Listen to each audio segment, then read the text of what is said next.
Welcome to the Gauntlet, the Shroud Gauntlet. The best 8 teams in North America Marvel Rivals are here to fight it out for, well, a fair bit of cash. We'll get into that momentarily.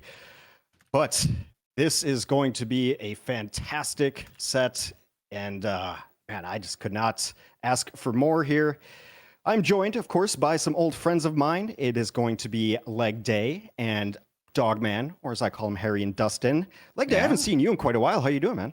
It's been a while. I mean, I've been sequestered over in the monopolized region. I've been in the Virtus Pro cage, honestly, over in EMEA. It's been a fun time for the tournaments that have happened in Marvel Rivals so far.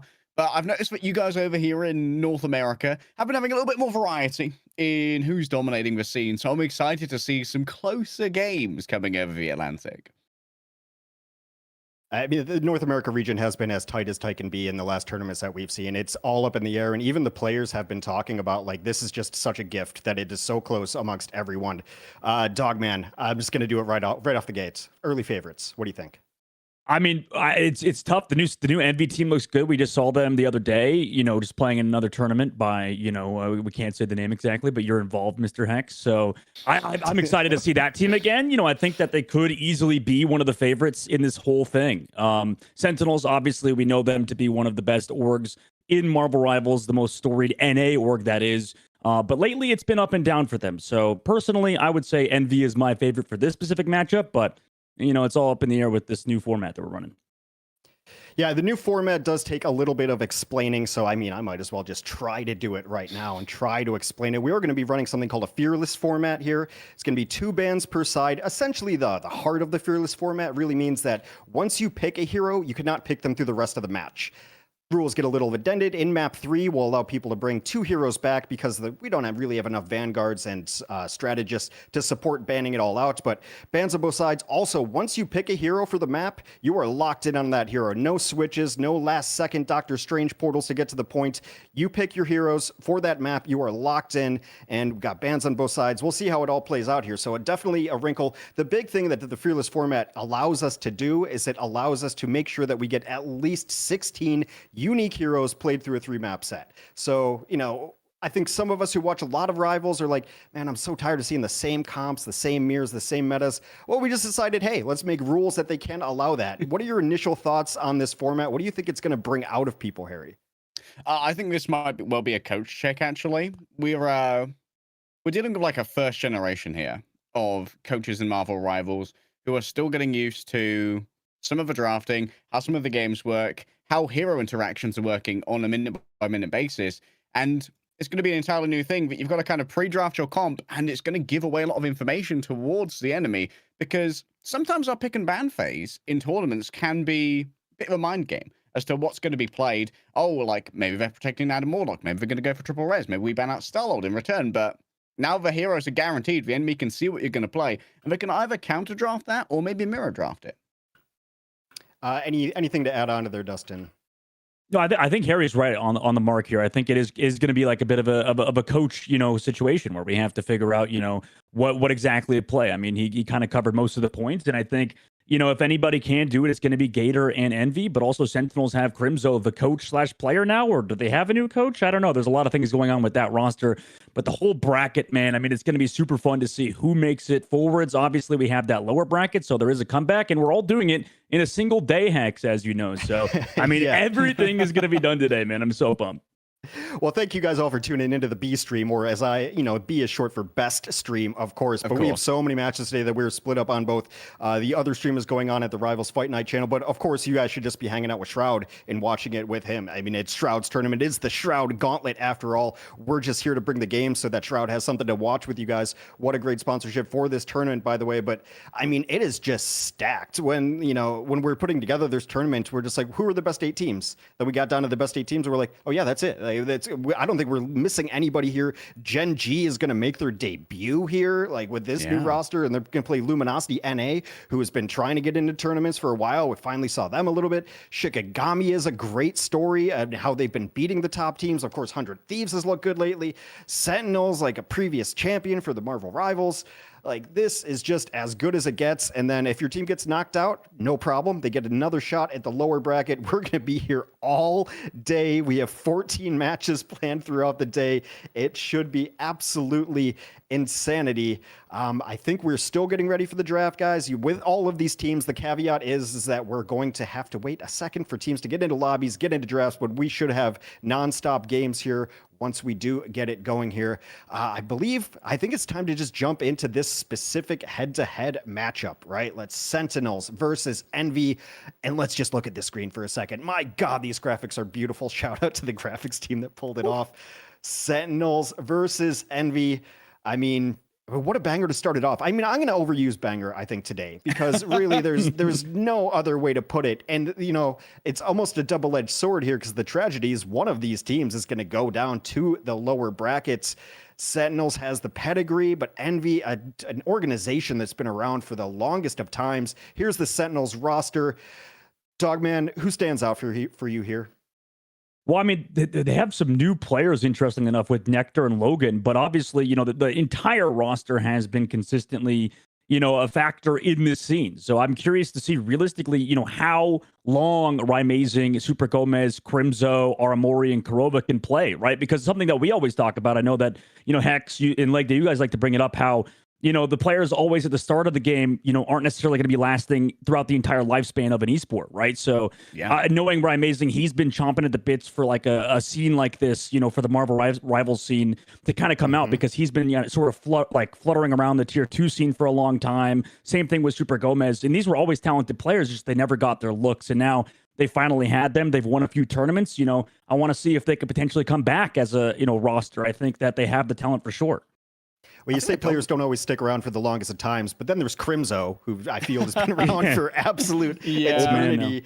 Crimzo, I believe, started out as a coaching role on this team, decided like, yeah, I can play tank for this squad as well, has been rocking the Magneto.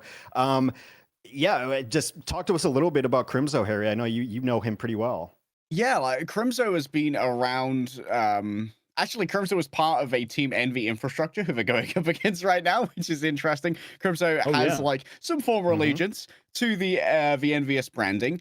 And like Dogman brought up, the Sentinels are the quintessential first-generation players of top-tier Marvel Rivals.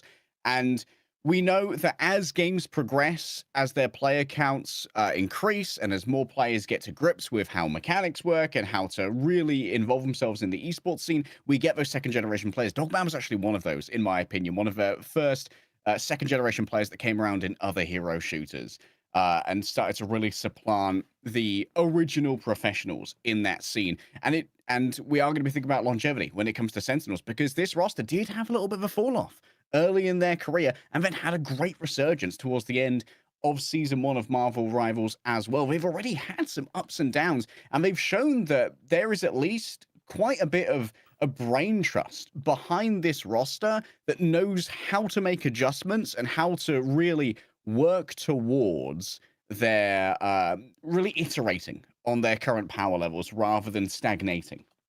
Fantastic. We mentioned the Envy connection. Well, why don't we just take a look at the Envy squad as well? There's going to be some familiar names here, I'm sure. I mean, not just, you know, like obviously you and I, me more so than you, are old men at this point, and we know all these players from long ago. There's some players that we have covered in previous games here. But this Envy roster, a lot of familiar names. Cal, Speedily, Colluge, and Nero are the ones I know best. And so I'm just, what do you think is overall the strength of this roster if you had to pick out one group or one role? I think when it comes to the strength of this roster, I'd actually say in their cohesive like understanding of competitive games. I think there's a reason that Colluge actually left Sentinels to come to Envy, and that's because Colluge is incredibly comfortable with so many of the players who are on this roster. If I had to really zero in on someone who I think is a real power player, Colluge is probably the one of the best Vanguards in North America, but Cal's always that surprise factor as well. And we saw them consistently measuring up against some of the best mechanical players we have in 100 Thieves in recent tournaments. And Cal has done a little bit of a role swap coming over into Marvel Rivals, but has been flourishing on these hit scan picks, is a dedicated aimer. And I think that Cal is definitely going to be an X factor going up against Rymazing and Super Gomez as potentially being a more explosive, newer DPS. Well, Dogman, you've played with and against some of these players. One of my favorite players of all time in the former league that we were all associated with was Nero. Can you speak a little bit about what Nero can bring to a squad? Well, he sort of similarly to, not to, obviously we're not in Europe, but just to talk about somebody that has made that transition to a strategist in Saipe. Like, he's kind of the same guy, right? Pretty much played the same hero pool in other hero shooters. Now over to this game, swapping full-time to strategist has been a development. And I don't think Envy's old strategist line was like that bad before they even picked up Nero, right? It was almost like a side grade going from paintbrush or paint specifically over to Nero. So I think Nero is a great player. I think he's always been a good teammate. And I think that he fits this roster very well. Interestingly enough as well, not to, fully deviate away from the strategist line, Month as well, kind of a new guy to this roster, been pretty good in general on the ranked ladder. He's been solid, but interesting that the likes of NK is kind of like perma-benched on this roster, no? Because, Speedily and Cal, obviously Speedily with the new addition to the roster, he's kind of like a mainstay, but they always ban out, specifically versus Sentinels. I bet you we won't see a lot of Hella because they don't want to deal with that on the side of Cal. So I always thought like NK's a really good Bucky player. Cal's been sort of picking that up. So they have some things to figure out for this roster, and I think this is the tournament to do that. Awesome. Okay, guys, I swear we're about to be done yapping. Let's take a look at the map that we're going to go into very quickly. For the first couple of matches, well, actually all matches, the first map is pre-selected. It's going to be Baron Tinchala. I'm not going to try it again because I'm just going to make it worse when I try to pronounce it. You guys can see it on screen. We're all literate here. And the first map is always going to be domination. It's pre-selected by the org. The loser will pick second maps going forward. So it's just best of 3 in these early rounds. The only best of 5 is going to be the grand finals because, like I said, 14 matches today. Hopefully, we're just flying through match after match after match after match. Well, hopefully they go to 3. Actually, I like watching Rivals. I think we have the draft ready to go. And guys, we'll try to walk you through the format here a little bit as it comes up. Perfect. I think I wrote these rules. So the picks are not team exclusive. There you get 2 bans per side. No switching heroes during the map is the big thing. And actually, the biggest thing for the Fearless format is once a team has played a hero, they may not play that hero again during the match. Until we get to map 3, then you can bring back 2 heroes because, well, not enough Vanguards, not enough strategists to really make the Fearless pure in that aspect. We are guaranteed to have 16 unique heroes played through a 3-map set. I'm really excited to see what these teams are going to do because there's sometimes some of these teams, not going to start naming names, have one tricks and you can only play it on one map and you gotta adapt. There's some very, very good players who are just good on Groot, only play it once, can't play it both. So it's like, do you save it? Do you try to cheese it one way or another? So as soon as we get to a draft, we will start seeing what these teams have. I think we should be getting into it momentarily. I just wait for things to come on the screen. Ooh, there we go. Did the draft. Ooh. Okay. As fast as can be. Guys, I'm just going to leave it up to you. You guys are the experts. What do you see here that sticks out right away, Leg Day?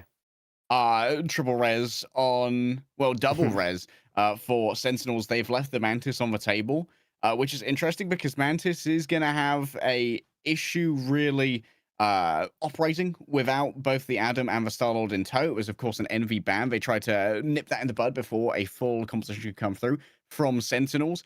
Magneto, great choice here as a fairly universal tank alongside Doctor Strange. Those Vanguards are going to be a very solid frontline compared to the more...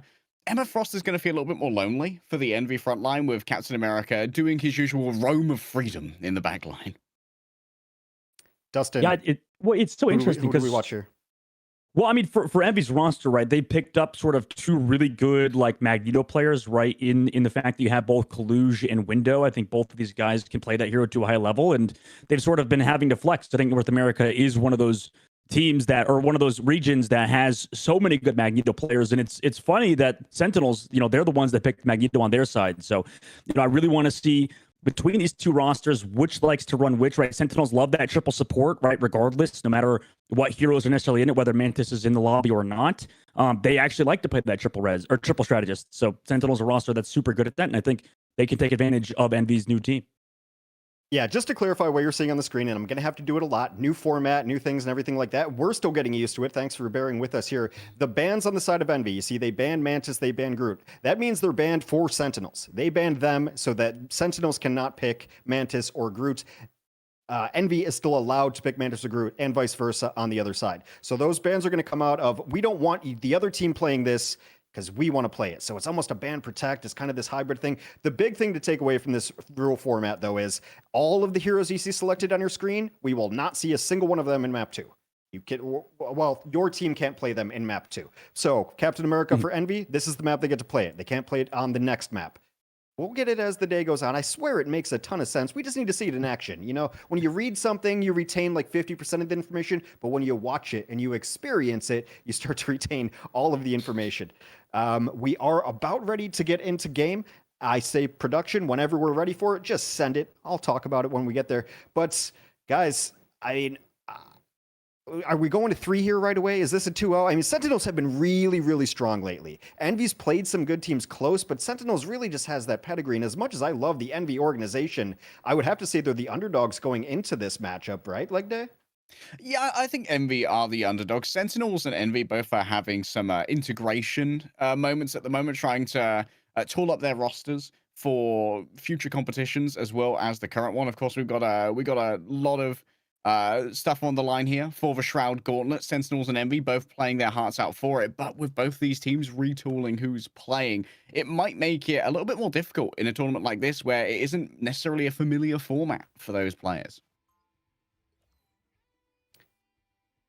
All right, I think we're about to get into game, and we are. That means, thankfully, I get to rest my voice and leave it up to the experts to call it. Dogman and Leg Day, take it away. Thank you, Sir Hex. Heading back into, well, Burn It T'Challa, Leg Day? Is that how you say it? I don't know. I'm with Hex on this. I'm sort of out of my realm of pronunciation when it comes to this map, but... Yeah, I think Burn It T'Challa is fairly close. Of course, I'm probably not going to be the resident expert on that one.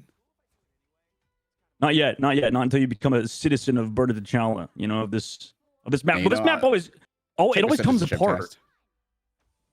Right. Yeah, maybe we should. And you know what's interesting too here, like, is that, you know, because we have, like we said, with these picks and stuff, you have to play these heroes throughout the entirety of the map, right? So in a game where it feels like you want to constantly change, you're going to have to adapt even between maps, and it's a first to two of it, you know, so it's going to be very close. Okay, portaling straight out here, and of course the Cloak of Terror from Aramori is going to make sure that multiple players take more damage. Kaluj was left on an island, and Techie, he's able to grab that one. Super Gomez on the chase right here. A disengagement of a point for Envy as they try and find themselves some cover to make this one happen, but unfortunately they're just sending good time after bad. They're just going to wait out until that's capped by Sentinels, who are now in a defensive position and start breaking the map already. Yeah, and it's interesting for Sentinels roster, they have Logan out on the field, knowing they would play this triple strategist comp, having one of their strategist players come in instead of Rymazing. So for the Sentinels team right now, setting themselves up in a great spot, right? You're sending in that Star-Lord with the bubble from Crimzo.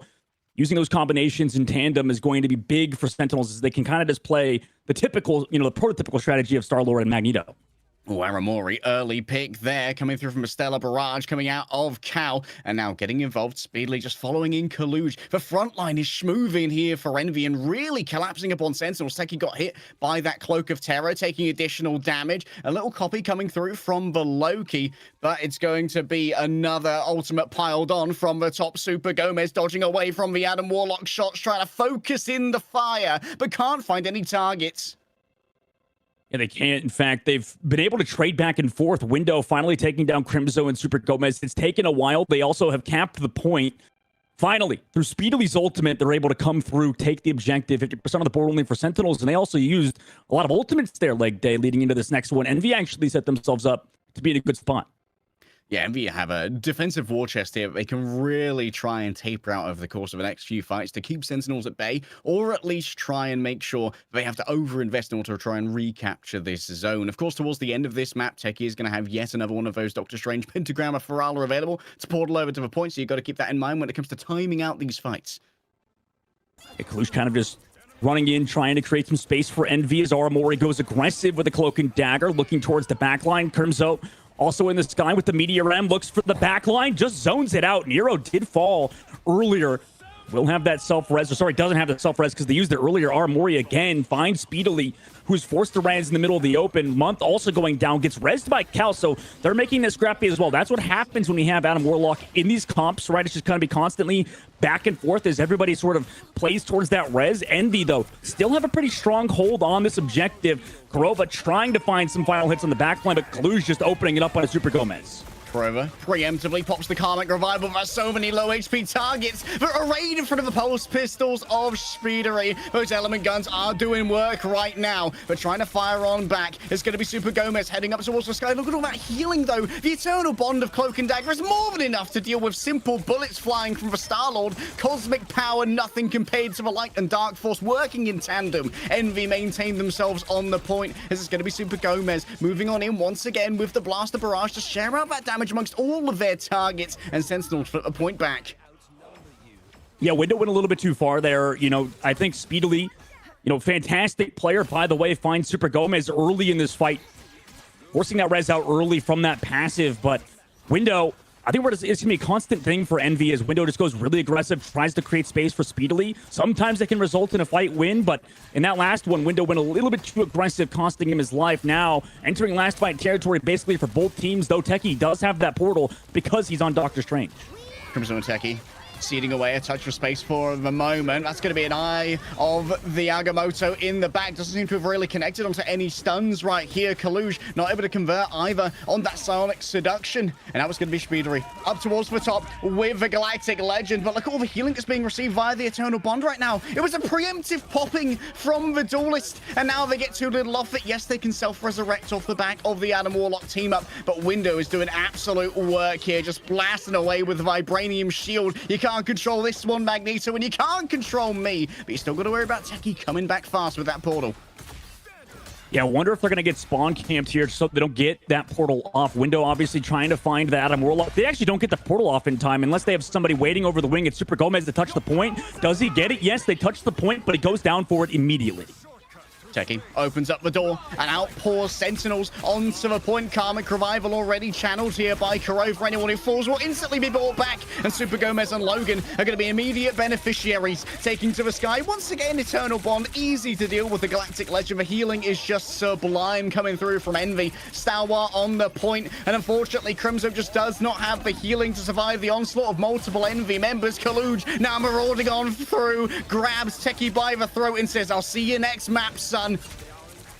Yeah, this Emma Frost right now is putting in so much work on the point. Nobody else can touch. Such an anchor of a hero. Right now, to me, I actually love Envy's composition. They're playing it well. Maybe that map specifically on Warrior Falls enabled it a little bit more. It's going to be harder on Stellar Spaceport as it is a little bit more open than that previous map. But I love how Envy's playing this. I mean, they have so many defenses, right? They use the Mantis ultimate, sustain with that. Month has the copy as well, can also sustain with another ultimate, or if he wants to copy Aramori's ultimate, which they did in the previous fight, on top of the fact that you have those crystals to stay healthy, and then Cal can always pop the ultimate to keep everybody healthy, or sorry, to bring them back into the fight, on top of Window's ultimate, which is basically another strategist ult. So it's going to be a lot of sustain for both teams, and specifically Envy, I think, just edging it out, living a little bit longer, enabling Kalush to get those final hits towards the objective. Yeah, Kalush really getting some heavy pocketing, and also the damage boost coming through from Nero as well makes those grabs into the Carbon Clash absolutely deadly for a squishier target on Sentinels if they do end up getting isolated, because there's not a huge amount of pressure going in towards Kalush's shield with so few duelists on the field from both of our teams at the moment. Yeah, that's a great point, Leg Day. I think that right now, Envy fully taking advantage of their comp. They're going to have to keep this up. Month, though, opening pick onto Logan, the new guy for Sentinels. Unfortunate for him to go down early. Nothing to bring it back either. But they do trade back speedily, but he's got the res at least, so if he wants to come back into this fight, he will. Oh, Window hits the button, rolls on in, assembling the Avengers onto the back lines of Sentinels. Still Techie lying in wait with the Eye of Agamotto. 3 stuns. Speedily, Cal and Nero all have their souls separated from their bodies and summarily dispatched by Sentinels to the sky. Meteor M lands down on top of Month. Didn't bring an umbrella big enough for that one, I'm afraid, Loki. You're going to need more than dark magic to escape this one. Super Gomez grabs 2 off the back of a blaster barrage. That's going to be Sentinels quickly flipping the point back. Yeah, unfortunately, with Cal going down first, he's not there to build up that res and to bring everybody back into the fight. So it's going to be a bit harder to find those ultimates on the attack now as well for Team Envy. They're going to have to walk up with some ults, maybe the Mantis ultimate to get matched by Super Gomez.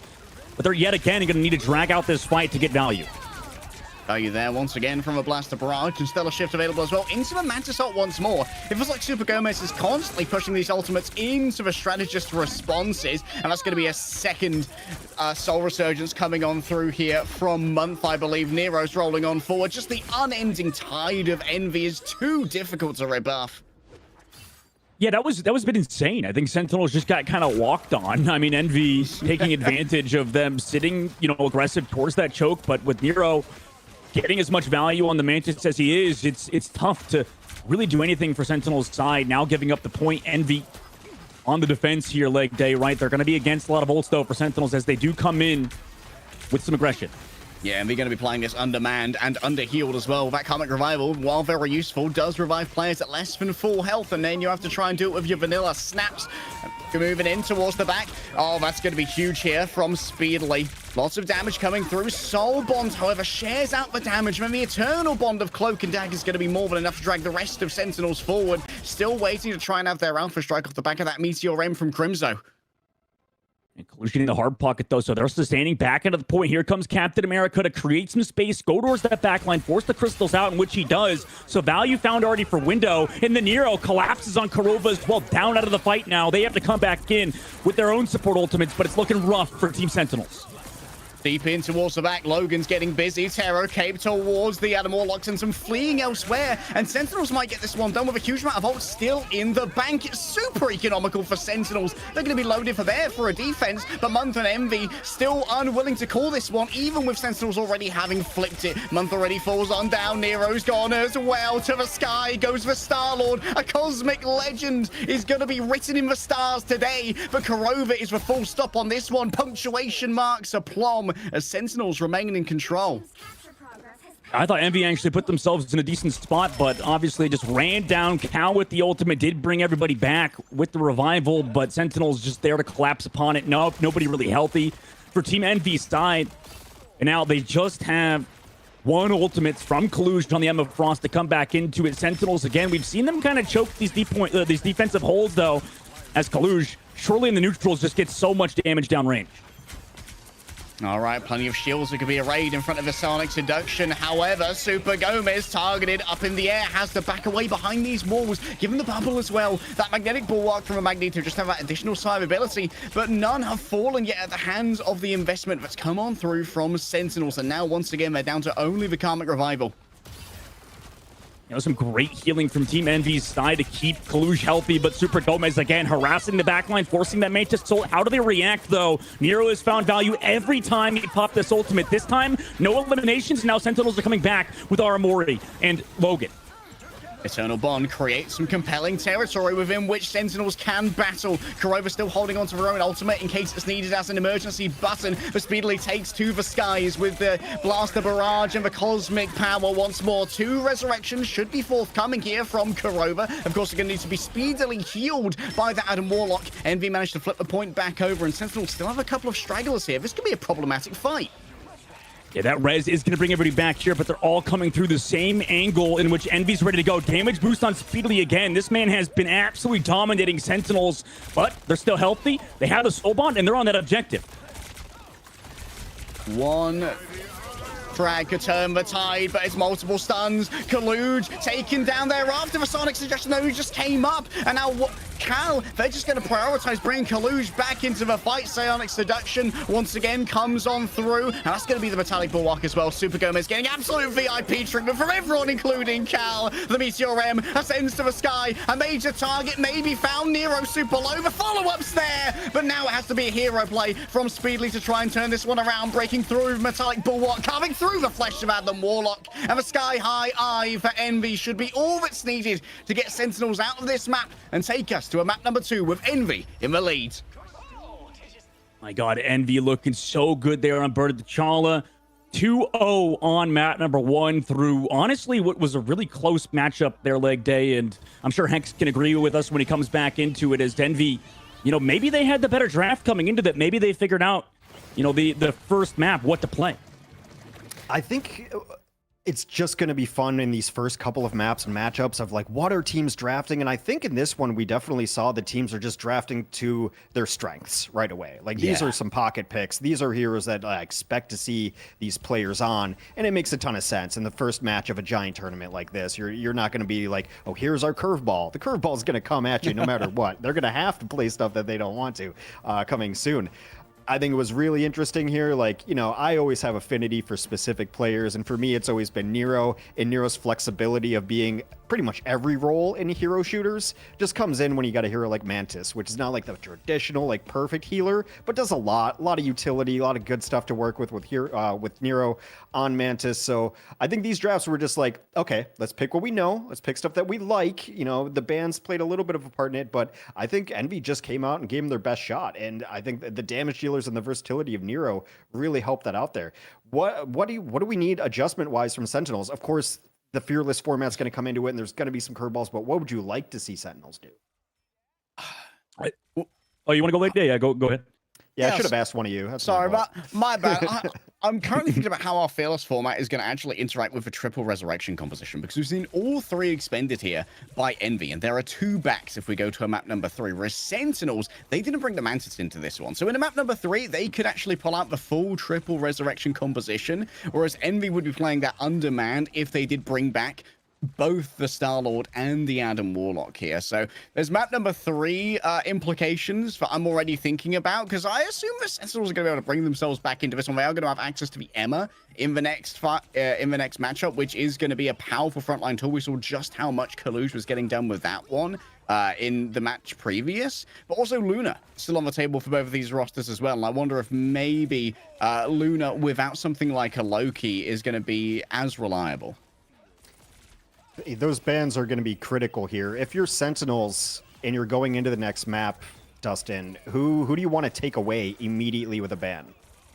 I mean, I would get rid of the Psylocke early. I mean, not that there's anything necessarily wrong with Sentinels and their Psylocke play, but I just feel like, we've seen from Speedily so far, that's going to be almost like a nail in the coffin already, just in that ban phase, right? So that would be terrifying to go against. We also saw in the last map that their drafting sort of resulted in them having to keep like do double healing basically as Envy to even stay in it. So they were always on the back foot. Maybe something a bit more brawl heavy potentially would help them, but or rather dive heavy. But they still have that Captain America available into this next one, so we'll see what they want to try to transition towards.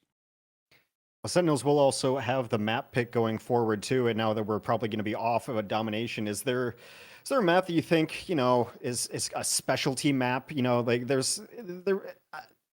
don't know the maps well enough to know, like, oh, this is a map that this team would go to, or a map that you could run something.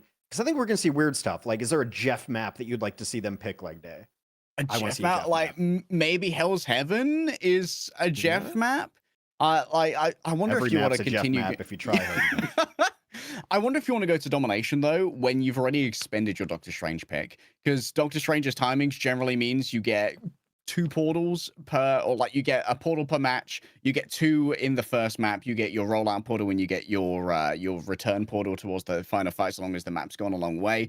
And on Domination, those portals are incredibly valuable. And allowing for Envy to have Kaluj pick the Doctor Strange now might be a little bit of a fumble. Admittedly, I think the Sentinels kind of fumbled that last map by resetting with their Karmic Revival when they could have portaled back with Techie in the midst of all that and kind of not getting as much value out of their Doctor Strange pick as they otherwise could.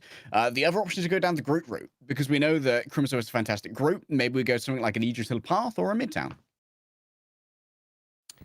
Yeah, just checking in on the other stream here, just to remind everybody that this is going on everywhere right now. This is the B stream, best stream, obviously. We all know that. That's well established. Also, there's another match going on right now. Let me take a peek into that. FlyQuest is up 1-0 on Shroud-X. The team, not the tournament.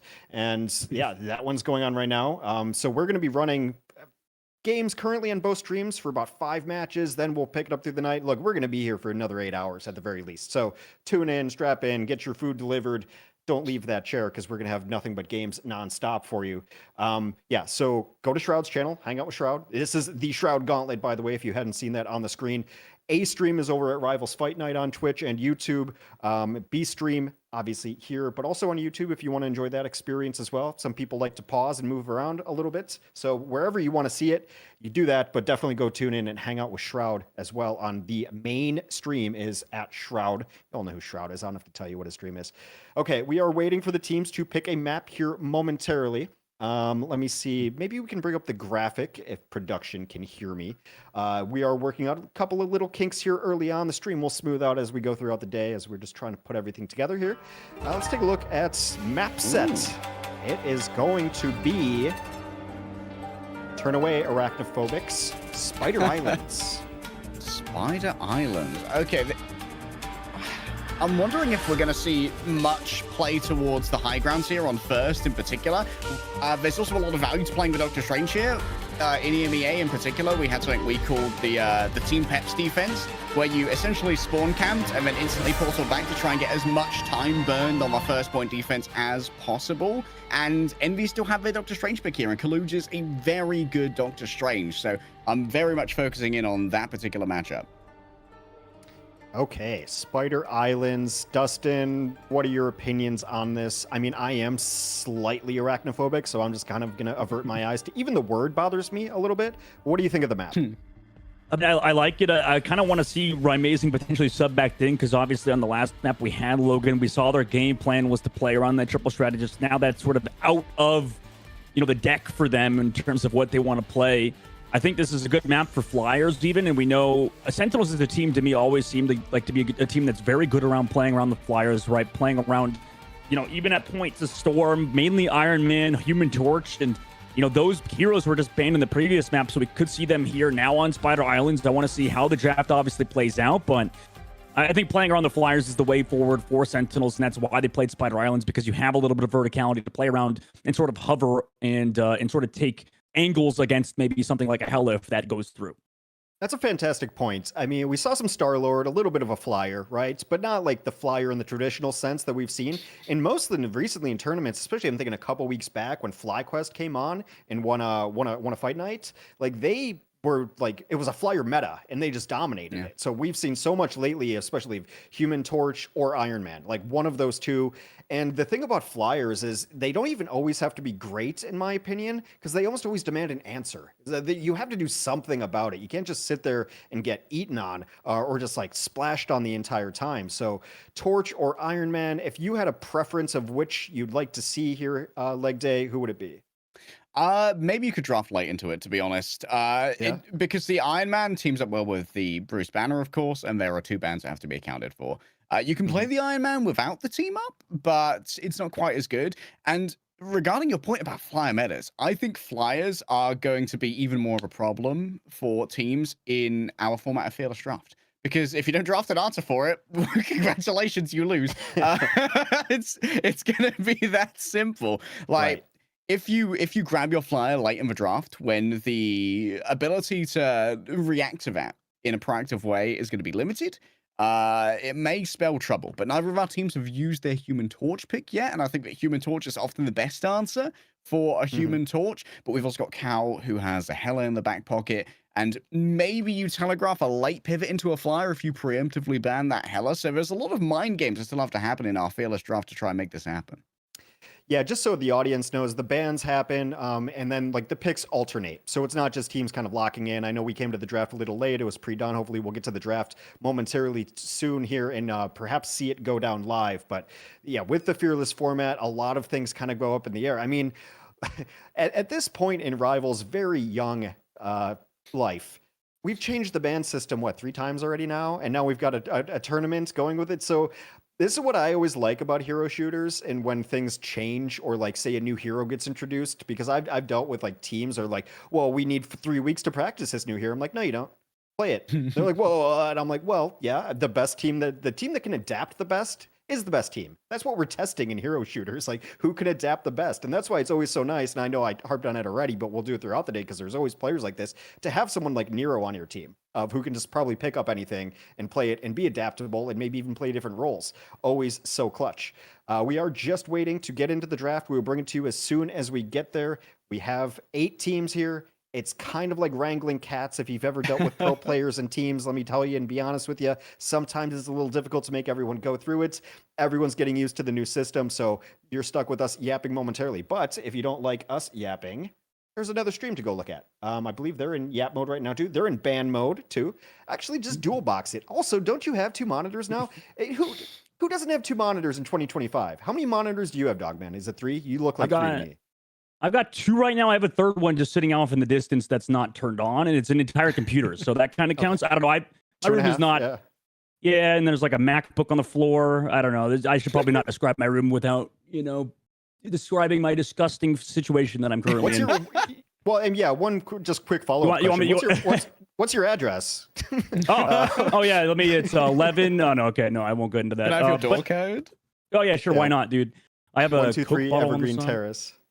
Yeah, well, someone says I had a setup once where I had 4 monitors, like 2 and then 2 up top. And then I had someone over to my house the first time, and they were, "Why do you have 4 monitors?" I'm like, "Because there's 4 football games to bet on." So that's a brief. No, you're a parlay Andy Hex. Is that true? Are you a brief look into my life? I've never lost money gambling. I've never made money gambling, but I'm not even. I enjoy myself.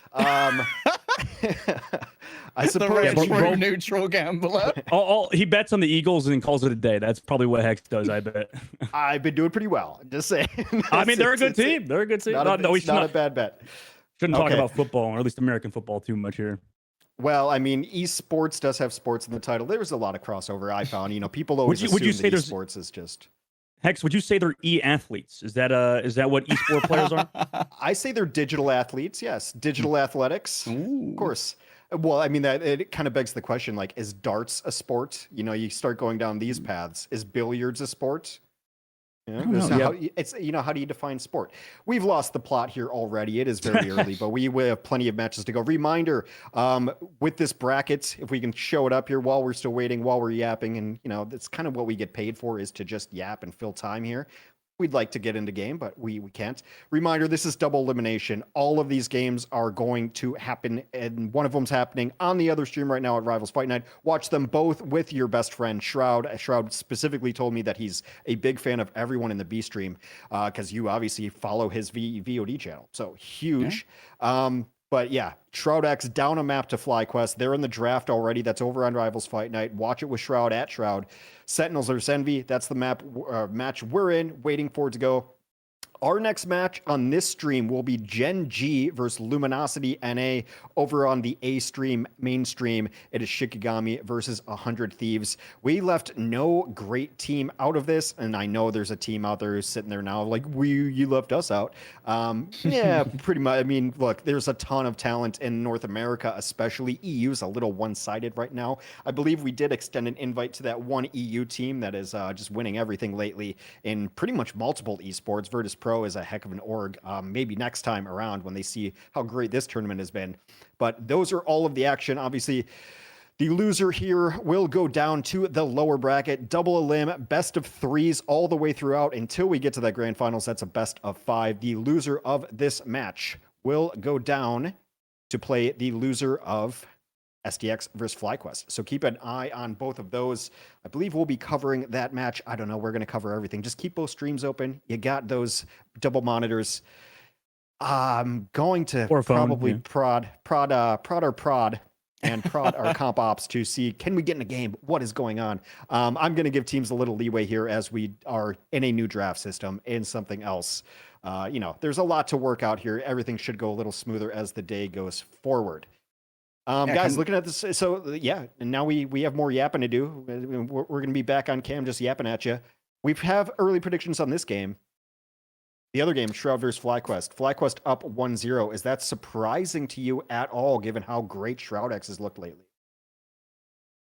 He's a little bit. Yeah, I mean, yeah.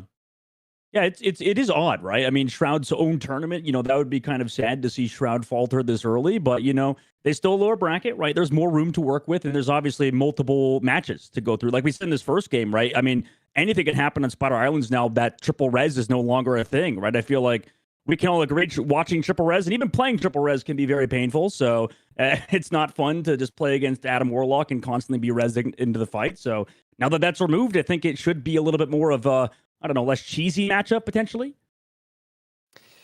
One would hope. Okay, just a quick update. Look, guys, no one wants to get into game more than us. Me especially. I would like to not be talking. I know you look at me and you're like, that looks like a guy who likes the sound of his own voice. Untrue. Completely untrue. The holdup that we have is we had an automated system on our draft site. We built it last night from scratch, coded up. I saw the coding and I was like, cool, I can understand what some of those letters look like. And it was working really good. And now we've just had an issue with it. So we're going old school. We're on pen and paper, offline draft. We will fill in that information as it can. We have planned for the contingency. It's just going to take us a second here as we do get teams drafting through. We want to make sure competitive integrity is upheld and everyone gets their picks right, the bands right. We will display all that information for you. That is our little hiccup here. And as much as you guys don't like yapping, the one thing you don't like more is just a screen with a be right back. So we're not going to do that. No one likes a be right back screen. I am allergic to it. I guess, it's a good a time as any to just maybe look ahead a little bit as some of the matchups we're going to see later today and kind of the larger storylines while we do have yap time to fill. I was really excited when I heard Gen.G was going to come over, Dogman. What do you think? They are going to be playing from Korea. How bad is the ping in this game when you're working on that something like that? Oh God, it's terrible. I mean, it's not ideal for sure. I think that even I struggle with just like I get like packet loss randomly. I don't know if you guys do just like random packet loss, just pinging up during team fights. It can be kind of crazy. I'm with you, Hex. Oh yeah, sorry, what? Yeah. Well, hold that thought. Let's not besmirch the net code behind Marvel Rivals. Actually, I've heard for a lot of people that this is one of the better games to play. No, I'm just joking. This is one of the better games to play across region as far as the net code goes and with ping and with stuff like that. There's games that deal far, far worse with those kind of latencies. And I just wanted to say besmirch. Here are the bands. You physically became the cool emoji. The Fearless bands are up top. Fearless bands meaning what they have already played. Again, they cannot play those heroes again this match. Sentinels has banned out Groot, which means Envy can't play Groot. We are waiting for Envy's ban to come out to the other side. But man, I mean, you just look at all the heroes that you can't play already at the top, and it's kind of staggering. Like this is going to change things a lot. That is a lot, isn't it? I mean, Envy can still play, I guess, Magneto Strange. They can run the same Vanguard line that Sentinels ran previously. And I think that Envy are going to be fairly comfortable playing that. The question is, what do you try and pair with the Luna? Because the strategist pool is getting a little bit thin on the ground when you've already round 3. And you don't get a back until round 3. So maybe you could run a very risky Luna Jeff? And then you have some auxiliary healing coming from, in Envy's case, maybe a cloak and dagger. Yeah, I think, well, the interesting part, sorry, Hex, the interesting thing with the Luna that you said, we could definitely see some Iron Fist alongside that. I would not be surprised if Super Gomez likes to play it for Sentinel's side. There's definitely a lot of options and opportunity there. As you know, I actually did want to talk about Gen.G earlier too, Hex. I think we're kind of eating good here on twitch.tv/fruit because we get to see Gen.G, we get to see Luminosity, which we barely get to see them. So man, I'm pumped for today. Besides this, fearless ban system that we have going on between Sentinels and NV. We mentioned a little bit, and just a reminder, the map is Spider Islands. I forgot that we chose the map. It feels like forever ago at this point in time. A little bit of hiccups early on as teams get used to the draft system, and I've explained it all already. We're going to Spider Islands, and you guys mentioned verticality on that map. So far, no verticality has been banned. We are still waiting for some of this stuff to come through. Is it something that you necessarily want to waste a ban on if you're not comfortable playing it, or do you just kind of wait to see if the team's picks go through and if you might have to ban something that would deal with it, Harry? It's very complicated to try and deal with. They are going to go for the ban of the Emma Frost, which might actually kind of encourage some verticality, to be honest. If you can't win the ground war very effectively with the Emma Frost, maybe you want to try and go high rather than stay low, play some back to front Marvel Rivals rather than front to back. Envy are trying and make it so they never have a no Emma Frost versus Emma Frost matchup, I suppose, because they're going to be able to back their Emma Frost if they want it in the third round, if we go that far, which I think is probably a better idea, considering they can't bring back all 3 of the Resurrection trio, given that all 3 of them were used previously in being in T'Challa. And maybe Sentinels would be able to match that, because, of course, we would be able to ban Emma again on the other side. But with only one ban remaining, maybe there's a world where you could try and see like a Venom Spider-Man or a Banner Iron Man, because all four of those heroes are on the deck. And if only one of them can get banned as a team-up anchor, so one of those is going to be available no matter what. Sentinels with their first pick in Dogman. They are picking Captain America. Steve Rogers is going to come onto the field. Is that a hero that you start building a composition around? We've seen a lot of, it's the last time I'll do it, but we've seen a lot of Captain America Jeff comps. But is there something that you would imagine comes out that maybe you want to ban? You see a Captain America come out, or maybe Sentinels is planning to pick next with their Captain America. What does that pick signal to you? Yeah, to me, it signals dive, right? Realistically, Captain America can kind of fit into most compositions these days. And it's weird because, like, you would think, okay, get a diver, have the follow-up there in like a Psylocke or an Iron Fist. That's usually what we like to see. But even in these more brawly comps, like we'll see, Emma and like maybe more like slower backline still pair alongside Captain America. So it's all about kind of adjusting that play style, playing around, however that character can play. Captain America may has to play slower if he doesn't have full dive. Luda Snow on the other side coming through for Envy. You know what? My prediction and my reasoning for, I'm assuming for Envy and Sentinels taking forever in this a fearless ban and protect system is probably because they haven't written anything in years, because they're pro esport players. So more than likely, if they're actually manually writing things down, it's because they need to remember how to spell Luna Snow or Captain America. Yeah. I mean, at this point, the assumption that they're writing with pen and paper and putting it in a mailbox with a stamp, given how quickly it's going, is not an incorrect one. They are just typing in Discord, though, at a certain point in time. That'd be so funny. Yeah, we are. It's funny that based on the system we had set up and we're ready to use, that Discord typing is archaic compared to that. But we are still in the technology world. Luna Snow, almost seems meta-proof support. You see her in almost every comp. It's really not like you never pick Luna like, oh, now we can't run this. So does Luna preclude, or like signal to you that they're going to run anything else, especially paired with Invisible Woman as a strategist line like that? Oh, that is definitely a blank check of a backline. If ever I saw one, you could run pretty much anything with this. You can pivot into Jeff Cap. Envy can't pivot into Jeff Cap because they've already used Captain America in their Fearless draft. But they could pivot into a Jeff, and Jeff has a lot of things to climb on this map to have some very annoying angles to try and play off of.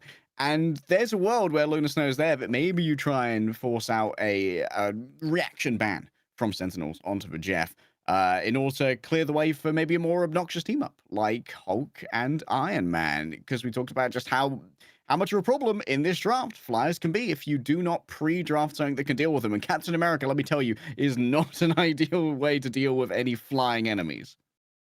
Dogman, we mentioned the term team up, and I always ask whenever a new meta comes around, or really any time, is there a team up that is like really valuable that you want to go for, or is it still kind of just like, if it does team up and like it's incidental? Like, how would you rank the value of team ups lately, and especially in the meta that we've seen now?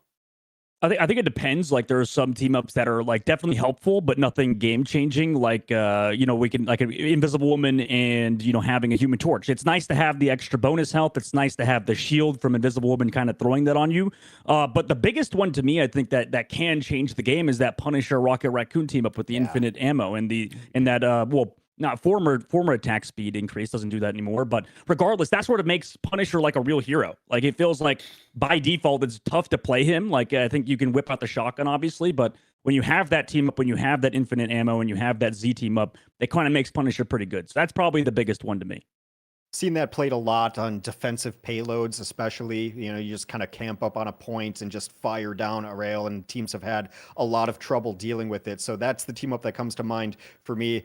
Like, I'd kind of posed to you the same question. I mean, like, let's even widen it a little bit. What's a team up that you kind of like seeing in the game right now?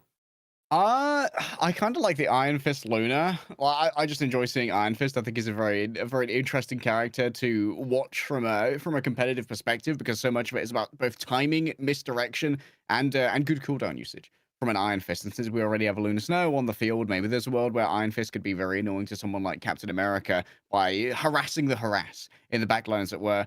But the other option that I like to see, just because we never get to see, because it rarely survives the draft, is going to be something like a Hulk Namor or a Hulk Iron Man. And often the Hulk Iron Man doesn't last a long time because usually teams can pivot, right? Into a Hela, into a Human Torch to try and meet him in the air. But in our Fearless Draft, the pivot isn't available. And man, we're going to see a Human Torch drafted here by Sentinels. And this means Envy need to have an answer. Otherwise, it's over. Torch has been the one that really forces an answer. Now, I've found some really interesting stuff about how teams are dealing with this. A lot of times in other games and even in Rivals sometimes, Dustin, you'll see the best way to deal with a flyer is not necessarily someone on the ground or, a good range, not a hit scan or a hella, but just run a flyer at them as well. And we get dogfights in the air. And so appropriately, Dogman, I ask you, how would you deal with the Human Torch? I mean, realistically, it's on both duelists to kind of match it and to kind of shoot the Human Torch. That character is just so strong right now. It might be the strongest character in the game. It just does everything well. It can get final hits well. It could do high amounts of damage to a pretty good level. So right now, the only real answer is just, okay, play Psylocke, play Human Torch yourself, and just try to shoot him, right? Because if you're marking him, if you're making sure he can't do anything or as much, because he's always going to get value. The biggest thing, like I said, is just to make sure that Human Torch is shot at. Somebody's always on him, deviating his game plan, right? That's the biggest thing. Obviously, when you commit so many resources into removing that character or into distracting him, it can result in other people taking advantage of it. But at least you're making sure Human Torch is not getting those kills or getting those final blows that he so often does. So that's what I want to see. I need to see a lot of pressure towards that Human Torch player. Now, Leg Day, in some other games, it's one way to deal with an oppressive flyer was just ignore it and kill everyone on the ground. If that flyer is not necessarily close to the team or they're doing a little bit of flanks, ignore it, kind of run a brawl. Does that style apply in Marvel Rivals? Maybe not to the same extent, but can you still kind of just be like, hey, forget about the torch, rush at them? I think that while it is a viable strategy in other hero shooters, I think that the time to eliminate in Marvel Rivals kind of makes it a far more difficult thing to try and pull off because there's inherently a lot more time for the Human Torch to extract that value in the fight because you've got huge amount of heals pumping, especially with two Lunar Snows on the field right here who have huge amounts of sustain that are available for some fairly robust Vanguard lines. One of the things that you are going to have trouble dealing with, maybe if your Sentinels is keeping up that front line, if Captain America is roaming. So perhaps there's a world where MV could do that whole ignore the distractions, the minutia, the shiny magpie objects, and just run at the what might be a single Vanguard trying to hold up a front line. Maybe you could try and overwhelm that with like a Doctor Strange or a Magneto. Maybe you could run a thing at it, or a Hulk who's just continuously punching and just making it very difficult to exist in that front line. But you're always going to be on that timer of both Captain America and Human Torch. The likelihood of one of your backliners surviving long enough to get through a fully healed Vanguard, quite low. Doctor Strange is the next pick out of Envy. Interesting pick here. Also gives them mobility, and they will have a potential to touch at last point if need be. What do you think of this pick, Dustin? I mean, it obviously gives Kalush something to play. I think that he's a very good Doctor Strange player, as you guys have pointed out. I think a lot of people say he's one of the best Doctor Stranges in the game. So just to give him that hero off of Emma Frost, it feels like this sort of draft is slowly working towards the vanguards of Team Envy, whereas you could see Sentinels, their plan was a little bit more scattered. It was like, get Captain America, get Human Torch, get Luna Snow, get these good heroes. For Envy, maybe it's what you guys talked about earlier. Maybe it's a bit more planned, right? Locking in that Luna Snow, locking in Invisible Woman. They kind of set up their strategists early. So I don't know. What do you guys think about that? Just that sort of game plan of Envy, maybe leaning more towards the strategists and the vanguards. I'll leave it to you, Leg Day. You're smart. I'm not. Yeah, I helped up with Doctor Strange a lot coming into this particular matchup because I think that defensively, the Doctor Strange is a real asset for burning time on first point of Spider Islands. And I think when you are in this kind of situation of a fearless draft where maybe you don't have all the answers for your opponent's composition, maybe just getting yourself the best win condition of having an absolutely brutal amount of healing and tankiness to get through on the first point and really hamstringing your opponent's time bank heading into the later stages of Spider Islands could be a very viable way to try and kind of curate a matchup. So I do want to just briefly touch on the flyer conversation again, because I think it is going to be prescient as we go, not only in this next map, but as we go forward throughout the day. And just based on what we've seen in the last several weeks of high-end professional competitive play, those flyers will come in. And I kind of have to ask the question, and maybe this will be part of the evolution of the game, do they need to buff snipers to make flyers less oppressive? Oh God. It's a difficult task to buff a sniper properly, but I mean, the fact that we don't see any Black Widow ever, really, and that's been since like the game release, Black Widow's just not been strong enough to hang at any sort of high level. Hawkeye, overtuned than undertuned. I mean, does Namor kind of fit the bill as an in-between, maybe of putting on pressure? But I mean, the fact that we don't see either of the sniper heroes leads to the dominance of flyers. And you keep it up that long, they will buff snipers at some point. So I just kind of want to get that thought going. Do they need to give Widow or Hawkeye something to deal with something in the sky a little easier? I mean, Dustin, maybe. you look horrified at the prospect. Well, no, it's just like the thing is, like, right now the only way you play Black Widow is like with the Mantis, and we just saw the Mantis on the previous map, so it's like that's also another counter. I guess that's a good point you bring up, just because the Mantis gives the damage boost to Black Widow, enabling her to get past those like breakpoints, so you can actually get one shots. But it's like pure cheese basically, because realistically, you know, there's so many shields downrange. We have Doctor Strange right now in the game already for Envy. Meanwhile, they've decided to ban Hela, so that's another hit scan removed, like you guys said.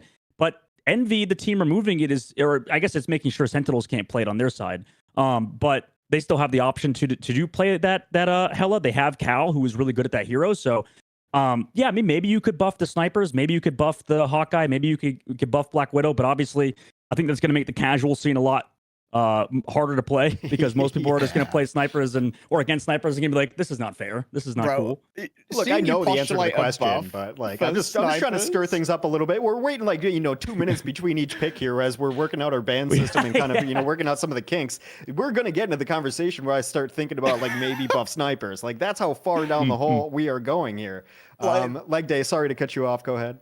This is so far down. When you postulated buffing snipers, I felt like I've been taken back to archaic times. I was somehow watching a live stream on OBS of Pandora opening the box. Like if OBS Studio existed in Pandora's time, that's certainly it. Like buffing snipers is just it can be a death knell for like for casual play as well, because they're just so overwhelming to players who may not have an internalized all of the cover mechanics that are very important to surviving a sniper heavy meta.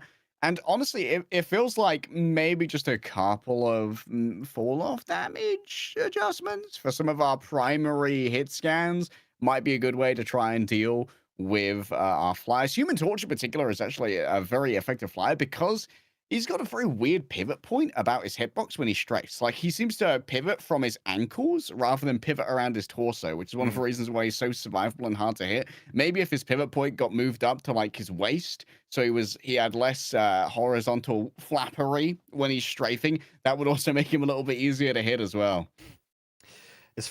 Yeah, I think you said flappery, and I think that's a great word that we should just use. And also, if you start combining it with those new keyboards with the new tech, I forgot exactly what it's called, that they've been banned in some professional tournaments. Yeah, with the motions, like the AD strafe is like the actuation points are very different. Do you not know what I'm talking about? Is that the Wooting keyboard thing? Yes, the Wooting, and I think Razer has it built into one of their new keyboards too. I need to get that. They're banned. It's not an ad.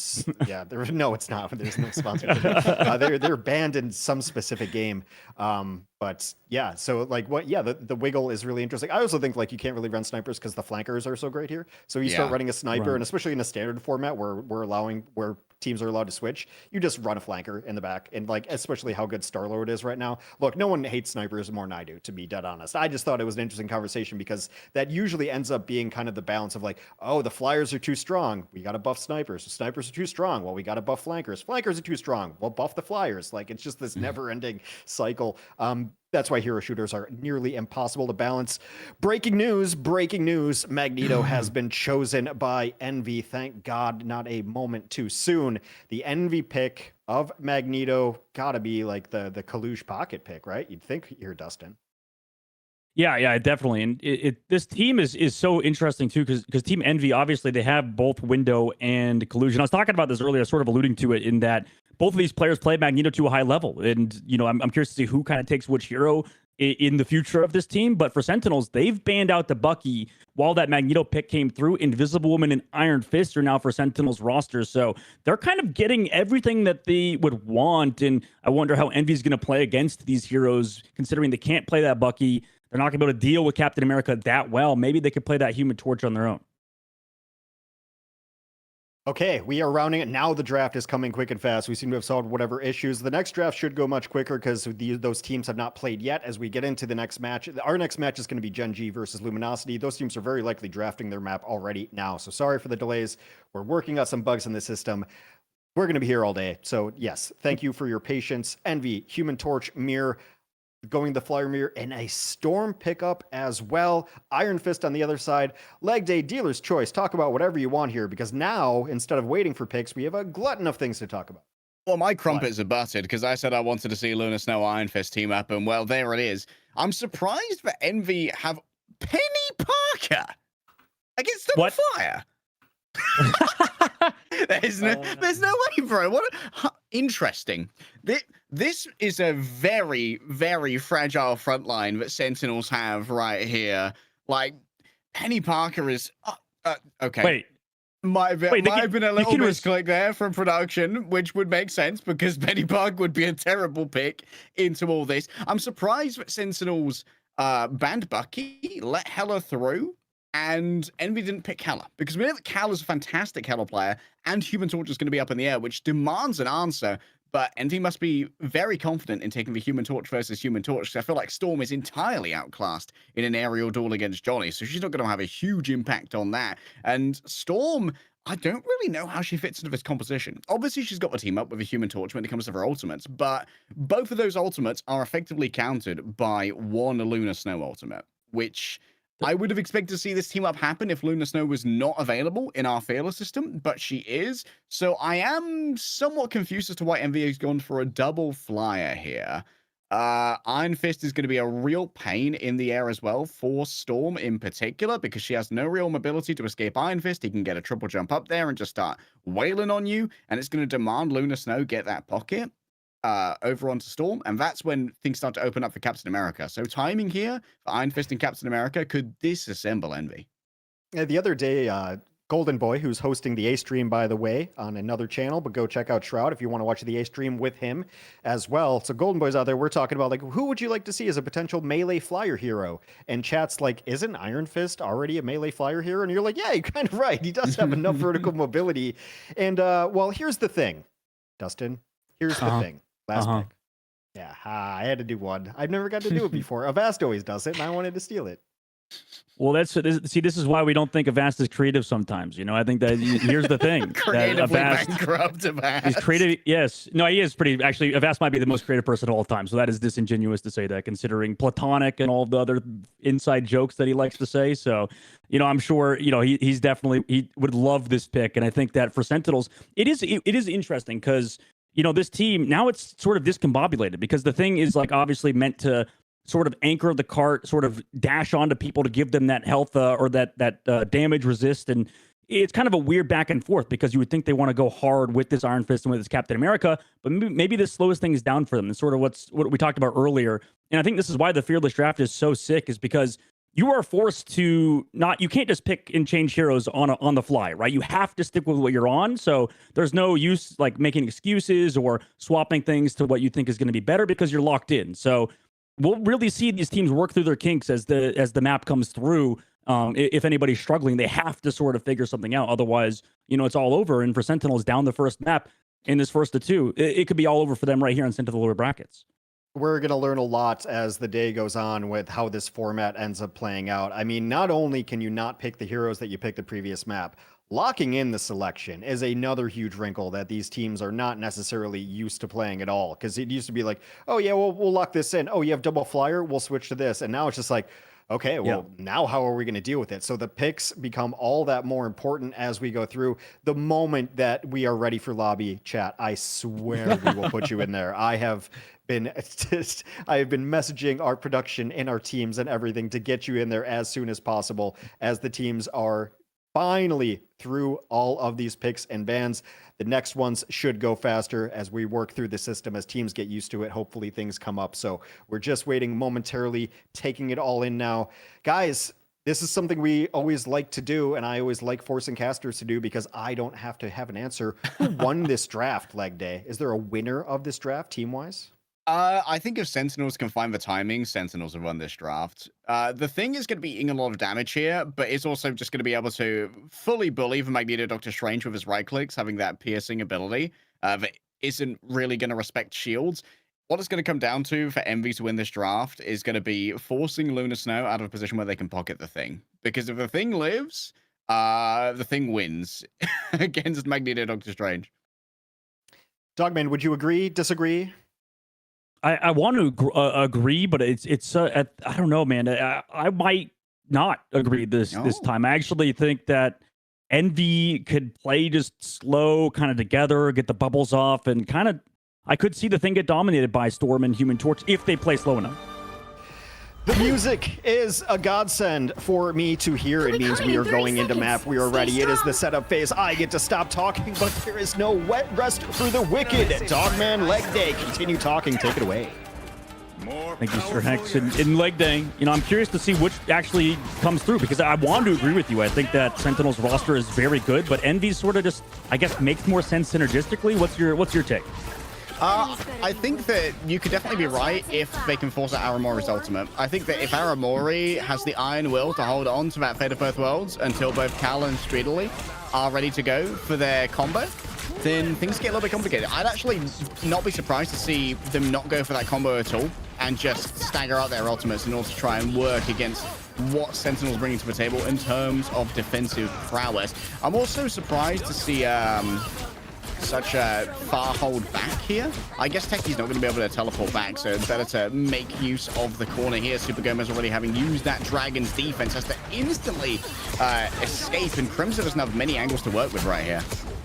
Yeah, this could be absolutely brutal for Sentinels if they just kind of get walked down like this, because there's so much damage coming through. And Envy specifically love to play Storm, by the way. They just enjoy playing that hero. And look, the Thing goes in, gets shot down immediately, but it does force out these strategist ults, and it's actually a pretty well-timed one for Team Sentinel. Yeah, Kurova's already got that one going. You can see that Speedly's already almost got themselves an Omega Hurricane. You know what? I may not have actually been familiar with Speedy's game on the Storm. This may have been a critical misstep when it comes to my analysis. Well, Envy is like the only team I think that prioritized Storm. It's kind of weird almost, right? How much they love that hero.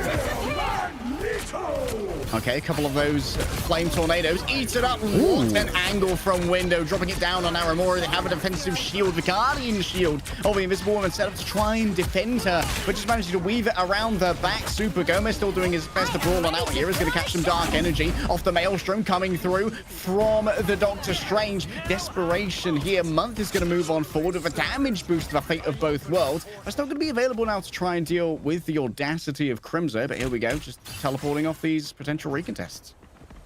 Yeah, the portal block on lower side, making sure they can't go through that angle. Super Gomez, I think he was actually caught in it, so he's sort of on the right side. Luckily, he's Iron Fist, obviously, so he can sort of just live. But Cal, understanding the situation he's in, just going to look for that Iron Fist. Super Gomez might go down here. Nice heals, though. Also, to give himself a little bit more sustain, but he's taking so much pressure, and this part's almost towards the end.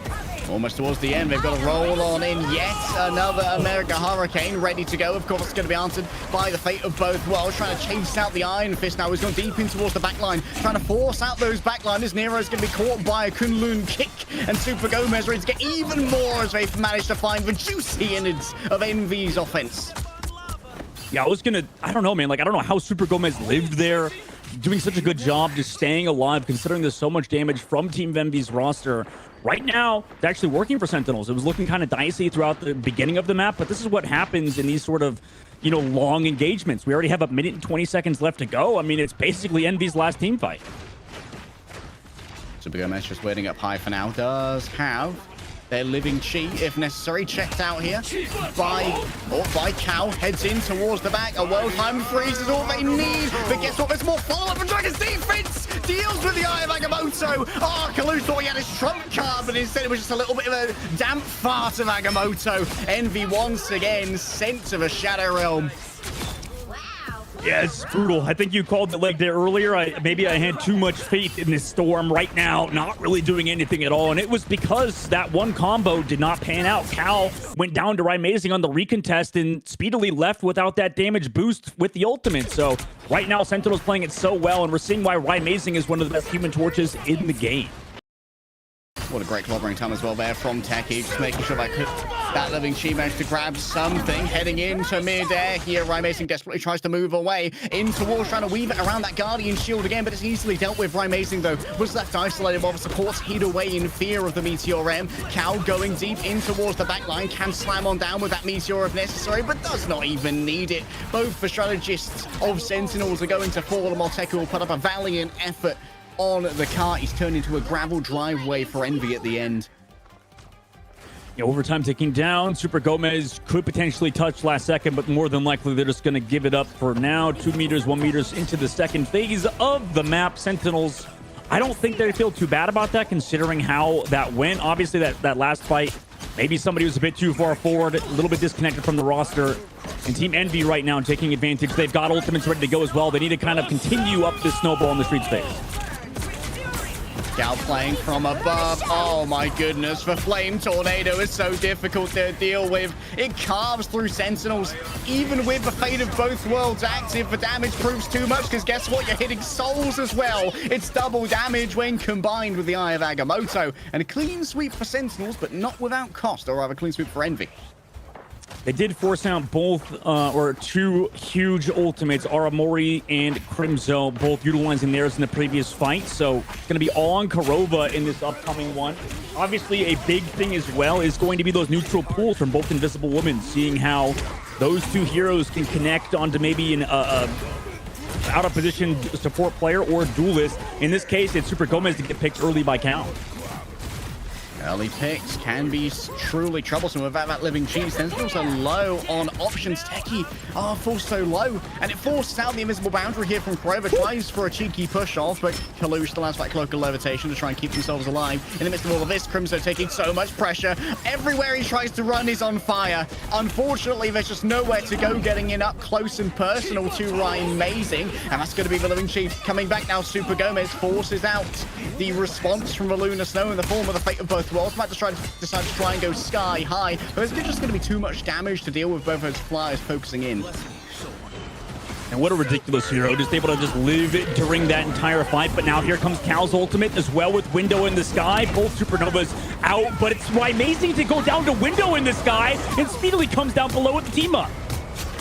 Damage overwhelming. Techie blocked off from the healing of the fate of both worlds via the shield of Kaluj. A well-manufactured fight sends Sentinels packing, and it seems like Envy have finally figured out all the little nooks and crannies of how to make this composition work. Yeah, it's realistically Window hitting that Meteor M in the sky. Earlier on, you know, it was a bit hard for him to connect onto backlines, through 2 out to no avail. But once that Magneto starts connecting, starts catching out these people, Amazing in the sky, somehow hitting the Meteor M. I don't know if we have replays that are available, but what just happened there with Window, he was the one to carry Envy. Now we'll see in this upcoming fight versus Crimzo what Envy wants to do. Falling forth once again. Extra HP off the back of Crimzo's ultimate. Eye of Agamotto gets both Techie and Super Gomez. The focus fire is so huge. Cal just gets up close and personal, and a scatter shot of fire is too much to bear for the Iron Fist of Kunlun.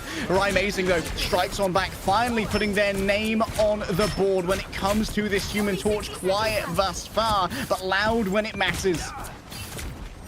Yeah, right now, Kurova has been a huge member of Sentinels to find those picks, to also help out the team alongside, you know, huge pools. I think it's enabling Sentinels right now. They have ultimates ready to go, but so do Envy. They did well last time. We'll see if they can do it again.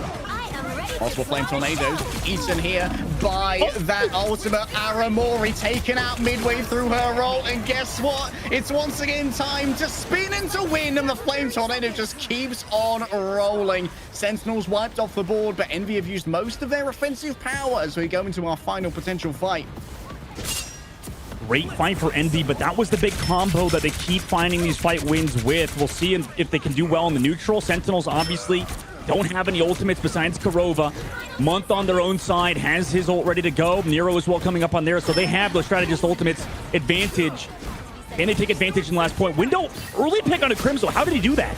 Early onto the Captain America of all things. He's supposed to be evasive, and still in the back pocket they have the ability to use that fate of both worlds, and indeed now's going to be the time. Popped out by amazing Super Gomez, both for duelists, stunned by the Eye of Agamotto, but so much value from Kaluj, unreal value, and that means that a follow-up is just so easy. Who can challenge Cal now up in the air, flying above like an AC-130 and just laying down damage with impunity? No one can do anything about the Human Torch. You look to the back, Captain America's doing his best to deliver Liberty in 2 days or less, but the Supernova's good to go. Living Sheen now active, coming through from the Iron Fist. If they can find the backline, it could be everything. Gets one, gets two, there's no healing available. Takes to the skies, going after Cal, but Nova punching's not enough. The Flame Tornado stronger, and even after using it in the previous fight, Envy farm enough to get yet another Flame Tornado combo. Now that is the storm of the century. Time to switch Marvel Rivals. I actually love this fearless system so far. It's cool to see these teams sort of just figure out, you know, at the draft what to play. And look at that damage that Cal put out. 30,000 damage compared to Rymazing's 20,000. Obviously, they have a lot more targets to kind of hit, right? You have Techie, who's always on that front line, always available to get shot at. Right now, I just don't like the Vanguards for the side of Sentinel. I think they're great players, don't get me wrong, but from what Envy has been able to do with this Magneto, with Window finding those opening picks, he has been absolutely disgusting. And I'm also, I don't know about you, Leg Day, pretty impressed with Cal right now. I think Cal, you know, mainly known as that like Hella player, has been able to pick up Human Torch and kind of play him to a pretty good level, considering Rymazing was like probably the best Human Torch. Cal has been able to pick up this hero and add him into his hero pool. Get ready. Oh, bro's on track for like 40k damage per 10 right now. It is, it's kind of heinous. And honestly, like, Crimzo and Techie are just having so much trouble even interacting with the game right now. Like, they've barely even installed Marvel Rivals at this point. They can't fight any of the duelists. They've got to fight Kaluj and Window, and Kaluj is just free farming Eye of Agamotto because the means of mitigation for Techie and Crimzo are so limited against Speedly and Callum. That's why they're farming these ultimates so bloody fast. Yeah, that's a great point, man. Just Techie. I mean, his monitor's definitely on, but he just, what do you do, right? They've locked into the thing, and it's very easy to blame the thing players, right? Especially as, it's not necessarily a solo tank thing per se, but with the Captain America and the thing, they're sort of like two characters that rely on having a steady front line, but they just don't have it. So that's a great point like that. Window just easily able to blink away. In comes the thing. Yancey Street charge impacts towards the back. Iron Fist demands some attention. Well, attention's given. A quick freeze to put Johnny on ice, but there, you know, Cal more than happy to let Kaluj just protect them in a warm little cuddle for a while. And, well, this corner is going to be an absolute pain to get past. Yeah, I mean, just watching Techie have to walk forward. Everybody knows exactly where he is. They're farming ultimates. Sure, you give up strategist ultimates for those duelists who are doing that much damage. But Super Gomez also having to just walk in. Supernova aggressive from Rymazing, forcing out that invisible boundary. But Techie goes down before they can even use their own. Oh, Techie too far forward. I think ended up in the invisible boundary for a while, so it was very difficult for the healers to try and connect those heals onto their vulnerable thing. And now Cal's just flying over once again. Like, so much impunity has been found by this player. Cal's just having an absolute vacation, living on an island, untouched, unbothered, moisturized in his lane, campfires burning, and so too is Rymazing. The tough part is, like, because of the fearless system, we had Magneto was played in the last map, right? So. Yeah. For Sentinels, so they just can't. They could not even play that hero, even in the draft and ban system that we're utilizing. So Envy taking full advantage with their two Vanguards, playing around those two characters, you know, in that system in the draft, seemed to be the smart play. All right, Speedly. For now, holding on. Oh my goodness, what a combo there. The Dragon's defense just activating the burst phase of the Iron Fist, just found up in the air. Of course, no resurrections are available in this one. Cal just gives away a little bit of space here, and Envy have taken a well-timed disengage. However, the pressure being mounted here by Crimzo. Kaluj tries to shut it down. down with 3. Both the Vanguards and the Iron Fist have souls stripped from bodies. And you know what that means? It forces out both the fate of both worlds. Everyone for now healed on up, eating up all of those flame tornadoes. And here comes the Storm of the Century once more. Oh, the invisible boundary. At this point, it is just a declaration of, oh, well, it's a celebration. It's a reward, actually, for Speedly. But that ultimate is used when they'd already done so much. Yeah, they're making this Storm combination with Johnny look absolutely broken. Sentinels do have ults ready to go at the very least, but Envy's strategists have done a good job timing it, right? Crimzo obviously just waiting behind. The team's going to have to regroup, kind of come back into it, but right now, Envy have the means to deal with Sentinels engaged. Super Gomez is going to have to go insane again. He's done it before. We've seen Super Gomez find those opening eliminations, get those picks early. So if anybody can do it, it is him, but he's going to have to go absolutely ham onto Envy. Using Dragon's defense, tries to get some additional HP, went down so low and then finally hits their last moment. Oh, a little bit of critical flame damage on the floor was all it took to burn this Iron Fist into some smoldering remains. Right now, Sentinels on the back foot. 30 seconds left to go here, leg day. Last fight territory. Month also coming back up with another dance floor. Fate of the World's available to deal with Sentinels. What do Sentinels do? They have basically every ult coming up.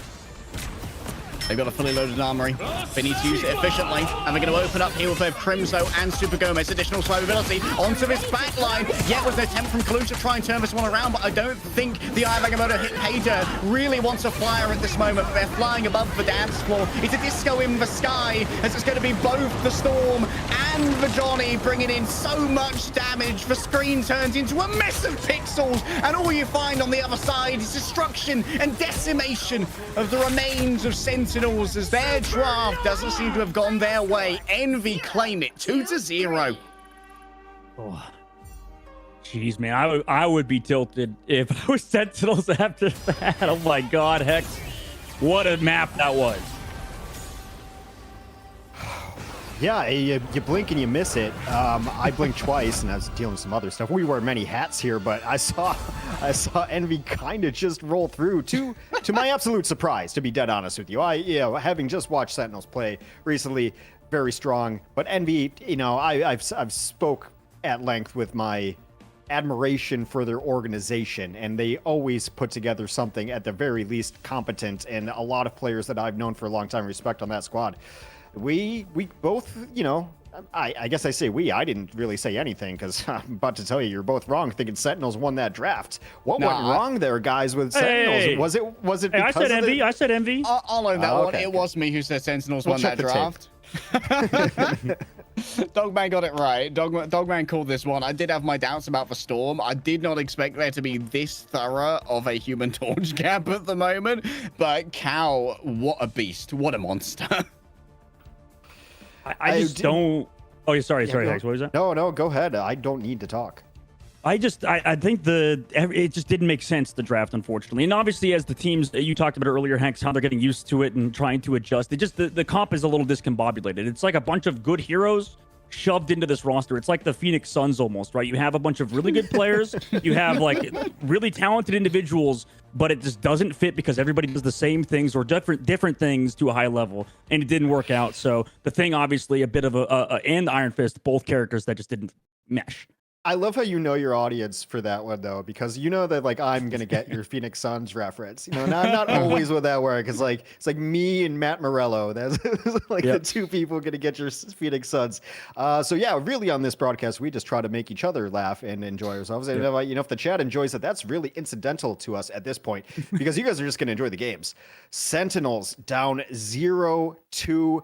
They go to the lower bracket. They will face the non-winner. I don't like the word loser, but loser of Shroud-X versus FlyQuest. FlyQuest currently up 1-0. That is over on the A stream. It is twitch.tv/Rivals Fight Night. You should watch them both at the same time with your best friend Shroud. It is twitch.tv/Shroud. It is the Shroud Gauntlet. It took us a little bit to get through map 1. We kind of budgeted about an hour for each best of 3. This was an 0-2 best of 3. Still took us 90 minutes.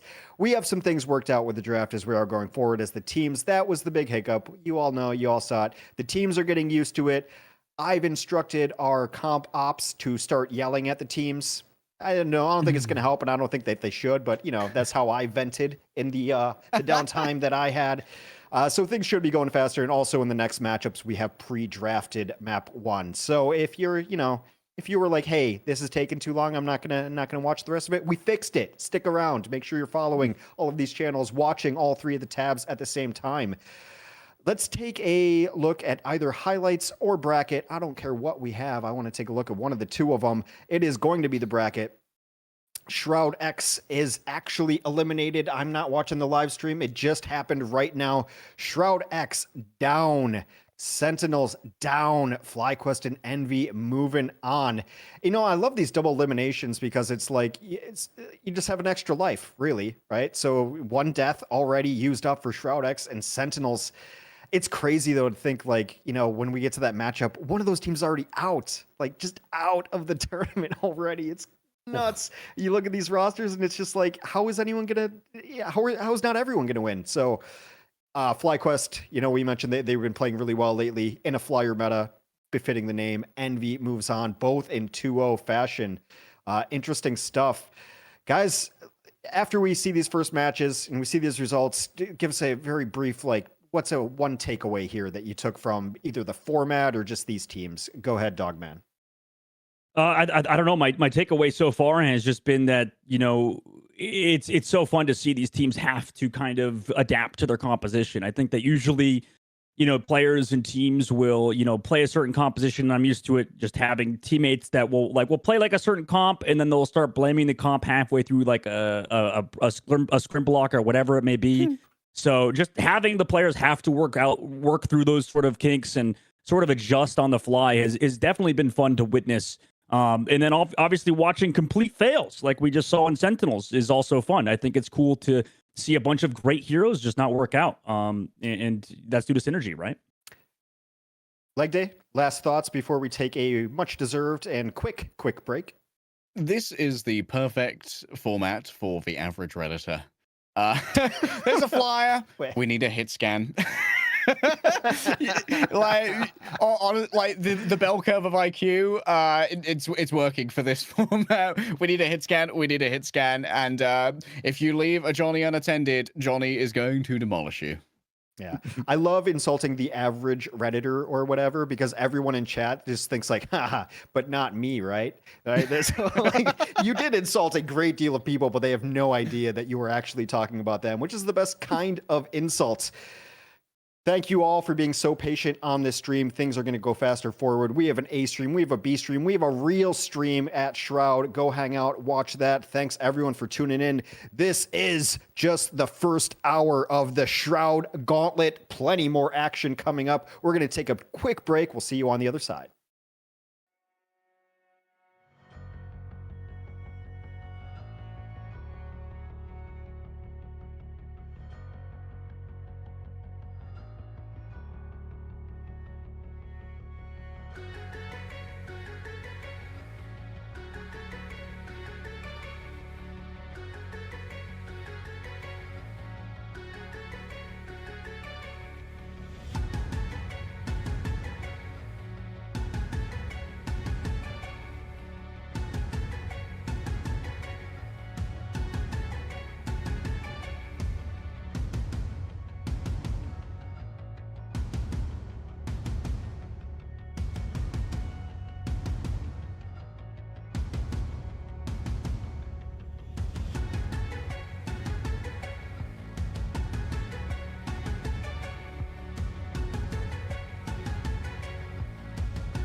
You are watching the Shroud Gauntlets. My name is Hex Agrams. That is Dog Man and Leg Day. I know him as Dustin and Harry. That's how I talk sometimes. So if you're getting confused that I'm just saying random names, no, I've not completely mentally lost it yet. If I have another long draft, I just might. But we are getting ready to go into our second match here.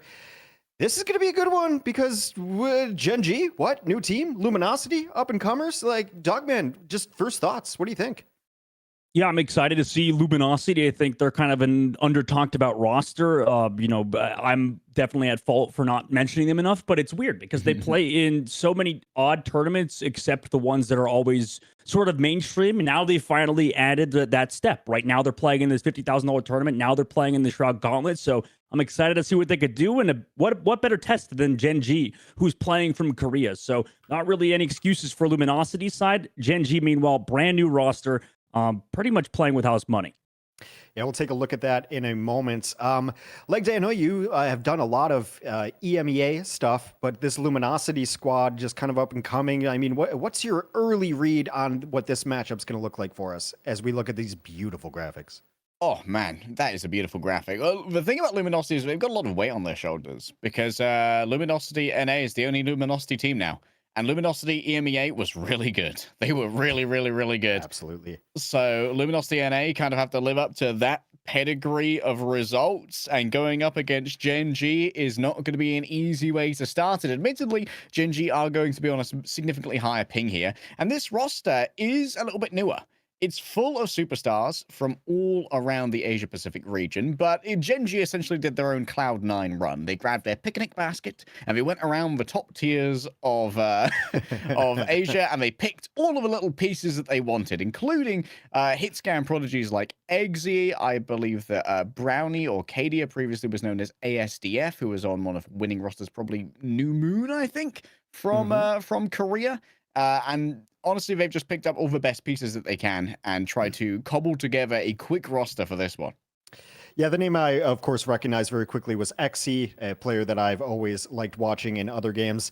Also coached by Krusty at the moment. If you guys have ever watched different hero shooters, you might have heard pray tell of Coach Krusty. Really, when we told all the teams that Gen.G was going to be competing, like everyone was just kind of like, ah, darn it. Because regardless of any of the players, and if you know any of these players, they're Korean players, and it just strikes fear in the heart of a lot of players. If you look at a lot of other games, Koreans generally dominate in a lot of esports, so they kind of have that aura about them coming in. But LG, if we could take a look at that roster, Dogman, they strike me as a team that's not going to be afraid of Gen.G. This team has kind of like been on the rise. It feels almost even a little bit like they're playing with house money at a certain degree. Yeah, you have 100%. Luminosity, I think, have been that team that are, kind of perpetually hanging around the top dogs. So right now we'll see if they can match that. I know all of their players are high ranked on ladder.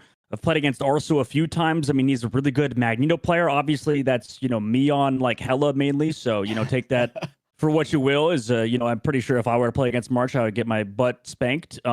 Did play against Xe once, actually dominated him, maybe because he had a thrower, but that's besides the point. Arso's a great player. Spenny is as well. All of these players, like I said, really high ranked in the ladder. I think that Luminosity has a good chance. This is their chance, I think, to take that step up. But like you said, Hex, they're playing with house money, so not a lot to lose in their case.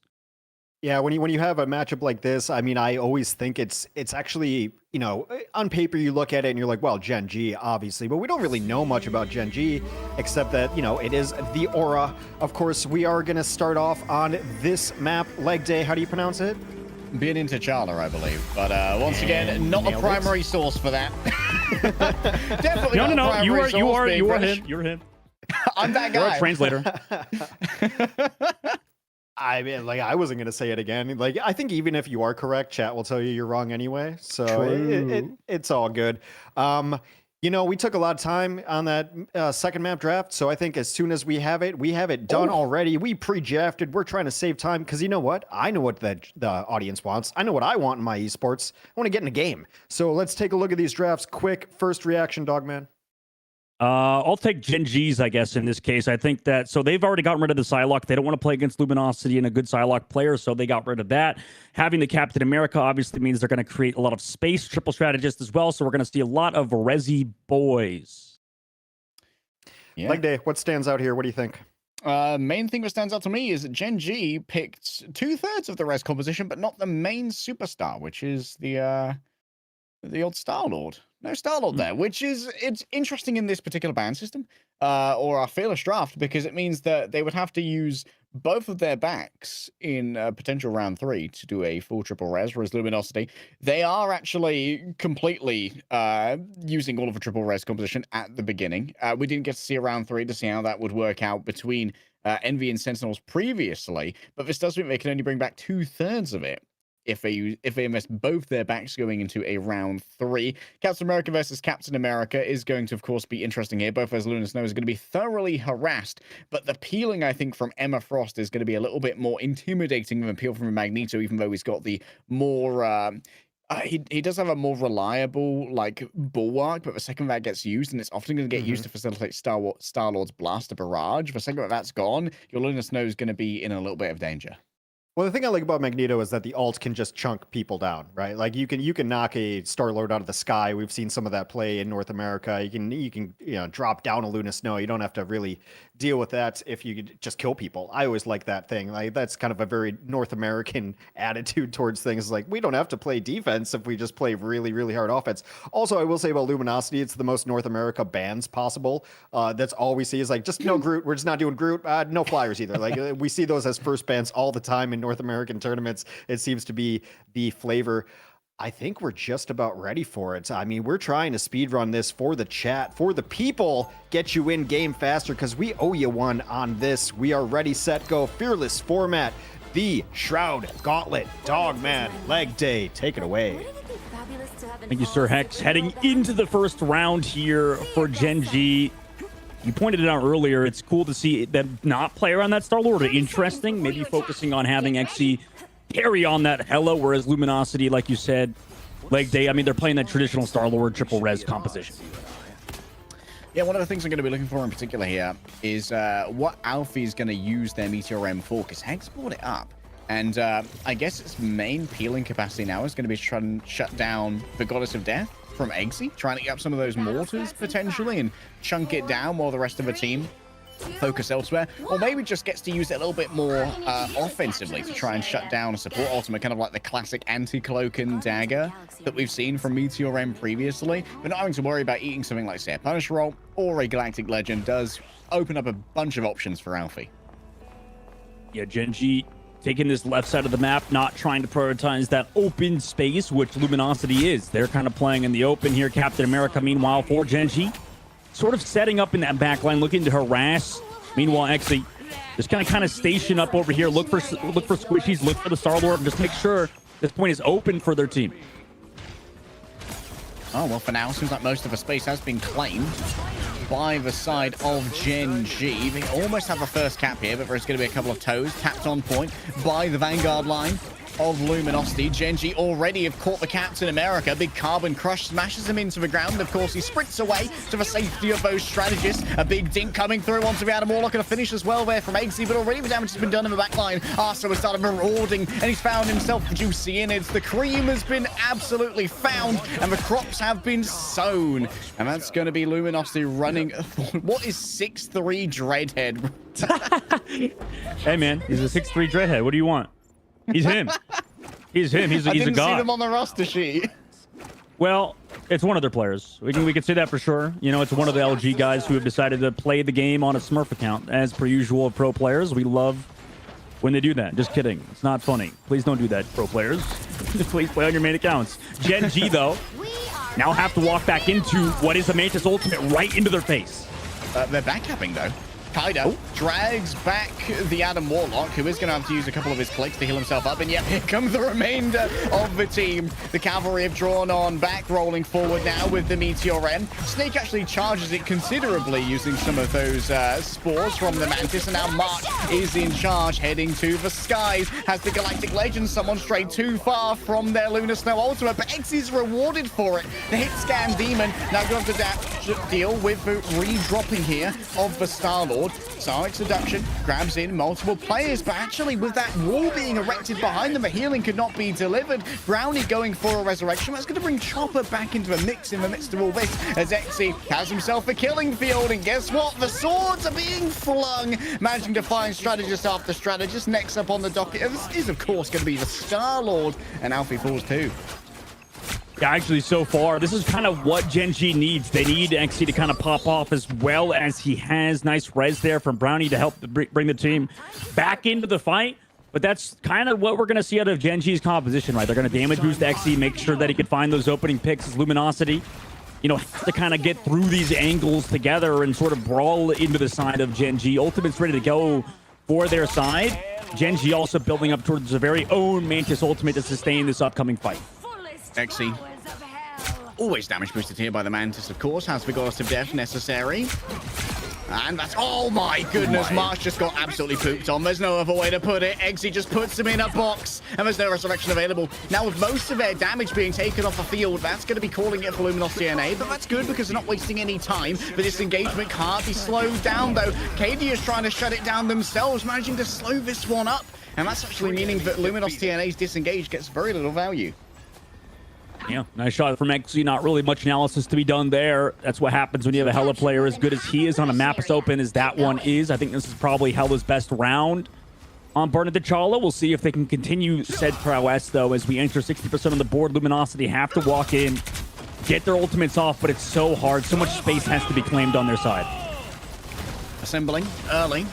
But will it be IKEA furniture, or will it be a victory monument that's built here by the side of Luminosity? It's going to be answered here by the Goddess of Death. Exy takes to the skies, and Dreadhead's already down. All the cleaving damage onto them is so thoroughly decimating. As quick self-resurrection coming on through, as the Galactic Legend takes to the skies, answered by the fate of both worlds. Get on the dance floor and dance like it's the last disco you'll ever go to. Exy dunked upon there by Alfie. The Meteor M finally strikes pay dirt, but guess what? VIP treatment. You're getting straight back in here. Brownie's going to make sure of it. A Blaster Barrage to try and catch any of those low health respawners. Indeed, Exy is too low to survive the onslaught that's proffered against them. And so now Luminosity can slowly start building through this eroding space. You get too close to a fully charged Emma Beam, though, and you're going to be made to pay for it. In the late stage fight, that's where Chopper's really coming into his own. A Soul Bond is used. It's going to be a cooldown that's thoroughly missed here by Luminosity. And Kaidia just giving extra staying power over to his team. Yeah, buying that extra space, like you said. Maybe it was a bit of that IKEA assembled furniture that you mentioned earlier, though, as they have to come back against the fate of the worlds, right? So much sustain. Now they come back in. Mantis ultimate. Does Luminosity have an answer? They need to here. They need to touch. Overtime ticking down. The Captain America just about leaps onto it, using the Liberty itself. Exy now looking for one of those squishy targets. Shroud-X seduction drags them all in. It's an absolute frenzy. Target practice for Exy has been into T'Challa. They are going to have the Imperial Institute of Science go the way of Gen.G. What a round name, the Imperial Institute of Science, man. I love the map names and Rivals, the round names, but you know, probably two main takeaways I have there, Leg Day. It felt like the beginning went so well for LG, right? Gen.G on their side tried to, you know, kind of play the long game and rely on Exy, and it went really well, right? This is another tough aspect, though, is that I think this next round, the mission, was it Missionary Spaceport, whatever? Like, this is also a decent Hella round. So I thought maybe if they go to the other map, they would have a better chance, but the Hella does pretty well here, too. So I would be worried if I'm Luminosity, as it felt like Gen.G were slowly ramping it up and didn't even come out swinging immediately. I think one of the main differentiators right now between these teams is actually Brownie getting more value out of a Karmic Revival than 6-3 Dreadhead. I think that Brownie going for 2 solo reses onto both Exy and Chopper in the early rounds of fights where they felt they had an advantage but lost an early pick was a real differentiator. There they are. So 6-3 Dreadhead, by the way, is paradoxed. So now that we... Do we call him 6-3? I think that he has a better name, actually. It's more marketable. I don't know about you, Blake. Very charismatic, you know? Charming. Oh, wait, it's not him. Wait, just kidding. Paradox is here. Wait, okay, I gotta relook at the rosters again. LG, meanwhile, coming into it. They run forward deep with March's ultimate. Can they find any pickoffs? But it's against the Soul Bond, so look how much sustain they have there. You check the rosters, I'll check the corners. Brownie already falling down there. Super Galactic Legend, but the remainder of the team remain unbothered by this. Trying to get rid of that additional overhealth. Snake is just decimated. Should be able to resurrect themselves off the back of that team up, and indeed they do, straight back into this fight. Luminosity NA surely going to be able to grab this first capture here. Cadia doing their best to just keep it contested for a moment longer, but Luminosity once again starts strong. You found it. Don't worry, professional casters here. It's Brady. Yes, it's Thank you for coming in with a Smurf. 6'3" Breadhead. 6'3" Breadhead. There we go. You know, maybe it is a... You should rebrand, I think, personally. I love that name. Gen.G, though, having to come back into Luminosity, who played that first fight very well leg day. Just consistent, sustained, winning with March's ultimate and found the immediate value. Yeah, big value all the way through. And of course, taxing this choke is going to be very instant freeze. They've also used the sedation there as well, though. A big grab coming through from the carbon crush of Chopper and Cadia. They're going to make sure that everyone gets plenty of overhealth. Everyone's assembling furniture at the moment, sitting down on the floor, complaining, stubbing their toes and cutting themselves on screws. Brownie's gone down too. An absolute forceful entry here from Luminosity. Great ebb and flow. Yeah, that was very well played. And right now, LG, 50% on the board. This is how it looked like in the previous round, though. So realistically for Gen.G, if we just see Exy hit a few shots, I mean, it might just be over, right? We've seen Brady not have the best res in the previous map. It's a little bit easier now with the space created for him, but he's already hitting some nice shots on the Gen.G as they walk in. Gen.G, though, really relying on that win condition, which is their hella player. All right. Looking to get some space for Exy. Cadia once again. He's got that real distracting presence in the back. Yeah, it's Paradox instantly res themselves up. Yeah. Chopper uses Sonic Seduction to grab everyone in. March unbothered right now, unable to be seduced. Is immune to your feminine charms because he's a gamer and he's got some element guns to try and play with. Instant resurrection coming through from Brownie brings Exy back into the fight. The VIP treatment continues as the fate of both worlds is extended by both of our teams here. It's do or die for Gen.G as they're going to be bringing down masses of increasing damage from the Goddess of Death. Alfie manages to use that, but does very little more than just scaring off Balloon Snow. March finds himself a victim of the psionic powers of Emma Frost, and here come the resurrections. This could be where Breadhead really manages to get himself some value off these karmic revivals, and Alfie responding is a fantastic resurrection. Yeah, that res was enabled because of them holding on to Arso's ultimate. They were able to come back through with basically another shot at his ultimate. Now it's just cleaning house. Gen.G fully wiped off the face of this map. And like you said, LG dealing with Emma Frost's seduction very well. And the whole time, Cadia just kind of bouncing around the objective. Surely is going to fall eventually. And we're heading to that third round, which is honestly favored for LG. Yeah, very much favored for LG. It's a much better place to play the Star-Lord than it is to play the Hela, who can struggle with those angles and her burst of mobility rather than consistent mobility that's available to the Star-Lord. Luminosity now in the driver's seat for this one. Of course, I believe there's going to be some early cooldowns on the self-resurrections here, especially, I think, for Snake, who resurrected towards the end of that round. So Snake could be a big priority target heading into this. That's a great point, and we know Mantis Ultimate as well. Out of every ultimate that is, you know, like kind of like that, you know, everybody lives forever sort of ultimate, like the Fate of the Worlds, you know, like well, their own, you know, ultimate. It's the one that you can kill through, right? You can actually eliminate Mantis with, you know, a Meteor M or somebody just hitting a few shots. It doesn't last that long too compared to the Fate of the World, so a lot of things can be thrown in Snake's way. Gen.G, however, do have basically every ult ready to go to deal with March, who surely is going to fly into the air with that Galactic Legend, looking for those opening picks during that Mantis ult. Opening piece would be useful. We don't get to see much Mantis in professional play, apart from in the triple resurrection comp.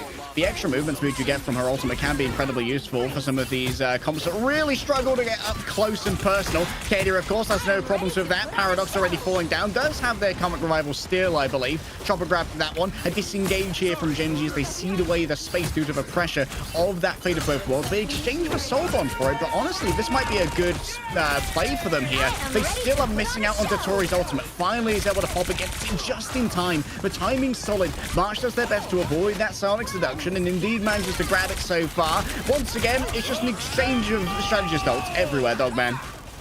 Yeah, it's just back and forth, back and forth. No eliminations necessarily just yet, except for that Mantis earlier on. Into the sky, whiff of the ultimate from Appy. Unfortunately, does connect slightly. Kaida slow down to the back line. Gen.G finally getting that pick with XE. Mark's going to go down. Back with the revival, though, so he will be in it. Also, you have the Captain America to sustain, and right now, Gen.G are in a rough spot. Snake going to go down. XE's at the back of the map, needs to find a pick. Snake's going to be back in the fight after a res. Damage boost immediately shortly onto XE as well, as he's going to find Spenny, and finally, the first fight might be over as Gen.G relied on just a few shots from XE, and also good disengages from them, honestly. Oh, Johnny Swords is slinging him. He's so accurate. XE, if you leave him alone in these fights, starts to tear you apart, and that's why we constantly see Arso just getting on top of him and just making sure that XE has no comfortability to work with. Like, how you said his name, it's just the British accent. Arso. I make it sound like a bottom. My bad. Yeah. No, I love it. It's absolutely hilarious. But now, for LG's side, as I make fun of another man's accent for no apparent reason, Gen.G sitting on the defense pretty well right now as March goes in with the ultimate. Galactic Legend opened up, I believe, a soul bond in response here, so trying to move over to his isolated target. That's going to be Chopper, and forces out the fate of both worlds in response, knowing that Chopper would not be able to survive all of that. Building up towards the next one, of course, using the Blaster Barrage. Now XE is chilling, moisturized in his lane. Sonic Seduction on what may well be some undefended players, and manages to break free of that, however, using the healing coming through from the Lunar Snow. It's going to be chased on down by these Vanguards. Should be able to self-resurrect if that's going to be the call here, but LG, they've already lost so much, they might actually call this one. Yeah, this is so strange right now. I feel like this round in this map specifically should be favored towards LG, but right now, Gen.G just hitting their shots, enabling XE. Kaida playing really well in the Captain America, not going down. Also finding Paradox multiple times, whether that be Chopper with the grab earlier on, and then that fight, Paradox going down. So right now, Gen.G playing very well against the Mantis of LG. We'll see if LG can turn things around, but it's basically the last chance opportunity. One last chance to try and make this one work. Brownie dinked by Dreadhead. Oh, Brady is absolutely popping off. Could go for an emergency res here. Does have the Soul Bond already active for Soul Resurgence as well. Everyone's souls are feasting right now. But Gen.G have used so much just to get back into this fight already, and they've lost control of the point. March thinks that they can be the final note in this symphony, and here comes the crescendo of absolute power from the Galactic Legend. A perfect timing, and Gen.G losing the point in the midst of all of that made their investment null and void. Yeah, very good fight for LG. Also took the objective during it, so they kind of get past that awkward phase of stall. Now Gen.G coming back into it, using a lot of their ultimates too. I mean, what an odd fight for them to take the L. Brownie maybe utilizing it a little bit too early, but regardless, March's ultimate was massive, and he has been the game changer for LG. March on that Star Wars. Marching forward towards victory. Arso certainly thinks that's going to be the case. Starts throwing that shield. A back cap here would be absolutely ruinous, so Kadia needs to be paid attention to. Constantly forcing this repositioning here from Luminosity. Oh no! Arso overwhelmed. March has already used their self-resurrection here, and yeah, of course, Dreadhead's going to bring on back that Captain America. So Gen.G being in control of this is kind of difficult for Luminosity to try and deal with. They need to keep feet on point now, as overtime is going to be triggered in but a few moments. A Fate of Both Worlds gets everybody dancing. The disco is going, and it just means ult generation for everybody else on the point at the moment. But Dreadhead was knocked out of it, kicked out after the Carbon Crush was delivered. Up to the sky goes the Meteor M. Sonic Seduction grabs multiple players. Brownie singled out by Alfie for some special treatment, and it's going to be the Galactic Legend that's out over the coasts of Being into T'Challa, which attempts to try and turn this one back. A wild attempt at tracking in the air here from Chopper as they chase down the Star-Lord. Peter Quill, return to me. I demand your presence on the point. A Soul Resurgence drags everyone in. Over health and movement speed given over to all and sundry for Luminosity as they quickly manage to just break their way through Gen.G. Oh my god, I thought for sure Gen.G would win this, but Luminosity with that well-timed reds from Brady, and then the whole team kind of collapsing among Alfie with a huge Meteor M. And right now, LG sitting pretty on the defense, right? None of this map, by the way, removed either. Both teams liking this open space in the middle, not trying to change that map. And Gen.G right now have to walk in. They do have that res advantage, but with how fast Brady is building them, it feels like LG and Gen.G just have ults in every single fight. Yeah, it's a bit of an ultimate mess in so many of these fights. Alfie's already falling low, but of course that's just going to be turned into Strategist Ult Charge for now. A quick Vibranium Energy Saw, and guess what? Alfie's once again under pressure, just trying to take this space away from Luminosity to get those early flips. Actually a corralling here of March into the rest of Gen.G. XC hits the perfect shot. Dreadheads, they're down. Instantly resurrects himself, though. They are still in the danger zone. March is back, so too is Dreadhead. That's major cooldowns now missing, but it's overtime in favor of Luminosity for the moment. That's going to be a fate of both worlds. And Paradox, both overlaying their support ultimate. Snake could be the real key here. It's going to have the last Strategist ultimate available after all else is finished. And this could be a critical error here for the side of Luminosity. XE takes to the skies. Oh, Snake is down with the Soul Resurgence active. Yeah, there's going to be a resurrection, but it might be too late. Sonic Seduction takes everyone out. Paradox was trying to hide away, but KD is there, making sure the pressure continues. Alfie is going to be in major trouble here. Mortar after mortar rains down from the sky, and XC is absolutely the goddess of death. Her army is absolutely surging in numbers as soul after soul join the ranks of the damned. And Gen.G, off the back of some good fight economy and excellent cornering of Luminosity's strategists, managed to turn this one around. What a combined effort from Gen.G to win the first map on Burn of the T'Challa. I think we're in for an incredible series leg day as they were able to finish it out on Warrior Falls. Warrior Falls indeed. Gen.G, oh, this is actually going to be a banger series. I wondered if Gen.G were going to be able to make it work without the Star-Lord. But now, if we go to round 3, they are going to be able to bring that back, that triple resurrection composition. And when we look at the scoreboard potentially at the end, I think one of the major differentiators was Snake's damage compared to Paradox. Almost twice as much. Look at this. The accuracy, 45%. Bro was pumping the damage. Yeah, Snake is absolutely disgusting. What a great player that is on this Gen.G roster. And you guys talked about how these Korean players strike fear and aura farm. You can see exactly why. Well, I enjoyed that very much, as I knew I would. I was been a fan of a lot of these players in the Korean region and action shooters for a long time. And at my real core, I'm a StarCraft 2 fan. So my allegiances are very well documented in where I align regionally. Just being able to watch XE just sit back and do damage, it reminds me of like when I play with ZP and he plays Hela and he just screams, just keep me alive. Just keep me alive and I will rank you up. Like, it's pretty much that. Yeah. Like, yes, hero shooters are a lot about positioning and combos and cohesion and everything, but at the end of the day, if someone can just dink, you're gonna be better off here. It is very fantastic here. A very fun one to see. First time we've seen Hela yet today. It's going to be interesting to see how these things go during the draft. You guys talked a little bit about it, but giving you both a chance. We're not necessarily running MVPs of the match here so far, but early on for Gen.G, Dogman, you mentioned that maybe Brownie was the player to watch. Was that the big difference for this squad? I mean, it was pretty much the whole team. Honestly, it's tough. I mean, I'm sure Leg Day is going to say Snake. He played so well. XE played well, but honestly, Chopper, we've seen how this Emma Frost can find value on Burn of the T'Challa. We've seen it in the last series with Envy versus Sentinels, with Kalush playing it, and now Chopper playing that Emma Frost. That's the thing about this character. It's definitely very broken, because the thing with Emma Frost is all you have to do is kick somebody into a wall and they just die. So Chopper even getting eliminations through Fate of the Worlds, in my opinion, the MVP, but it could go to 3 players here. Rivals like every other hero. Sorry, go ahead, Leg Day.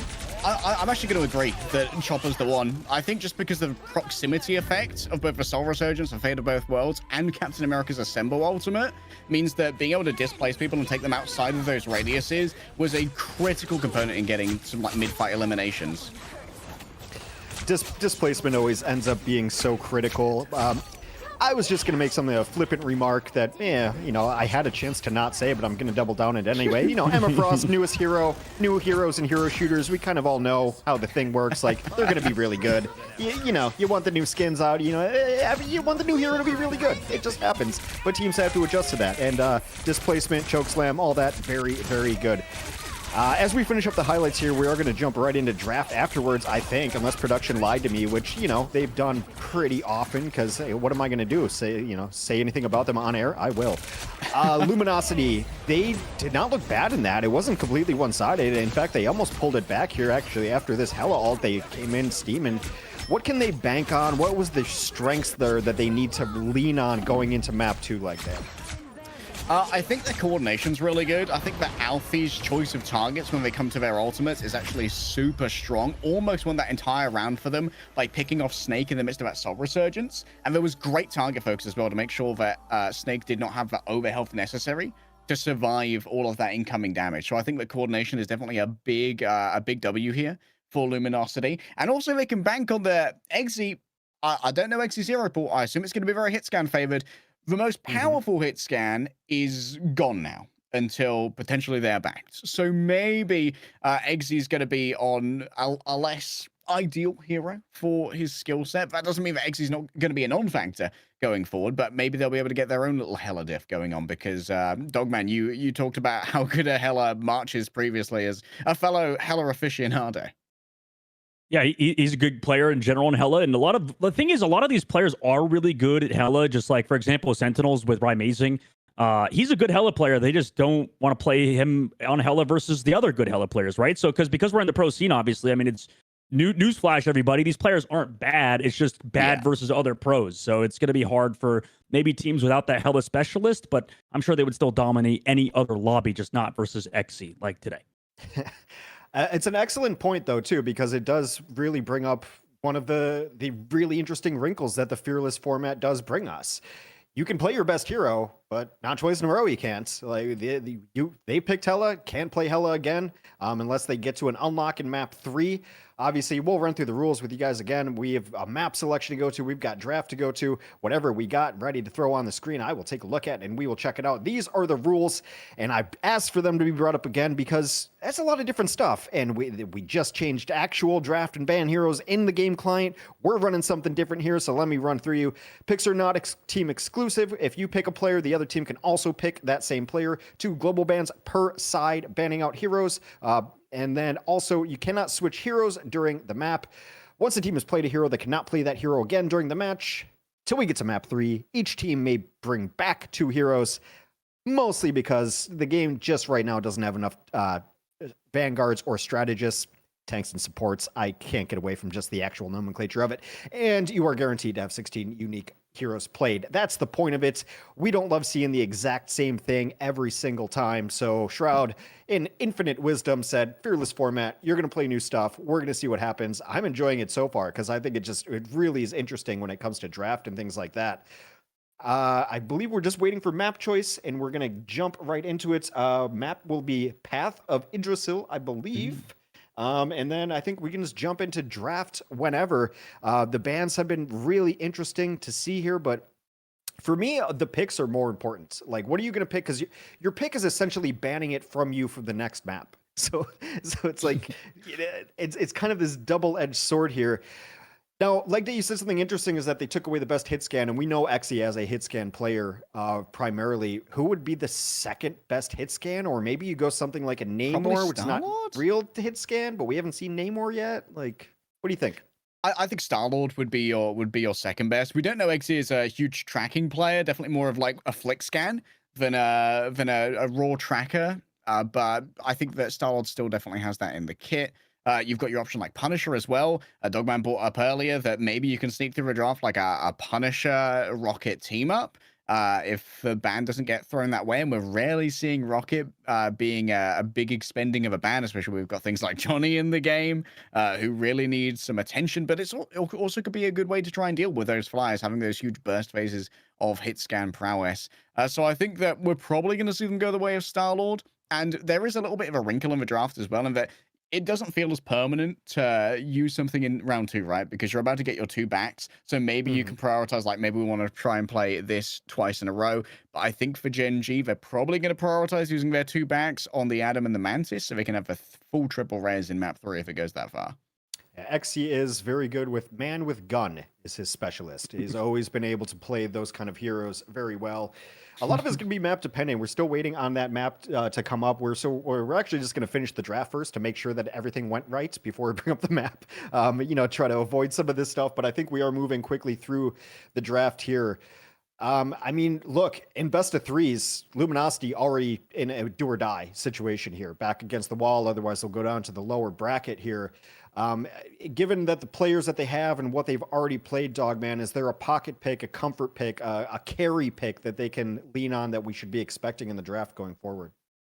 Well, I think last time, which team was it? One of them banned Loki. I would not be surprised to see Loki being played in this upcoming one. Obviously, could still be banned for either side, but that character I think is always one to watch out for because Loki just can keep everybody alive, do destruction damage to the map itself. That's an underrated aspect as well, and kind of just pocket you, especially if we're going to Aegis Path. I think this is definitely one of Loki's better maps. Just set up that line of damage and just be able to keep everybody alive on top of having iframes and, the ability to copy your other strategists. So there's a lot of value to be had in bringing in a Loki alongside maybe that Invisible Woman like we didn't see in that last map. So I wouldn't be surprised at something along that. Maybe we see the strategy be employed for them like it was for Team Envy, focusing on their vanguards. So either of those I think are great because you can kind of build around your vanguards and then maybe substitute with certain duelists. I think that's one of the better strategies. So I'm going to start a tradition where I posit just another really dumb idea every match. The first match, it was like, hey, we should buff snipers to deal with flyers. Obviously, a fantastic idea that everyone would love, and I think most of the player base would enjoy. What if we started doing map team-ups? Like Loki gets a buff on Idrisil, right? Wouldn't that be some interesting? home ground advantages? I'm just saying, could add another wrinkle. Rivals is a game that thinks outside of the box with the matchups already. It is already kind of an interesting thing. Hex, I'm just saying. You're trying to turn this game into Deadlock, man. Deadlock only has one map, it's like that's not like there's buffs. Yeah, but there's like 2 billion mechanics. There's like how do new players can't learn that? Well, actually, no, they probably could. Rivals players are really smart. Those Redditors that Leg Day talked about. I think those are some of the smartest people I know. I've watched 25 weeks of that game, and I still don't understand a single thing about it. It's so hard. It's so hard. Okay, guys, while we're waiting to get into things, I just want to let you know that if you were tired of hearing us yap, I got a bunch of friends yapping on another channel over at Rivals Fight Night on Twitch TV. Of course, the best yapper and your friend that you all know and love, Shroud. Go to Shroud's channel, hang out in that chat as he's bouncing through back and forth. Unfortunately, right now, there's no games to be watching. The other stream just... Here is what we're looking at right now. Someone in the chat asked, how many games are there? 14? 14 games. So we are through 2 of them.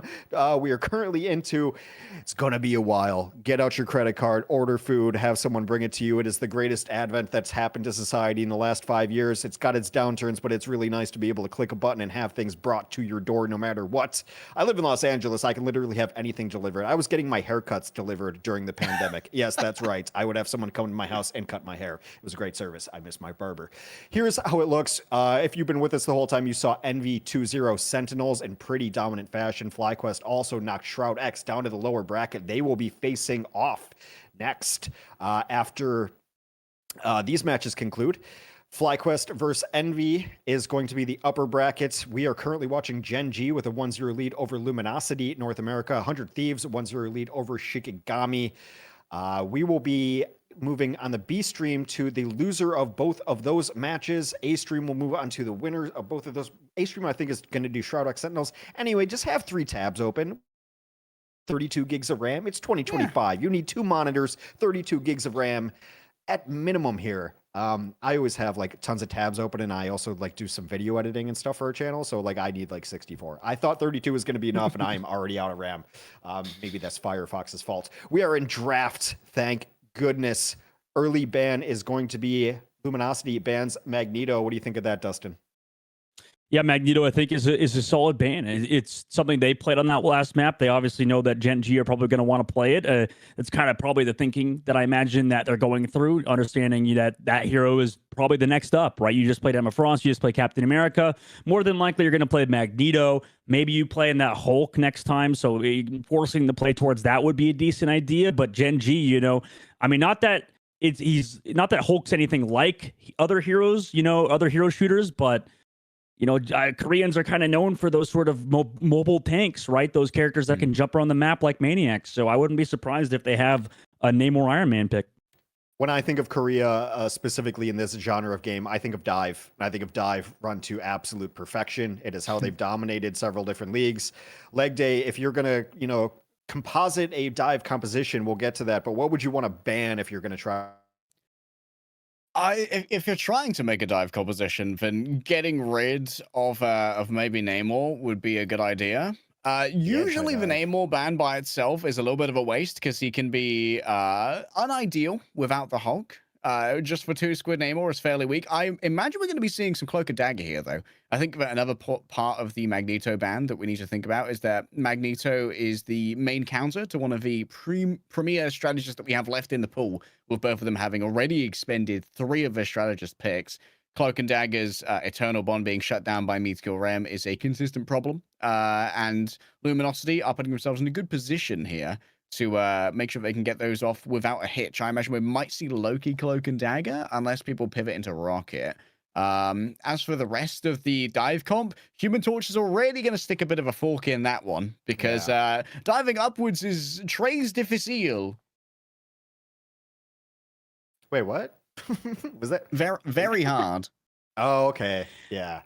These Europeans and their culture, these Euro man, guys. I cannot handle it, Every time I'm picking out talent for a tournament, I'm like, who's gonna make me look the least dumb? And apparently it's not Leg Day. He's right up on the track of I knew the first part. I knew Trace was very. I got that much. You guys are the wordsmiths, aren't you? I feel like I'm surprised you don't know that one. Like, I mean, heck, I don't know that one. Obviously, I'm just the dumb funny thing player. is I actually can read and translate a decent amount of French, but I can't speak a lick of it or understand it spoken. But Classic. Now a good time French, to bring up that I don't know if that's actually correct. Oh my god! Classic. We have pirate software over here, dude, acting like he knows everything, and then just comes out. All my degrees are in English, which is a language I already knew, so I don't know why I did that. Human Torch and Invisible Woman picked on the other side of things as the bans are going quick. All I care about is that this is happening much faster than our first round of Map 2 drafts, so I'm very happy about that. Invisible Woman and Groot on the other side. I do love some Groot play. Are we going to try to see Groot? Groot and Bucky has been the premier combo in North America lately. You'd have to imagine the teams are going to be vying for that, as Bucky's in both pools, guys. What do you think, Dogman? Yeah, I think you kind of read the matchup. That's probably a good call out, just considering the mirror, maybe not mirror. I don't know. They just took away the Groot, potentially not lie. Apparently, the teams, what's happening is that they're writing down the hero they want to play, and then they're like, wait, never mind. Just kidding. It was a joke, guys. It was a big prank, Omega Lol. But you know what? Not very funny when we have to actually put it on the screen. Regardless, they actually do lock in the Groot. Maybe there was a little bit lost in translation. So, considering it's Gen.G, it's a Korean roster. Regardless, I think you're right, Hex. I think the Bucky could be played. I would not be surprised to see a ban come through. Human Torch, Groot. You said that we might see some mirrors today. We could see that right now.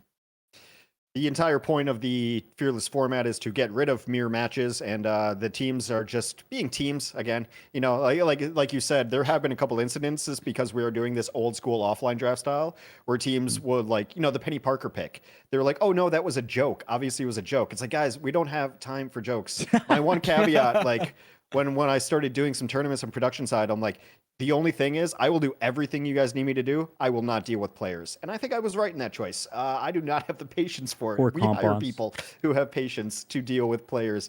But luckily, it is going pretty quick here. Apparently, Leg Day, you said 13 difficult instead of very difficult. It's because I obnoxiously said Trey and pronounced the S. Because I'm a facetious British man. Are we fact checking what Leg Day said like 10 minutes ago now? That's yes, we are. Classic. What do you think? This is a presidential debate? We fact check here. Second bands come in. The Hella I was told there would be banned. no fact checking. Yeah, I was told there'd be no fact checking. The Hella ban comes in from the side of Gen.G, so they played their Hella. They don't want to play against it, so they ban it for Luminosity, not able to take that. Very nice. It means their Human Torch should only have to deal with the other Human Torch. I mean, we talked about flyers before. You can go flyer, but there's still a possibility for a ground hit scan a little bit. We'll see if they shoot into the sky here. And maybe, I mean, I guess Punisher would be the second best to at least put pressure on. Probably the second sorry. best. Oh, sorry, Leg Day. Like, I think the interesting thing, I think something that we need to point out is that Emma Frost was played for Gen.G map number 1, right? So they can't match the Groot with the Emma Frost. Luminosity can, right? Because they played the Magneto, and now that's banned on their side. So they could play the Groot and Emma Frost if they so choose. I mean, they could also, both teams have actually banned out Psylocke going into this, which is also interesting because we saw Gen.G ban Psylocke previously. Maybe neither of our teams are particularly comfortable with that or have a great amount of respect for the opposing Psylocke player. Like, I don't want to deal with that in particular. Getting rid of a Hela here, super important since Gen.G wouldn't be able to play it anyway. Would have been an asymmetric potential draft in the anti-air. So that's a lot of value. Getting rid of the Wolverine certainly has steered this towards being a group matchup, but now we're in kind of our free-form phase where you can freely pick your team ups without too much interruption when it comes from the ban. So this is where we could see things like the Winter Soldier come out. Potentially, you could even see like Hulk, Namor, Iron Man as a triple pick, even though that would leave you with no strategist, so that's not going to happen, or only a single strategist. At this point, this is like the creme de la creme of your drafting phase. You can draft in series without having to worry too much about your team ups getting interrupted. Creme de la creme. Didn't we already warn you about French? Come on, you've already been wrong once. That's enough out of you, European. The Loki comes in as prophesized. On the other side, it's going to be a Loki mirror. Emma Frost does come in. When I see Loki mirror, and we already talked a little bit about Winter Soldier and Bucky, the resets on the Loki are really nice to have. It's almost like kind of a feed potential. So an interesting pick there. When you ban out Psylocke, is that a sign that you want to, have your backline a lot more comfortable? Because all I see Psylocke do is just murder backlines. Is that the point, Dustin? Yeah. Well, yeah. I mean, Psylocke's just broken. That character, I'm going to say that a lot tonight. Just a lot of characters are broken. Yeah, I don't know. Like that character. It's really play a lot of the game. You must be playing a lot. The more you play, the more heroes are broken. Exactly. That, you know what? Like everything I say comes from a place of love. I love Marvel Rivals, so that means that I'm just equally as harsh on it. And because Psylocke is a ridiculous hero right now, it's smart. I think that Gen.G kind of messed up the draft a little bit, considering they didn't let Psylocke for Luminosity side because they could play with the Emma Frost. They have that team up. Gen.G play that team up they wanted to because they played Emma Frost in the previous map. So right now it's a bit of a weird spot, I think, for Gen.G. It's more than likely what you said earlier, Hex, probably going to go towards that Bucky to pair alongside the Human Torch. But with how good Psylocke and Emma Frost are with their team up to allow that clone to get extra damage, I'm a little bit worried for Gen.G unless there's like a massive skill differential. I just checked in on a previous point about the Groot appearing and then disappearing in the draft. Apparently what happened is they said Groot, oops, sorry, never mind. We actually meant Groot. That's what dealing with players is like in a draft. Just letting you know. I'm giving you a peek behind the curtain here. I know it all looks pretty. The graphics are great. The talent is excellent. Behind the scenes in an esports tournament, it is chaos. Absolute chaos. Big ups to our comp ops, our observers, everyone else dealing with it. We're just the body of the duck above the water. Below the surface, the feet are going a mile a minute. And there's a lot of chaos down there as we round out this draft. Like, it gets down to it, guys. Luminosity down 0-1 to Gen.G. Going to that lower bracket, it's, very quickly here. Within the next hour or so, teams are going to be eliminated from this tournament. Take last place, take a little bit of money home. Obviously this is a $50,000 prize pool tournament. Top team will take home $25,000. Everyone gets a little bit of money, but look, this is a lot on the line here for these teams of just a tournament that came a little bit out of nowhere. Just announced. Teams just got wind of it like last week. We were this was just like, oh, cool.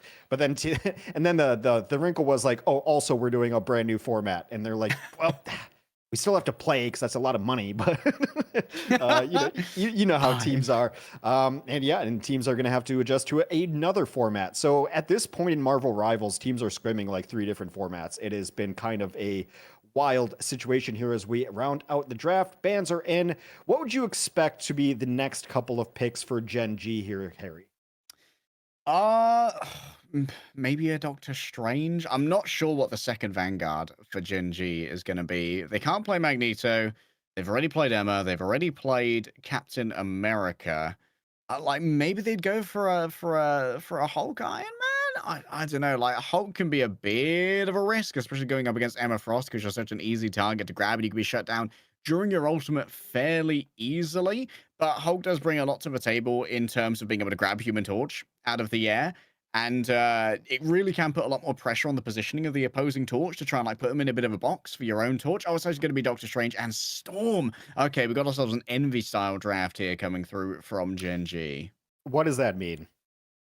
Like we just saw Envy play the Human Torch and the Storm, and actually I think it's even better against Luminosity's composition because they do not have access to the Luna team up, which means that Loki and Invisible Woman, they only get what 6-8 seconds out of Invisible Boundary in terms of uptime. I think the Flaming Tornado is about 12 seconds. So you have to invest both of your strategist ultimates to cover most of the uptime of that ult combo. Iron Man is going to be the round out of picks here. What do you think of that as a final pick for Luminosity, Dogman? I hate it. I just don't understand. Like, what did they not realize that they banned Psylocke for the other team? They could play Psylocke. I don't.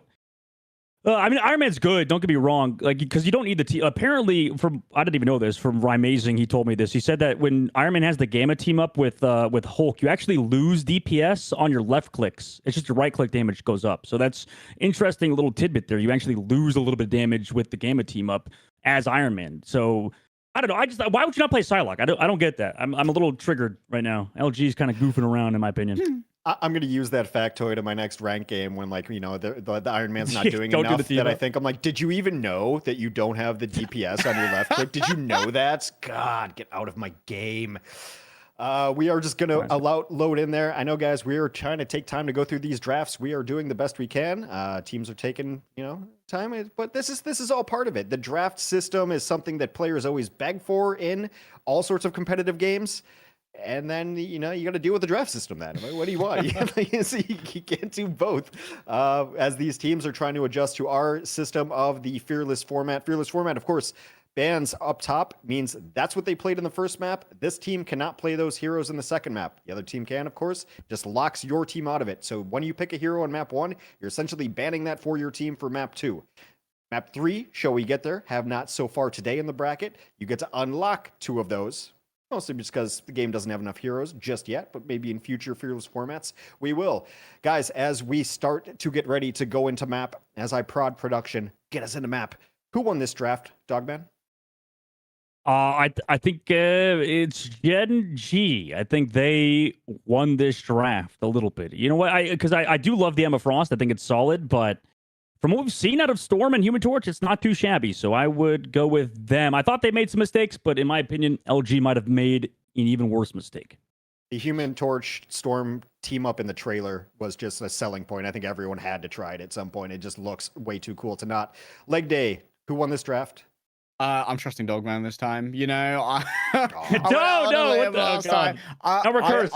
You're with me. I think that the Storm Human Torch combo is going to be even stronger when it's not against Luna, which is going to be a real issue. I think Emma Frost is going to have a very limited ability to influence the fight with the Carbon Crush, when most of the ability to avoid that is going to be squishies who are very far away. I don't think either Groot or Doctor Strange are going to be particularly perturbed while Emma's beating on them, considering that they've got very strong backlines. And our flyers are going to be eternally unbothered, whereas I think Strange can actually do a little bit more to influence the duelist versus duelist. I'm telling you guys, map, team up, buff. You heard it here first. Stop. You can have that idea for free. You can have it for free. I am full of great ideas. Idrisil Half will be our next map. They're already adding portals and stuff on Krakoa. Like they're adding more crap. Good. Okay. Good. All right. Well, I've made myself extremely unpopular, so I will let you guys take over for the next several minutes. We are in map 2, Gen.G Luminosity. This is the Shroud Gauntlet. Leg Day. Dogman, take it away. Oh, we love you, Sir Hanks. It's good to have you around and awesome to be a part of this tournament. Regardless, Luminosity coming out. You know who really hates themselves right now, Leg Day, is these Loki players, because they have double flyer on both sides, and you know how hard that is to just have to hit a flyer and heal them, right? Well, one of the things that's actually like really minutia point both of our flyers have to be very careful here about hanging out near walls, because all of Loki's damage is in a spell field. So if he can splash it off a wall, then you're actually going to be taking a significant amount of damage as a flyer. So if Loki can find an angle on that, might be difficult. But in particular here, I'm going to be looking at how Brownie is going to be positioning themselves to get healed up by their Loki. You'll be able to splash it off that wall. Both Eggsy and Brownie might be able to get a large amount of healing off that one if Snake's got the angle. Playing it slow right now. Gen.G slowly kind of just whittling at Luminosity's health pool as they sort of trying to just like walk up, kind of take control of that objective, work on the flyers. As you can see, both shields sort of helping into high ground, and Choppa just gets removed from the face of the earth.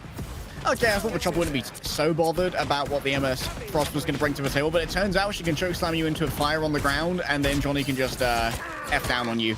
So that makes things a touch more complicated. Eggsy for now just poking their head out from behind cover, but it's going to be an attempt at a disengage, just about gets into cover. Breaking into this with your slow fly is going to be fairly difficult. There's already been a portal back, I believe, coming through from Chopper. Invisible boundary is erected. Guess what? Chopper's already down. Arso is dominating in the Vanguard fight right now, and it feels like Chopper just can't escape. Spawn, in comes a pulse cannon. Does not connect, but the cart does. I'm telling you, man, we might be cursed. Like, now that you agree with me, now we're both caster cursing the wrongest Gen.G. guy. That's me. Yeah.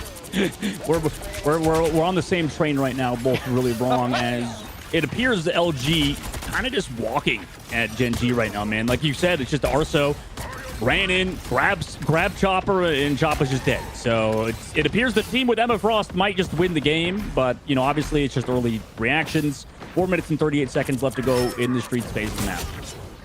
Oh, who could have possibly seen this coming? Great conflux of fire there onto Eggsy. Just so slow. It's so difficult to evade. And if Marge gets into beam range with you, Bro's going to win that tracking fight every time, because she is not an effective strafer up in the air, wiggling around. However, Gen.G, they have her Alpha Strike ready to go.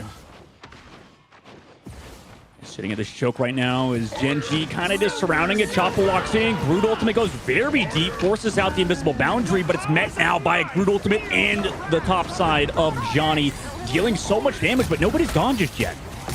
All right, 10 seconds of Flame Tornado, and that means 10 seconds of pain unless you can burst on through it. Great wall play there from Alfie. Actually cuts off a huge amount of healing from the Spirit of Storm. And that's the thing that I didn't even consider, that you can actually just destroy Storm while she's channeling her ultimate, because we never saw the Sentinels end up doing that. They forgot, and so did I. Great fight there for them, but that's that combination removed. Right now into this upcoming one, Luminosity will know it's not there anymore, and they can just walk on in. Now, the problem as well is with March's ultimate, it's hard to actually get off of a good Iron Man ult without getting, you know, CC'd or shot at, without the bubble, you know, from like a Hulk or like a Magneto. So we'll see how March wants to play this. He probably just plays it slow and just waits for his perfect opportunity. Oh, so much damage taken here by Fun.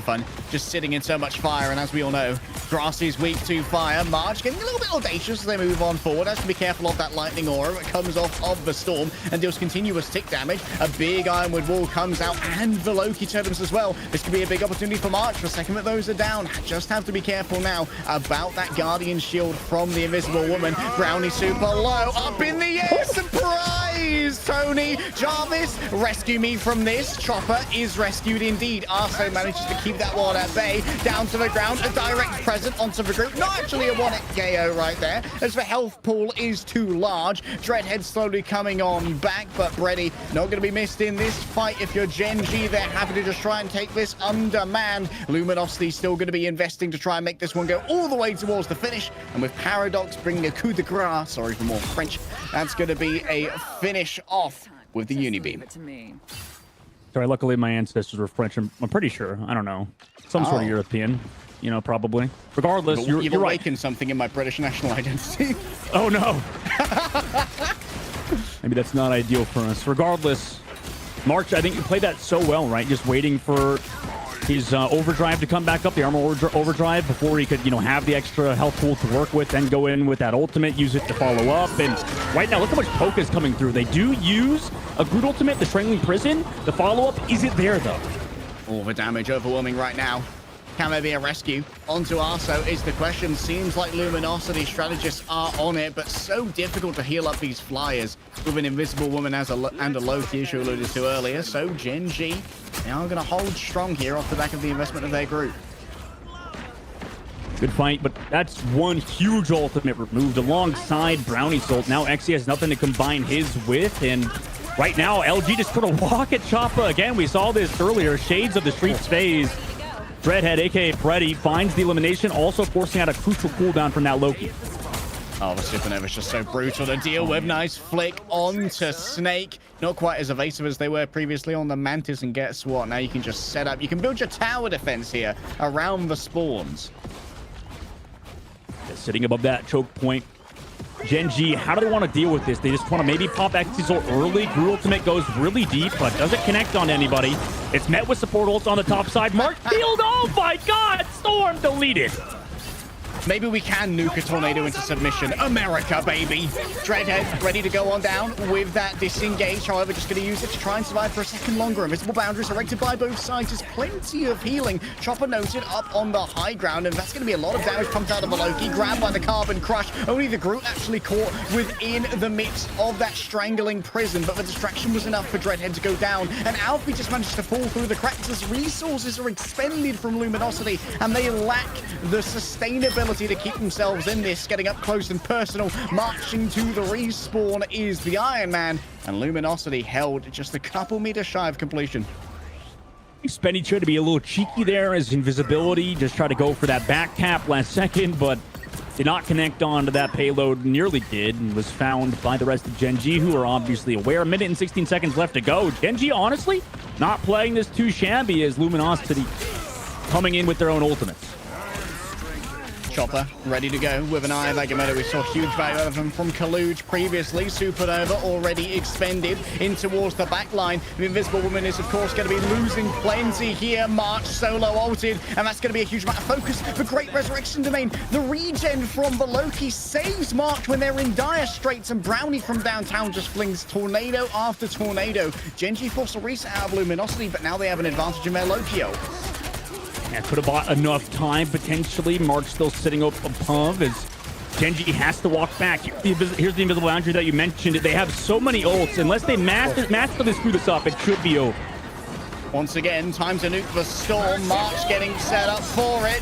Eggsy can't dodge away, and Chopper's got a shield and still managed to die to that one. Not sure how that one happened. Luminosity.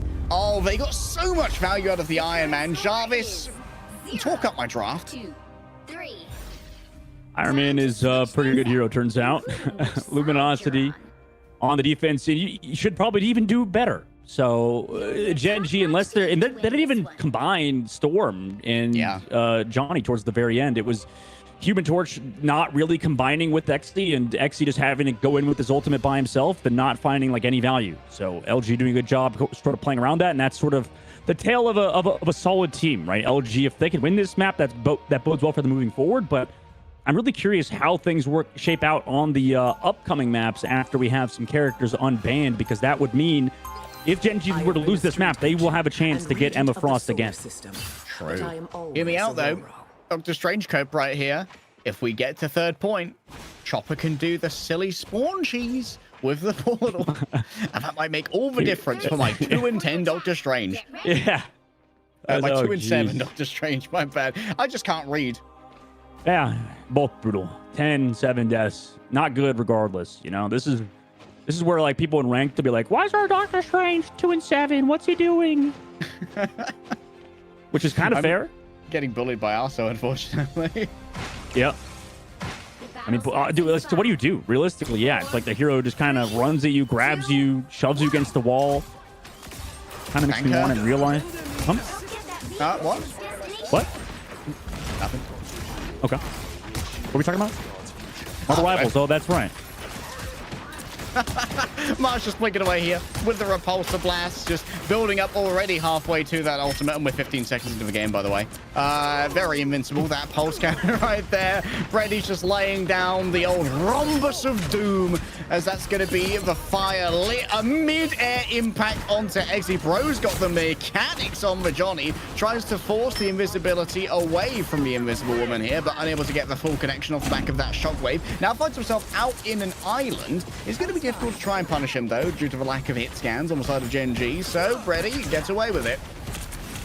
Unfortunately, this kind of comes down to a bit of a, not like hero power gap almost, right? Because the Flyers and Luminosity side, they both can activate some form of overhealth, right? With the team up, with Johnny, and then with Iron Man, just pressing the E button gives you also more overhealth. Exy does not have that opportunity. He has to just walk forward, wait till they can build the ultimate, and maybe you can have some extra overhealth. But at that point, it might be over. As they walk in, Snake already using his ultimate early, not finding any value, but they do force out Paradox's ult. Here comes the Luminosity on the back end. Not a huge fan of that Snake ultimate right there, mostly just to try and claim some space, and they've instantly had to give it up. Supernova popped it. What is Bro doing? Was that his own wall? No, that wasn't his own wall. That was Fun's wall. So credits to Fun. Alfie's like, what have I done? Yeah, it's not fun when that happens. You're going to look a lot like Vinny the other day in Fight Night. Now on the attack, coming through Exy, popping the ultimate. Brownie also his. Can this combo work out? They already lose Fun though, or lost it. And au revoir to the Flame Tornado. March always has the answer. They thought that it was a trump card, but it feels like Luminosity have gone into this draft with a little bit more knowledge than Sentinels did, apparently. That's one way to deal with a flaming massive wind. Simply nuke it. You got to have an Iron Man player to pair alongside Human Torch, right? A lot of these teams, I think people kind of not limited hero pool wise, but you have to play so much. I think Hank's talked about it earlier. You have to have a versatile hero pool like, Nero in the side of Envy. And for Luminosity's side, just being able to play March on that Iron Man, to play Freddy on the Human Torch, it's panned out for them so far. All right, another triangle of flame drawn up here by the Human Torch. Just outside of the invisible boundary. That's going to be a strangling prison. Going to be an attempt to try and peel away here from Chopper. Goes up to the sky. Does have Eye of Agamotto, but can't escape the uni beam of March. The damage is too much to bear, and now potentially going to be kicked back into the midst of their own team. Arso is just an absolute brutality to try and deal with. It's currently on an island. He's going to have Paradox behind them for those heals, so Gen.G have bought themselves some space to work with, and the invisible boundary is going to allow them to recapture some real estate here. Dare you throw in the blind Iron Man ultimate? The value's just not going to be there at the moment when you know that potentially you have to counter out the storm ultimate supernova towards the sky, and they're just forced to walk on through it. It's not a walk in the park. Maybe it's an apocalyptic one at that, but Luminosity stands strong. Yep, Freddy with some huge eliminations. Also, the portal came here late from Choppa. I mean, maybe they can jump through last second. More than likely, this is going to be a straight-up fight as Gen.G walk in with some ultimates ready to go. But you talked about it earlier, Leg Day, man. Anytime Exy pops, his ultimate March is there from the height to take down that tornado with a nuclear bomb. Hydrogen bomb versus Windy Baby. And that's going to be the Windy Baby arriving now. Has to actually possibly just spawn on cart. Indeed they do. Grabs the overtime. They also caught Chopper as he was coming in. Bro's been holding on to that Eye of Agamotto for eons. It's been aged like a fine wine, and it's going to be staying in the cellar for now. Gen.G absolutely trip over their shoelaces. Mum, come pick me up. I'm scared. 2, 3.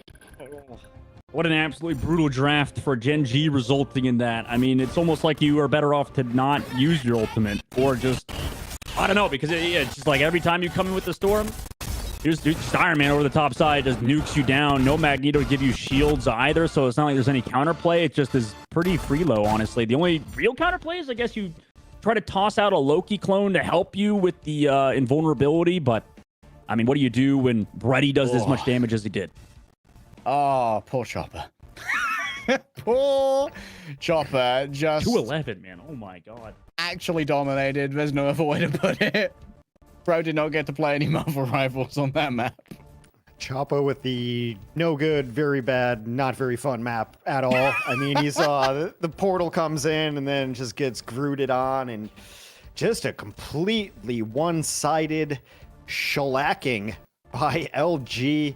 Gonna take us to a map 3. Gen.G just had no answers. I mean, they finally got a good defense at some point with like a meter left. And I was like, okay, maybe you hold it here, but that offense just had nothing going for it.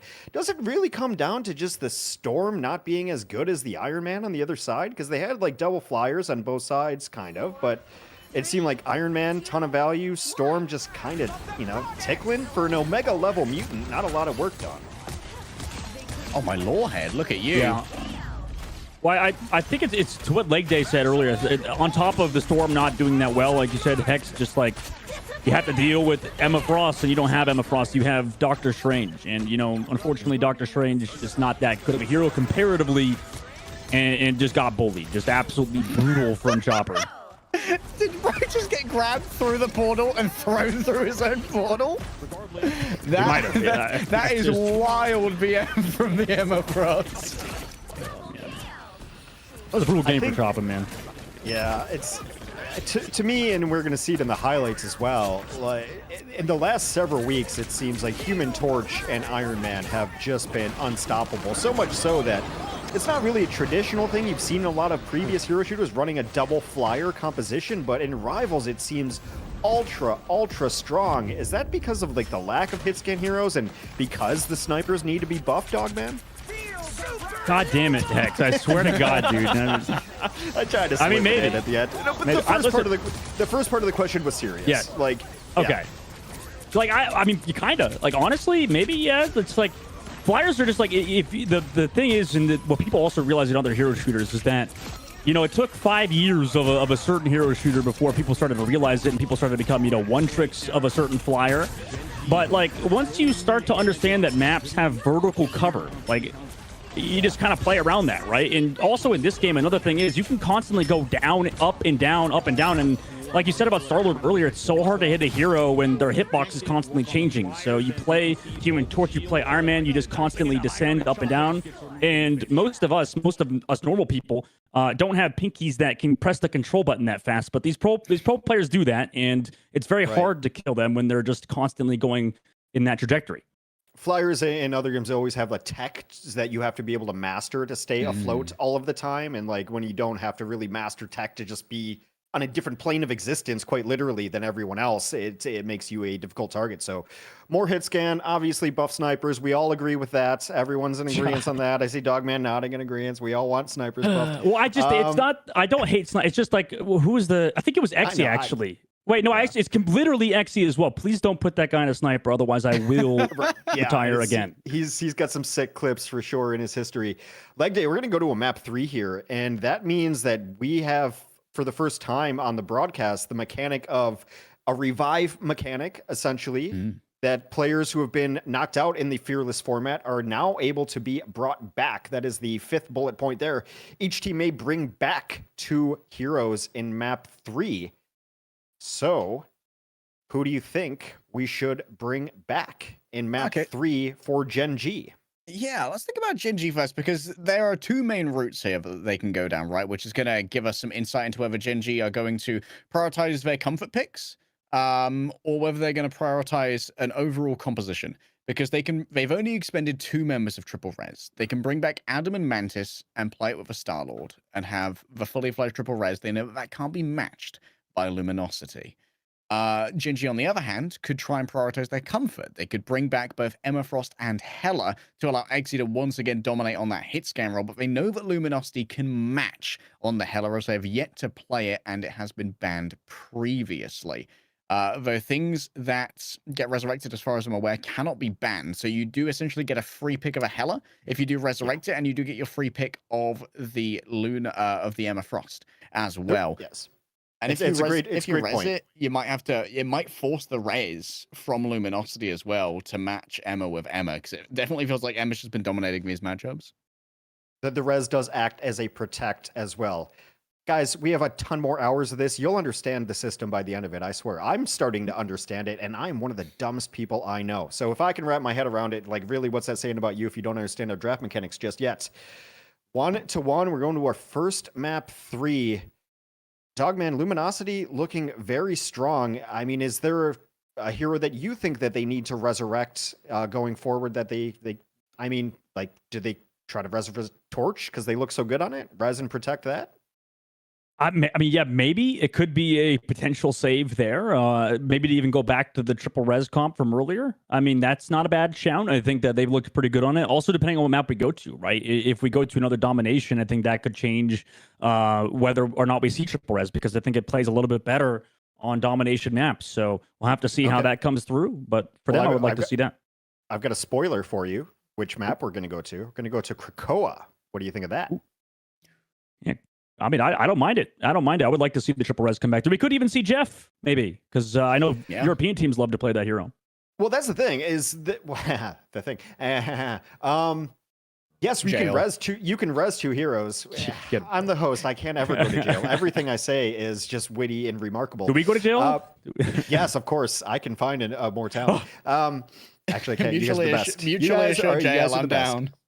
But yes, you can res two. But that still means we're getting to a lot of different heroes that are just knocked out, right? The last point of the Fearless format is you are guaranteed now in map 3 that we will see 16 unique heroes throughout this set because of only being able to res 2. Here we go. We are into it. I love when I see this come up. I know that it is up. I will wait to my celebration to see where we start with bans here. If you're banning someone right out the gate, leg day, say you're Luminosity, and well, I think Gen.G has first pick. I don't know if that's first ban. So who do you ban if you're Luminosity here? Just right out the gate. Actually, who are we resing? Have they already picked their reses? Does that go first? Yes, I think reses go first. Yeah. Okay. Gen.G's has resurrected Luna Snow. Okay, interesting. They've burned one of their reses on a strategist. I was thinking that if they didn't resurrect Luna Snow, maybe Luminosity could go for a little bit of a cheese here and ban like Cloak and Dagger and force like a Jeff Rocket Raccoon composition from the side of Gen.G. But that's not going to be the case. I wouldn't mind seeing another ban here on Psylocke, potentially. Just to try and keep that one out of contention still. It all depends on what Luminosity are like telegraphing they're going to play as well with their own protects, because at the moment, without knowing the protects, you might hamstring your own composition as well as try and deal with the enemy's one. Yeah, we'll let you know as soon as we get those. All we know right now is that the res, okay, we do have them. LG has resed. Res is a bring back from your Fearless ban pool and a protect. LG, Luna, and Emma Snow. So really going with the winter combination, the winter women there. Gen.G will res Captain America and a Luna of their own. So I mentioned it before, Luna is just meta forever. It seems like the mascot of this game, where it's just Luna's just always good. And that's kind of how it always starts out in hero shooters. There's always one hero that's just always going to be good. Just put her on the cover. It's the logo of the league at this point. So Luna's back for both teams. What do you think of the resurrection of Cap for Gen.G? You'd have to... This is where it's going to get interesting, and I was going to be a little convoluted, but are you, like, the res seems like it's almost a guarantee. Why would you res it if you're not going to pick it and protect it? I don't think we're at the stage yet where teams are going to res something they're not going to pick. So it's almost assuredly that they're going to res and pick Captain for Gen.G. What do you make of that, Dogman? Yeah, I think that you're probably right on the money here. I think the Captain America is going to come back, and you know how we talked about, Korean teams and being synonymous with dive. That's Captain America, right? He is the one who just runs down your back line and makes sure you don't have any breathing room. So Captain America probably going to be played, like you said, unless Luminosity have the chance to ban it. I mean, like that could be something that they do, right? That could be a thing. No, not if it's resed. If it's resed, it's protected. Oh, okay, so, just kidding. Yeah. I'm the one that doesn't understand the rules now. Now I'm the Hey, we're getting there. Yeah. Oh, sweet. New line. New graphic just dropped, guys. Beautiful. Protect graphics. Yeah. Our production is godly. They did it on the fly right there. So they're showing up now. Those are the protects. Awesome. So protects, their res means you bring it back from the pool, because we're going to map 3. Pool's a little bit shallow right now. Not quite a kiddie pool, but not Olympic size either. So we're going to res a couple heroes. They're protected and brought back. It is going to be interesting if they bring them back and don't play them for whatever reason, but I can't see that happening this early in the tournament. Cap brought back. So yeah, I think that... Did they play Cap map 1? Yeah. Yeah, they map played 1 is the map they won, so makes sense. They looked really strong on that. I'll have to see what the bands end up coming out as, though. Hopefully, we're going to get moving here a little quick. Hey, it has been a process, but our draft has been slowly speeding up as we've gone from map 1 to map 2. Our comp ops is yelling This at is people, fast and for it's us. grand. Yeah. They're getting progressively scarier towards the teams. You know, I feel like Gen.G's currently forcing like a Sophie's choice of bans for Luminosity. And the question is, do we ban Jeff or do we ban Psylocke? Because if you've got a Captain America and you've got a Luna who are likely to be played, Jeff is going to be a mega threat that needs to be considered, especially on a map with so many potentials for environmental eliminations. And Psylocke synergizes so well with the absolute ruckus that's caused in the backline. Of course, there is not going to be a team up here. So maybe you prioritize going for the Jeff in terms of bans, because you can match Psylocke and have a team up with a Luna, which is currently unavailable for the side of Gen.G. Our friend and colleague Jake is adamant about you cannot let a team get Cap and Jeff at the same time. Like, if you see a team going for one of the two heroes, you have to ban the other one. You cannot allow a team to run Cap and Jeff because they're just so strong. With taking an off angle on the Jeff, and then the Cap kind of funnels them into you, and you're just pumping in all that damage. And, you know, Jeff is a support, but not played like one right now. You know, played as the utility, hard to hit, just... I guess Jeff is in his own category as annoying. Jeff is the annoying hero, and does it really, really well. And we've seen Jeff like a couple times when we first saw it, I was like, is this a joke pick? And then we just saw like absolute domination from the Jeff, like just absolutely crushing. So teams are going to have to adjust to that as we go forward. I would love to see some Jeff. And look, now that we're in map 3, there's not a ton left to choose. We could very well see an attempt at a Jeff Capcom. I feel like Jeff's like the tinnitus of heroes, you know? He's just incurable and annoying. Yeah, we gotta just cannot get rid of him. Petition to make him give him his own rule for sure. I think apparently the counter to Jeff is Iron Man. So now that Iron Man's already been picked for Luminosity, yeah, that would be definitely something scary. The only difficulty is, I think, over in North America, obviously Gen.G is Korean, so they could have some different weird stuff. Could play the Jeff, but I don't know if there's any Jeff players on Gen.G, because it is weird. It's like a niche right now that only some European teams play. And, you know, with Psylocke being as strong as they are as well, that could be pretty annoying. Okay. Well, I was going to say, you know, this is annoying not seeing bans, but here comes the first ban in defiance of my perturbedness, not a word. Iron Fist being banned out from Luminosity. Luminosity says, we do not want to deal with an Iron Fist in our back line from Gen.G. Is Iron Fist a piece that you would consider part of the dive? I know Iron Fist can fit in a lot of combinations, very good at flanks, but I don't know if it's straight up dive. What's your opinion on that, Dogman? Yeah, no, I would say it's dive for sure. I think it's up there. We saw Super Gomez earlier. It didn't really work out for him, obviously, but you know that character can be pretty annoying with Captain America, like you said. So I think that's a decent ban, although I just want to see if Gen.G have like a Psylocke player, if one of these teams to do. It'd be interesting. I think their game plan, Gen.G's game plan, that is, seems to just be play around the Hela, right? But obviously now Hela is not protected, still not in the game, so can't really use that option. I want to see if they have a Psylocke in their back pocket or either team. Leg Day, what are you expecting for the first ban from Gen.G? For Gen.G, maybe you could try and ban the Namor. Like the Hulk team up is still on the table here, and Cap has some trouble with that. So I wouldn't mind seeing Hulk being banned or Namor being banned if you plan on playing the Hulk yourself, because Hulk does fit into some of these more divey compositions. I'm really surprised that Luminosity went for an Iron Fist ban first. I don't think it's a bad ban. I think it would have been better as a second ban in particular, because while Iron Fist does have some great synergies with the composition of Jeff and Captain America, I feel like taking Jeff away first should be a priority. They are going to go for Hulk ban. Okay, they don't want to see the Namor get empowered. I feel like Namor might have been a more impactful ban, considering that they couldn't run double gamma.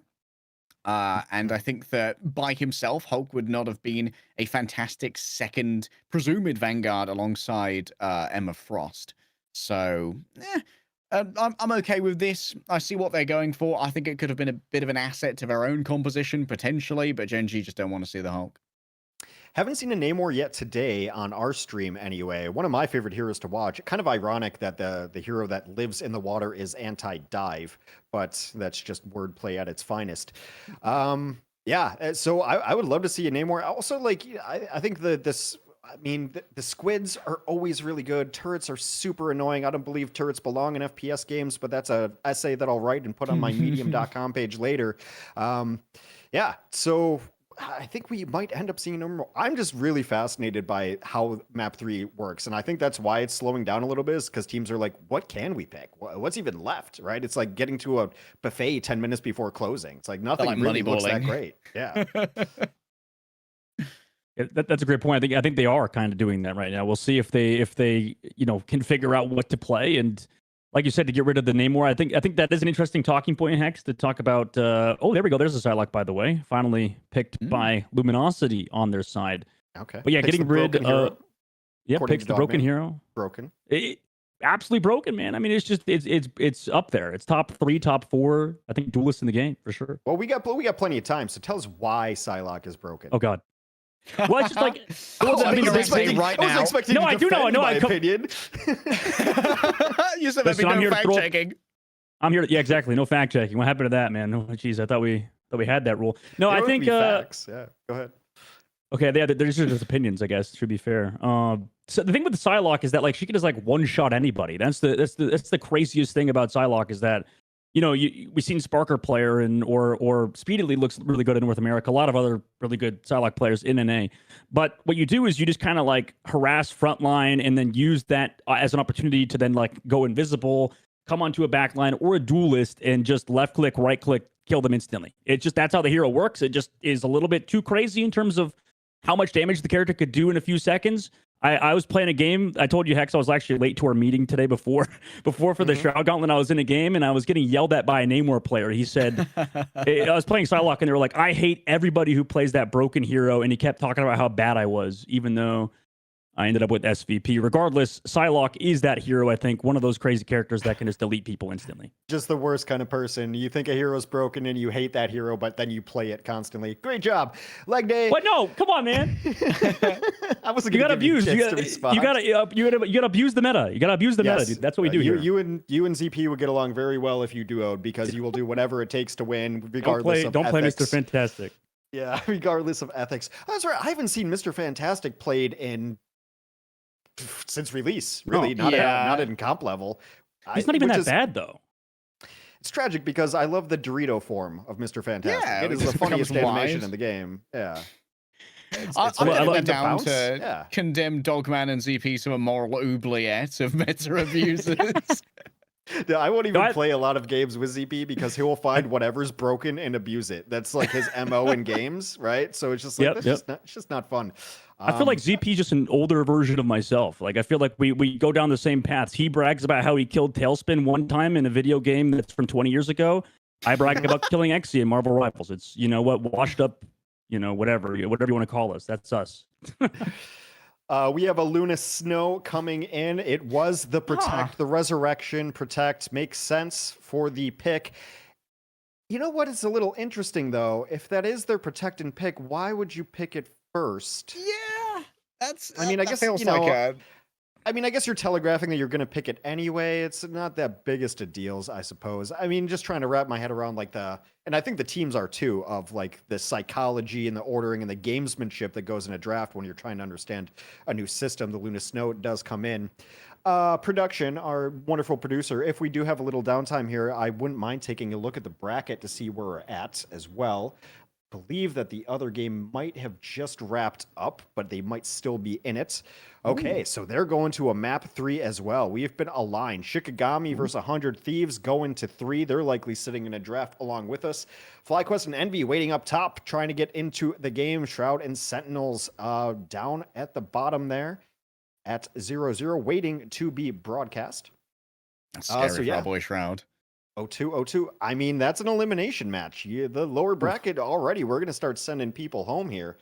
So yeah, that is where we're at as the bracket stands. A lot of rivals yet to go. So yeah, strap in. It's going to be a longer day than we even budgeted for. I'm like, hey, best of threes. Let's budget about an hour each. We are now 3 hours into the broadcast, about to finish, but it's all good here. We all love rivals. We all love esports. We're hitting it for the love of the game. If you guys want to check out that other match, it is over on Rivals Fight Night channel on Twitch, on YouTube. This stream is also on YouTube as well, in case you want to pause, fast forward when we come back to it. Speaking of fast forward, we've done that in the draft as we come back to it. The other side, catch us up on the side of Luminosity, Dogman. Yeah, it looks like Luminosity going to pick that Doctor Strange Cloak and Dagger, two heroes that we didn't like to see in the previous, in the previous map. Now that Emma Frost is gone, I suppose that won't be too much of a problem, considering, Gen.G cannot play the Emma Frost, right, because they didn't bring it back. So due to that fact, I mean, I actually don't mind it. Obviously, they want to play the Captain America, and Doctor Strange kind of is just Captain America, but just not as mobile. So I know that's kind of a cop-out way to phrase it, but, kind of the same thing almost, Yeah, vaguely.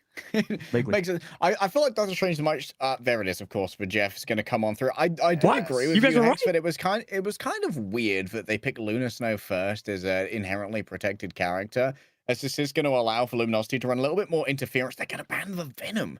They're banning more fast characters. I guess they're worried about Luna Snow's survivability in the back.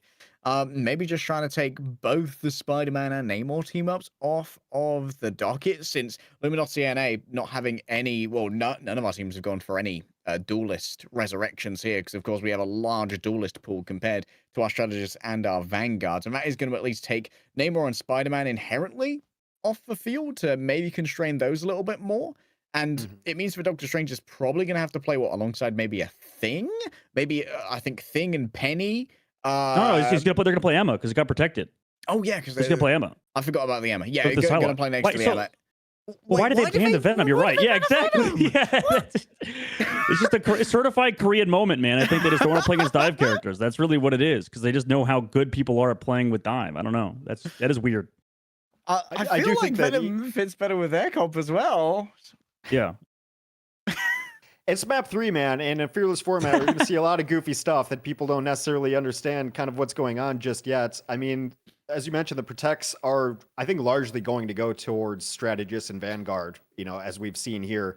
Obviously, the first time seeing Protects, we'll have to catch up with the other game to see if that ends up being the case. But because the duelist pool is so much deeper, you can generally find an analog to what you want to play. Say they ban,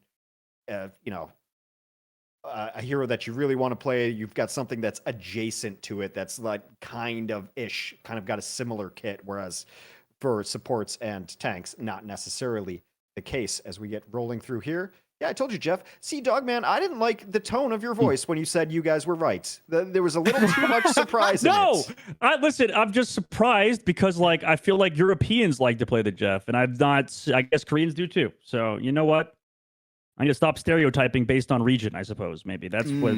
Well, you know what? It is absolutely true. Like in other games, I can tune into a game blind if you don't show me the region, and I can tell you who's playing. I can tell you what region's playing. I absolutely can. I'm like, oh, this is some EMEA garbage. It's okay, right. If they play some sort of goats or something, if we're I'm like that. You know it. See, you know it right away. I'm like, oh, slow, brawl, methodical, great, says awesome. I'm like, NA, we like I'm like, to be Neanderthals, okay? We love to grug. No, NA is like, oh, they're down 3 heroes. They're totally outnumbered. Well, they're going to go in and use ults. That's NA style. And then Korean style is, oh, did 3 people hit the target at the exact same time and delete someone off the map in a picture-perfect dive? Yeah, okay, so this is Korean. So, yes. What did they say? Korean, I think, is one of the most efficient languages. So they have literally a language diff. It's not fair. Yeah, that's right. Linguistic diff. Yeah, linguistic diff. They could say things faster than us. What can I say? I don't know. Why NA sucks at dive, I suppose. Me would have to translate my dive call into French and Italian before I can make a European dive work. Oh, yeah, please, more French. I did catch the au revoir in your cast as well. Come on, knock it off. Oh. Thor is banned. Magneto does come out for the other side as well. So you don't think of Magneto Captain Frontline here. I mean, look, the Fearless format has done its job. These are comps that I've not necessarily seen before. So we're getting something new. I think either of these teams are going to lose the next round at this rate. Are they understanding the system, or what's going? Why is Thor banned? I don't. Why was Venom ban Thor? What is this? My brain hurts watching this draft process right now from both of these teams. I mean, the Magneto at least makes sense in that you can get the Metallic Bulwark off on the Jeff when he goes for his big Jeff ultimate. to make sure that the potential for trying to shut him down during the kidnapping of the enemy team is a little bit harder. Of course, it's going to be a fast draft of Emma Frost and Luna Snow, which is definitely not going to mess with my mind at all because both of those were protected. So there's only one choice left, thankfully, for Luminosity to make. Yeah, a lot of weather events in this game. We also have Sue Storm, so very much Marvel Rivals has a very particular naming culture. I had a bunch of names for potential heroes based on a woman's name and then a winter weather event. You can do a lot with it, but almost already used up. Should be going pretty quickly here now as the protects come in, and we should be able to get into map relatively soon. I keep saying that. No one's going to believe me at the end of the day because I keep saying like it should really be going faster than this. We just need to start talking and casting as fast as these drafts are going, and that is to say at 0.25 speed.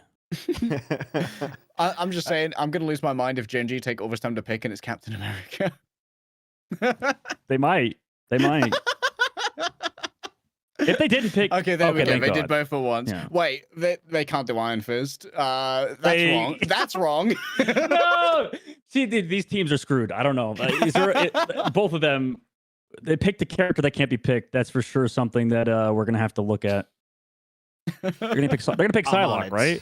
Yeah. Wait. Okay. Well, now they get to pick the last character. They might have a quick reset here as they try and figure out what they pick when they pick the thing that was banned. Let's see a magic. Why not? Just throw it out there. Well, so I mentioned that sometimes the Vanguards have an analog or something adjacent to that hero. If you can't pick Iron Fist, but you want to pick Iron Fist, what's left that you could do similar things with?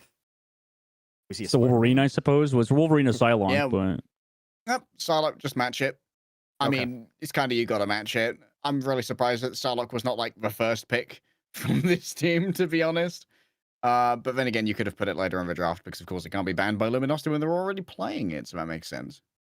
Yeah, that is an odd bit. I wonder if these teams have scrimmed against each other or practiced against each other before this, because I feel like who bans Thor? That just seems like an odd ban to me in the first place.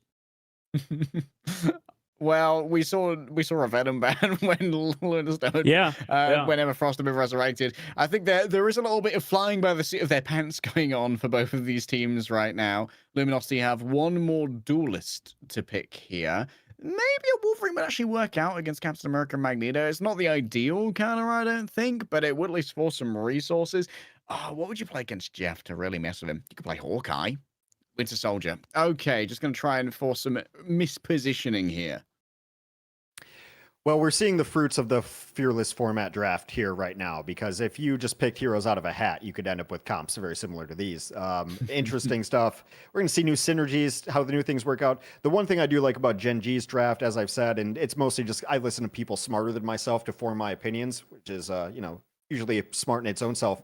But like I said, our good friend and colleague Jake, whenever he's talking about Rivals, says you just can't let a team get Jeff and Captain at the same time. And it's been proven time and again in some recent tournaments that if you're running Jeff Captain at the same time, the pressure is just too strong. It's where do I look? I look back. Oh, there's Jeff, and now you got Captain in your face. So I think I like that a lot. I think that's a good win for Gen.G. It's going to be the only opinion I have, and it's not even mine. Dogman, who won this draft? I think I'm with you. I guess are we just crediting Jake for everything now? Okay, Jake's right. Gen.G with Jeff. Thanks, Jake. I think I'm with you. I'm with you. Jake from State Farm, always right. Jake. Leg day. Are you going to be in defiance of the Jake rat? I think Gen.G probably win this. I think that Doctor Strange is going to have a little bit of trouble in this particular matchup. I think Doctor Strange just walk past the Magneto and try and hard W on the Luna Snow might be the play here.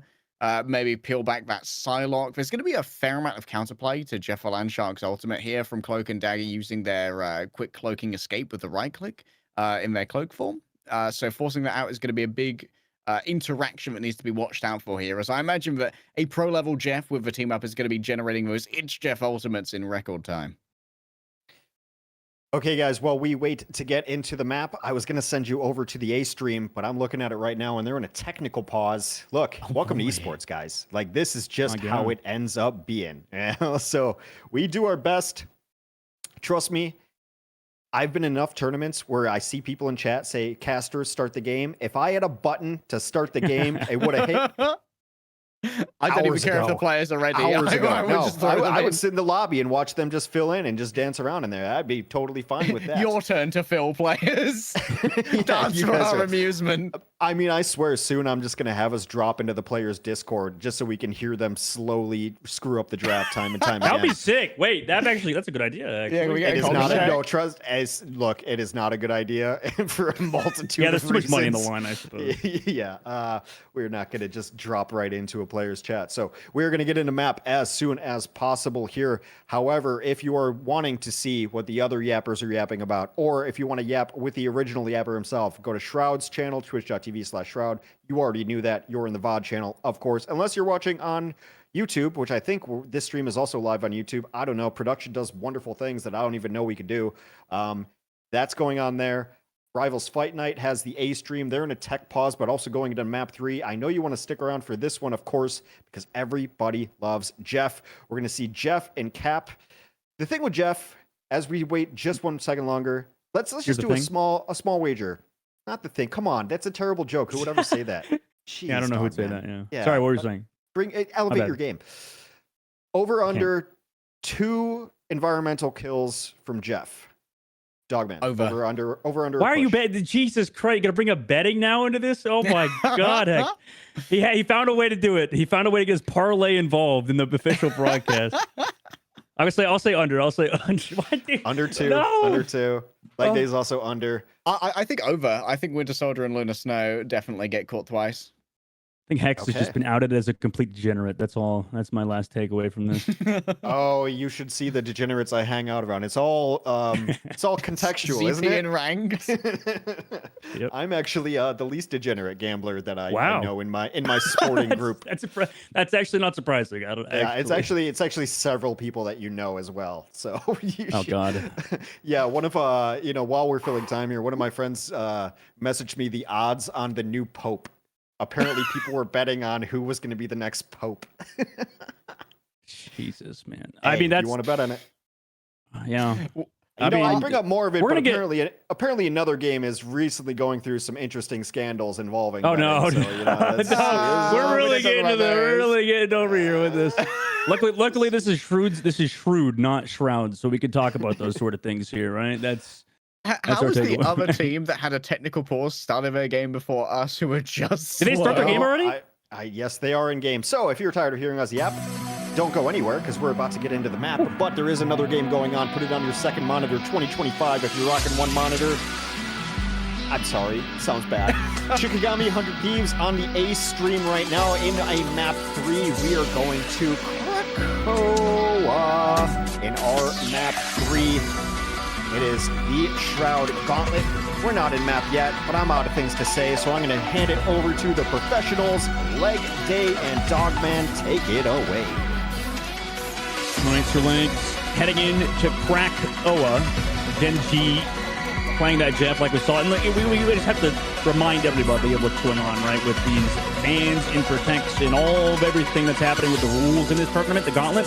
Once these players select their hero, they cannot change off of that hero. I feel like we probably should, bring it up every now and again in case people were a little Yeah, confused. probably. But I mean, regardless, I think I'm with you guys that Gen.G's composition looks pretty good. I don't know, Leg Day, but it feels like for Luminosity's biggest chance here, maybe Arso is going to have to pop off and absolutely grab everybody. Yeah, Arso's going to have to go through an absolute Thanos tier performance here. The amount of control that Luminosity have is not to be underestimated, though. They've got both the Bionic Hook and the Carbon Crush grab of Arso. So if someone gets grabbed once by much, maybe we see those abilities comboed for a full kidnap. For now, though, Brownie just going to be sticking around with Kaidia. And look at this. They've already managed to find themselves ready. Oh, the absolute jump on it is crazy. Yeah, Brady caught out, unfortunately, over the top left. Don't even think he had camo, or invisibility, rather, so tough spot to be in. Now down a member of their team. Exy can just kind of do whatever he wants. Has that snowflake on him to keep him healthy, too, but, Cadia gets grabbed, and there we go. There's Arso we talked about earlier like that. Yeah, Cadia caught by the carbon crush and slammed down into the ground. Great focus fire there. And it's going to be Luminosity, despite losing their Solak, who are able to go forward and actually start claiming this point. Eggsy doing their best to move around these places. Actually just exits through the waterfall. Finds Brady again, who instantly goes into that camouflage. Oh, just passes by the Doctor Strange. Don't mind me. Just pass by for a, give him a quick love tap. And Luminosity are in control. You know, I think this is actually a good game to see, which heroes are more important, right? I mean, obviously, we could see that the Emma Frost right now kind of carrying things for Luminosity. They just kind of play around that Emma Frost and hard pocket it, and eventually she'll grab somebody and catch them out. So right now, Gen.G struggling to get back into this objective. All right, Cadia already starting to assault Alfie here. Of course, won't be able to break through the attention of both a Lunar Snow and a Cloak and Dagger. Lots of damage going the way of Cadia at the moment. Dance with Butterflies in the back. And it seems like Snake's been caught out already. Only one metallic bulwark could be given over by Chopper, and they chose their favored child. It was Dotori, and still Dotori is going to fall. And it feels like at the moment, we're having trouble having Gen.G actually follow up on Cadia's engages, which is kind of uncharacteristic. Yeah, it is. And I think it's probably... Oh, my. By the way, March on the Bucky. Holy smokes. I mean, this guy has been racking up the numbers, has the ultimate ready to go. Found the pick off on the Jeff, who many people consider to be an unkillable demon spawn from hell. Just had to continue that one a little bit longer. Gen.G right now. Down again, 30% left to go. And, I mean, they're looking so dominant right now, too, Leg Day. This current comp is just working out. Yeah, Mark showing that the greatest cure for Thasselophobia is, of course, a Glock 19 and a fully loaded magazine.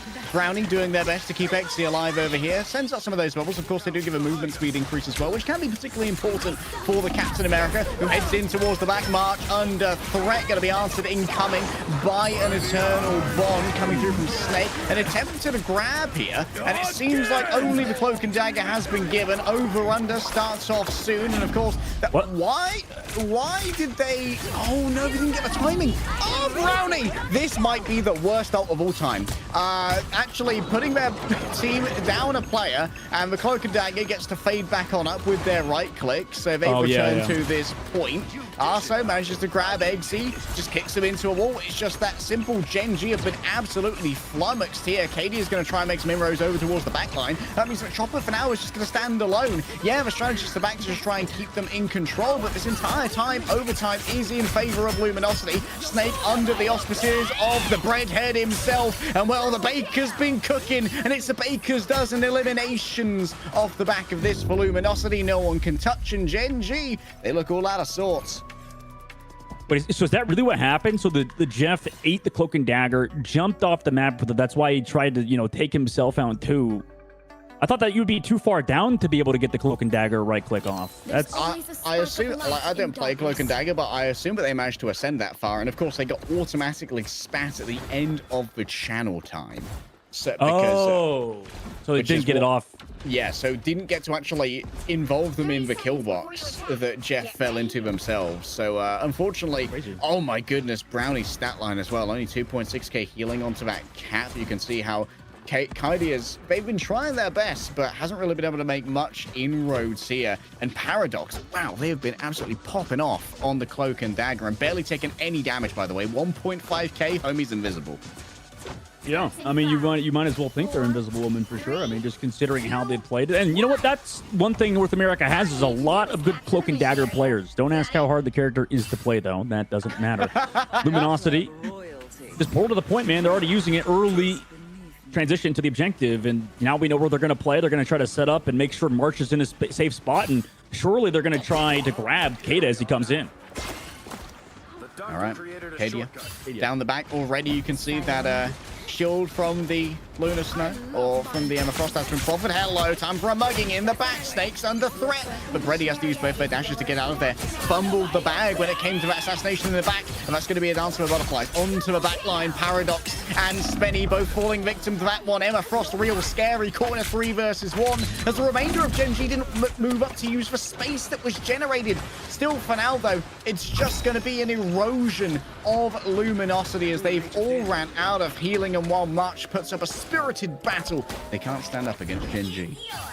Yeah, that's the tough part about playing Psylocke versus Cloak and Dagger. If they just play in that little bubble, wherever you're just, permanently healed, you just stay alive, have the other healing from your other strategist who's playing in that as well. It's very hard to find those eliminations. So Dread, pretty tough situation for him to be in. Also, not really playing with a dive comp, right? So we consider how these characters play differently with their compositions, right? Gen.G has Xe on Psylocke. Kadia is going to be able to dive with him, go aggressive. Luminosity has nobody to dive with Bredy, so it's always harder for him to play aggressive like that.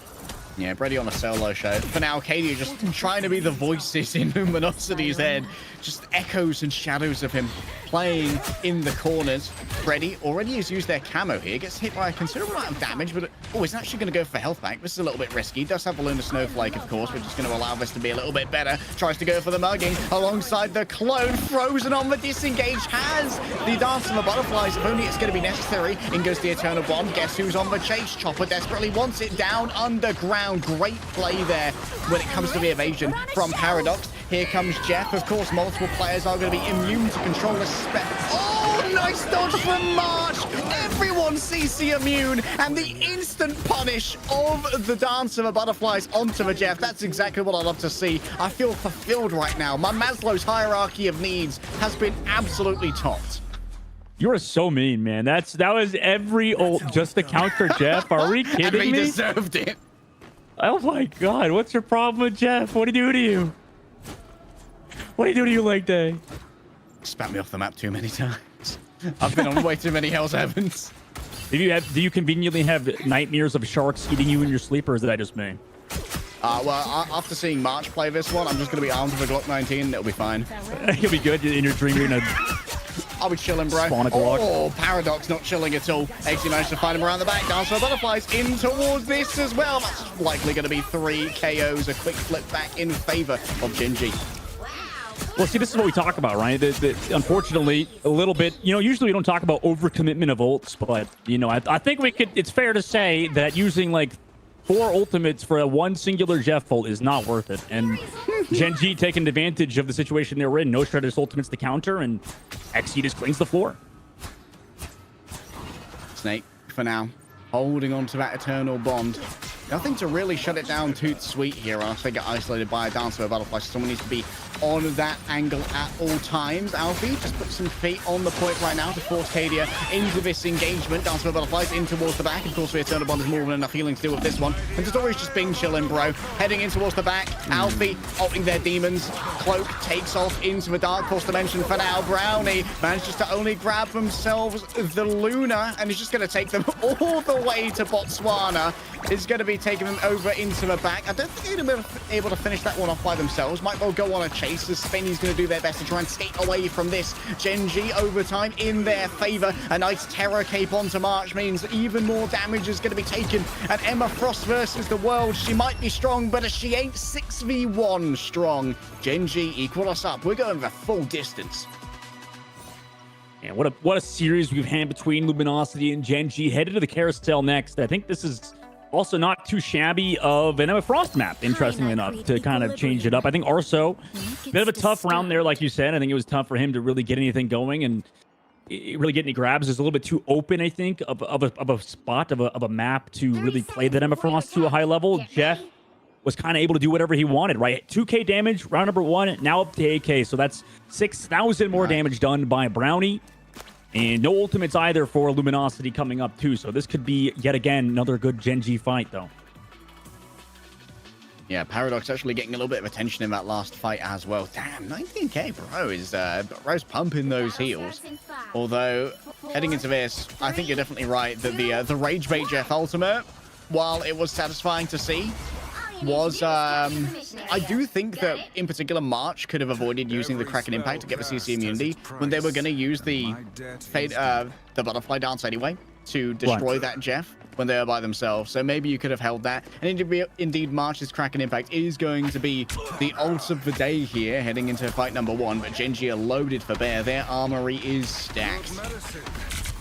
Yeah, I mean, this is going to be a big neutral fight for Luminosity. I don't think they want to just use March's ult immediately. It's going to be tough to just, trade 1 for 1 this early on. You kind of want to force the strategist ultimate for free if you can. Here comes the early ult commitment by Kadia, and X is there with the follow-up. March just gets removed. So that ultimate you're talking about, leg day, you can't even use it at this point. You get a grab, but, you're down to 2 people. You actually commit the ultimate. Can they come back?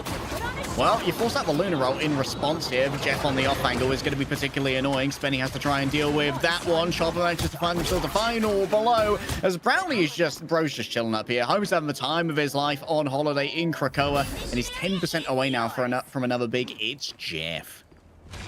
I mean, the problem with like forcing Stratus ult, right, and just being like, that's your takeaway is, you trade out a Vanguard ult for a Stratus ult. There's not enough time on the board, right? In Marvel Rivals, the game's just so quick that, and you build ultimate so fast that it's like, okay, sure, we'll trade a support ult for a Vanguard ult, and it'll be worth it because we get to build time on the clock. But Gen.G now, ultimates on the defensive side, Luminosity trying to just walk in. Oh, and attempting to try and reinforce the damage of this one, using that team up from the Jeff. Armed and dangerous. It's going to be a cracking impact. Only afflicts Chopper and Snake for now. In comes the big It's Jeff. Actually forces out the Eternal Bond in response to this. It's going to be a wild wiggle over towards his doomed zone. Goodbye, Winter Soldier. That's going to be 2 environmental kills. Over, under, exactly on right now when it comes to the Jeff's play. However, Psylocke Duel has gone the way of Luminosity right here as Brady manages to get one over onto Eggsy, and while Cadia is going to be able to dance around annoyingly on the point and keep this one contested, the remainder of Gen.G have to come over here and add some bulk to the zone as Brady's been forced off of this, uses another dash to get over in onto the Jeff. He's just so annoying to try and deal with, but at least it's been taken off the angle. There should be no one able to touch now as Gen.G are going to be rebuffed for a moment. I don't know what it is, but I think also, first of all, yeah, with Brownie being as annoying as they've been, it's just coming through the point. I don't know if Brownie has that much experience on Jeff, right? I think the biggest thing is that we see a lot of Jeff mains get maximum value at all times. Brownie, it's been harder, but also you can't really expect most people to have that many hours on Jeff as Brownie's kind of just setting up and being harassed. Oh! Homie got globaled. My goodness. Little yokai.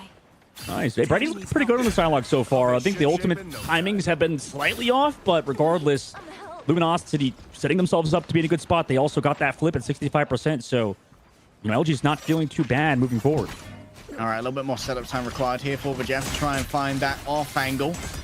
Gen.G and Luminosity both loaded as we head in towards the nadir of this series. Already that's going to be a Lunar Snow ultimate used to try and protect Snake after they were stunned. But Marshall's managed to add their damage to the Symphony here. And I don't know what just happened. Well, no, I'll tell you, during that fight, by the way, yeah, Freddy just solo ulted Brownie. So, yeah, this Jeff is being bullied right now, man. I mean, you got to do what you got to do, brother. Oh my God, you're finding pure joy in this cute little land shark get dominated by a Japanese woman with samurai missiles. I mean, it happens. It happens to the best of us. Who hasn't been dominated by a Japanese woman with missiles previously? Spenny has to use the fate of both worlds here. Could be in trouble at the auspices of the incoming damaged Night Terror Cape coming out to try and dodge some of those. 2 players grabbed, instantly given over the ball. What a great play from the Magneto. What? Maybe they're just thinking about Arceus just going to try and get out of that with a Carbon Crush dash. I don't know. It's fine. Brownie falls down the hole. That's an extra environmental falling if ever I've seen one. Xe now going after March. Luminosity were close to 100% here, but they are far from done yet as there's still 35 to go for Gen.G. I mean, what a fun series. This has been 70% of the board, too. Last fight territory, no ultimates for Luminosity. How do they do this, right? There's Stratus ultimates available for the other team. You have none. Unless Gen.G just do the biggest choke job of all time, I mean, they're sitting really pretty. Looking good over here. The dance of the butterflies. Going to be very difficult to do with Paradox already super low. If they forced out that Kate, that's going to be very difficult to try and deal with. Everyone grips on in here to make sure that the damage is shared on out. Paradox just in time gets the Eternal Bond. What a clutch here from the Cloak and Dagger. And now Gen.G are forced to move along this path to disengage. Oh, the Tory super low. Can they focus enough healing onto them? Oh, the Jeff Water from downtown. What a play from Brownie. And now it's going to be the Assemble coming through from the Captain America additional staying power. As Spenny's already down from Luminosity. They're running low on players. March has fallen as well. Brady can't do it all by themselves. And Tory still has their ult in the back pocket in case it's needed. Running down the Doctor Strange sorcery's not enough to go up against the power of one shark with legs. Gen.G by the skin of their teeth get it done. My God, what a series. Gen.G finished off Luminosity, in which was honestly very close to them choking, man. That was terrifying. The ultimate timing from Luminosity. was near perfect. I think Arso also looked like he might have even grabbed Xe out of the air, but I don't know if it was like netcode or something, but something happened and Xe was able to get the ultimate off regardless. The peel as well, like you said, from the Jeff was huge. Also, there's the Captain America blocking off the extra damage onto that target hit by the Aya Bagamoto. So, man, what a series. I hope we get to see a rematch eventually, but knowing both of these teams and how new they are, it's going to be a tough journey for both Luminosity and Gen.G. There is no stopping the Freedom Shark combo. We knew it coming in. Captain America Jeff looks so good. So I said over under 2 environmental kills. I saw at least 2. Was there anything I missed? No. Well, okay, you so say just 2. environmental kills. You didn't say that precluded Jeff, which would bring us to 4. So that's what I was gonna put that caveat in. So Jeff did die as well. So it's 2 kills. I don't know. It's a environmental kamikaze, I think. That's what we call it. I'll leave that's a question for the philosophers to decide if that counts or not. And maybe my bookie decides as well. That is Luminosity moving on. Gen.G moving on in a highly contested match, extremely entertaining as we finally saw a map 3 here. I mean, look, I could just talk about how great Jeff was all day. What am I missing, though? What was the key component for Gen.G's win that wasn't a fish? Leg day? I don't know. He walked away with the MVP. I think he was getting a lot of value. Like the timing, we talked about the characteristic Korean 3-2-1 dive. They were rushing, then they were dragging in the first map, but during the second, we really saw that they managed to match the tempo that was needed to actually get onto those squishy targets at the right time, which was very messy on the quiet council where we started. What a complete reference that ended up being. You got every sort of whiplash in there. Fantastically done. You know your audience. You know I'm going to be the one who loves that reference. I knew you'd like that one. Luminosity not out of it yet. Man, going to the brink against Gen.G. And I think, I think the lower bracket is going to be especially interesting as we go forward because now teams are like kind of understanding what's going to happen in map 3s and stuff because the rules are going to go out.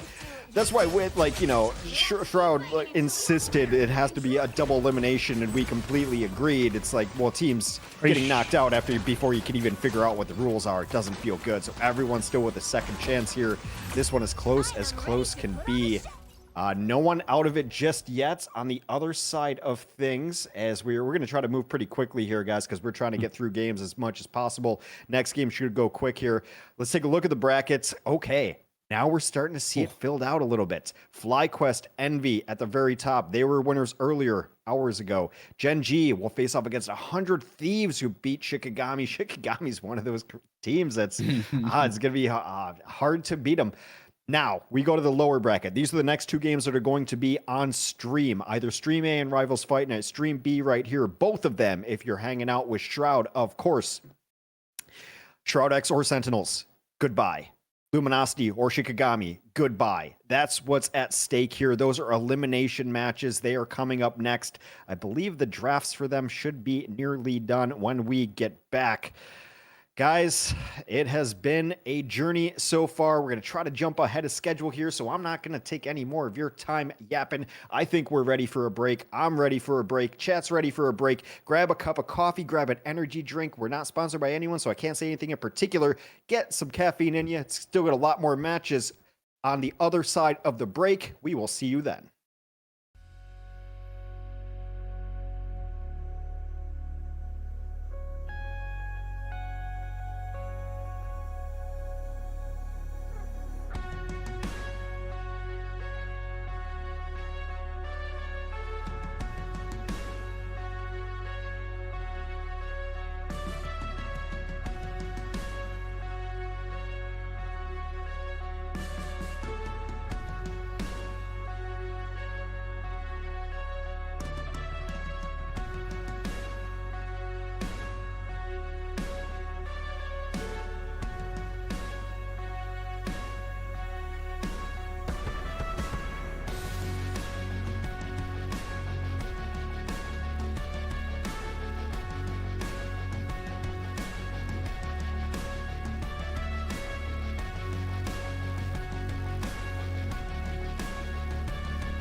And we're back to the Shroud Gauntlet.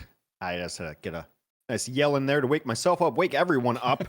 We're through 2 matches here on the B stream. We have still 3 matches on the B stream. We're 14 whole matches on the day. So what's 14 minus, I don't know, 4? I think 4 done. Yeah, 10 more matches today. No big deal. You don't have anything to do tomorrow. Tomorrow's Sunday. Sunday's a day of rest. You should be ready to stay up all night and watch all of this tournament. That said, we are going to be eliminating one of these teams. We started with 8. We're now in the lower brackets. Both of these teams lost their first matchups. It's Luminosity versus Shikigami. And look, this is just going to happen. We have a stacked field like this. The good teams are going to go out. You know, like we have 8 teams and only one team's going to win. So you're going to have 7 very good teams who did not win today. That's just the nature of it. When you invite the absolute best teams in North America, 7 of them are going to go home losers. You're not a loser. You get to see this magic graphic. Like I said that. That was so Losers. Yeah, I started the day saying like, oh, we don't want to call teams losers. We'll call them non-winners, and I've clearly passed that. That's mark that's so more far. mean. It That's is like, kind of mean, yeah. That's like I saying feel like you've LVP become instead of MVP. Yeah, you've become apathetic to the players after waiting 30 minutes for a draft. Luminosity starting to North hate 'em. America, the only representation of Luminosity left after the European division of Luminosity was disbanded in their rivals' ambitions. They've reformed under a different name, not in this tournament though. You just saw them play for the most part. So let me ask you something that's not like the most positive thing, but who do you think we need to see a bigger performance out of for Luminosity if they're going to stay away from elimination their leg day? Oh wow! It's like okay, so who underperformed last game? You want to rock that one? Okay, fair enough. Maybe Alfie.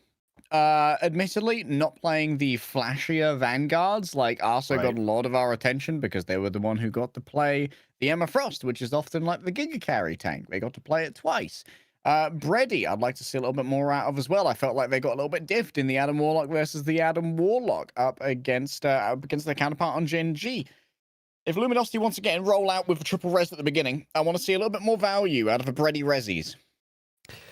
Fair enough. Enough negativity from Leg Day. I don't know why he went down that path. Let's take a look at Shikigami here and the new challengers. This is a team that upset a couple of really strong squads, and I believe it was Sentinels and maybe either Envy or 100 Thieves back-to-back. I'd have to look at my lore, but kind of came out of nowhere. Not a giant organization, a little bit of a free-to-play organization. It's not like, going up against these giant budgeted teams, but they have made a name for themselves and a half, Dogman. Yeah, they've been fighting, and they've done some interesting roster moves as well, or not moves, but I suppose like just sending to the bench. Like we didn't watch the game obviously because it's on the mainstream on twitch.tv/ Rivals Fight Night, or on Shroud Zone very stream when he co-streams it, because I bet they watch Shikigami, and I think it's Melophobia playing most of the time, right? Instead of Daze. Mm-hmm. Daze was a really good player and very solid on heroes such as Wolverine, but Melophobia has sort of taken that limelight over Daze. So this entire roster has been good, like Hex has said, and they're sort of making waves, just existing and making, going deep in tournaments. Okay, as we move forward and we're past the quarterfinals, the first map is going to be a little bit of a shakeup. We're going to go to Hell's Heaven here. Is there anything comp-wise that we should be looking out for, Dogman? Just to follow up your point on Shikigami, that they have the versatility. Hell's Heaven, what do you expect to see here? And I guess we just spoiled it. Well, this is what we're going to see here. Reactions. Okay. All right, what do you think? I mean, immediate reactions make sense that Psylocke and Wolverine are banned. I think Wolverine, people know that, they could just kind of grab people off the map on that singular Hell's Heaven round where that's possible. And the rest of the hero pool, right, having a Hela and Human Torch is consistent. Oh my God, excuse me. I definitely did not just eat a pizza before this break came back. Shikigami, though, on their side, as Hex hates me for that comment, plays a Star-Lord along Human Torch. Makes a lot of sense as well. I just know Hela is interesting. No, my disdain for you is mostly for using singular incorrect, really. After I'd expressly When did I say that? When did I say that? You just said it. You said on the singular map here. We already had this conversation. God. I see. I told you. I thought we Googled. No, we Googled though, but I thought Singularity you could use in that format. Enjoy unemployment, bud. Don't worry. He's Thanos snapping me out of the broadcast. Leg Day, what are you thinking about this? Does it look like just kind of rosters that are comfort picks that these teams would want to run anyway? Is it kind of the first map special of let's play our best stuff? Yeah, I think that very much describes what it is, but I have qualms with the picking of a Star-Lord by themselves from Shikigami. I think they should have mirrored Hela, especially considering that Melophobia and Amardian are both fantastic Hela players. And Star-Lord by themselves means that in the next round, you won't be able to run triple res at its full capacity, whereas Luminosity are going to have access to that themselves. Star-Lord's going to require a revive in round 3 if you want to try and run that almost ever-present comp in some of these games, and I think that piecemealing it out is unideal, at least for Star-Lord portion anyway, because Star-Lord, some people would say, is probably the crux of that, really what you're trying to bring extra value out of, letting him get more aggressive by having that instant resurrection off the Karmic Rebirth. Luminosity, I think, it's not a distinct advantage, but I think in the long-form Fearless draft, they have done better here. Okay. What are the possibilities that we're going to see the Wombo combo Groot Magneto? I always love that. It's like that's been my favorite kind of combo in games forever, of like put everyone in one spot, hit them with the biggest thing that you possibly have. And then there's always one hero that has like a basic ability that negates it all somehow. Yep. But, you know, well, that's is there anything exactly. Yeah. Well, it's because like, you know, you have Invisible Woman, you have Magneto, you have Groot Walls, you have so many things that can just get in the way. You know what? Like for as much, you know, crap as other games may get, this game has so much stuff to block Magneto Meteor M, and that's what makes these Meteor M or these Magneto players so valuable in NA. The ones that can, you know, weave it through, like you said, it's harder to do it because you have so much to get around. Yeah, some of the Magneto play, I believe I actually saw from Shikigami of just hitting air shots, not even going for people on the ground. Like whenever that Star-Lord was up or when Human Torch was up. And I've seen a lot of NA Magnetos just saving that Meteor M for, there's a Star-Lord in the air and then just dunking on him. It is actually crazy. It's really high value if you can get that done because like you said, there's so much stuff on the ground that's going to block it. It's kind of it's an ultimate that you see coming for a while away. And fear Magneto. And it's like, all right, dude, chill out over here for a second. We are waiting for teams just to get into lobby here. Is there anything else that we need to know on this draft? I mean, we saw like maybe one team was better than the other. You mentioned you don't necessarily love this Star-Lord. Can you elaborate a little bit on that? It's mostly just to do with a Fearless draft. If this was regulation competition, I wouldn't have a problem with it at all. But I think that Star-Lord requiring a Resurrect later in the series, if we go to a map 3 to run triple res, is going to be difficult. And it also means that maybe you have to ban a portion of triple res going into map number 2 to try and stop that from being leveraged against you when you have no capacity to mirror that with your own Star-Lord because you can't get a resurrection in round 2. The other thing that's going to be an interesting matchup here is the priority for using Meteor M as a peeling tool. In previous maps between, I believe, Envy and Sentinels, we saw it often used to shut down the Supernova because it just absorbs all of those fire tornadoes as they're firing through the air. Maybe we're going to see for Luminosity that Alfie feels the need to use it to eat up the incoming Galactic Legend, and that could actually give a little bit of space over to the Human Torch to get more value out of her own Supernova. Or if it's used for the Supernova, maybe the Star-Lord can get a little bit more. Yeah, they were essentially mirrors here, Dogman, except for that one damage slot. I mean, it's just the Hela versus Star-Lord difference. Is that just that Luminosity likes their Hela player better, or is it kind of like a soft counter to the other team's Human Torch, open up space for them? Like, explain like the one minor difference between these comps and what it's going to allow these teams to operate on. Well, I think Shikigami can play around their Magneto a little bit easier, right? Can just kind of send their Star-Lord in with the bubbles, and I think Hela as well doesn't really do that well on Hell's Heaven, oddly enough. It just is not that, wide of a map besides just like one round. That's really about it. Like, I think that Hela is a character that relies on these like longer angles. I know you were talking about snipers earlier. I mean, Hela is the sniper of this game, right? I mean, she just does well from across the map. I don't remember if it's because of whatever it may be, but like Hela just does unbelievable damage. And I think Lake Day said how there's like, fall off could maybe be a factor in the future. It's minimal for Hela. There is fall off, but it doesn't really matter that much. I mean, probably at the pro level it matters more, but yeah, it's still that really nice long range spam damage. We're going to Hell's Heaven. Guys, that wasn't too bad. We got the draft in, we got it done, we got it going, and I'm ready to watch more action called by two of the best casters in the Marvel Rivals scene. It is Dogman and Leg Day. Fellas, take it away. My God, are we impressing Hex? Is that what's happening? Are we getting? No, you didn't. When We're you getting said praised singular by. earlier. He said no. He said no. I was like, I feel like Hex has been saying nicer things about us as the day goes on, and then he hits us with that. So never mind. Every dad's proud until they're disappointed, you know. Yep. And my dad's incredibly disappointed with me. Anyway, Just a Shikigami PC full of people with very proud parents. Tell your parents you're trying to become a professional commentator over video games. See how that bodes over.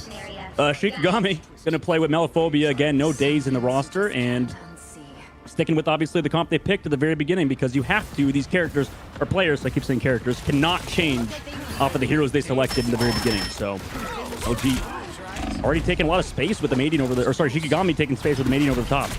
All right, some brutal squares of flame being generated by our respective human torches, but Amadian is feeling themselves a lot of pain here. Great response from Reinvisible. I'm going to get that healed up. Sweet. As it is going to be Melophobia dragged on in, and I think they may have actually used their own fireball into the midst of the enemy team and just been punished for it. So I'm not sure if there's too much pulling capacity. It might well have been an invisible woman force physics to drag them forth here. Luminosity just on the cusp of capping here, but of course it is going to be Shikigami who are continually forcing them out. Arso falls on down. I got confused by the colors of the teams being opposite to the colors on the UI. Yeah, I think oh, that is interesting. Now that you pointed that out, I'm going to be a little upset. Regardless, Shikigami, right, having a big character I think that people forget about consistently is Invisible Woman, right? We see Ricky finding huge value just pulling in the opponents in Luminosity towards them, right? Any like floating human torch or whoever it may be, just pulling them in and making sure the team can get the follow-up. Now Shikigami setting up aggressive, looking to bubble their Star-Lord to go in with those blasters. Like Legend available as well. Arso's already down, likely taking a lot of damage off those Thorn Lash walls. Amalia doesn't want to push their luck too much. Oh, but the fate of both worlds is too late. And now it swaps over to the damage boosting aspect to just try and disassemble Alfie, turn him into timber. And indeed, that is going to be the case here. There is a back cap coming through from the side of Freddy. And that is going to force a little bit of repositioning and percentage exchange between our teams. Yeah, that's smart. I like that play. Maybe buy some time. It's not really like a big negative. You already lost the team fight, and now they got to go back into this fight with at least a little bit of breathing room and ultimates ready to go. All right, doing some homework, some admin here on those Thornlash walls. Ricky noted here by the Dreadhead himself up into the Supernova, answered by two Duelist Ultimates coming in from the other side. That's a lot of value of the Meteor M from downtown onto March. Oh man, I am tipping my delivery if it's coming like that. Man made it through the fields to get it onto March. What is interesting that Hanks pointed out Shikigami in their Magneto player, and Gen.G truly is one of the GOATs at this hero and hitting those Meteor M's. So absolute yeet of an ultimate across the map, connecting over that wall from Alfie. Beautiful stuff from him. 10% ready to go now. Luminosity, we'll see if they can come back into this. Nardian just doing the chip damage with the Blaster Barrage, trying to keep that Johnny Storm in a difficult position. Also stepping up as best they can, but may well be overwhelmed here by the group. Requires the attention of Balloon Snow. March really taking a bunch of damage here. Direct hits onto Amardian. Is going to be an exchange of fire. Alfie doing their best here to try and find an angle for the Strangling Prison, but for now it might not even be necessary, as Brady just overhead is laying down so much damage, and Shikigami, they're being taken away from a point in fairly short order. Luminosity able to overwhelm here. Yeah, good job out of them to go into that point. Obviously, March did go down, but traded at the very beginning. A lot of ultimates, or rather, those ultimates used nothing from Shikigami's side besides Ricky. Now setting up on the defense, giving up 99% is not the best, obviously, but we'll see what Shikigami could do if they can come back into this against LG, who ready to go with their Groot ultimate, the Strangling Prison. We'll see if Arso can be also that guy with his Meteor M, similar to that of Gen.G. Are you that guy, pal? Who knows? Freddy hanging around, waiting for a place to put this supernova. Flaming tornadoes can be an absolute monster for the backline to deal with. Dragged out of the air by the Invisible Woman, is given the bubble there. The metallic bulwark coming in from the Magneto, but look at this. Meteor Ram eating up all of that incoming damage. Looking for the Invisible Woman, instead just going to opt in for the Groot. Any recipient is better than none. At least we can mark it is delivered. Arso dragged into the midst of this strangling prison. Damage boost given over temporarily by the Lunar Snow, and all else who show their faces are quickly gunned down by the element guns of the Star-Lord. Amardian reigns supreme from a skyward throne as Luminosity are forced to just look on as overtime begins to disintegrate. It's going to be an attempt to touch here from the side of Paradox, but unable to get their feet on it. Yeah, bear in mind, I bet you some viewers are like, oh, why doesn't Luminosity just switch to Doctor Strange to teleport back to the point? Because they cannot, due to the fearless system that we have in the Shroud Gauntlet $50,000 tournament. And you're looking at for Luminosity's side, now going into the second round, at least you have ultimates ready to go. It might have just been too many ults to deal with, right? Leg day, right? You had that strangling prison. You have the follow-up from Amadian. I mean, that was a little bit too much for even the strategists to build up their ults. Oh, Dig's getting a lot of value here out of the Lunar Snow. Don't want to be too much of a stat boy, but a little bit ahead of a field when it comes to the overall output on that healer. Might well be super accurate, considering that both Amardian and Melophobia are going to require some significant accuracy to keep them up and kicking in that high ground. You know what stat I love, Leg Day? The damage block stat, because it's so useless. That's my favorite stat. I mean, this is what you brag about. When you try to find a team. Marvel Rivals. We love Marvel Rivals, dude. We love Marvel Rivals. No, it's so funny when maybe you apply for a team. And you're like, yeah, these people are talking about their limbs per 10, their damage per 10. What about my damage blocked per 10, buddy? I need a lot of those. Oh my goodness, what a flick. Freddy gets absolutely baked by Melophobia, who just pops their team up there from the Invisible Ones, gives them additional staying power. And look at this. Off on an island is the Hela, just has to go into the group walls. Great setup there coming through, and finally the delivery comes on to bear as well. And that actually meant even more time for the point to unlock. Well, this is the difficulty when people just say, oh, just play Hela to counter Human Torch. Well, they're on Hela to counter the Human Torch theoretically, but in practicality, and I don't even know if I'm using that word correctly, sorry, Leg Day, sorry, Hex, it seems to be that, you just get ran at, or you just have shields or anything in your face, and how are you going to take down a Human Torch who's flying at 1,000 miles an hour and getting pocketed, right? It's always a tough challenge for any Hela player. All right, up in the air, Brady once again facing multiple angles of attack. Still, it's traded out here. That's going to be the Hela counter that we were talking about, as our big Reddit brains suggested. The Goddess of Death ready to go, and they're feeding Krasmang as well. The invisible boundary wasn't put up in time to save that Groot, and it's going to be an all-out brawl on the point as everyone's going to be healed up and safe in the loving arms of Susan Storm. The dance of the Lunar Snow continues to keep everyone healed up for but a moment. Remember, that backboard of those group walls could mean that there's overwhelming damage that can be prospered here. Shikigami still have plenty to try and play with, though. And Meteor M not used to counter too many in the way of ultimates. A nice response comes through from Spenny. Pops through an ultimate to get that immediate over health and survive the incoming barrage. Yeah, I don't know how Ricky lives back there, but somehow he does. LG, though, still in a pretty good spot. Eventually going to fall to Dread. I mean, Diggs also able to trade back one Amadian, so unfortunately not finding too many eliminations. And with that, LG slowly sort of walk back into the point to get some presence. They're going to try and make it work with the Strangling Prison. Big value for Thornlash Wall, but good peeling as well from Alfie, who erected an Ironwood before the main angle of follow-up. And that's going to be a well-placed Guardian Shield, keeping March safe from the attentions of the Lunar Snow, who was camping over on the off angle. Moves out into some fire that was laying down onto the ground by Melophobia. And it seems like finally Luminosity able to get a little bit of control on point, but they far from cleanly won this fight. I think I was with you earlier when you talked about players that need to kind of step it up for the side of Luminosity. Brady, I need to see him do a little bit more on that character. And there we go. Scattered going to get one, and that's exactly what we want to see out of your Human Torch player. Needs to kind of just play this well. It's hard to do, but this character, if anybody could do it, it is Human Torch. Just put the carry pants on, find those eliminations on the right side of the map or wherever somebody may get staggered out. What's the opposite of a caster curse? A caster prophecy, perhaps? Could just say casters being correct, because we all know that never happens. They're gone. Luminosity ready to go with a strangling prism. There's an absolute forest that's been erected on the point between both of these groups of Arnie and just spinning. And it's an amusing sideshow, yes, but Spenny's got no time for sideshows. The main event has arrived and the fate of both worlds. Everyone's dancing to the beat of the drum that Luminosity are smacking and smacking and smacking. And Shikigami are forced to flee. Yeah, sideshows are overrated. You know, they pick up a lot of the time. I'm more of a Brenhead. More of a brand. Shikigami, though, now have to kind of just walk back in on this against Luminosity, who are sitting with ultimates. They're doing so good right now, leg day, and it's tough because Dinks' ultimate was just a little bit too late, but I don't know what else you can ask for them when they get caught out like that. Now they come back through with Mello over the top of Mady and also combining with their other duelist counterpart. Overwhelming force offered here. That is a alpha strike if ever I have seen one. Luminosity. All of the cues are touched right there.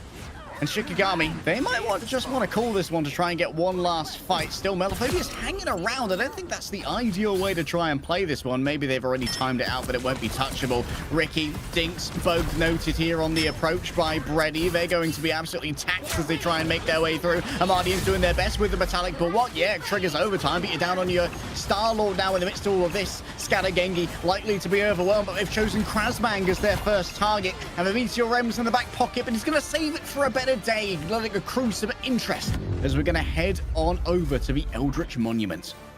Man, Shrewd fans eating good tonight, man. These series have been phenomenal. Now headed to Eldritch Monument, where you would think Hella would do even better. I don't even think this Frozen Airfield or a Super Soldier Factory are necessarily Hella maps, and now we're heading over to, in my opinion, the best Hella map so far. So March, I mean, obviously stats-wise, not that good either so far. I mean, 13-7, only 4 final hits. It's been tough for him to get a ton of value on the Hella, but if any map is the map to do it on, it is this one, and they also just won the previous round. So right now, LG, not even in a bad spot. Doesn't feel too bad at the moment. It could go anybody's way. Question is, how do they deal with March's ultimate? Is there enough focus on the side of Shikigami to get rid of it before it really starts to tax that backline? Because Ricky and Dinks are going to be in very vulnerable positions when that Goddess of Death gets popped. Maybe Shikagami invests the Meteor Rem to try and eat some of those incoming mortars, but I'd like to see instead just bringing up that metallic curtain for that invincibility and have a full team turn and burn on the Hella. Like that, who is the Magneto player for Luminosity again? Arso. I just like hearing you say it. I just like hearing you say it. It makes me so happy. You don't understand. Anyway, Shikigami, you know, they're actually in control of the point right now, but Luminosity kind of surrounding them right now, choking them out. Oh, yeah. A lot of space taken away. Here comes the Goddess of Death, and that is actually going to be answered now by the Meteor Rem. Decides actually not to fire into it in an attempt to try and weave it around as Hex so lovingly wanted.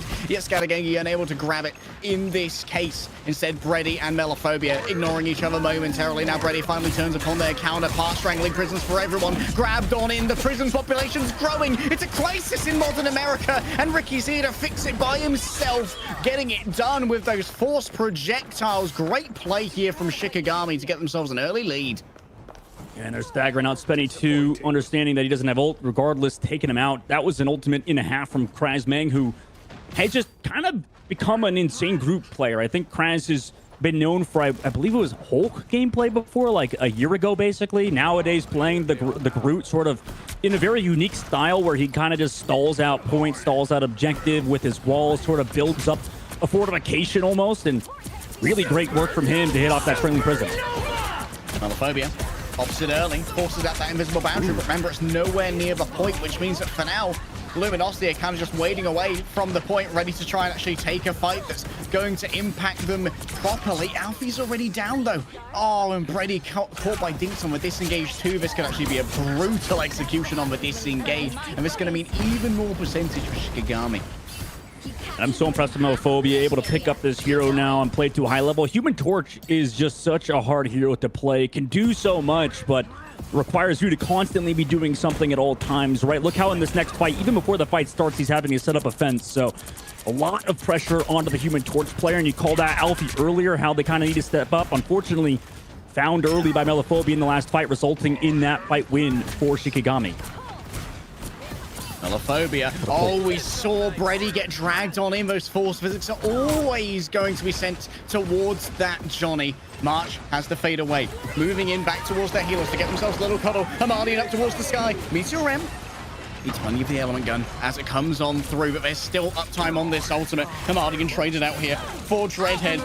But for now, Luminosity, they have to win here and now. Dink says that Shikigami is unwilling to move from this point as overtime slowly approaches. March still moisturized and unbothered up here, though. In comes another strangling prison over onto that group. But it seems like the healing is going to be more than enough coming on through from Spenny. Meteor M takes to the skies. Scatter Genji tries to place it down upon a squishy, but unable to find it. Dinks just demolished from above. Oh, the AC-130 continues to really prove its value. Shikigami slowly eroding the remaining members of Luminosity. They have themselves such a great play. Krasman got himself up on top of the walls to peek over the opposing groups, erected fortifications, and find himself a squishy backliner. Melophobia now just rains fire from above, and it's an infernal throne they shall sit upon as Shikigami grab our first map. What an insane series on Hell's Heaven already. That's just map number 1 in this lower bracket. Win or go home for both teams. First to 2, Shikigami already put themselves on map point through phenomenal Human Torch play. And honestly, the whole team just played so well. And I think your call out earlier for Luminosity makes a lot of sense here. I would like to see a little bit more out of the tanks, maybe even Brady that we talked about earlier. But obviously, Human Torch now no longer will be playable in the next game, which could be better and beneficial towards Luminosity.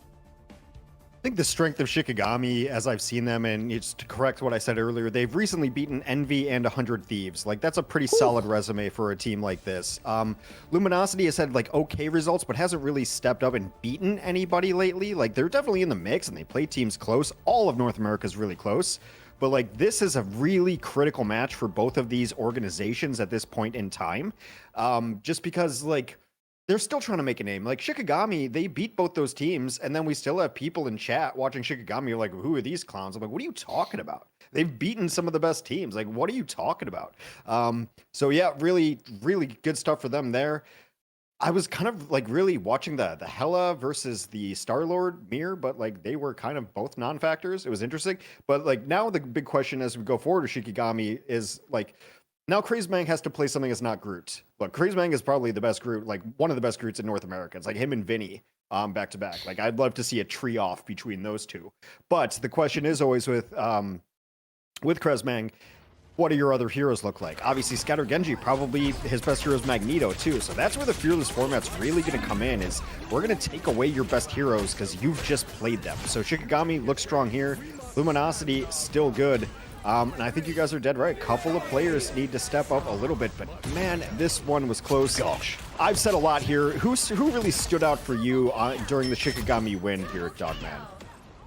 Yeah, I mean, I think Kraz obviously played well, like you mentioned. Scatter. I mean, Melophobia looks improved on the Human Torch, so I would say Melophobia to give you a direct answer. And you know, that's what you want to see, because Melophobia, I think in the past, people are like, oh, you know, maybe not that good at Human Torch. It actually looked pretty solid on that hero. Melophobia was kind of like a hardcore magic player before, and has been able to pick up other heroes as time progresses, and that's what you kind of need out of a hero like this. Because like you said, Shikigami isn't a bunch of nobodies at this point. They're like the quintessential dark horse out of every tournament we've had so far. And I think if you're consistently underrated, I mean, I don't think I would consider you underrated anymore, right? So this team is so good.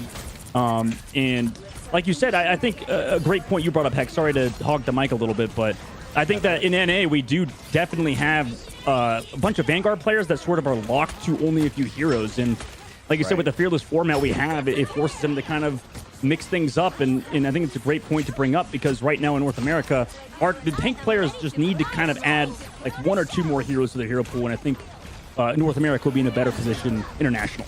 I got a hipster pick for my MVP of Shikigami. I think Ricky did the best job of influencing the Human Torch duel and just making it super uncomfortable for Brady to be anywhere, which allowed Melophobia to continually dunk on him. Yeah, that's a good call out. I mean, generally, like I've always had this adage in almost every hero shooter: if you're not necessarily saying the supports' names, usually a good thing. You know, like they're probably doing their job. What are you trying to say, Hex? What are you trying to say, man? We talked about Dogman a lot, and that's why he's a caster now.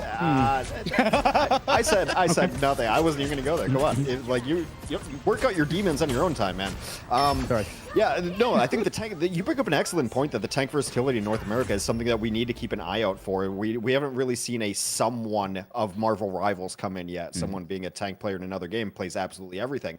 But that kind of versatility is really important. I think this format might start exposing a lot of flaws or some holes in some rosters here of like, if I can't play my thing, that's bad. But I mean, like the ban system does kind of bring that out a little bit. So like the Marvel Rivals as a whole, as a game, does force you to not one trick for the most part. You better at least have two things in your pocket for going forward.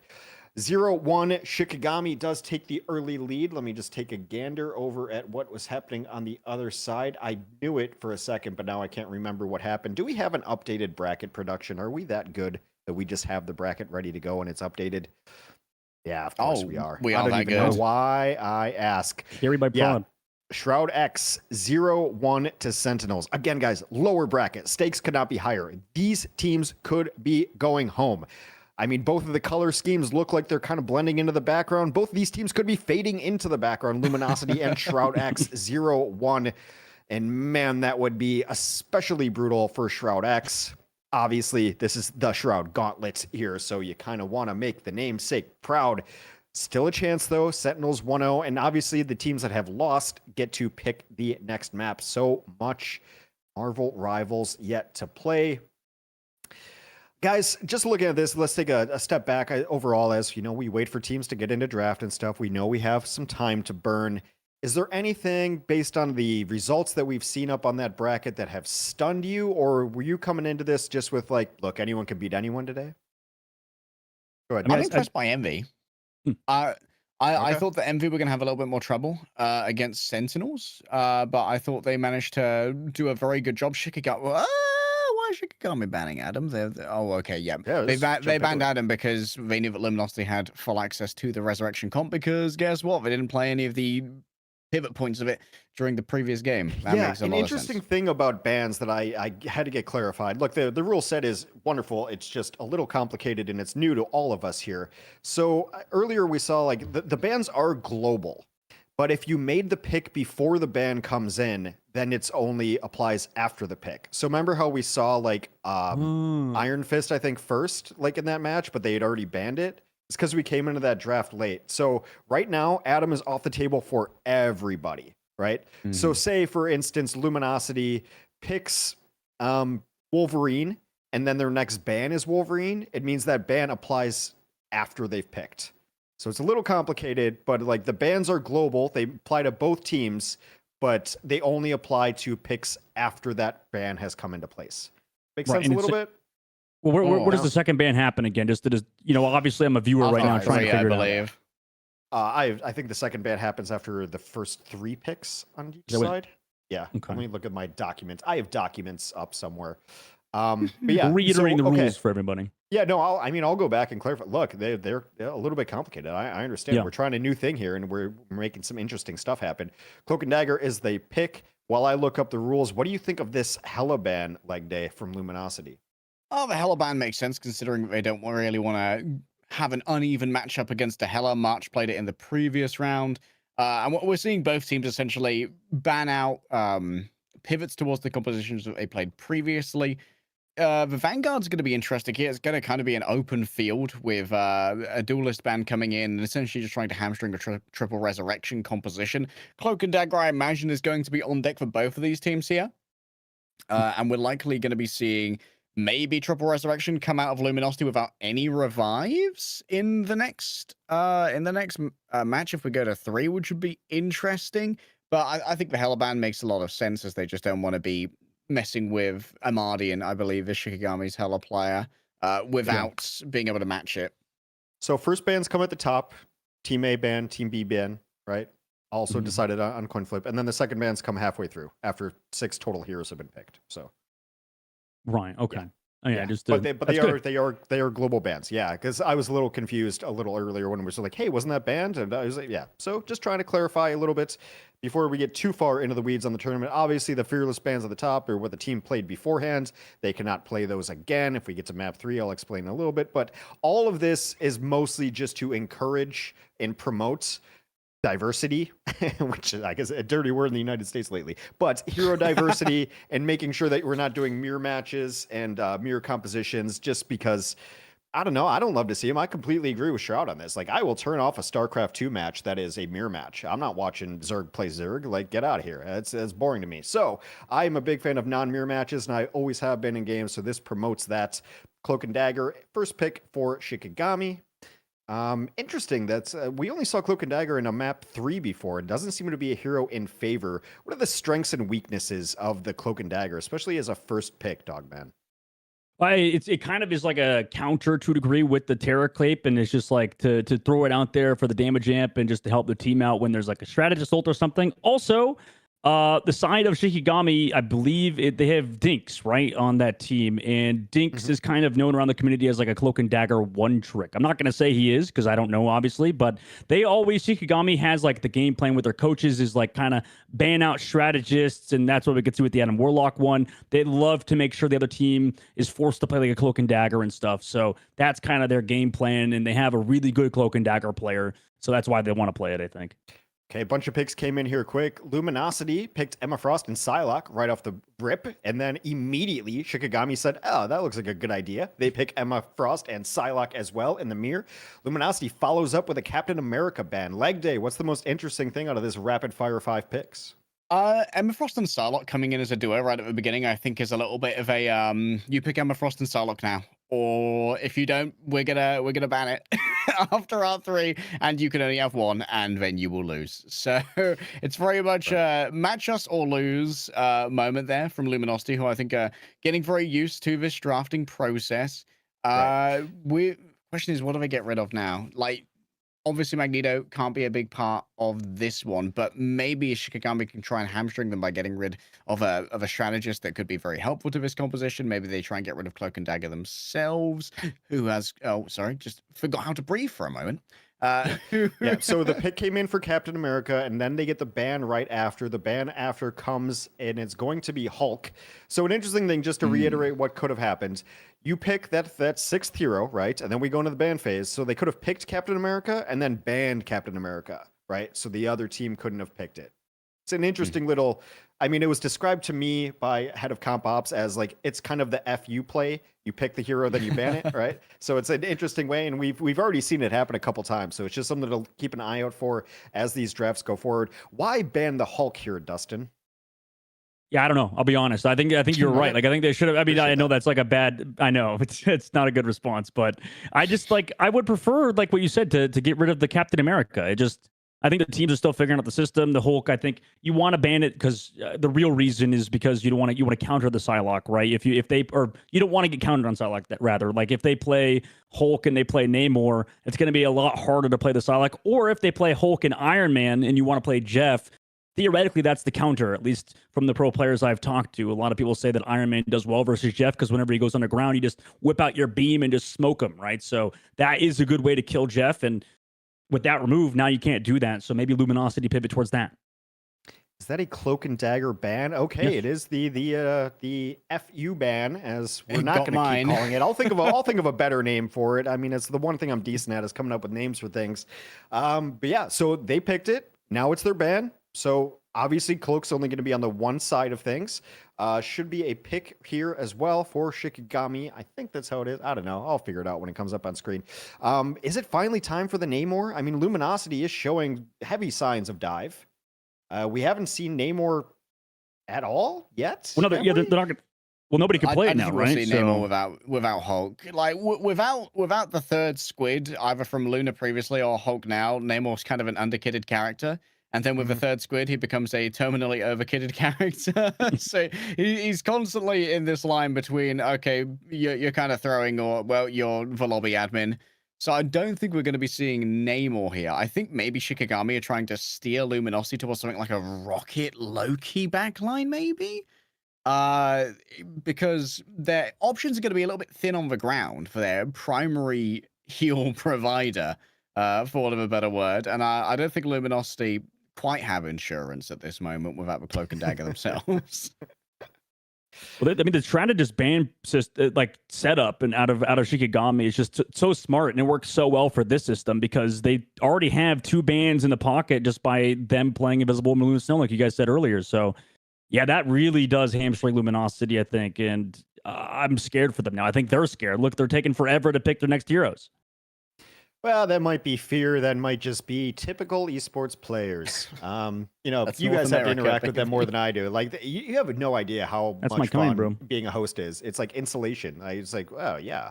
I mean, I just get to play the dumb guy. I don't know what I'm talking about. I get to trash talk players all the time. I learned from the best. Well, Puckett, isn't mostly. that well, I was gonna say, didn't Puckett have a guy like reach out to him telling him what rank he was or something? Like, didn't that happen? Like, he sent screenshots. He said, "You're gold, by the way," and I was like, who's trying to figure out what rank Puckett is? Who cares?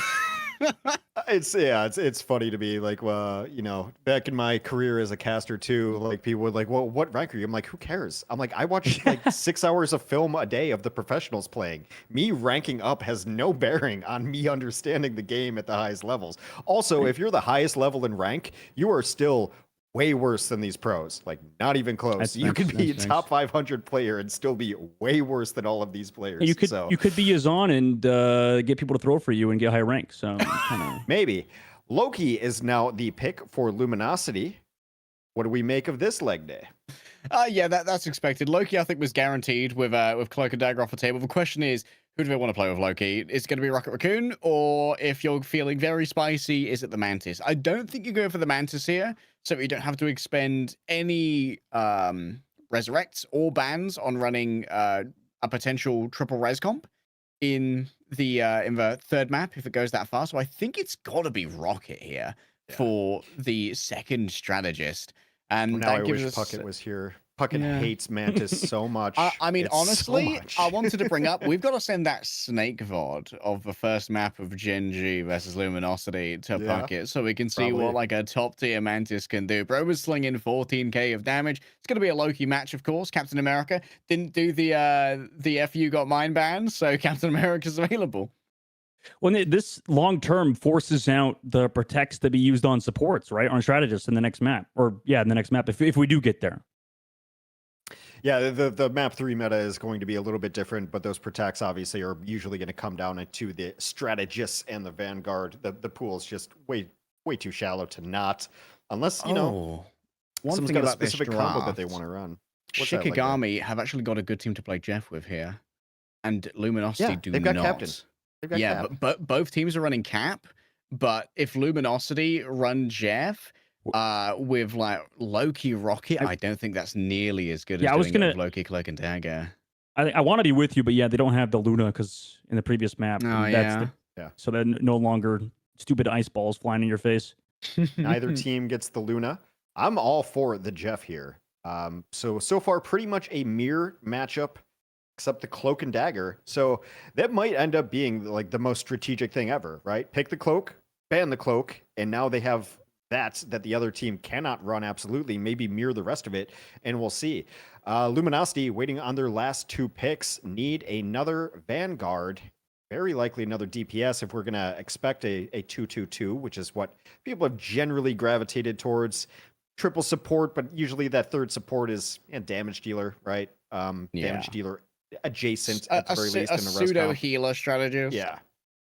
Something like so that. I think Luminosity, I think they're either debating playing because like you said, they're forced to play the Rocket Raccoon, right? So maybe we want to play Punisher or they play the Bucky. I think that's really about it. I think those 3 heroes are being debated in the Luminosity calls right now, and it's a hard call to make because I think Punisher can kind of get countered, right? Especially by like a divey comp. It's hard to play the Punisher, although you might be forced to, considering you have the Rockets. So it's a decision that has to be made for sure. Like the Adam Warlock ban is super high value, because it's an implicit ban of Mantis as well, because you don't want to use your Mantis pick. Star-Lord Rocket, what are they cooking? Both of these teams have run unassisted Star-Lords here. Like, okay. I mean, Star-Lord is just generally good. So, like, in regular competition, there's never any reason to go, why are you playing Star-Lord?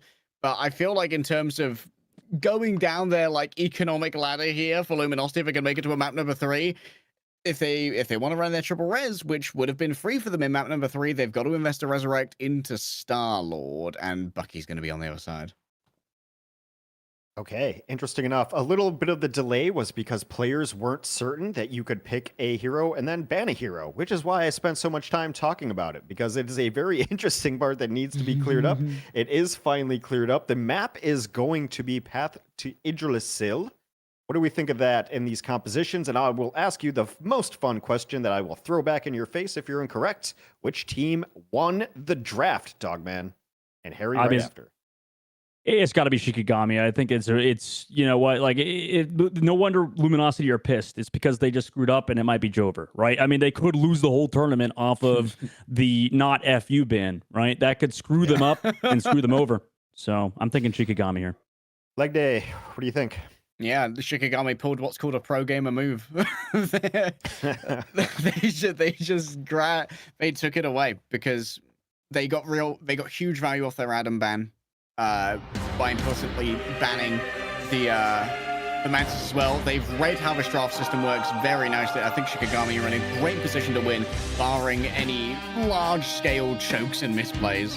Before we get into map, I will say that I have read the rules document that our competitive ops made. Our comp ops has worked professionally in that role for professional esports leagues for over 7 years. They wrote the document. I read it. It could not be more clear. It's given examples of how this ban system and pick system works several times over. We cover our butts on these types of things so that we cannot be blamed for it. So hopefully that doesn't end up affecting Luminosity. Yes, sir? Is it the same league that used the cat to choose whether or not things were banned or unbanned? I was not producing at that point in time. Okay, so, good. Thank God. Well, I was not in charge of that producing. I was the one making dumb skits at that point in time that were hilarious, by the way. Very Adult Swim-esque. They were wonderful. Anyway, guys, so yes, we have a very good comp ops team. These rules have been clear and explained the best we can. I'm going to root for Luminosity, only for the fact that I want you both to be wrong, and I want to rub it in your faces. However, that is neither here nor there. Shikigami, Luminosity, map 3, Luminosity on the brink of elimination. Dogman, leg day. Walk us through this map. Hexagrams, I will do that exact thing. Coming into this one, Luminosity, I think you're right. It's going to be tough for them, but they could get it done, right? I think this is what we talked about earlier, leg day, is that, you know, you get to see these teams sort of react in real time and have to make adjustments. And this team definitely has to do that on the fly. Luminosity back against the wall, about to be eliminated with, honestly, a very awkward composition. Good homework done already, though, by Shikigami. Just moving away from these areas, forcing Luminosity to do some real admin to clear these areas. That's very aggressive coming through from the Star-Lord. Could be punished here if Cook manages to connect for now. Does go wide. Deus actually back in now. Melophobia not going to be on the docket for this particular matchup here, and I guess maybe that's where roster depth could really help you in these formats where you prize flexibility. I wonder if they'd have to decide their players before the ban system and stuff. Maybe we can take a look at the rules again during this break. Regardless, Days, I'm happy to see him again because he's not really been in the Shikigami roster too much until recently. Like you said, having to play that Bucky, and he can play it to a very high level to go alongside a Madian. So Shikigami made it off the clock already on their hold, and right now, looking good. Well, I'm personally very excited to see some Bucky cap clashes happening here. Amadian pops out their clone already, and it's almost instantly dispatched. Shikigami, they're slowly having all of their space eroded here as Luminosity begin to start working these angles. Krasman coming around their back could have easy access to a backliner. Look at how evasive that Rocket Raccoon is. March just able to play down from the top of Amadian, so far away from the Eternal Bond, and while it was invested, the results are there. It's going to be an attempt at a Sonic seduction, and well, Marsh is able to quite easily move themselves away from that, using those stellar shifts to get invincibility in the face of all this. Deus is instantly decimated by the solo targeting of the Dance of the Butterflies, and while Brady may be forced to pay for that one, Luminosity still have all the positioning they need with the advanced blockading that's being done right now by the Captain America. However, Krasman tries to turn it around. Assembly on both sides, as there is going to be additional HP given out here and there. Amadian going to be forcing out multiple ultimates using that Dance of the Butterflies. Yeah, a little bit too far forward there for Alfie. Results in them kind of being in a tough spot, though. It's straight on the side of Madians when you go down. Kraz trades back Spenny. So Kraz sort of delaying this cart, also has that Loki to fall back to. Right now, Shikigami kind of playing on a knife's edge, and it's working out for them. Daze trades back Scatter. Genki on the other side, though, will go down with the ultimate, and surely without me coming back, they have a good chance to close it out. Oh, that could have been such a brutal ultimate if it had gone all the way. Multiple players seduced by Emma Frost. Oh, they're just too late to touch. And it's quite the turnaround there. Quite comedic, actually, from our observer's angle. Good job, observers, to watch Shocker leave. Shocked emoji themselves, kicked into the wall. And while they may be able to keep themselves alive for a second longer using that healing, it's all for naught as Arso's on the prowl. Enemy ahead. I wonder, I mean, they tried to get that touch on the cart, right? He had to kind of commit the ultimate there. Kraz did a good job stalling and delaying, and I thought maybe with Alfie going that aggressive earlier on, they would lose the fight, but they've been able to get the job done last second multiple times. We'll see if they can do it again here on the backside. Waiting for the flank was Brady. Now into aggressive play from March. Gets countered by Dinks.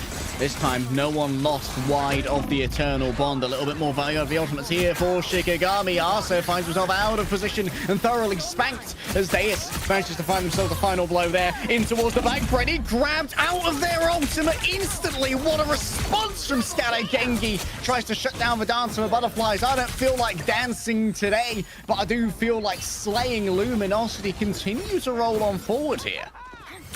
Shikigami, I mean, it's been a tough map so far for Dinks and them. I mean, they were able to kind of get a good hold on first point until, you know, they went a little bit too split, right? Into the sky, went March with the ultimate. And again, even though March didn't find direct value after the ultimate, that elimination came through. So Alfie turning it up for Luminosity.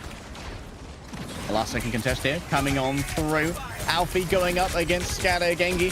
Up goes the shield and down it goes in short order as well. A quick grab there to try and put Sarlacc to bed, and indeed the bed has been made. Grabbing in the cloak and dagger. Oh, and of course the ultimate is instantly taken down as well. Oh no! Just doing that inside of a Sonic Seduction meant the ultimate was silenced, and it's a huge waste there for Shocker. Shikigami are falling apart. Oh no. Oh no, Shocker. Sorry, soldier. Maybe, you know what? You can't do that a third time, right? Like, that's not going to happen. Never. In the same map. He's not Ajax, right? That was, by the way, I was on that thing. Depressing. Yeah, dreams of a lost title echoing in your voice. Yeah. Philadelphia, whatever the hell they were called. Now, third phase of the map. Luminosity still sitting with that advantage. We're talking about strategist ultimates. Not available for either side. All right, Stellar Galactic Legend coming on out. Plenty of healing coming through, courtesy of both the Captain America and the healing bubble of the Cloak and Dagger here. March heads in to get even more off the blaster barrage, and that's going to be the seduction as well, dragging everyone back forward just after they got finished leaving. Turn that one around as Dreadhead gets grabbed by the Bionic Hook. There's so many grabs here if you're out of position as a Sarlacc. It's a dangerous place to be. Luminosity running out of steam briefly here, but they still might be able to find themselves an entry. Shocker taking out Alfie, though, means that this may well be over. Yet another reset going to come on through. Do you want to put it over onto a Vanguard? No, it's too dangerous. You don't want to get yourself grabbed by the carbon crush of the Emma. And so Shikigami will call a pretty posthumous nadir to this fight. Shocker taken down by the Vibranium Energy Saw, and that's a devastating pick early on. Forces out the Eternal Bond, and well, the Dark Force is too much for March to bear. They invest all that they have and nothing more in the bank here. Shikigami will hold. Yeah, but Luminosity now in this next fight, like you said, like they've committed everything in that previous fight, and I mean, it did result in the win, but at what cost? A minute and 35 seconds left to go. LG playing around this Rocket Raccoon pretty well. We'll see if they can keep it up. Amadian waiting for that one shot in the back by the Captain America, and he gets it before Spenny could even react. That's America, baby, right there. Paradox dashed on through Amadian.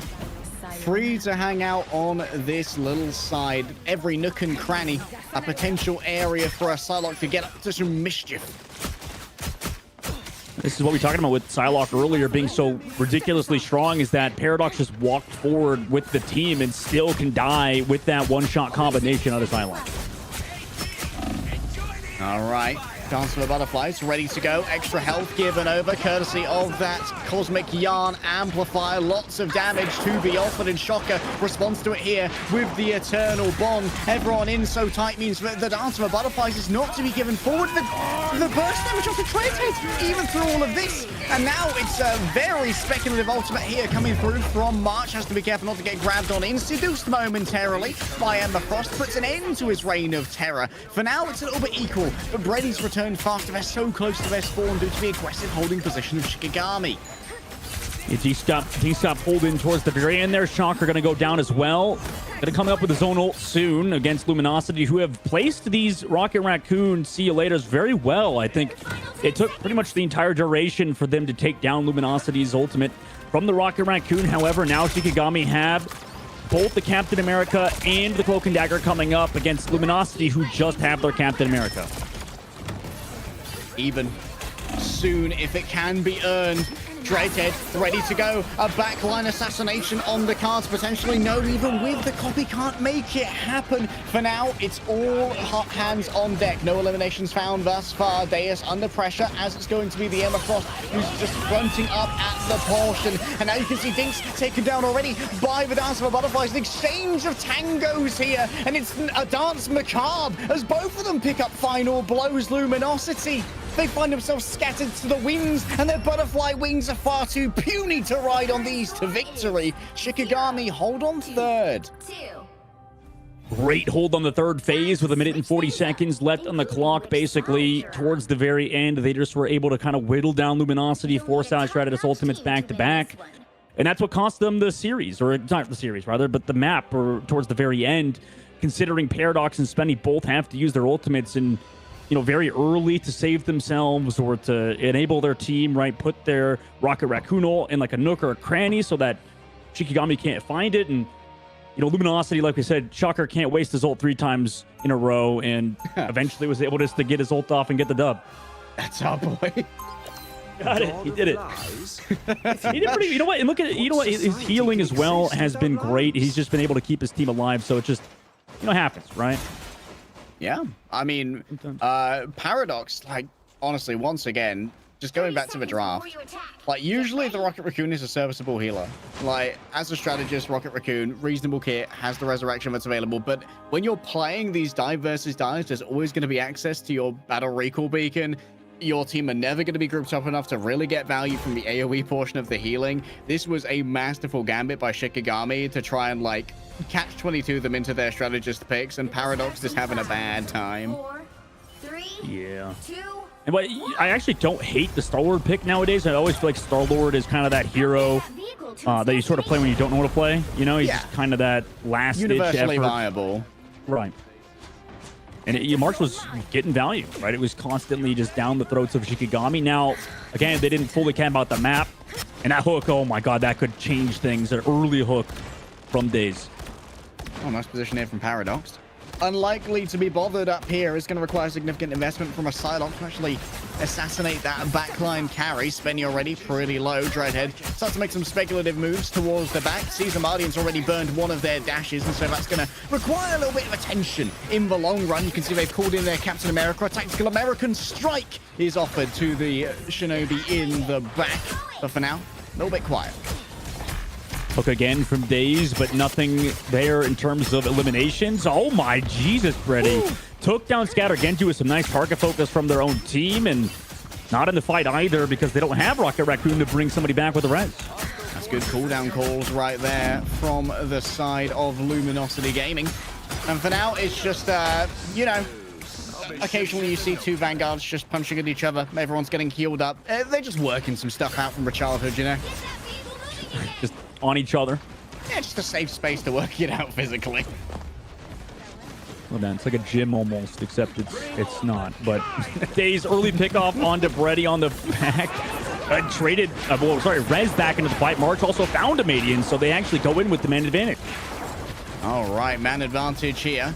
With both Eternal Bonds given over, plenty of healing for all and sundry coming on in from afar. It seems like DS hasn't actually been able to apply that culling debuff to many players. And now it's going to be the counterplay coming on through here from March to attempt to try and seduce them back around. Krasman is going to be offering a lot of that aggro here. And great avoidance coming through from the Starlord to avoid getting seduced for any length of time. And now it's Freddy's turn to go into the back. Has themselves a way to force out that regen domain. And that means that Dance of the Butterflies in the future is going to be all the more dangerous. Working through Shocker, doing the data administration that's needed to set this up for later. Moves away, gets hit by the Terror Cape, is going to reveal them from their stealth position. March is getting very, very freaky here in towards the back, but spreading out all of this damage. Good use of the clones of the Loki to make sure that damage is not critical. Shikigami here are starting to sputter a little bit, and despite grabbing Alfie, it's going to come down to Scatter Genji to try and make all of this work. A fully charged beam and a dream of victory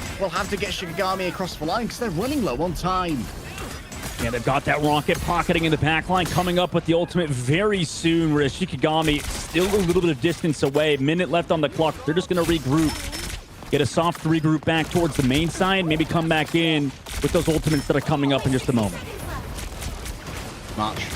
Great eye in the sky up above here, uses the blaster barrage to get ever closer to that Galactic Legend. Amardian noted in the back, forced to dash away. Cosmic Yarn Amplifier giving over additional damage. Oh, caught in a corner right there. Unideal for the Cloak and Dagger. They don't have the experience on the hero because they've been trying to play Luda for so long. I imagine the other Eternal Bond is going to have a much greater area, and this is going to really compress where Shikigami can play. They can try and break out of it using their ultimates, but it's going to be an economic thralls have to do so.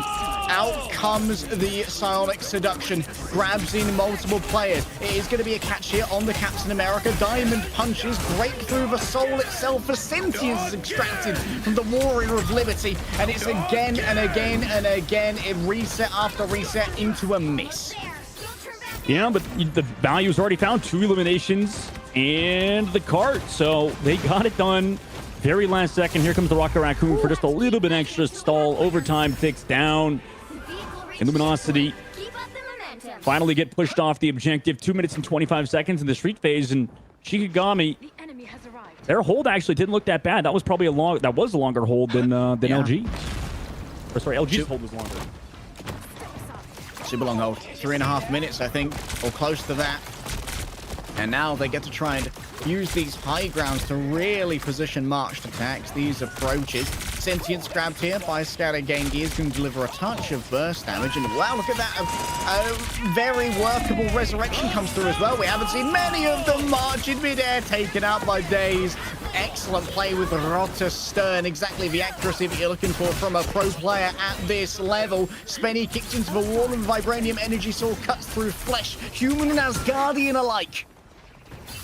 Poor Spenny, man. Just like left in the dust by his vanguards who were just trying to run away, understanding the fight was not winnable. Got left in the dust. Minute 30 seconds left to go. The streets phase not been good for this defense. We'll see if they can get a hold, maybe with an ultimate. Oh no, was that an ultimate cancel? Alfie's ult got reset. Daze gets traded out after the hook came through though. Freddy questioning now whether you have to use that Dance of the Butterflies. Of course, you're not keen on doing it into an Eternal Bond. LG going to be cut through here, though, by Amardian, who has no such concerns. And while it is going to be a desperate play coming through from Brady to keep this one, it works out. Excellent timing there from Brady. Put their life on the line for the contest, but it seems like not everyone was as committed to the play as Brady was, and they are fleeing elsewhere. Might just get themselves staggered. Yeah, this one's not working out. No, I mean, that was absolutely a horrific streets phase for that defense. Luminosity headed back to spawn. Shikigami feeling quite confident moving forward, considering they weren't even stopped for a second. Ultimate available for Spenny, though. We'll see if he can copy the Cloak and Dagger instead of his very own Rocket Raccoon. He would rather get those, insane amounts of healing towards the cart. But now look at the one shot coming through from Amadian. Oh, great play there. Moving with Krasman, using that bash as well to get it done. On the other side, Dance of the Butterflies pops here by the Dreadhead himself, unable to find any final blows. But in this tight area, this is where the spinning kicks of them across can really get some pay dirt done. Sonic Seduction offered up against Shikigami. Who will fall for the wiles of the Emma Frost is the question. Krasman, unbothered by this, simply runs elsewhere. I've got marauding to do in the back line, thank you very much. I don't have time for this dating nonsense. Trying to force out the regeneration domain. Works out in this case, but March is not going to find any final blows off the back of this. Luminosity is still giving away space. It's only giving up that space. Minute and 10 seconds left to go. Everybody hit by the Terra Cape, but counter by the Rock the Raccoon. A Madian goes down. Traded 1-for-1 for Arso. Much extra damage here. However, you still aren't able to break through what the Eternal Bond is offering in terms of that healing throughput. Up go the regeneration domains, and now the Loki's in trouble, trying to make sure that staying in this area is a little bit uncomfortable for all of these Shikigami offenders here, as March just uses the Blaster Barrage to the best of their ability, hanging out in the back, waiting for the perfect moment. The Crouching Tiger becomes the Dancing Butterfly, and it's so difficult to come in and touch. A nice knockback there from Daze as well. The Trooper's Fist keeps the Star-Lord at bay, and he's been cast from his throne as Shikigami knocked Luminosity down the stairs and laughed from the top.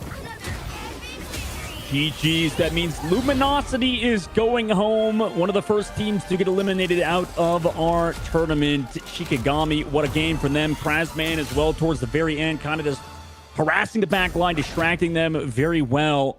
Great work from Shikigami to close the map out. Knock down the stairs and laugh from the top. It's a little brutal there, Leg Day. I was just going to say eliminated. Thanks for playing, Luminosity. You did wonderfully, but hey, you really paint a picture with those words, sir.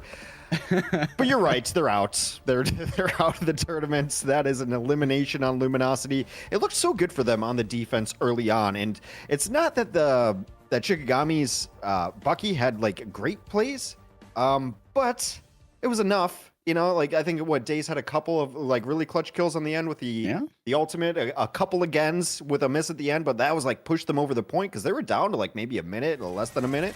Ended up clutching up ultimates, and that was all she wrote. Like once they're able to breach that, as you mentioned, roll through streets and just a little bit more value. Nice to see Krasman being able to play something other than the Groot. Not the best Captain America, but you know, some really good distraction and kind of like releasing the pressure valve and letting the DPS shine. So that's my piece I have to say about Shikigami. If you guys had to name a map MVP for Shikigami, who would it be, Dustin? I mean, for me, it would be Kraz, considering how much, like you said, space was just overall created. I mean, it would definitely not go to Shocker, unfortunately. I think he started to step it up towards the very end, and, you know, it's just unfortunate situations in the street phase, but for me, it's got to be Kraz. So the story of this match and maybe draft might end up being the Cloak and Dagger play, Leg Day. What kind of impact did that ultimately have in the outcome?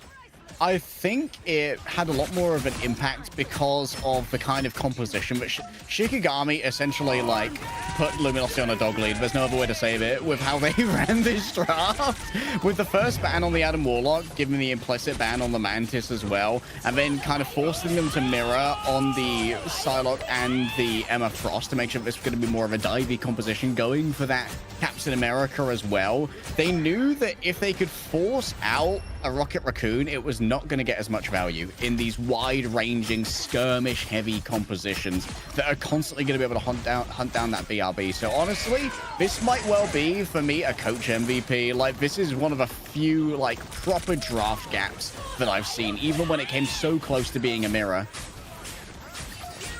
The one thing that really stood out to me was when Shikigami was able to isolate the back line. I think there was a kill on last point on Rocket where Dogman, you mentioned like, oh, it's the one shot, which was like mostly the one shot, but then Krasman was the one who got the final blow with the confirm. And that just always shows me a good dive is like when like, oh, it looks like the DPS did all the damage, but it's like, yeah, the tank was right there too though. Like that's a beautiful executed dive, and Krasman was getting back there with his squad. Yeah, just Shikigami, man. It's hard to count them out. They might not have like the giant organization or the superstar names, but each week the legend grows as Shikigami is still going to be awaiting their opponents. Let's give a little bit of love for the Fallen. Luminosity now out of it. The first to drop out of it, but they are still an up-and-coming team and have played a lot of teams really close. That's What happened to Shroud-X? Is Shroud-X also gone? I'm going to let you know I believe they've right now. just been eliminated 2-0 by Sentinels. Oh, Not a good day to be a teal team, man. No, of like I the mentioned, 04. they did. They blended in with the background, and now they are in the background. Take a seat in the back and watch the rest of the tournament. Shroud-X goes down without winning a single map. Luminosity did take a map off Gen.G earlier, but then they get goose-egged by Shikigami. And now we got to go up to the top of the rest of the bracket to find out who's going to come down to the lower bracket again. We're making our way through it, guys. We're making our way through it. We've got the draft a little bit more sorted out. Everything's going pretty good. That doesn't mean we're going to waste time yapping here, though. I believe we're going to take a little break and let everyone reset, recaffeinate, rehydrate. Also do that. I mean, but personally, I think coffee has plenty of water in it. That's just me. Do not take health advice from a esports host. That should be the number one thing on your list. Never do We're going to that. take a short break. Everyone, do not follow my advice, but do follow someone better's advice. And most importantly, stick around. We're going to bring you more from the Shroud Gauntlet right after this break.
People have been asking me, they say, Hex, well, what's the point? What are they playing for?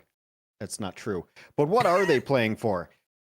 We've been kind of keeping it a little close to the vest, but here is the prize breakdown. Now that teams are out of it, we can tell you what they made by not moving on. You know, it's a pretty good chunk of change, you know, compared to some other little measly tournaments. $12.50 for last place is pretty solid right there. But yeah, also 5th and 6th gets it. 4th, 3, I'm allowed to say it, and you know why. 5,000 for 3rd, 2nd for 10K, 1st with the big old 25,000. You know, it might be a little bit of a relief for Shroud, the person that Shroud-X is not going to take the 1st place. You know, you get calls of collusion and all that, but that's the prizing. That's what it looks for. I mean, look, that's a great tournament. That's a big payout. And it's a payout to actual professional players who play Marvel for a living and play at the highest levels. This is not a creator kind of thing. These are good players who play all the time. These are the best Rivals players in the world. They should get paid. That's why that's the breakdown of the pay. And then the next question people ask me is like, hey, can I see the bracket? And I'm like, yeah, of course you can see the bracket. I'm not some sort of bracket whore. Of course I'm going to show you the bracket. FlyQuest and Envy is over on the main channel right now. Rivals Fight Night is the YouTube channel and the Twitch channel. Of course, you should be hanging out with Shroud and watching it all with Shroud's excellent guidance, walking you through all of this. The match we're going to go to, guys, it's going to be Gen.G versus 100 Thieves. A matchup I did not know I absolutely needed in my life until right now. My God. I'm not even going to ask you a specific question. I'm just going to be like, I'm hyped. Dustin, what do you think? Are you hyped? I'm hyped, man. I'm hyped. Hype. Woo! No, I'm a little scared for Gen.G, if I'm honest with you. Just based, but yeah, I am. It's just like from the series we saw with them, they were fantastic individually, but we saw the draft was a little bit iffy at times, and also the fact they're playing from Korea. So this team, Hex, we were talking about how they've already overperformed, I think. Like, just to even be into the second round, I'd be damn happy if I was Arnold right now. Yeah, Gen.G, I mean, look, they've got a little bit of a disadvantage playing on ping. They were toying with the idea of, you know, coming to North America, like, just for this tournament and to maybe boot camp a little bit. And I was like, okay, if you guys want to do it, sure. But I think at the last second, it just didn't work out. So going to be playing on ping, but always great to see these players. And it just, you know, for the most part, I glazed Envy a little bit earlier for being a wonderful org. Gen.G, I got to say the same about. I've had nothing but great experiences with everyone, top to bottom in that organization. Very well run. Exy and Choppa kind of had, some interesting matches earlier. They've got the versatility, but your point is well taken that they need to show more than one kind of composition. First comp looked good, second not so great. We'll see how it shakes down. The team they're going to be playing against, leg day, who are we looking out for on 100 Thieves? If it isn't North America's most clouted org, back again. They are. 100 Thieves have they have a little bit of a dynasty happening in North America, but it is a motley dynasty. It has had a couple of successful coups against it at multiple points. 100 Thieves have been a team that's been consistently strong, but peaking at the best and occasionally looking questionable. And I think they're one of these rosters that has done the least to address their problems via roster changes. They like this core group, and they're doing their best to iterate on their on their gameplay without changing their roster. I believe Amano is newer, and 100 Thieves, I think this is definitely a DPS-led roster. Delana and Terra are absolute monsters on so many different heroes. 100 Thieves, they're not going to have any trouble when it comes to their duelist drafts here. But like we said earlier, Vinny loves the Venom, loves the Groot, could be target banned.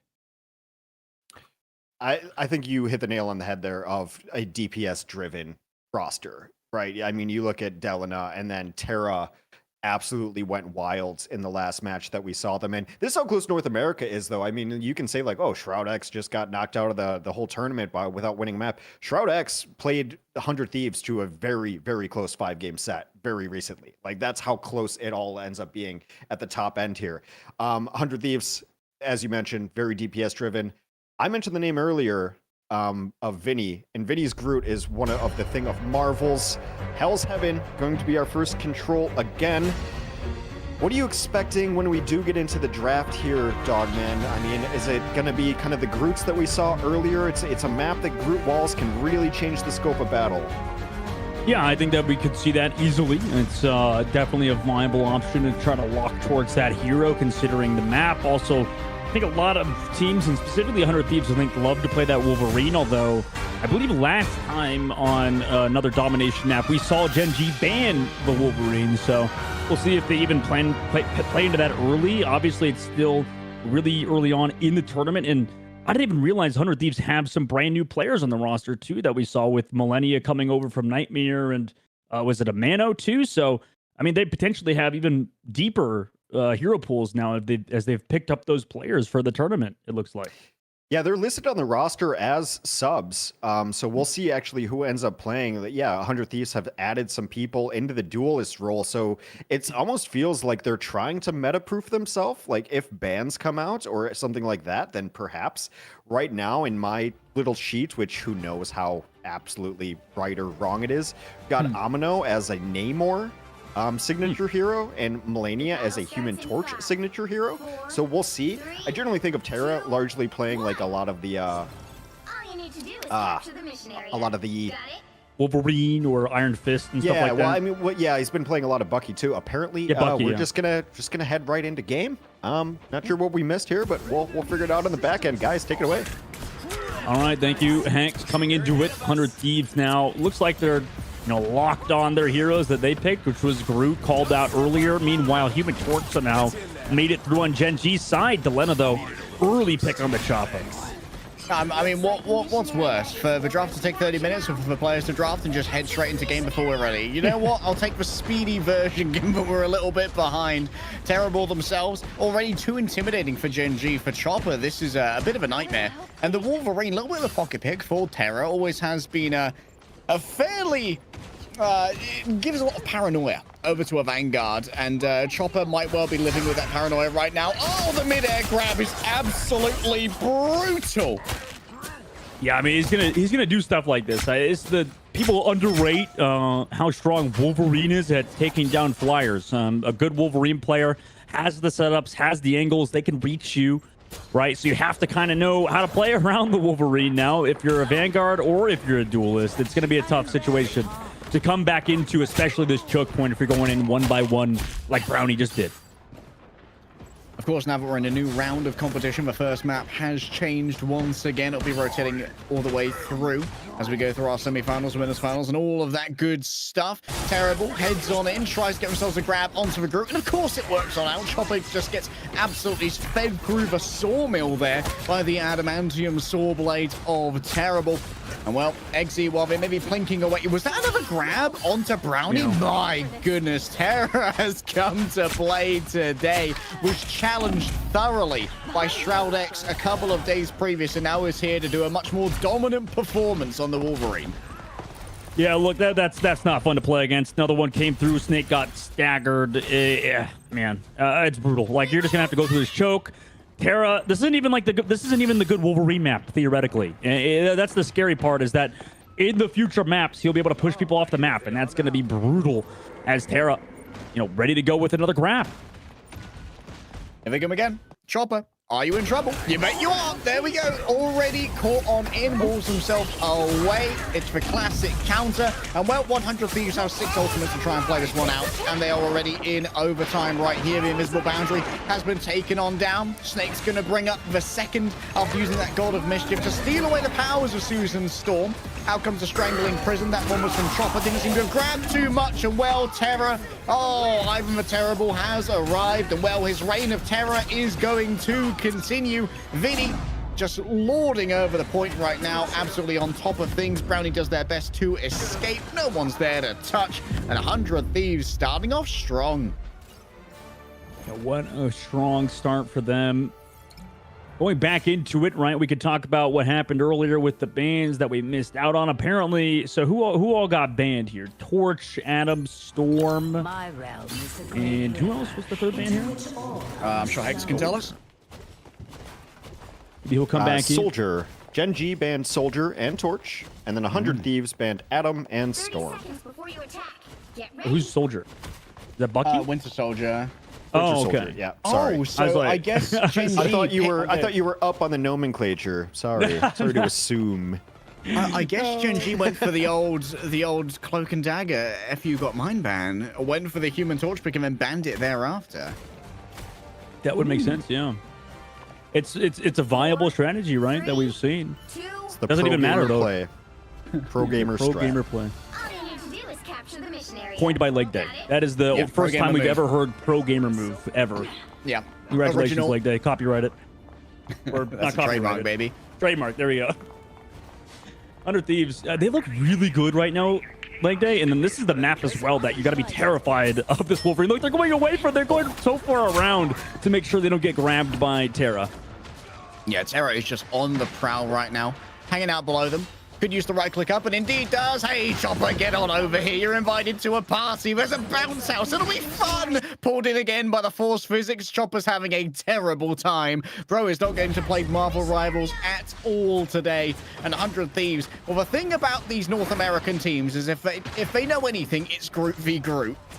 Yeah, they're well experienced into this, and unfortunately for Gen.G, they're just, too out of sync right now. Obviously, Fun in the roster instead of earlier the Captain America player that we've seen for Gen.G, and it's just unfortunate, right? This team seems to be pretty good, filled with talented players, but right now 100 Thieves are absolutely dismantling them through their experience and veterancy so far in the Rivals esports scene.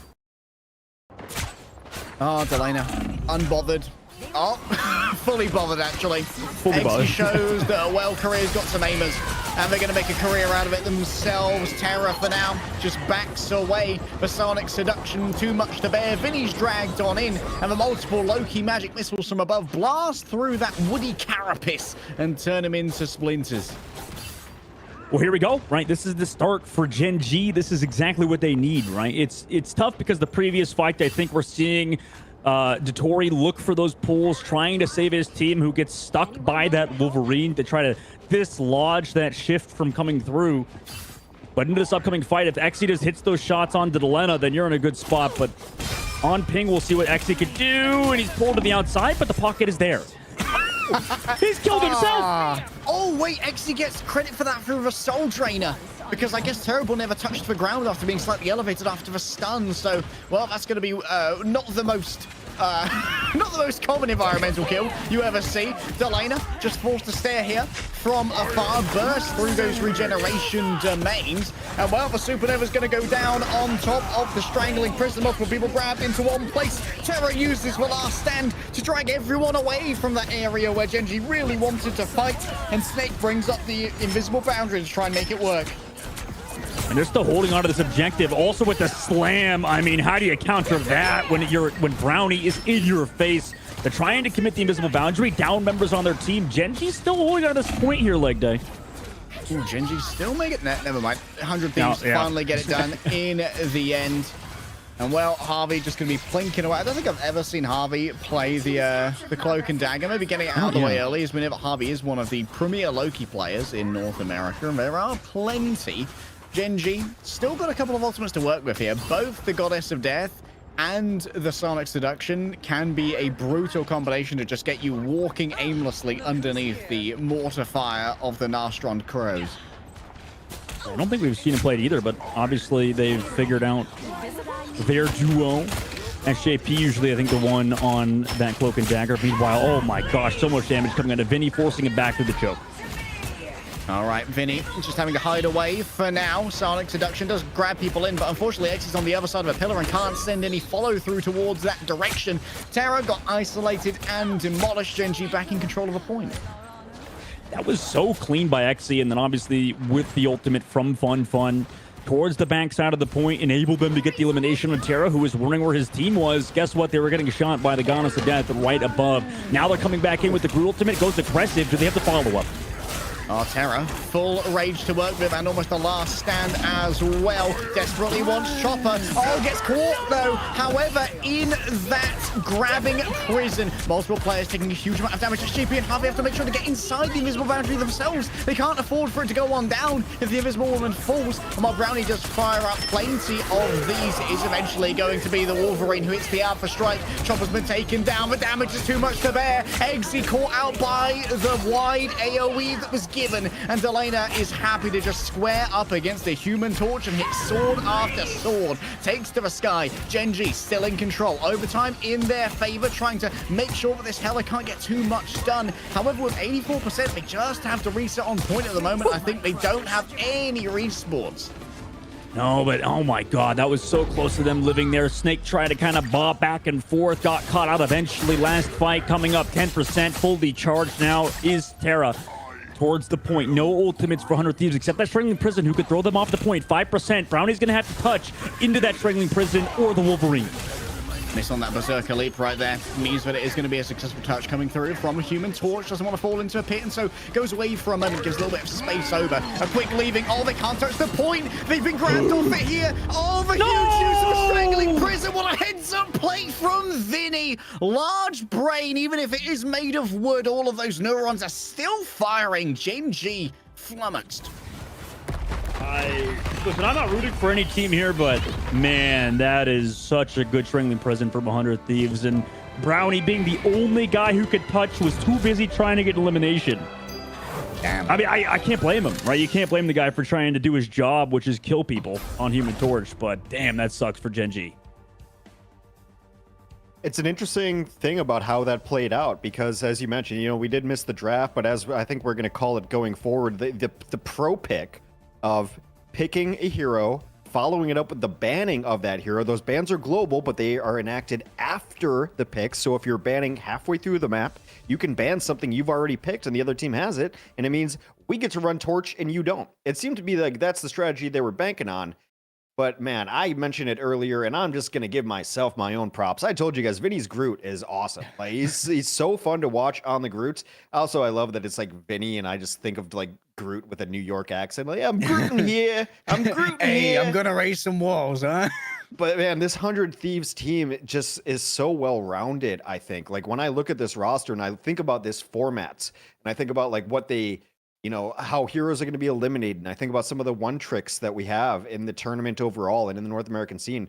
And I look at the DPS players in 100 Thieves and I'm like, oh yeah, well, they'll just play one of the other 5 heroes that they're really good at. I look at Terra and I'm like, yeah, Terra's Wolverine's really good. I'm like, oh yeah, but so is his Bucky. And so like, he's just got so much in the pool. And I think you also made a really good point, Dog Man, like Harvey kind of playing off hero. So now they still get a couple of guys on their squad that can probably pick their comfort hero and everyone else can still rotate. Very strong showing from Gen.G though, but you can tell 100 Thieves is just, they feel like they're at another level right now. Dogman, am I wrong? Just say no. I mean, no. Okay, no. There we go. I gotta immediately counter every bit of steam you were gathering here, Hanks, and I'm just gonna just shut it all down. Yeah, every time. No, I think you're right. Honestly, you know, rarely that you are, but I'm just kidding. By the way, 100 Thieves, I think, are looking pretty good. This team right now, you're right. They have the only thing stopping 100 Thieves is themselves. It feels like because anytime I'll tune into one of their streams when they decide to like stream the game and give their POV and comms. They're just like yelling at each other or saying some really like passive aggressive stuff. I'm like, damn. But, you know, their team is super good, like you said. And the only thing that can really hold them back is their own roster. Yeah, Leg Day, let's take a look at the other side of things. You know, we come to you when we want British cynicism. That's why you're on the show. We want that. We want British cynicism in improperly used French terms. Yeah. Where did Gen.G go wrong there? What was the mistake? Was it putting too many eggs in the basket of the Human Torch? Was it just execution? You know, what was the reason they lost 2-0 on that map? I think they just didn't anticipate losing the group matchup as thoroughly as they did. Like, they probably had a lot of confidence going in that Chopper could at least take it to Vinny in a group versus group. But the thing is, there was never a raw group versus group. Like, Terra was always the guy who was making these initiations happen. And the thing about the Hela Human Torch, when you're playing with a slow frontline, is that going up against a Wolverine, you don't have any means of making a fight happen on your own terms. You lose every single initiative roll.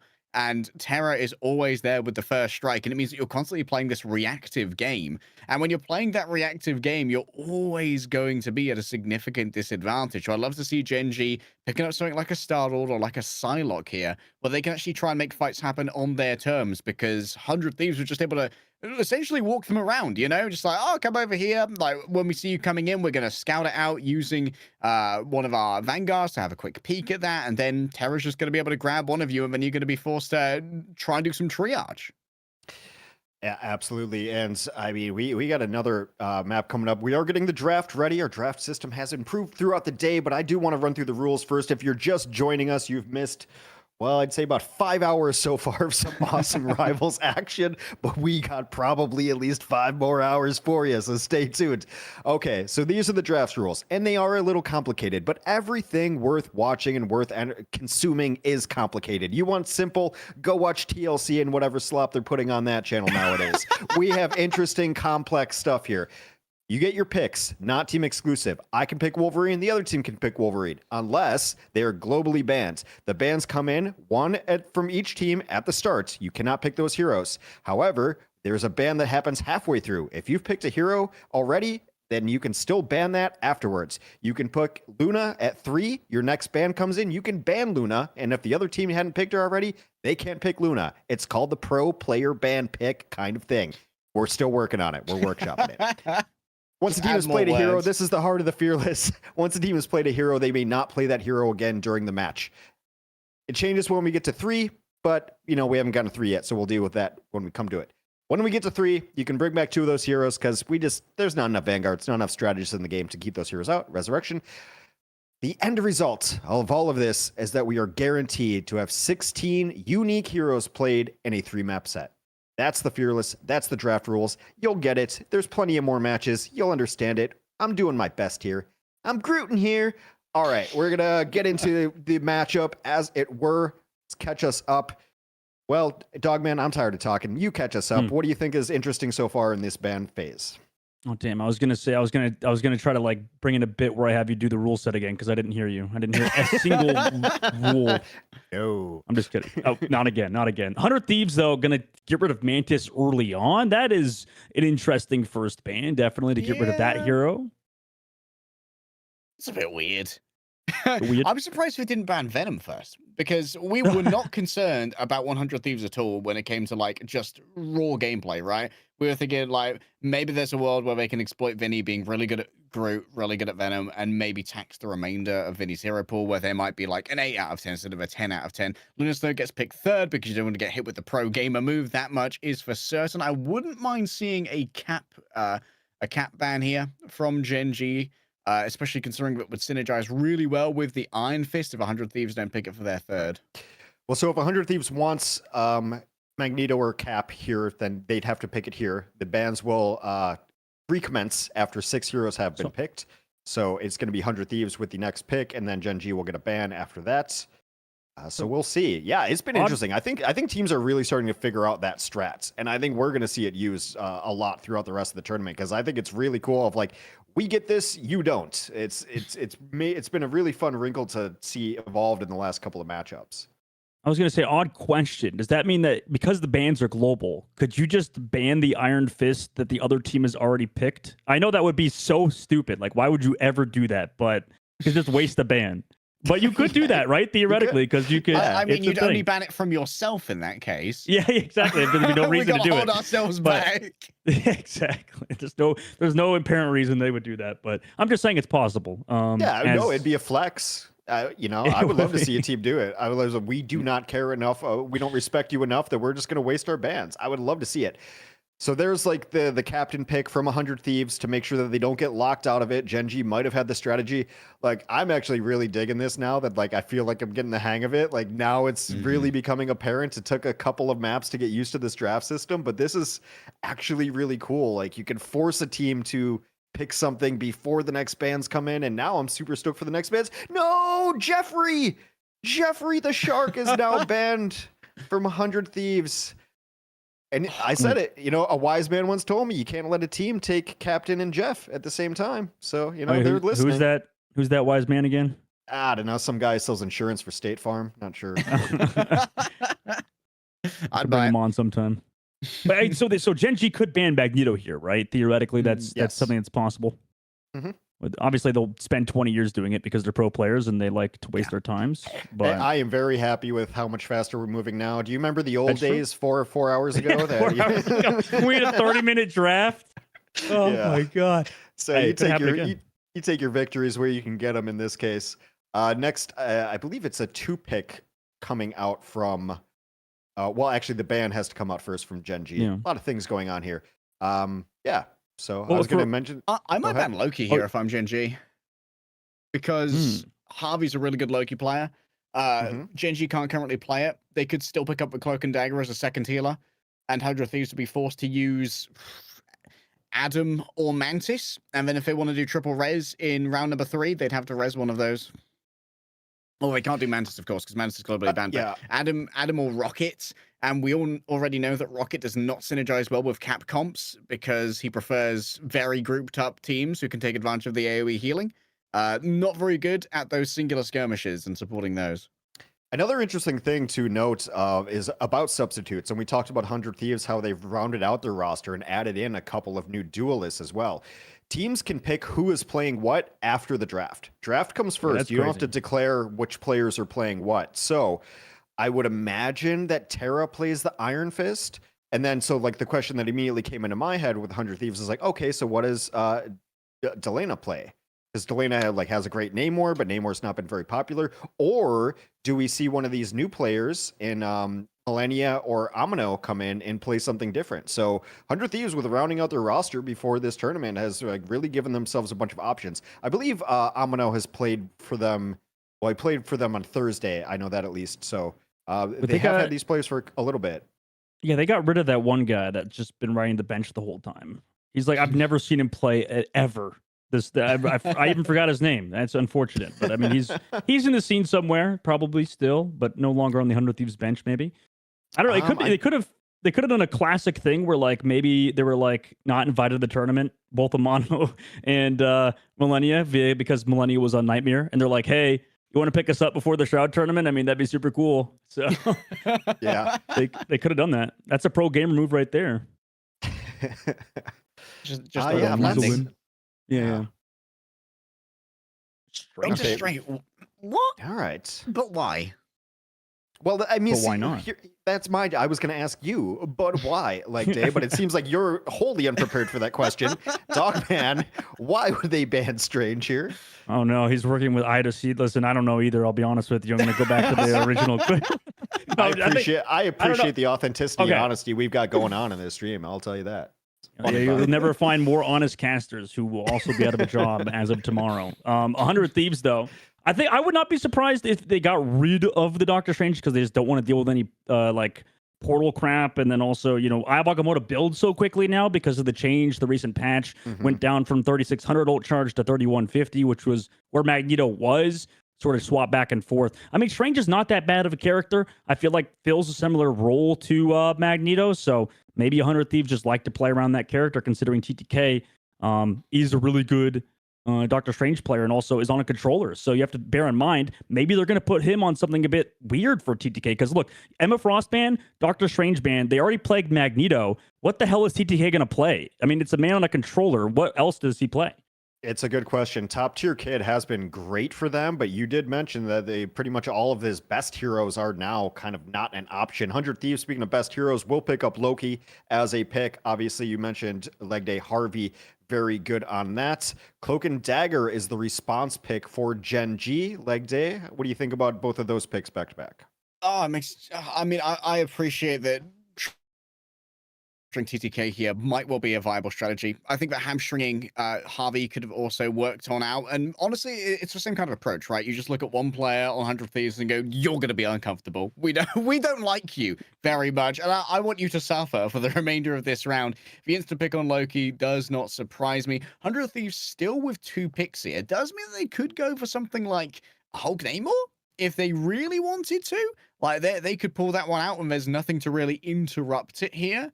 And we know that there are good Namor players on 100 Thieves because we expect Terra to be on the Iron Fist over the course of this. They don't have the Hela. They do still have the Winter Soldier, but that would kind of be splitting Terra in two. And as far as I'm aware, bro has not mastered mitosis yet.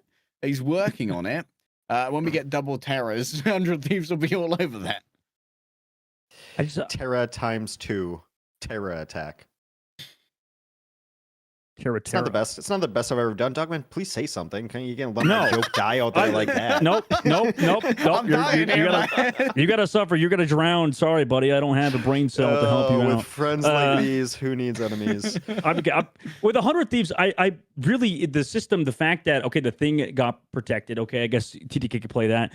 But realistically, with the fact that you can swap in players after you've already made the ban protect system, I mean, that's so different, right, than the regular system, because you have to have your players locked in and then you do the ban protect phase in traditional Marvel Rivals. In the Fearless system, the fact that, like you mentioned earlier, Hex, that's possible to change those heroes afterward is definitely interesting, because we just saw Fun on the last game play Emma Frost. Or not Emma Frost, sorry. He did play Emma Frost. And now on this one, you can sub back in, which was earlier, Cadia. That guy obviously listed as a duelist player was not a duelist from what we've seen. He's a Vanguard player who played Captain America. So we're probably going to see him in this upcoming map. And it's going to be interesting to see if 100 Thieves want to maybe opt into picking up one of their substitute players. Yeah, both these teams with a pretty deep roster here. 100 Thieves going to add in Winter Soldier and The Thing as their last Vanguard. So it is clobbering time on that squad. Gen.G answers with a Winter Soldier pick of their own and also a Storm. I think in the matches that we've seen with Storm so far, winless, the Omega level hero, not the power level necessarily in game right now in the meta. Final thoughts on these picks, Leg Day. It's so unorthodox. I kind of think that maybe they just mistranslated it.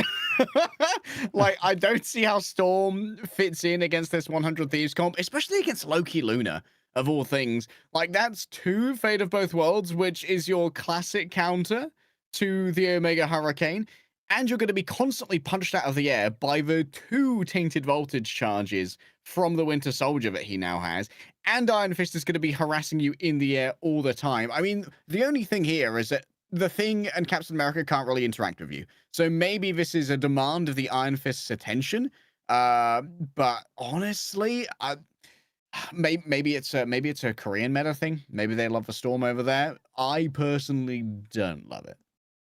No, I would have loved to see maybe like a Rocket Raccoon and a Punisher, even like against the Thing, against the Captain America, to shred those tanks apart. I mean, that could have been a viable option if they didn't pick Cloak and Dagger earlier. Yeah, I do love that. In no matter the game, there is a meta where it's just shred the shields, shred the health pools. It is completely viable. I mean, I suppose it is going to matter about like positioning and the map choice and everything of being set up. Like, we've really only seen Winter Soldier thrive. Excuse me. No, I was thinking of a Punisher. They look so similar, the models. Punisher in that team up is very good on very specific maps. But why am I even talking about it? Winter Soldier's in there. So put it in your brain. I guess, sorry, Hanks. Yeah. No, well, it's not very difficult to do. So what I'm really actually interested in for these teams moving forward, because this is the upper bracket, by the way. So these teams are definitely going to play at least another set no matter what. What I really want to see is who ends up playing what. Like, we're learning about the draft system and kind of cool strategies there, but now both these teams with deep rosters, we're starting to figure out, like, maybe they have a specialist who's just going to play this. Obviously, 100 Thieves, their 2 starters, I would say, for duelists can play a lot of different things, but there's got to be a reason you pick people up, and if you're up one map, maybe it's time to see what your bench can do. As you mentioned, Gen.G's got players on their bench that have come in and played off roles, so that's kind of what I'm looking for here, trying to learn some things. As Hell's Heaven is complete, 100 Thieves won that, so this is a Gen.G map pick. It is Krakoa. Gentlemen, please take it away. Thank you, Sir Hanks. Heading to Krakoa leg day. I think, Gen.G's picks are definitely a little confusing to us, I think. It seems the one pick is up in the air. I don't know if we've fully agreed upon if that character should be the meta or not. Leg day, what do you think from what we've seen from the Flying Woman? I think the Storm is unfortunately kind of an accessory to Johnny right now. And with Johnny, I'm actually surprised that 100 Thieves didn't draft the Johnny Storm themselves when it wasn't banned, and they hadn't used it previously because they got a pro gamer move on Hell's Heaven. But it's not on the table in this case. And we're going to see TTK on the Thing because we're wondering what TTK is going to be picking up. The controller god themselves bringing out the more melee-focused hero. Eggsy also being the Storm player is interesting, knowing that we consider her a bit of an aim god, bit of a hit scan prodigy. It's gonna be really rough going for this Storm going up against Terra, who could just Battle starts in 5, fly through the air and go after him all the time. Yeah, he's gonna need the hard pocket for sure. And Terra, I mean, he's been able to play his comfort picks, right? We get to see Terra on Wolverine in the previous map. Now we get to see him on Iron Fist. This is exactly where Terra is comfortable. And, you know, obviously they were focusing on TTK. But TTK, right, has a lot of practice on the thing. You can see maybe that character benefits or doesn't even benefit from being a controller. It doesn't really matter if you're in a controller or not, considering how the turn radius works. It's sort of like driving a car whenever you press the shift button. But Gen.G already rotating towards that objective as they try to set up the Storm on the height. Kadia found Harvey already.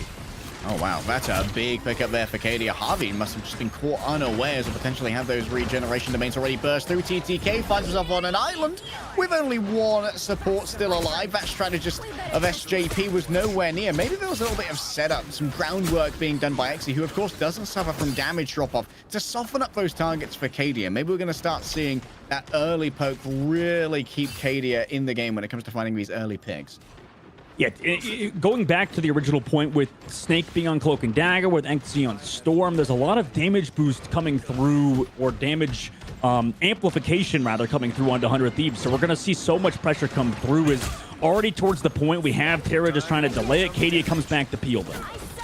All right, already used that Dragon's defense, and now we need to rescue, and it's going to be coming through in the form of TTK. Not in time, though. Brownie connects a Rudder Stern shot exactly where it needs to go. Brownie instantly executed by those magic missiles coming forth from the Loki. Delana now in a commanding position. Both of a strategist grab with the culling debuff, but it's answered importantly by the Eternal Bond.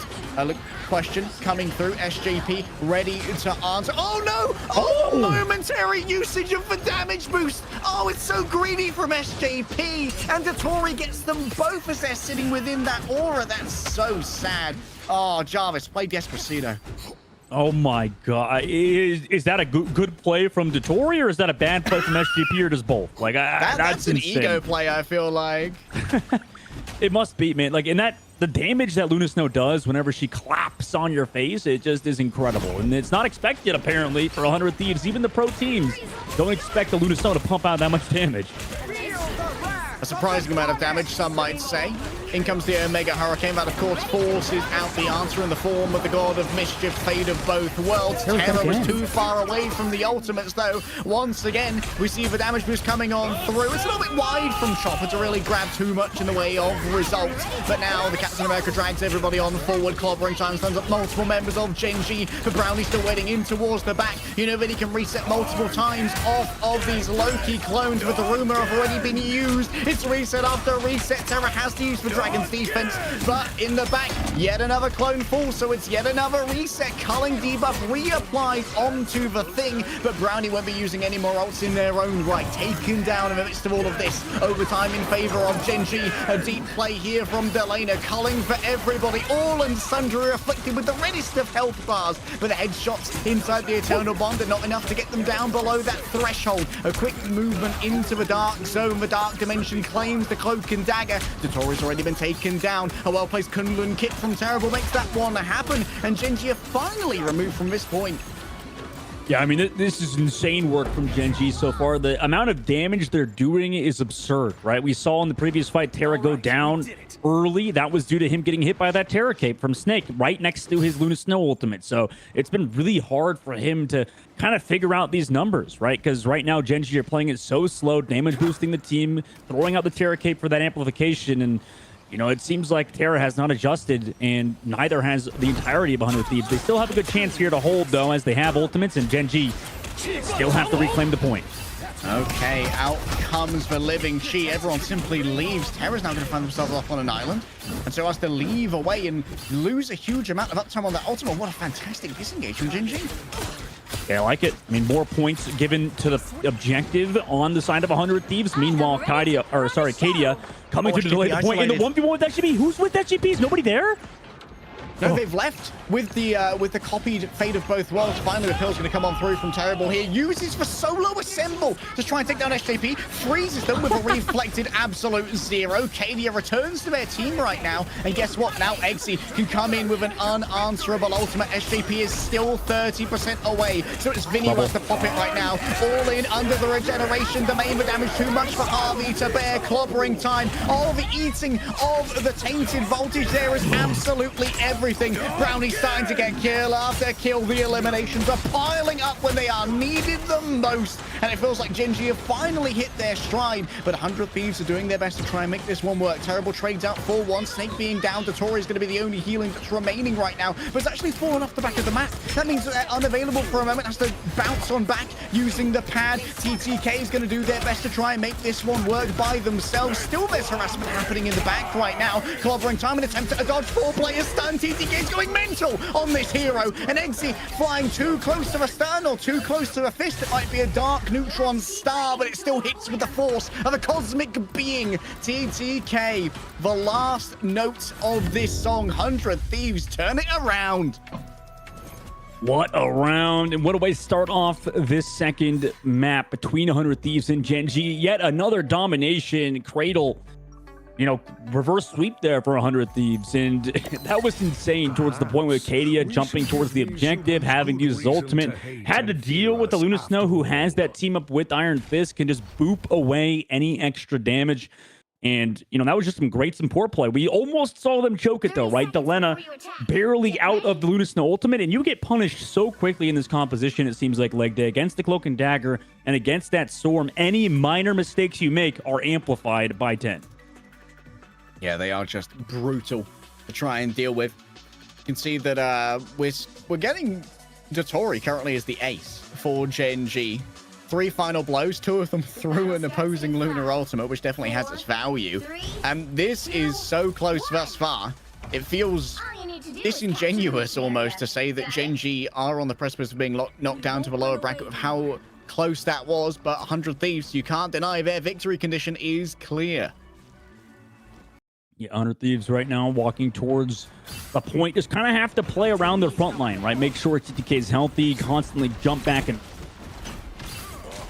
juggle it. Cadia doing the same thing almost, right? Kind of to draw aggro, looking for his moment, looks to peel off. Then he gets grabbed by Delena, shoved back away, but with that Luna Snowflake, stays healthy. And then Bo, oh my God, Brownie from the top just takes down Harvey. I mean, that damage boosting aura just hitting those breakpoints again and again. Omega Hurricane already forces out a response here in the form of that Fate of Both Worlds, of course trying to burn a huge amount of the overall duration of it by holding in midair for a moment. Now it's time for the second Strategist ultimate to come on through. Dotori thinks that this one is enough of a win, and of course 2 players getting stunned by the clobbering time. Disengagement coming through. 100 Thieves are already in control though. The living cheese all over Dotori. They've got to stay within the territory that's marked out by their Cloak and Dagger, but the cleave is just so difficult to deal with. The Kunlun kick does even more damage when you're low on HP, and you better believe that everyone is when Terrible is coming after them. It's an assembly here, and I'm afraid that it's going to be quite the bit of difficulty as Cadia goes in towards the back. 100 Thieves have been in control all this time. Yeah, all of the ultimates utilized from Gen.G to no avail. I mean, 100 Thieves played it so perfect. Constantly making sure Gen.G has to use the ultimate on the back foot, right? First of all, starting it off with the clobbering time from TTK, kind of opened it up, slowed down that push from the Luna Snow dance floor, which you need to find value out of just by, you know, diving towards that back line, making sure Harvey's in a tough spot.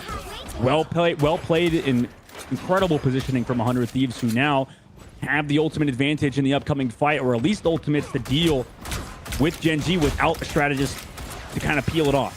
Oh, Cadia feeling a little bit isolated at the moment. However, there is some healing coming through from the Luna Snow. Terra has to disengage as they realize there's actually 4 people over there. In comes the Omega Hurricane from the Storm. Moving over on the other side, Delena finds Brownie when they're at their most vulnerable. And all of 100 Thieves' healing has been taken out in the backline by Eggsy. Good accuracy. Trooper's Fist goes up. Melee never stopped me before. Dotori's returning the meter. I'm going so wide. I don't know where Chopper's throwing that one. Oh, bruv. It's looking terrible here for Gen.G. 100 Thieves are looking dominant. Yeah, they're looking real good. I mean, Iron Fist. Maybe Terra has found that sort of stability that he needed, right? The other maps he was not playing too well. Now coming into this, just deletes Cadia before the dance floors there from Dottore, and they're just falling apart at the seams right now. Gen.G on the previous rounds looked good, coming back in with even more ultimates and have not found a single elimination. That means just gonna get pumped by Terra as you run away from the point. Living Chi, just a coup de grace, the Iron Fist forges a Ferris victory here for 100 Thieves. Gen.G are knocked to the lower bracket in near record time. Dominated on 2 dominations. I think this team is what Hank said earlier. It's kind of, they're on another level right now. 100 Thieves are, right, doing well in tournaments outside of Shroud's Gauntlet, but in this one, constant pressure on Gen.G. The Korean team, who everybody thought would do well, sent down to lower bracket, is surprising. We're doing our part to get back on schedule. Yeah. With the help of 100 Thieves and Gen.G. That was about as fast as it could possibly be. One thing I want to reiterate, I know earlier I mentioned about how rank and pro play is not the same, and nothing really drives that point home as much as Storm. Storm is the highest win rate in ranked. Storm has looked absolutely like a paperweight here today, and that's even with players with the talent of XE playing Storm. Look, the numbers are going to be fine, but like every time I was really paying attention to the screen, I just saw Storm floating in what could only be described as a target practice position for the Winter Soldier on the ground. Yeah, there's not a ton to say about a one-sided match like that. The 100 Thieves just have a ton of talent. And if it's not Terra going nuts, then Delana picks it up. And if neither of them, then it's Vinny and TTK. And again, great supports. You don't mention their name because they're not making mistakes. They're using their ults right. It's just a very cohesive and good team. Dogman, what was your highlight? What's your takeaway from this match? I mean, Terra kind of just figuring it out was the most important thing. Both of the duelists. I don't think we noticed anything particularly bad out of the strategists, like you said, and you know, that's because 100 Thieves, their mistakes were like barely, like tiny mistakes, with Terra being either, you know, way too aggressive, or Delena being even a split second away from that Luminosity dance floor. A lot of these things resulted in, you know, team fight after team fight after team fight losses. But then they started to sort of slow that feeding down. They started to, you know, find their footing, and we saw in that second round, it just wasn't even close, right? Terra was just absolutely running away with it, and Delena was just there to support the star of the show. And like you said, I mean, XE did 28,000 damage. He did 10,000 more damage than even the next player in the lobby, but it just didn't matter, man. It was just all damage into tanks that resulted in no eliminations. Gen.G's been running Cadia on this Captain America a couple times, something to keep note of in the future. Again, Gen.G is not out. They just go to the lower brackets. So just, you know, interesting stuff here. Gen.G will have to face off against Sentinels. Oh my, I said I was going to overuse banger, but like, what's going on here? Like, we see Gen.G just get rocked, and I was like, oh, now they got to play Sentinels. Yeah, so they have a roster. Cadia is listed as Vanguard and Duelist, which, you know, a person after my own heart, which is picking the role, like anything but support is pretty much their role. Good for you. So this is where we're at right now. FlyQuest and Envy is still in a break right now. I think they're doing picks right now for the second map, so this is perfectly timed. You can jump right over to that stream momentarily, or you should have it open, or you should be on Shroud stream and let him do the control for you. Gen.G, look, they just got rocked by 100 Thieves. We got to see if they bounce back against Sentinels. 100 Thieves moves on to the upper bracket final, one match away from going to the grand finals. The way they just played, it's hard to see them not going there. And then we will be doing Shikigami versus the loser of FlyQuest and Envy when that match is wrapped up. So we probably will have a little bit of an extended break here. But the great thing about the Shroud Gauntlet, there's other stuff to watch right now. And before we go, take a moment. Let's just see what we're playing for. Is it just pride? Is it something stupid like $1,000? Or is it like a legitimate giant prize pool? It's the last option, a legitimate giant prize pool. First place, $25,000. Second place, $10,000. Third still gets $5,000. Fourth with $3,000. Some teams are already out, but they took home a nice chunk of change as well. Gentlemen, we're about to head into a long break. Let's pull back a little bit. Kind of just get like just general ideas, like you know, brief conversation. We have a minute here. I'm not used to not having to rush. So what do you think of the format? Who's your favorite in the clubhouse now? I know I asked for like who's the favorite to win the tournament to begin the day. Now that we've seen some play, I will re-ask it again. Harry, what do you think? I'm becoming a bit of a 100 Thieves head. Like, I like them when they were mutants. I like them as 100 Thieves. I think that Terra being able to get some real value out of Wolverine in season 2 is something that is constantly going to require maintenance, either in bans or in like hedging your bets when it comes to your picks. And it does make that Groot versus Groot a very uncomfortable prospective matchup when you can't just keep banning that Groot like you can in regular play. North America, they love to go, we'll actually skip that. But in the Shroud Gauntlet, that's not so much an option. Run it, dread it. Groot's gonna come eventually, and you're gonna have to deal with it. Dogman, I would ask you the same thing. Just general takeaways, a thought about the tournament, the format, the players, the teams, who you got, whatever. The floor is yours, sir. Oh, I'm going to say nothing and move on. We go to the break now. I'm just kidding. Yeah, I'm excited. I know you're actually not. This is a bad bit. I'll stop it. Generally, I'm pretty happy with the tournament so far. I think it's been a lot of fun. We get to see a lot of variety. I'm surprised we haven't seen that much Psylocke, actually. Oddly enough, we've only seen it like once, and I figured teams would try to prioritize that hero a little bit more. I know over here in North America, we don't have that many good Psylocke players, really. Like, I mean, they can play it to a high level in ranked, but we haven't seen too many teams prioritize that hero. Envy is one of them with Speedily. I want to see FlyQuest as well because they've been on the mainstream, like you said, Hex, and then on Shroud's Twitch. So I don't know. There's a lot of question marks, I think, for us on the B stream, considering it feels like we're just like in our own little sector, own little void watching these matches, and there's an entire tournament happening on the other broadcast. There's just so much good stuff going on. I mean, look, here's the thing. I'm pretty sure, and I wrote the run of show, so I should be 100% sure, but I'm not because I'm a stupid person. We will get the loser of FlyQuest and Envy versus Shikigami, right? So that should be our next matchup on the B stream. It's been such a phenomenal tournament so far. If you're watching the B stream, you probably don't need me to tell you where the mainstream is and where the big stuff is, but I'm going to tell you anyway. Rivals Fight Night is the Twitch channel and the YouTube channel. You can watch both alternative streams there and also just hang out in Shroud's channel. Shroud's the man who put this on. Shroud is the reason that we're getting the best teams in North America fight against each other and a Korean team also. Like, we got everything here. It's been a great tournament so far. We're going to take a little extended break because we got to wait to see the loser of the other match. Go watch the other match, and we'll see you on the other side.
Welcome back.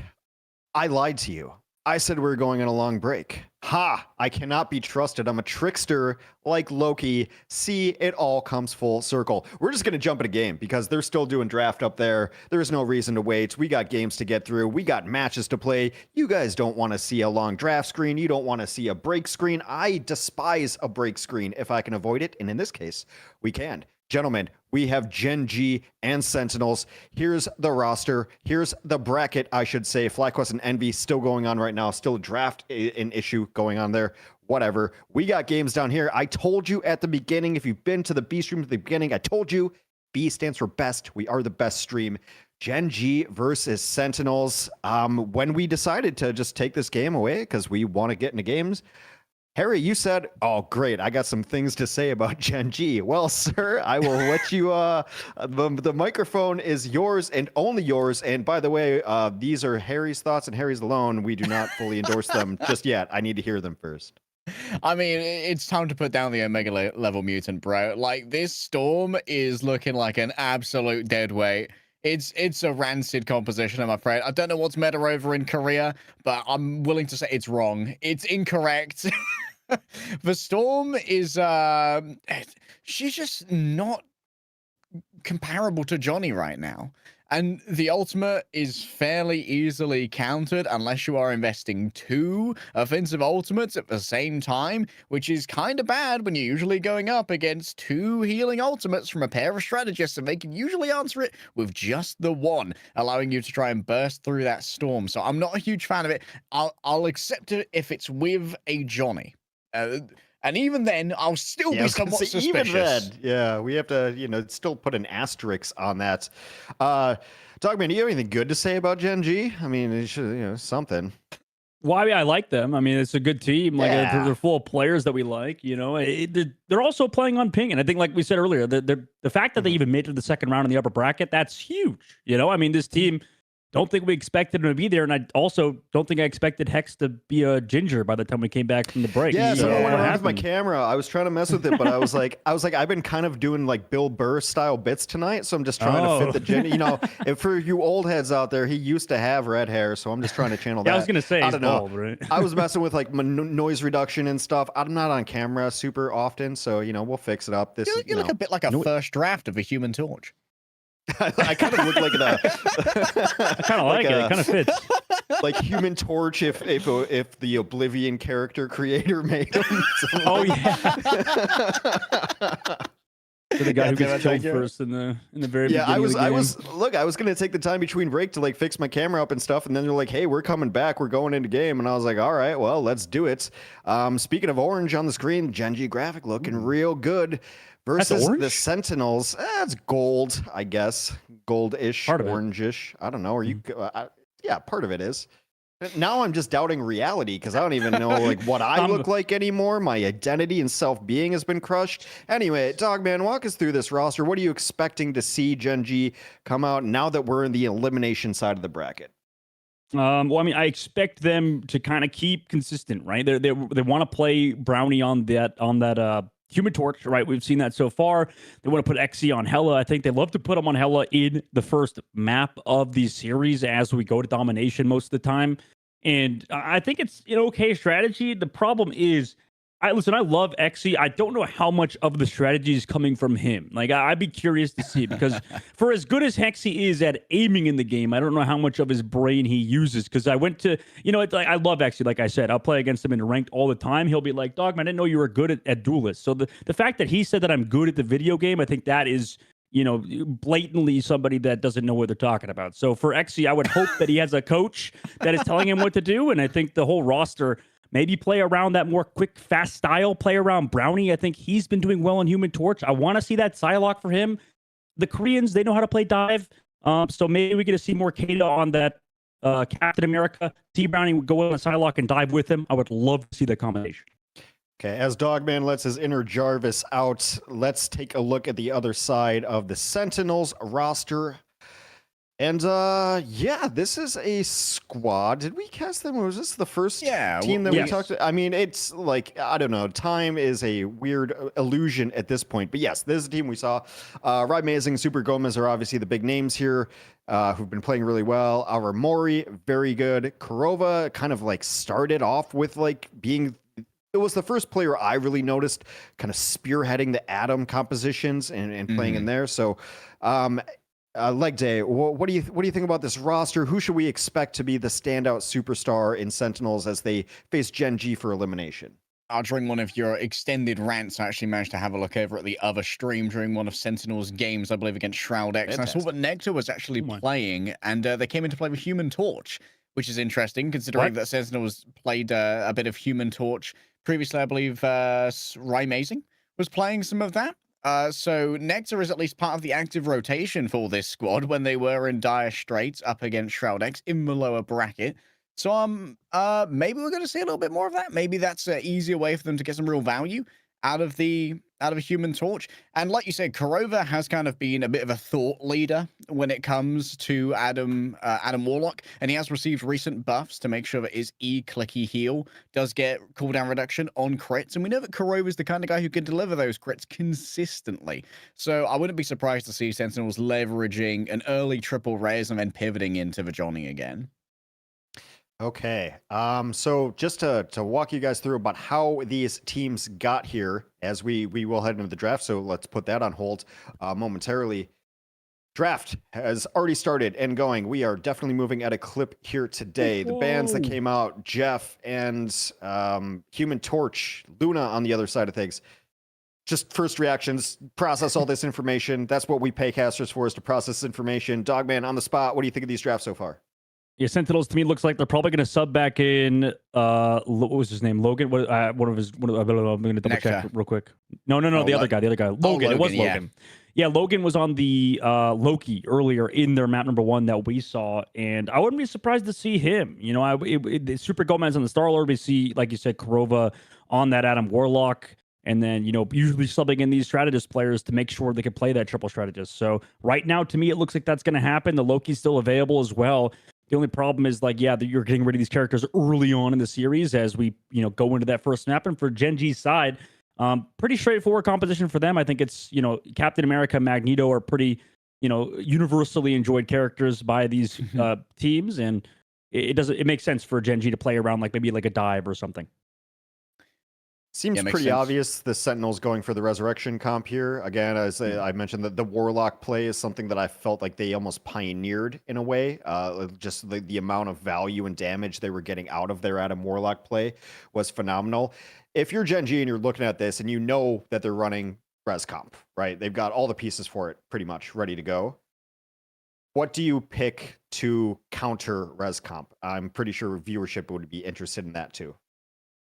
The same. Yeah, I mean, just mirror it. There's nothing to stop you from mirroring it here. Like, Luna Snow slots into that third strategist role very effectively. We're expecting Sentinels to likely have to use Loki as their third strategist here to really round out that healing, because Mantis and Adam Warlock, while they are overall quite capable healers, they are unreliable as they are cooldown based when it comes to their delivery of regular healing.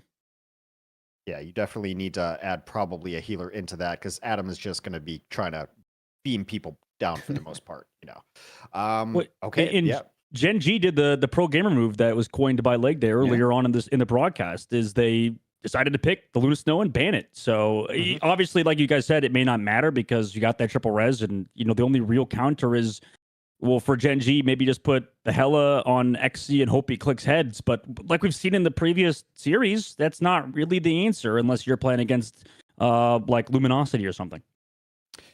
No, you're right, and that's a good call out too. Just because we came into the draft a little bit late, but the pro play, if you're joining us on this stream just for now, you pick the hero, and then with your next ban, which happens halfway through the picks, you ban that hero so that the other team can't pick it, because bans are applied at the moment of the ban, not beforehand. Okay, so they will add in Mantis and Adam Warlock. So, like, Day, you're right. As much as I wish that you weren't, of like, how do you beat res comp? Well, you just res comp better. I really dislike when that happens to be the meta, but Gen.G I think it's better with Luna, isn't it? Played this with without the Star-Lord and with the Hela instead before, which was a little bit weird. I believe that's what they rolled out in their first matchup against who was it, Luminosity? Yeah, it was Luminosity. I think they ran out with this, and we were like, why are they not playing Star-Lord? They had Exi on Hela in the midst of all this, and I theorized it's because you can get a double res on Adam and Mantis in round number 3 to bring it back, which they didn't end up doing. They ended up going for a Jeff ban instead, or a Jeff Resurrect instead, or a Jeff composition. Loki's going to be the extra strategist given over. Question is for Gen.G, what do they pivot Xe onto? Are they going to go back to Valhalla, or are they going to meet Star-Lord on Star-Lord? I think it's going to be Hela, and the only basis for that is just knowing what Xe played in a different game and what he was not very good on as well, which would be the closest analog to the Star-Lord hero as well. So I'm just saying that, so if it happens, I look smart, and if it doesn't, no one expects me to be smart anyway. So it's kind of just shooting my shot there. But I think we pretty much, the best Gen.G has looked has been when Xe is on Hela. And that the very first couple of controls, and it was very reminiscent of those compositions where it's like your front line, and it was kind of a protect the president thing. As long as Xe's alive, he will do consistent damage. He will hit headshots. Like, the mechanical skill is never in doubt. It's just when things go awry and when a team throws a wrench into those plans, how is Gen.G going to respond? Winter Soldier, okay, also fits kind of Xe's mechanical style. Played something like that. So I wouldn't be surprised to see Xe actually pick up the Adam Warlock here, who is a true hit scan. Yes, also that. So yeah, as we mentioned in the previous match with Gen.G, deep roster. Not entirely sure who's going to play what here. So super interesting. Before we head into map, Dogman, what do you think overall of these drafts? And I guess, tried and true, keep it simple. Who won the draft? Oh man, already. I mean, I would say draft-wise, Sentinels won it. I mean, they're running the quintessential triple res composition. It's just, hopefully I'm using the word correctly, by the way. I know you hate my my use of the word singularity, okay. singular. No, you use singular wrong, and the reason I brought it up is because when I had a call with you earlier this week to plan this tournament, we talked about it, and I said, no, the only thing that bothers me is when people use the word singular incorrectly, and everyone has done it. I specifically brought it up in a conversation earlier this week, which is why I only brought it up tonight and why I'm bringing it up now. But yes, you use quintessential right. Well done. Okay, good. Woo! Thank you. There we go. But I still, somehow I still had to get flamed while you were saying that. I had to bring it up. You brought it up, man. I did bring it up. The flames upon it. It's like you doused yourself in the gas. That's not my fault. I will just say the only thing I remember from Hex when I talked to him back when I was trying to become a caster was Hex was like, "Dogman, that guy doesn't know how to finish a sentence." And you know what? Don't think I've improved since then, honestly. But regardless, who will improve, I think, is Gen.G. This is an interesting, fold in everything. I think, having Bucky, I think, can result in them getting a lot more damage on this Captain America, maybe pumping out, taking out those Vanguards on Sentinel's side. It's going to be rough with those Resurrects, though, like you guys mentioned. I also think that Sentinels have won this draft by having the quintessential triple res composition. But boy, am I going to feel silly when Winter Soldier and Captain America get themselves a clash elimination with their team up. I'm going to feel so silly after that happens. And Sentinels, they're just going to be looking to get a lot of value out of their Star-Lord here. And I know that they have Korova, who's just going to be able to get a huge amount of value out of the Adam Warlock. I'm interested to see if Eggsy will be the one to pick up the Adam Warlock on the other side. As you said earlier, Hex, like, Gen.G have so much depth in this roster. Like, they do have Kadia and Zune on their roster, where Zune's chosen hero is Captain America. Kadia's chosen hero is Winter Soldier. But usually it's been Kadia who's been coming in to play Captain America thus far. So we'll see if that maintains being the case. I mean, I'm excited for this one. Again, we are in the lower bracket at this point in time. Loser goes home. Stakes could not be higher. I'm a big fan. When we were trying to plan out kind of what we were going to show on stream and all this tournament, we were like, hey, maybe we skip over some of the lower bracket stuff. And I was like, no. Those people are going home. Like, I'd almost rather skip higher bracket stuff. In the end, we decided the best thing ever was like, we should show everyone everything and do double streams, and it should be fine. And it has been fantastic and fine. Here's how we got here. The Sentinels did just get dropped right away by Envy 2-0. Envy looks like they're on a tear. We'll see what that FlyQuest result is over on the mainstream. You can check it out live. Then Sentinels 2-0'd Shroud-X, and that is how they got here. Gen.G, we watched their first game against Luminosity, a mixed bag of things, so to speak. Look pretty good on some stuff, look pretty dodgy on the others. And then if you're just catching up on the Gen.G story, they got rocked by 100 Thieves. There's no polite way to say it. It was completely one-sided. 100 Thieves just took them behind the woodshed and gave them an old spanking. And that is how we are here now. Gen.G versus Sentinels, and it's a loser go home. I've said it before, I say it again. this bracket is so loaded that it just feels wrong to be like, oh yeah, Sentinels is out. Of course they're out. But it's like, when you're a top eight teams in the region, and then you had Gen.G in there as a wild card playing on ping. I think we're gonna see great things from them in the future. But right now it's just a do or die moment for both of these squads. Yeah, guys, I mean, like, I kind of just want to get in a map. I think we're waiting on one player. It's always one player. I don't even want to name names. I don't even know who it is. But you can name regions because it's not North America this time. For the Well, I first don't time think I in have to. recorded history. I don't have to name regions. I think you just did. Yeah, oddly enough, not North America. North America is like some of the worst teams to deal with, like as far as getting them in on time and places. And it's not all teams, right? I don't want to paint the blanket statement, but usually if the game is like, we can't get a team into lobby, my best guess is usually it's the North American region. Oddly enough, it's kind of is game not one of dependent. their bonuses. No. Well, I mean, it's also just gamers, man. They're just, they're used Gamers? to. Why'd you use it in like a derogatory way? What's wrong with gamers, man? They might have been playing a MOBA game before the broadcast, they might have been doing some other stuff. Why are you trying to? Okay, calling out gamers. I see. Is it That's not a fine. derogatory term? I feel like it is. Would you self-identify as a gamer? I mean, Ooh. I would. I I will say would. I did have I had my. You notice how my background's super boring. I had a body pillow hung up in my background, just like. Oh yeah. Was it Spillo? Was it the Spillo pillow? I identify you as a gamer No, now, that'd be sick, though. unfortunately. I am All right. distancing myself from the game. We have covered just enough yap time to get into map time. It is Krakoa Dogman Leg Day. Lower bracket elimination match. Take it away, guys. Thank you, Mr. Hanks. Going into Krakoa Leg Day, in terms of the ban system that we've seen so far in the Fearless ban system, obviously, these teams selected their heroes. They can't swap out of them. Are you at least more satisfied with Gen.G's picks this time, Leg Day, where they're not running that store? Finally. It feels like Gen.G always get like 5 heroes into a draft and then roll a dice, You think so? You think they play D&D with their draft? Yeah, they just like, you know what? I'll roll the die. I'll see how it pans out.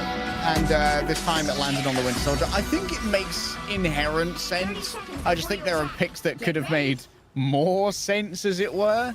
Still, Super Gomez here is going to have a lot more pressure on them to get value out of the Star-Lord, considering that Sentinels, on paper, should be able to pretty heftily win this DPS matchup by having the second life of the Star-Lord, allowing them to get a lot more audacious with the positioning.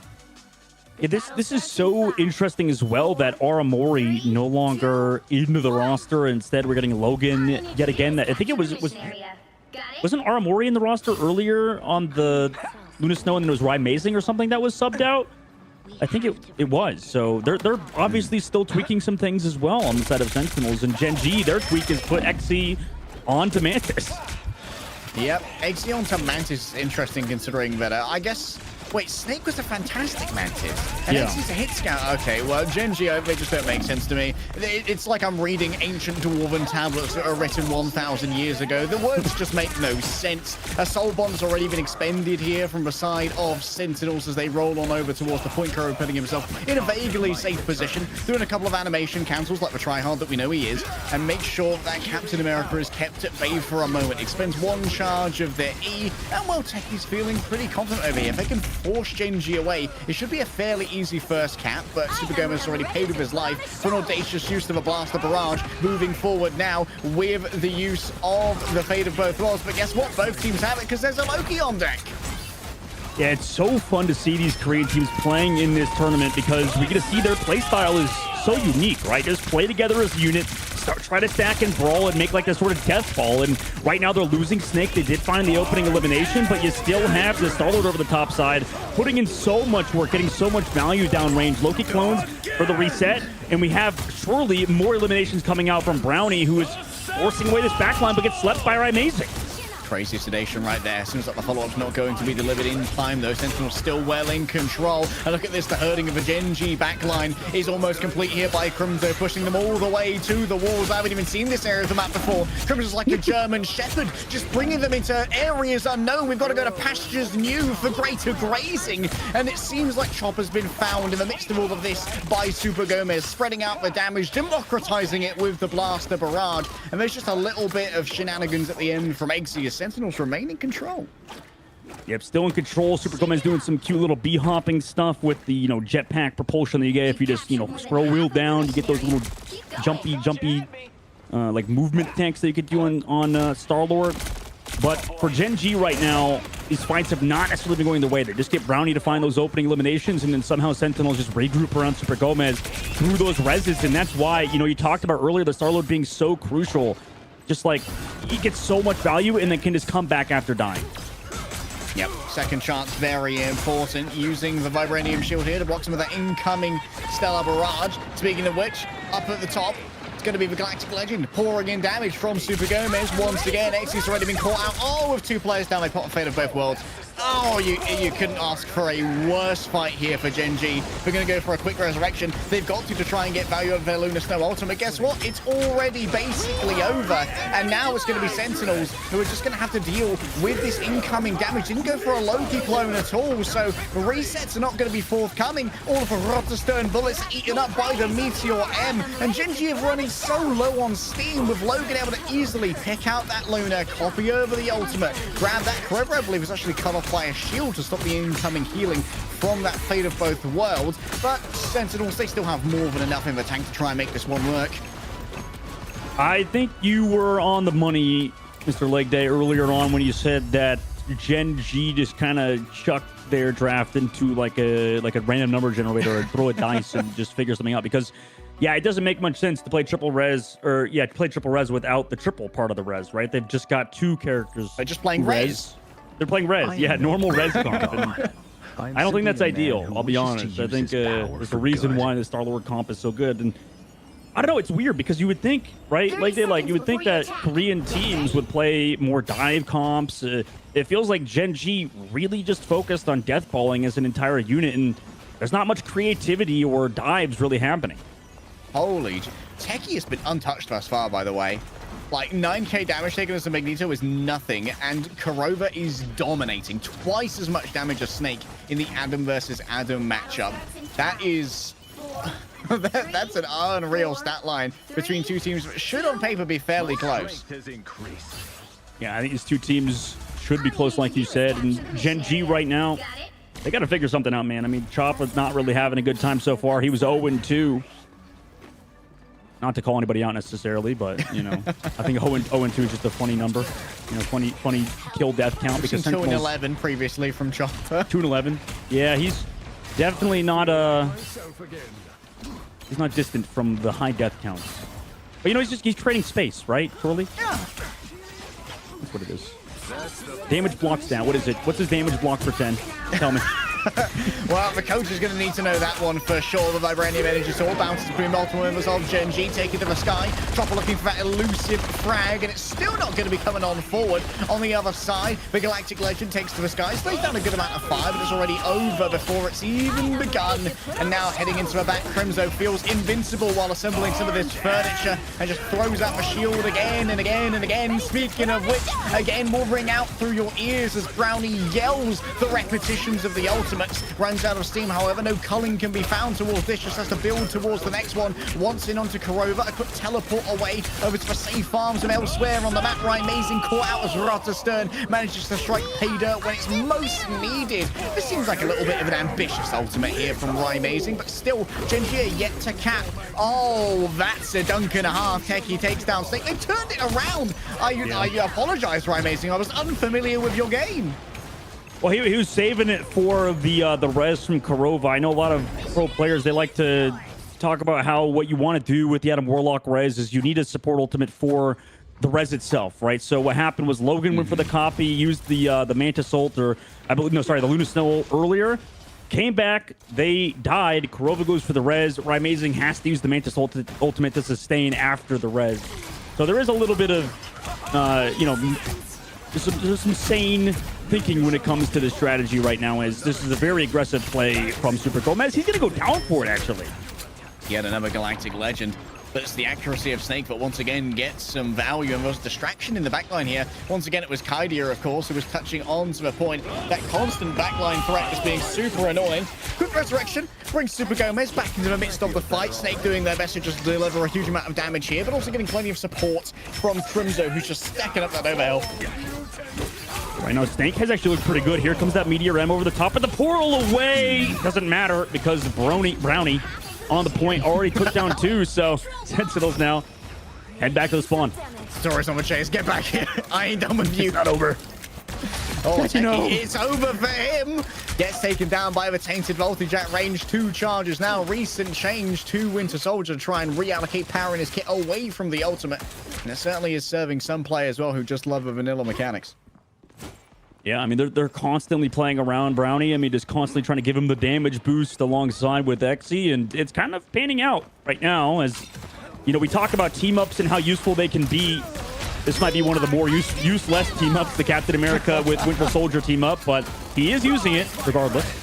Oh, Xe taken down before the ultimate comes up. Xe instantly pops at the moment they get resurrected. Snake needs to remain breathing for now to make sure anyone who falls comes on back in good time. A quick copy coming over from Logan. I believe that might have actually been onto a Soul Resurgence rather than Lunar, so it's usually their best option for Galactic Legend. Still available in the back of Super Gomez. Wants it, just timing it out would be critical here. Great shield flash from Chopper. Stops the incoming damage. It's nothing off the back of the Kraken impact though. Great metallic bulwark. Techie continues to impress, and Super Gomez continues to dominate. When you want someone to be a hero, it's always the Gomez.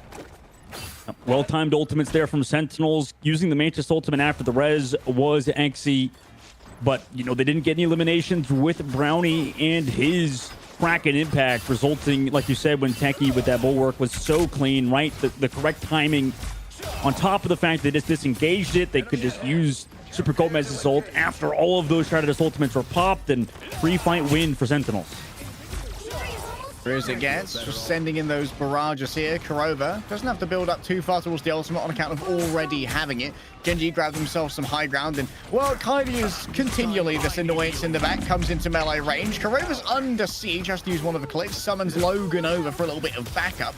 But with 2 strategists looking this way, this might allow Gen.G to actually gain a little bit of health here, and a little bit of space as well, as they roll on forward. Brownie's already fallen down. Vibranium Energy Sword cuts through arm and flesh alike, as Snake does their best to follow in after here. Crimzo just making sure that the backline is never going to feel comfortable, assembling in the back. Down comes the Meteor M. Chopper needs to redeem himself, but it won't be happening today. At least softens up Amazing. Kaidia managed to grab on the other side. Super Gomez, once again, you better believe that he's got himself a Galactic Legend. He's farming him so fast, and he's farming up Gen.G as well. No one's on the point. The Tory tried their best, but Sentinels grab it away.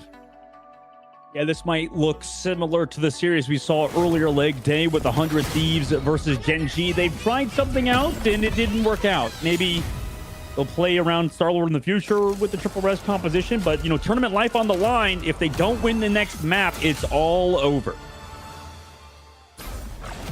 The map pick to me is going to be very interesting because when Gen.G got bodied by 100 Thieves not too long ago, and which is an accurate, if not generous, description of that match, they went into a control pick afterwards. So I'm curious if they just like control. Oftentimes too, like, you know, who knows what the time zone is, what the ping's feeling like. You know, I don't like to, you know, put like a mental state of mind onto things, but it could be like they're just not feeling it at this point of like, let's just go to control. That's what we play, you know, kind of something like that. I don't think that's always necessarily the case, but like, look, after these last 3 maps that they've played, where they just rocked by 100 Thieves and not all that close against Sentinels, like you just kind of have to wonder about morale with the time zone, with the ping, like how that all weighs on them. And I think if they pick control and they pick storm, I'm going to say that I was right and that they're just kind of checking out. And it's almost like white flag time at that situation because the storm's been terrible for them. Yeah, it has been pretty bad, and it's so interesting because I feel like the play style of Gen.G is so uncharacteristic for Korean teams. It just feels like they're pumping all of the resources into one duelist, right? We have the Bucky, we had the Hella earlier. I don't know. That doesn't seem very like stylistic of the region to me, and that's maybe because I haven't seen enough Korean games or something. Maybe this is just how they play over there, but it does feel like they just commit all of their eggs into either the XE basket or in this case the Brownie basket. And I don't know, right now it's just not panning out, so we'll see if they can change it up. That's an interesting way to put it, and I think you're absolutely correct on it too. And it's just when you have players that you know have carry potential, are you investing too much in them? Is it just really kind of understanding how these other teams play? Look, I don't think they have a ton of practice in scrim against a lot of these teams. They might not be used to this style. They might be getting curveballed now. So I think Gen.G, you know, we're like making excuses for them because we know the talent of this region, of this team, of this coaching staff, of the organization as a whole. So, you know, for a debut, did pretty well, but these last couple of maps have not looked ideal. Harry, I come to you for my optimism, as we have seen time and time again. Gen.G, if they are going to win the next map against Sentinels, they will do it because... XD's Hella dominates. That's my optimistic hope that I've got right now. I mean, honestly, if Sentinels first ban Hella, it might be curtains. If they can mind control XE to play Storm, then it might be time to just FF, bro. I feel like going to a British person for optimism is not ideal. You know what I mean? Yeah, we're not known for our sunny disposition.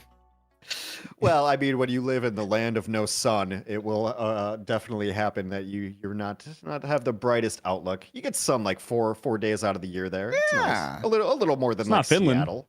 Yeah. That's the nicest thing I can say about Britain. Man, it's not Finland. Yeah, so we do still have to just get the next map selection. Also, there is a game going on the other channel. I believe it's tied up 1-1.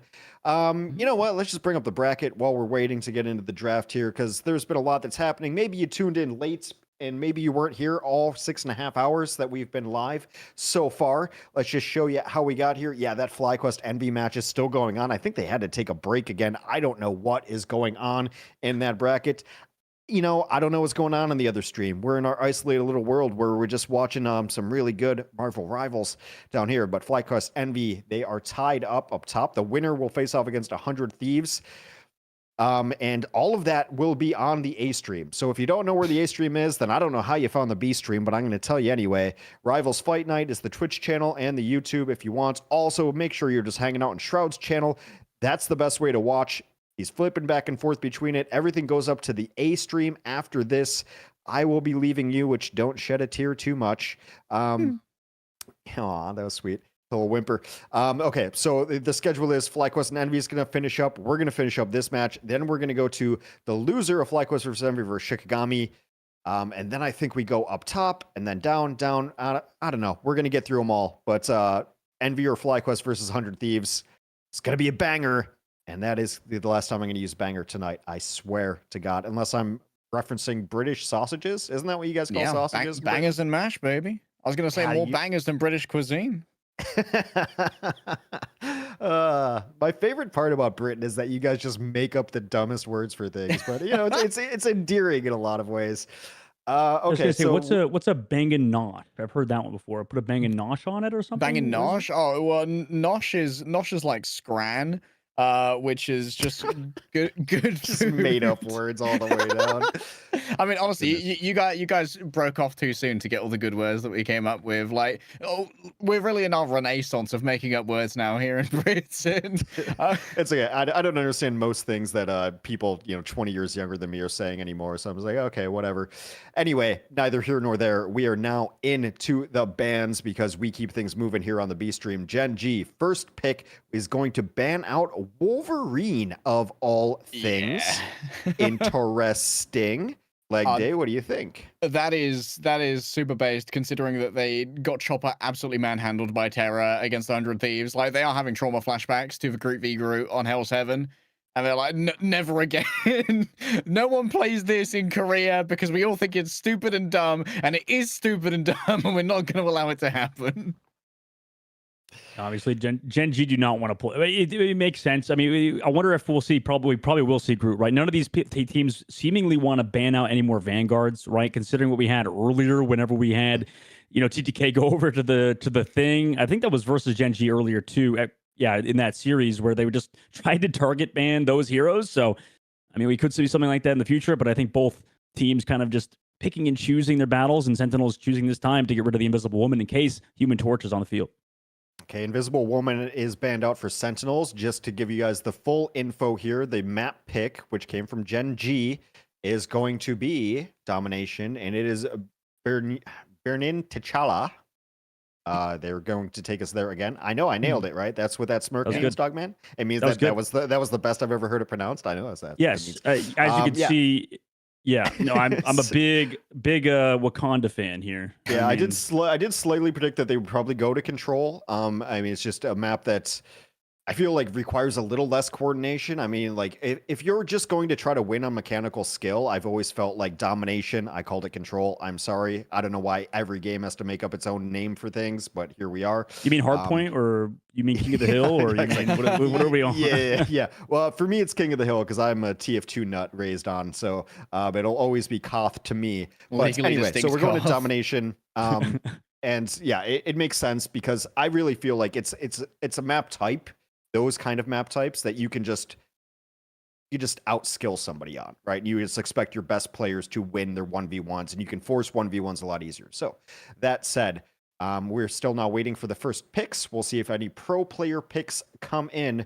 Is there any hero in particular that like maybe lends itself to this map or these map types? I mean, Groot has been good on Dominations a lot, but I don't know if necessarily this map. What do you think, Dogman?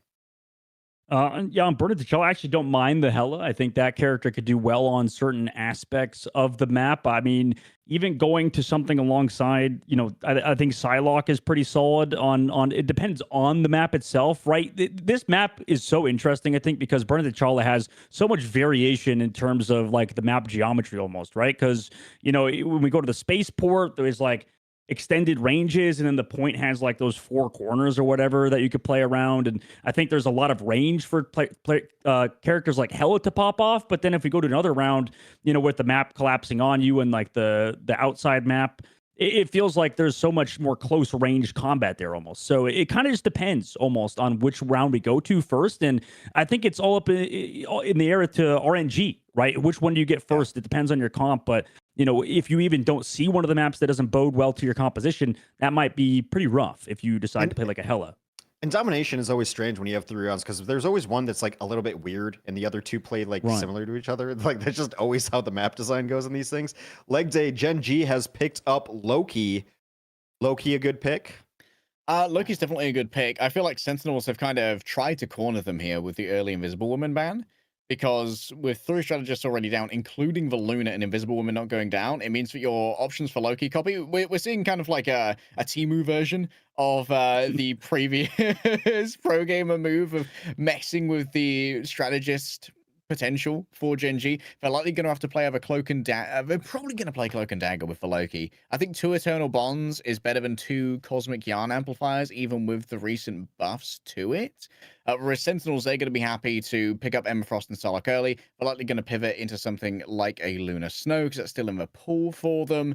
I imagine we might see Emma Frost and Psylocke on both sides. Oh, so I think what Sentinels are doing here is they're threatening another pro gamer move, and they're telling Gen.G, you've got to pick Emma Frost, Psylocke, and then we're going to choose your support. we're going to choose your strategist for you by banning Cloak and Dagger.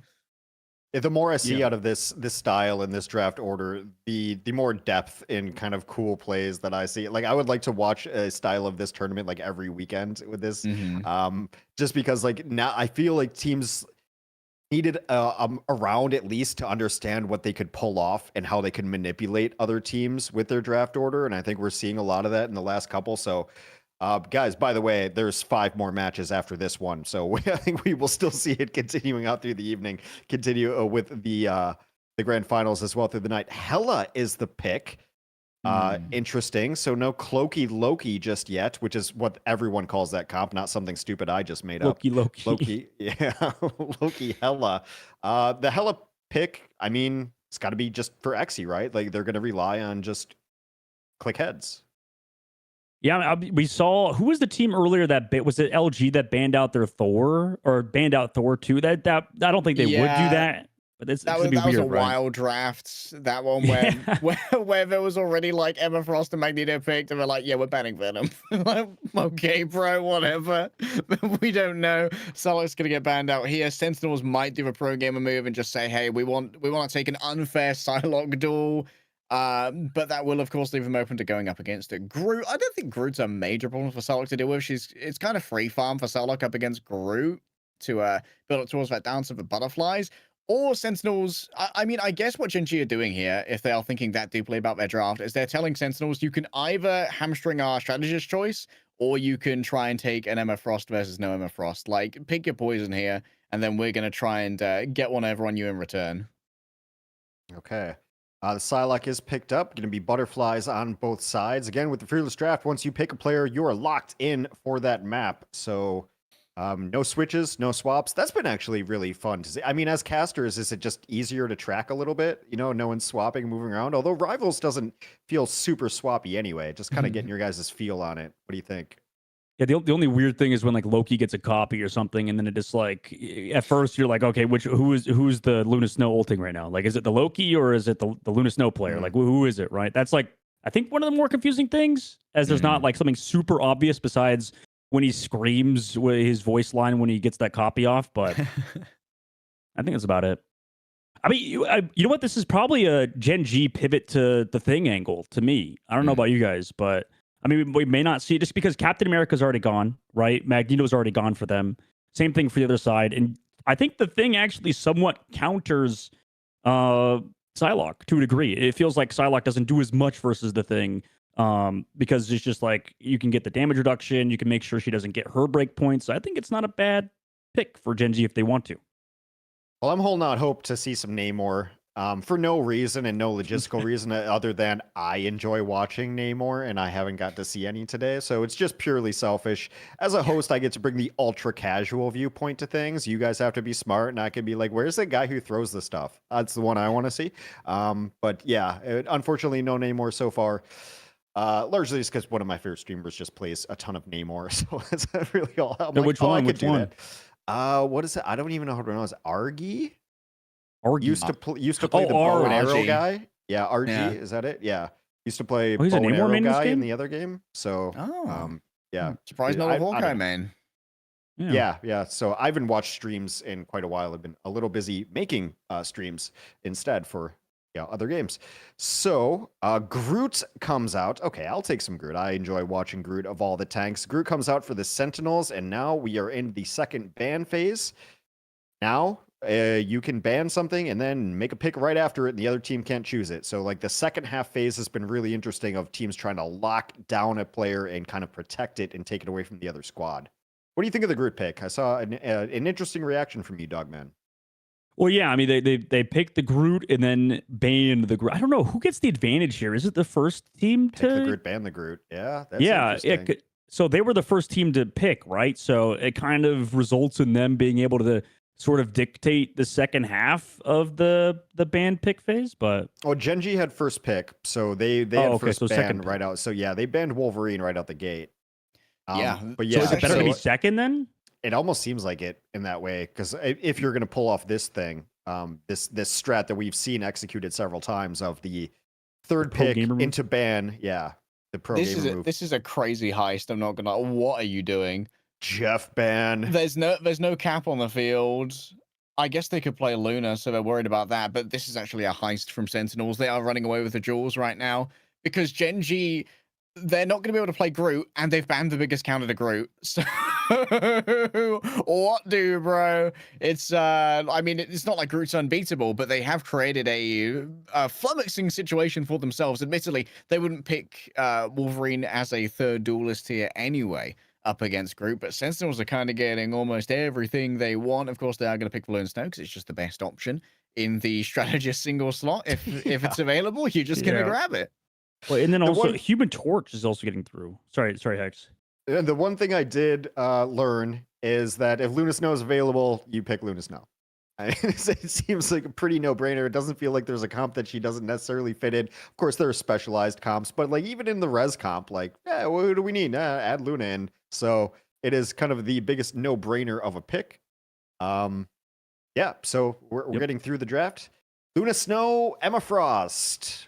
White lady names with winter last names. Coming in back to back.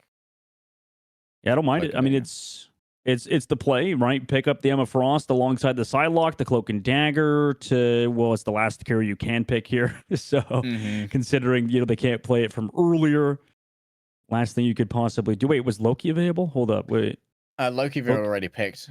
Right. Sentinels can't pick it. Okay, Human Torch coming out on the other side. Cloak and Dagger Luna as a duo makes a lot of sense.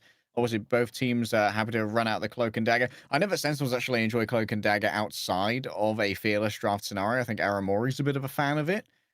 Gen.G, they have to pick their second Vanguard now.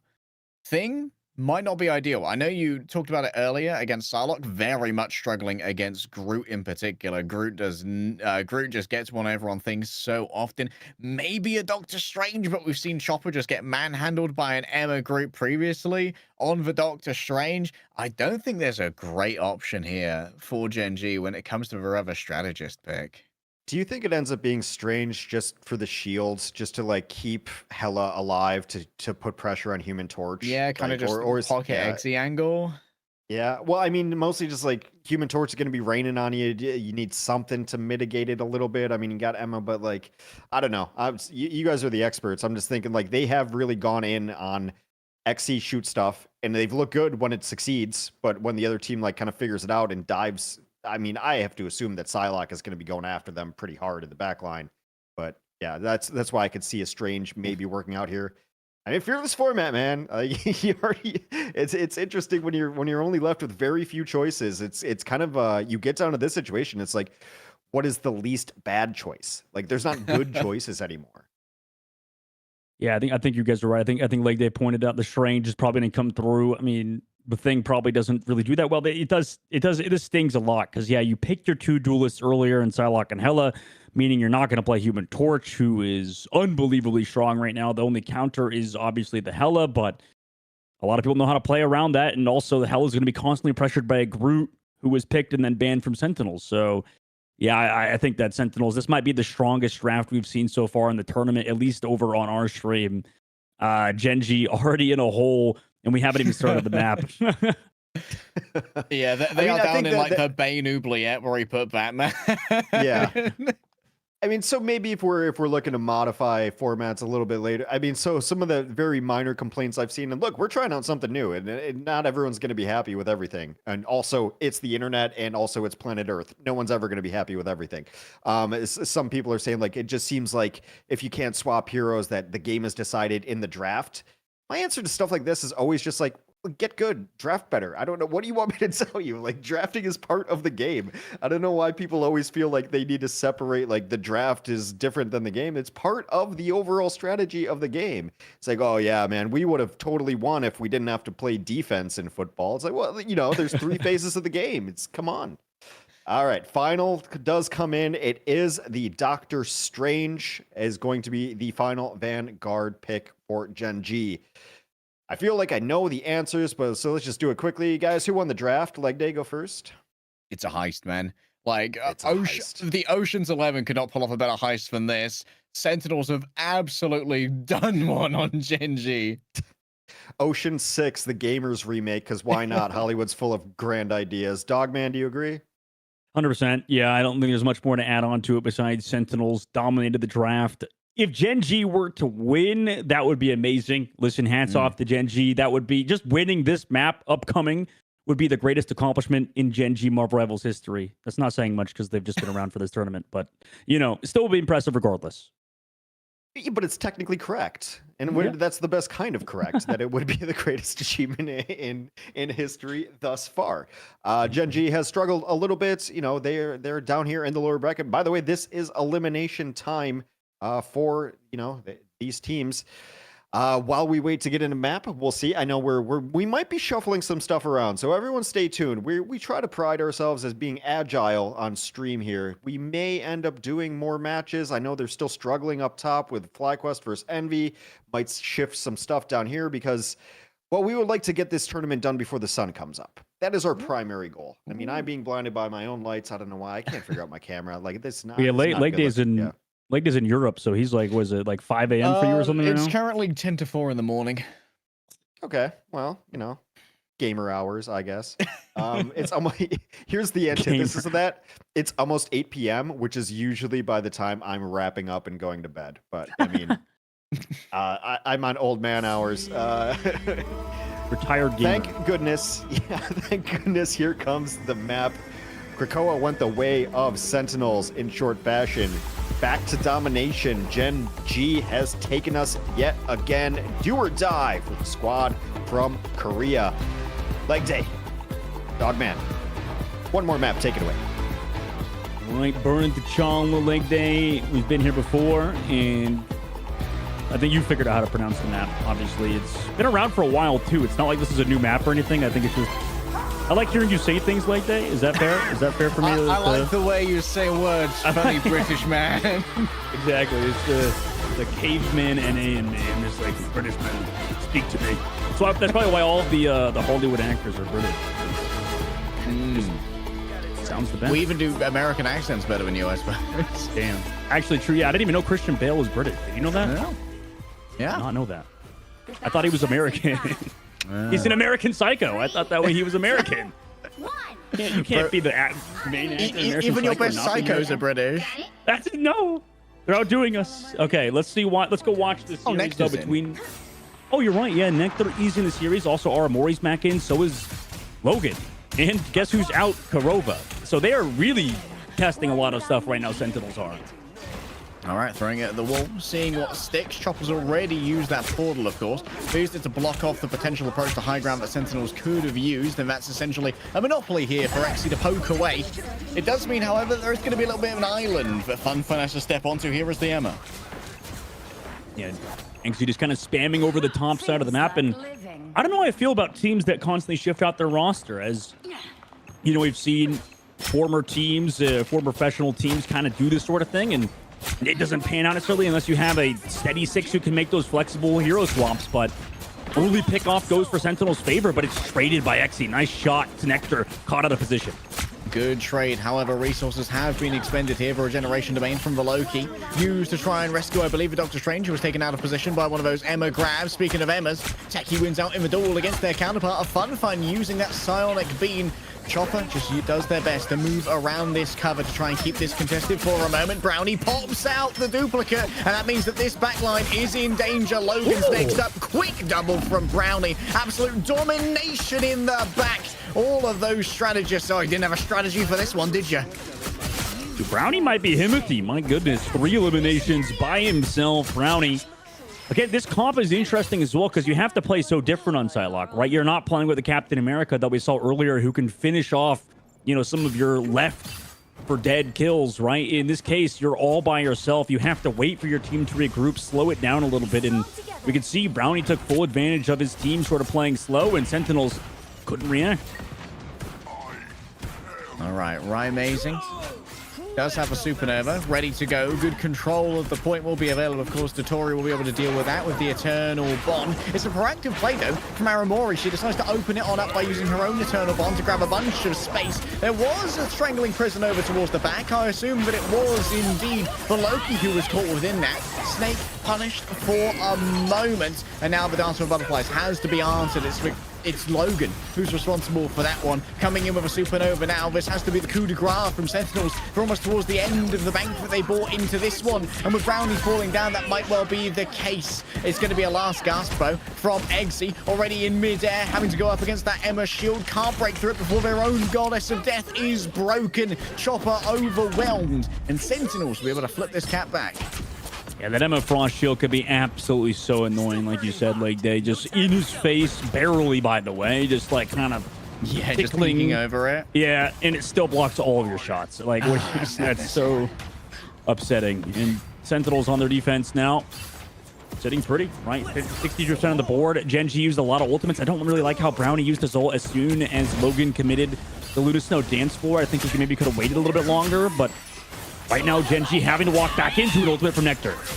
Oh, very aggressive. Only choppers inside, but regeneration domain is perfect there. Great answer coming through from Snake, but Fun ended up isolated here. Nexus free to just dash away on the other side. Exy, though, finds the angle. Aramori already down, but it's a quick response from Rymazing. Head on a swivel here as the Hela are approached, and Rymazing just has themselves some free farm to work with. Techie demands the attention of the shield of a Doctor Strange as Rymazing works on breaking it. Jatori needs help. It's not going to be coming through very quickly. Brownie, though, might be able to chain together some eliminations here as Gen.G are close to flipping this one back over in their favor. Dropping down from the high ground. It's good play from Snake, who keeps himself alive throughout that fight.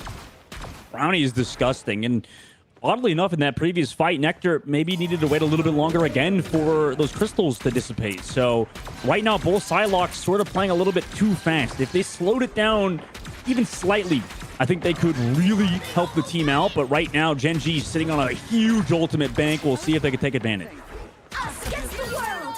Waiting patiently. Aramori once again opens it up. Fun tries to turn this one around. Chopper got to with the Eye of Agamotto, grabbed in their own right as guess who was immune to that CC. Techie just turned into diamond form to make themselves unperturbed by that. Brownie grabs Aramori, and there's a strangling prisoner amidst all of this. The Crimson seems like they were grabbed by the opposing Emma to try and answer this one. A supernova. It's already onto a dance floor, though, trying to grab the Emma Frost, who's just cocooned herself away in a cave of safety. And yeah, they'll be sealed in there temporarily by a flame tornado, but eventually Fun's gonna have to emerge. Oh no, they couldn't get to the territory in time. Oh, the Eternal Bond unable to save the Vanguard, but it might be the Sentinels that are unable to be saved on this map anyway. Next is gonna try their best to dive on in. We'll be able to use that duplicate, of course, but I think they've been taken away. They might have hit the wall, and Gen.G, they're not gonna go quietly into that. Good night. Uh-oh. We're gonna be World Star. We're gonna be World Star right now, Leg Day. They're the clips of us saying Sentinels ran away with the draft. It's gonna be used against us. It's gonna be used against us. There's gonna be clips on Twitter. What am I gonna do? They're gonna be like, these casters, these gold casters, they're so dumb. No one looks at Twitter anymore. What? Oh man, Nectar's having a stinker, bro. 6 and 5 has 400 more damage than they've taken. Oh, not like this. Yeah, it's not ideal, man. I don't know. Nectar. I mean, maybe the nerves, right? Coming in, being a brand new player in Sentinels, such a storied roster in Marvel Rivals so far. Logan's looked pretty solid. It's just been a not great showing for Nectar. If he maybe slows it down a little bit, it's hard to slow it down, bear in mind, because he's against the Hela too. So there's going to be so much pressure onto him, onto Rymazing, just via that Hela existing. And Exy's been doing his job, creating space for Brownie to be that star. Oh, yeah, Space Maid Brownie is doing the most of it right now. And you know what? My boy Chopper, positive for the first time in a while. He is popping off here. Almost has themselves an Eye of Agamotto as well.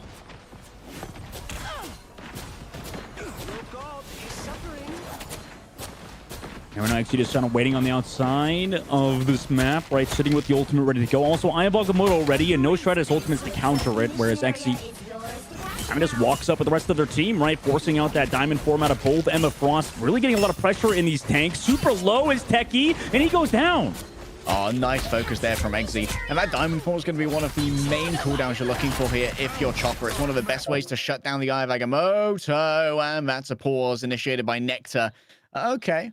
Maybe that's why Nectar's having themselves a little bit of a stinker so far. Might be a technical issue on their side. My mouse ran out of batteries. I had to plug it in. I'm experiencing drag. I was playing with a wee steering wheel. You know, all the regular stuff. Yeah, totally. That's probably the case. I like that you give them the benefit of the doubt. You have more faith in human beings than I do. Yeah, so what is going on with Nectar? I mean, you guys pointed it out, just kind of having a rough one. I mean, it is kind of nerves. Hey, look, we're in a pause. I got something to talk about. I wasn't even ready to talk. So I'm just going to at least I was paying attention. I was listening. Yeah, it's been kind of rough. You know what? Never mind. I lost my train of thought. Go back to game. Okay, we're back in. Let's see if we can figure out what's going on with Nectar. He's down immediately after the pause. Maybe lagged out, actually, in that last fight. That would be interesting. Not ideal, obviously, to just die and have to come back with no ult charge. Gen.G You know, they're on map point two, or sorry, on round point to win this map, and it's actually not a bad map to be on for their composition. I would say that the Hela doesn't maybe get as much value, but this Human Torch just needs to get towards this point, right? Get into that back line to get those one-shots. Oh, that's going to be the diamond form, I believe, coming through from Techie. Once it is expended, that is going to be a big opening here for Chopper. And of course, Gen.G is sitting on about 6 ultimates right now. This fight is going to get real hectic when it all starts to break on down in the end. The Goddess of Death is the harbinger of the beginning of the fight. And Chopper's already fallen down, getting too aggressive and feeling like they had a lot more support than they did when there were eyes focused elsewhere. Eternal Bond keeps everyone safe through the damage that was proffered there by the Goddess of Death. In towards the back, though, it's a big dance of a butterfly's Nexus taken out by their counterpart once more, dashing away onto that health pack. And now it's time for Amazing to truly sit upon the throne and just lord above it all, laying down fire after fire onto the Sentinels backline. They're coming back through with it. I do not know where Fun just went. I saw them emerge from the portal and then they were gone. I don't know either. They just into the void, I suppose. The void claimed them. My goodness. Well, Sentinels played that really well. I think that stemmed off the fact of Nectar slowing it down, coming through, helping Crimzo and his Strangling Prison, right? Able to find those eliminations in the Gen.G, walking up now, having an ultimate advantage going forward, right? It's just Choppa with that Eye of Agamotto, who is going to be pretty obvious with what he wants to do. But like I said, just need Nectar to slow it down, play with the team. Oh, an advantageous position here if they can get an entire team fight from this elevated high ground. Chopper looking to cook. Once again, still has to worry about that diamond form. Right, Amazing taxes the entry, and Snake, well, they couldn't pay, so they took it away. And that's going to be a very low Sarlacc, who's currently being harassed and harangued by the Sentinels duelist line. Eggsy's not going to be any more lucky, and Gen.G are torn apart from every angle. The hyenas are circling. Yeah, look, this is what happens when you slow it down, right? You have Amazing on Human Torch, who just gets all that damage into whoever he wants to. He'll find those eliminations, right? Their Psylocke is probably going to end up feeding, walking into him. So just let Amazing do his thing and play slow. Brownie, though, lurking over this top right. Obviously, they're going to have a regroup, come back to the point, 70% on the board, too. So this is going to be nearly the last fight for the side of Gen.G, who do have that portal, but they used it earlier. A game to claim right here if only they can win this fight. Brownie looking to cook something up with the dance of the butterflies. Has been checked already. And it's... Oh, I heard a soup. And there it is. Supernova coming through from Amazing. I don't think Chopper actually grabbed anyone there with the Eye of Agamotto. And stun icons came up in my feed. And while everyone's safe inside of the Eternal Bond, it feels like when the dust clears, someone's going to be falling. And already it's Crimzo. Exy rains down death from above. And Brownie brings the death from below, drags them down to Tartarus. Eliminations for all and sundry as Gen.G, when the dust clears, it's in their favor.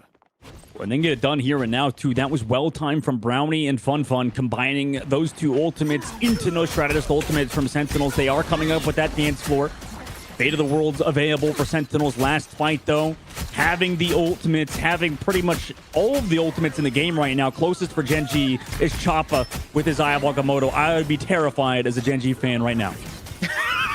Yep, this is a real scary ult for Gen.G. Sentinels have 3 ultimates to play with here as they move on forward. Just doing some homework, some admin, getting rid of those Loki clones. A quick swap over there from Snake. Might not have been expecting so much danger up towards the top already. Silent Seduction coming on through. Snake tries to share out the damage with himself. He may outnumber you, but Nectar is keen to deal with both of them. Chopper just holds up a shield desperately, unable to get too much in the way of healing, and Nectar just chases it down. Ravenous and Pack Tactics win out the day as Gen.G, they just spent too much in that previous fight and were overwhelmed at 99-99.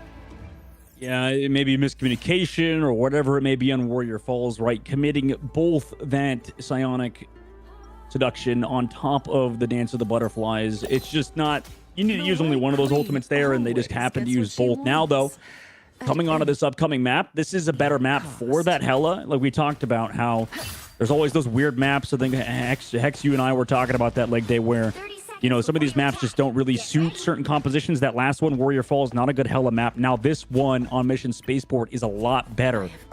We'll see if Gen.G can close it out, though, versus Sentinels. That one was really close despite what happened. I suppose you've made quite a name Real for close. yourself. Don't know what's going on with the scoreboard at the moment. It feels like Nectar really managed to find their groove. A quick technical pause. Unplugging the Nintendo Labo and instead using the mouse and keyboard certainly seems to have been a productive change for the Sentinels Psylocke. And you can definitely see that now they're going positive. 11 and 7. Gen.G, they are facing elimination if they cannot win out on the Imperial Spaceport. See them? Oh my god, an aggressive TP2 towards the choke point and to block off that side, so they're going to have to go around. Gen.G setting themselves up already in the point before it unlocks right now. We'll see if they can keep it up, though, as they try to just make sure Sentinels don't get out of the choke point with having to deal with somebody on this front line. Amazing. Fastidious with their positioning thus far, but that pillar's quickly broken down. Chopper tries to go in for an ultimate, but he's the only one who gets stunned, unfortunately. Here's the second phase, though, coming on through. Logan isolated within the Dance of the Butterflies. Oh, and Brownie actually misses the health pack on the disengage. That might actually prove critical. We are going to be able to grab a second one here, but Sentinels have already made some progress over on the point to try and deal with this one. Dotori, are they going to try and use their own ultimate to deal with this? They're waiting for Snakes to actually be taken out first. Now Dotori, the second phase of healing to come on through, is going to be using the Eternal Bond. For now, though, Crimzo remaining alive, and while there is a lot of territory to cover here, Brownie falling down gives a lot of opportunities over to the side of Sentinels. Guess who's arrived in the nick of time? Logan's here just when you needed him the most, and Exe's forced to just stare from afar as their team is reduced, gone, down to atoms. Well, ultimates were used, you know, coming into this next one, as Gen.G did take that point for 40%. So they've built up some tickets. It didn't go that well. Obviously, Champa's ultimate was negligible, and Sentinels regrouped around the point pretty well, but that's still 40% for them, right, moving forward. And for Sentinel's side, again, they kind of just need to play around Rymazing. You see Rymazing just kind of stacking up those right clicks, going for that one-shot slam. Very aggressive ultimate used by Techie. Maybe trying to force out a Shroud-X ultimate, but it just disengaged for now. Oh, the Psylocke get caught. Nope. Crystal's here to save them. Yeah, Psylocke does start walking for a little bit. Now it's time for the counter dominance to come on through. The answer is the Dance of the Butterflies. The Nectar out in the back. I imagine it was answered there by the Loki instead. Brownie and Eggsy once again use both their ultimates at once. It's a critical mass of damage, an alpha strike, if you will, from Gen.G. But we've seen this be an economic ruin before. And Eggsy gets picked up at the end by Nectar. Yeah, that's going to be annoying to have to walk back from spawn, but you force Nectar's ultimate, you force Techie and Crimzo with the Strangling Prison. That was 4 ultimates, like you said. The Alpha Strike from Gen.G was so much commitment. They do have all of the Shroud-X ultimates available, but it's against Rymazing with the Supernova, and we've seen him get eliminations even through Shroud-X ultimates. Supernova coming through. It's a considerable amount of damage. Out comes the regeneration domain as well. It had to be used. And that might be an opening for Nectar later. Of course, they're going to need to build up the rest of their ultimate before that happens. Not too much gained off the back of this one just yet. As Snake, of course, had to copy over onto Dotori. Use their own Eternal Bond. Rymazing for now just plays from afar. Has an idea as to where Brownie is. Brownie goes sky high to try and take an aerial duel, but Nectar's there to third party. It might be dishonorable, but you cannot argue with the results. And Rymazing's just sitting pretty up here, waiting for Logan to pop their ultimate. Indeed, Logan hears the call of the need for healing from Sentinels. Gen.G need to make this happen in the next couple of seconds. Into overtime now in favor of Gen.G. They don't want to give away the point too early, but Chopper's going to be overwhelmed. They just don't have the meat to stand on it for now. The Sonic Seduction gets absolutely nothing, and even in the diamond form, they just aren't hardy enough to stay here.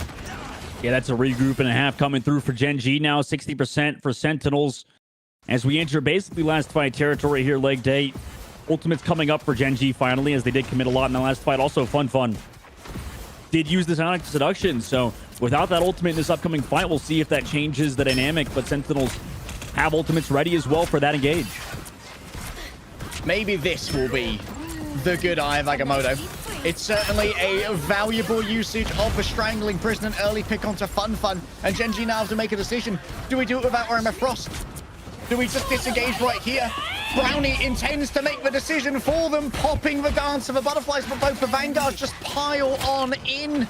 and try to make the damage democratized between them. The Goddess of Death is still available. It's not going to be the Alpha Strike this time. They're just staggering them out one by one. Gen.G, the survival of their tournament is on the line right here. They need to stay on the point. Fun's already gone down. That's a 3-person play. Oh my finally God. gets it done. The Eye of Agamotto is finally open, and Mystic supremacy reigns over this point here on the Imperial Spaceport. Yeah, he's going to go for a bit of a walk, but the damage has already been done. Sentinels, it's a last chance saloon. Logan and Ryan Mason are coming back. They have themselves both a Fate of Both Worlds and a Supernova, but overtime is not in their favor, and it's a desperate dash to try and keep this one contested. Ryan Mason's going to be in deep trouble, and Aramori's feeling low as well. Look at the cutoff of the healing that's happening from Chopper. They're doing their best to constrain what Logan's bringing to the table, and while the Supernova does plenty of damage, it's Nectar who finds the final blow. Eggsy, it's always been him who's been the explosive player, managed to find both of the duelists, and Gen.G survived for one map more. I can't believe it. I cannot believe it. Whew. After we all thought that Gen.G got dominated in the draft, we're wrong. We're wrong. I can't believe it. We're gonna have to make an apology video. What's this wee business? I mean, You joined us. You were in with us, Hex. You can't just disassociate right now. Oh, I can and I will. Okay. Well, Damn. a lot to talk about with that map. Gen.G clutching it out in the end. Big plays from Choppa. Exy doing what we expected Exy to do and just kind of put up huge numbers, 22 and 8 on the scoreboard there. Yeah, Nectar initial struggles. Nectar came back into that. It's about as close as can be. You can't really knock anyone or highlight anyone. Giant team efforts from both squads. No, dude, you could say Nectar played bad. He did not have a good performance at all. I have to throw him on the butt. I'm sorry, he got picked off like multiple times from Exy. That was bad. Yeah, the 11's a little rough. You know, especially playing a broken hero, as you've mentioned many times. Yes. You can't have that kind of performance on a broken hero. That's just untenable. Yeah, I mean, I would say that we could sit here and break it down. I'm just trying to catch everyone up because a lot has been happening behind the scenes. Well, at least on my end. If you've been watching the Envy versus FlyQuest game, then not much was happening for quite a while. That game just wrapped up, I believe. If we could just bring up the bracket quickly before we get to any highlights or any other business that we have to get done, and show you exactly where we're at, and then I'll give you a little update on how we're going to proceed with the proceedings. Yeah, that's a sentence that I just said because it's been a long stream already. My English degree host. Well, technically, you would proceed with proceedings. I'm just saying it's grammatically correct. Envy did end up beating FlyQuest 2-1 in a long match. I'm not sure what happened there. Draft stuff, tech stuff. Who knows? Doesn't matter. Envy, 100 Thieves, upper brackets. Now, because some of these games took a little longer than we expected, not our fault, obviously. We're blameless, as always. We're pristine, as always. We're going to take another match because we got to get through these. And it's getting, to the end of the day. And we know that all you guys care about is seeing the matches in game. So instead of kicking everything up to A stream, which was the plan, we're going to go ahead and take FlyQuest versus Shikigami. And on the upper side of things, on the A stream is going to be that Envy versus 100 Thieves match going forward. So we're just going to try to crank through games. We had planned to send it all to A stream. Plans change. We're agile. We adapt. We're human beings. That's how it works. So we're going to finish out this Gen.G Sentinels map. One more map to go. Probably not going to be a draw. Cross your fingers. FlyQuest and Shikigami will be next. So if you're enjoying the B stream and you're enjoying us, thank you very much for sticking around. We're getting through the Gauntlet. Who knew it was going to be a casting and broadcast Gauntlet as well? We should have known. It is a very menacing fist. Guys, just quick thoughts. Gen.G Sentinels. Sentinels is going to have map pick. Dogman, what should we expect going forward?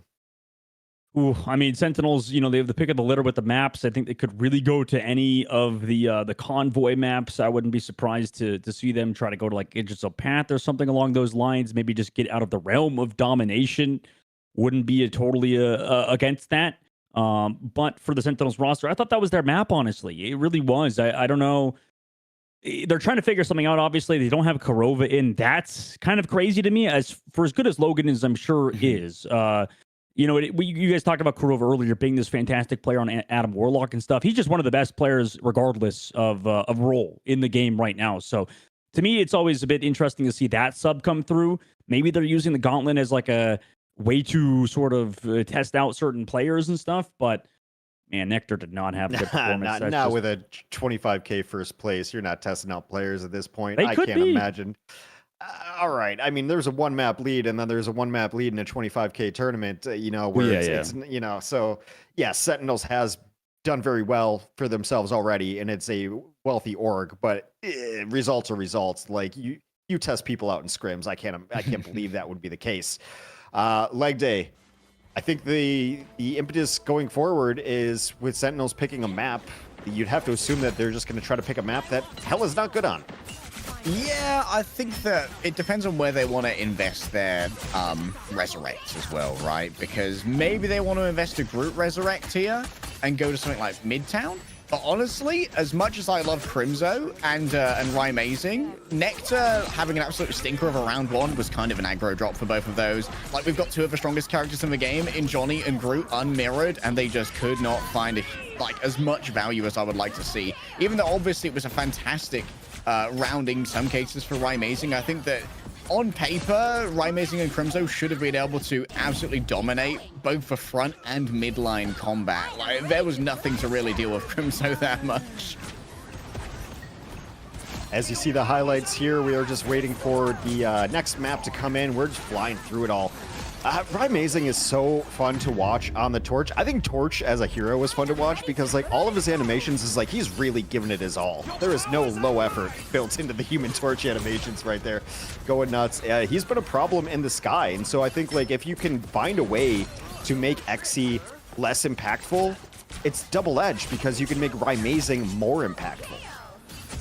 Yeah, I really wonder what they decide to resurrect. I think this is probably the most exciting part of this format, like you guys mentioned. It's cool to see, the strategy that can go into it, because you would think, at least I would think for Gen.G's side, okay, resurrect that Hella, resurrect that Psylocke, and bring them in as we get a cool slow-mo of Choppa just getting slopped on the high ground. I think it'd be cool to see what they decide to go for, because if you resurrect those two heroes, now you're going to be missing so many strategists. So you may not even be afforded the opportunity to do that because you just run out of healers. So I want to see what Gen.G does.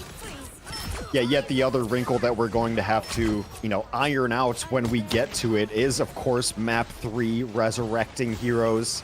Protect and resurrect at the same time. We're going to get there as soon as possible. Look, I told you B-Stream has been the best stream. We've been moving real fast. I don't know what's going on up there with the big guys up top, and A, can't get through a match in less than 2.5 hours. I don't know. Figure it out, guys. At least NA lobby, honestly. Well, here's the thing. Is like, I hope that all of the delays up there were caused by Envy and not FlyQuest, because we have FlyQuest up next. So, hopefully we'll be able to get through it as well. Look, I'm not even going to blame the teams. It's just kind of funny. These things happen in a tournament. And I'm just going to take a shot at, like, all the chats of, like, why are the games taking so long? Is this your first time? Is this your first time watching a tournament? Like, come on. You knew. Like, we've been around for quite a while, and it's like, things are going to get delayed. I'm like, yeah, of course. Of course they are. They're always delayed. Well, we can budget a certain amount of time for each match, but, like, that is always wildly optimistic. Yeah, today it's a one-shot tournament. It's like a one-day tournament. I don't know. Has this even ever been done before? I don't think I've ever seen, like, a tournament this long get ran in one day. And I'm a part of it, obviously, but not double limb. Yeah, that's... Someone call Guinness or something. Yeah, get Guinness in here. We deserve it at this point. I want to be in a 6th grader's book fair book by the end of the day. The Guinness Book of World right next Records. Right next to the man with, like, 1,000 piercings or something, right? Yeah, that...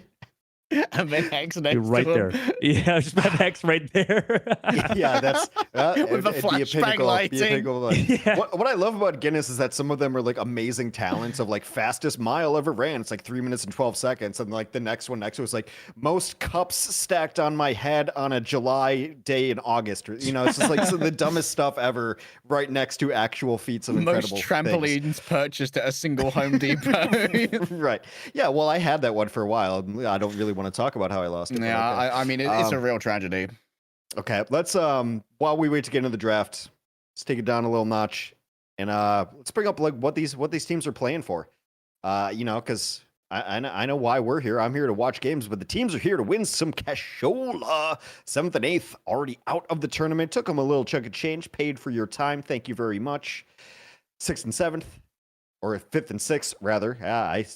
Man, I have a weird thing with numbers. I'm very good with words, and numbers might as well be hieroglyphs to me. 4th place, $3,000. 3rd, $5,000. 2nd, $10K.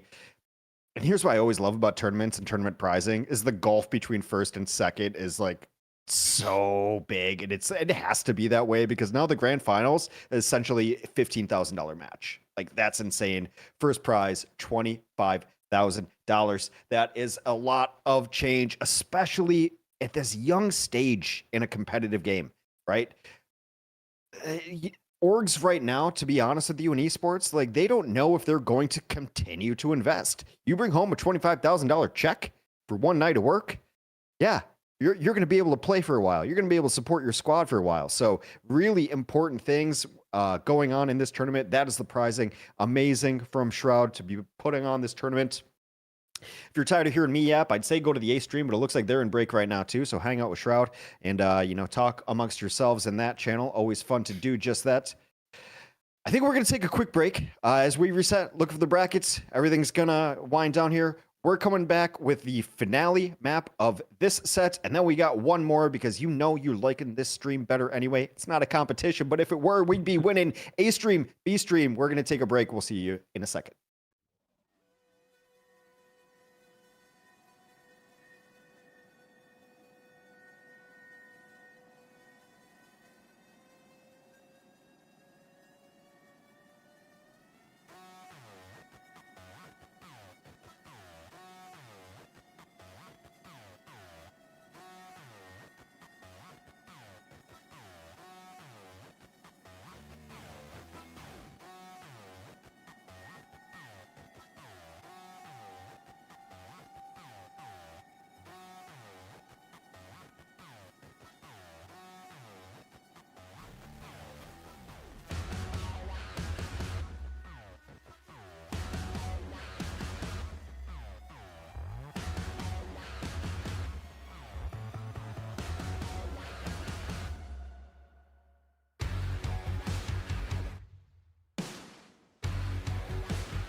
Did you miss us?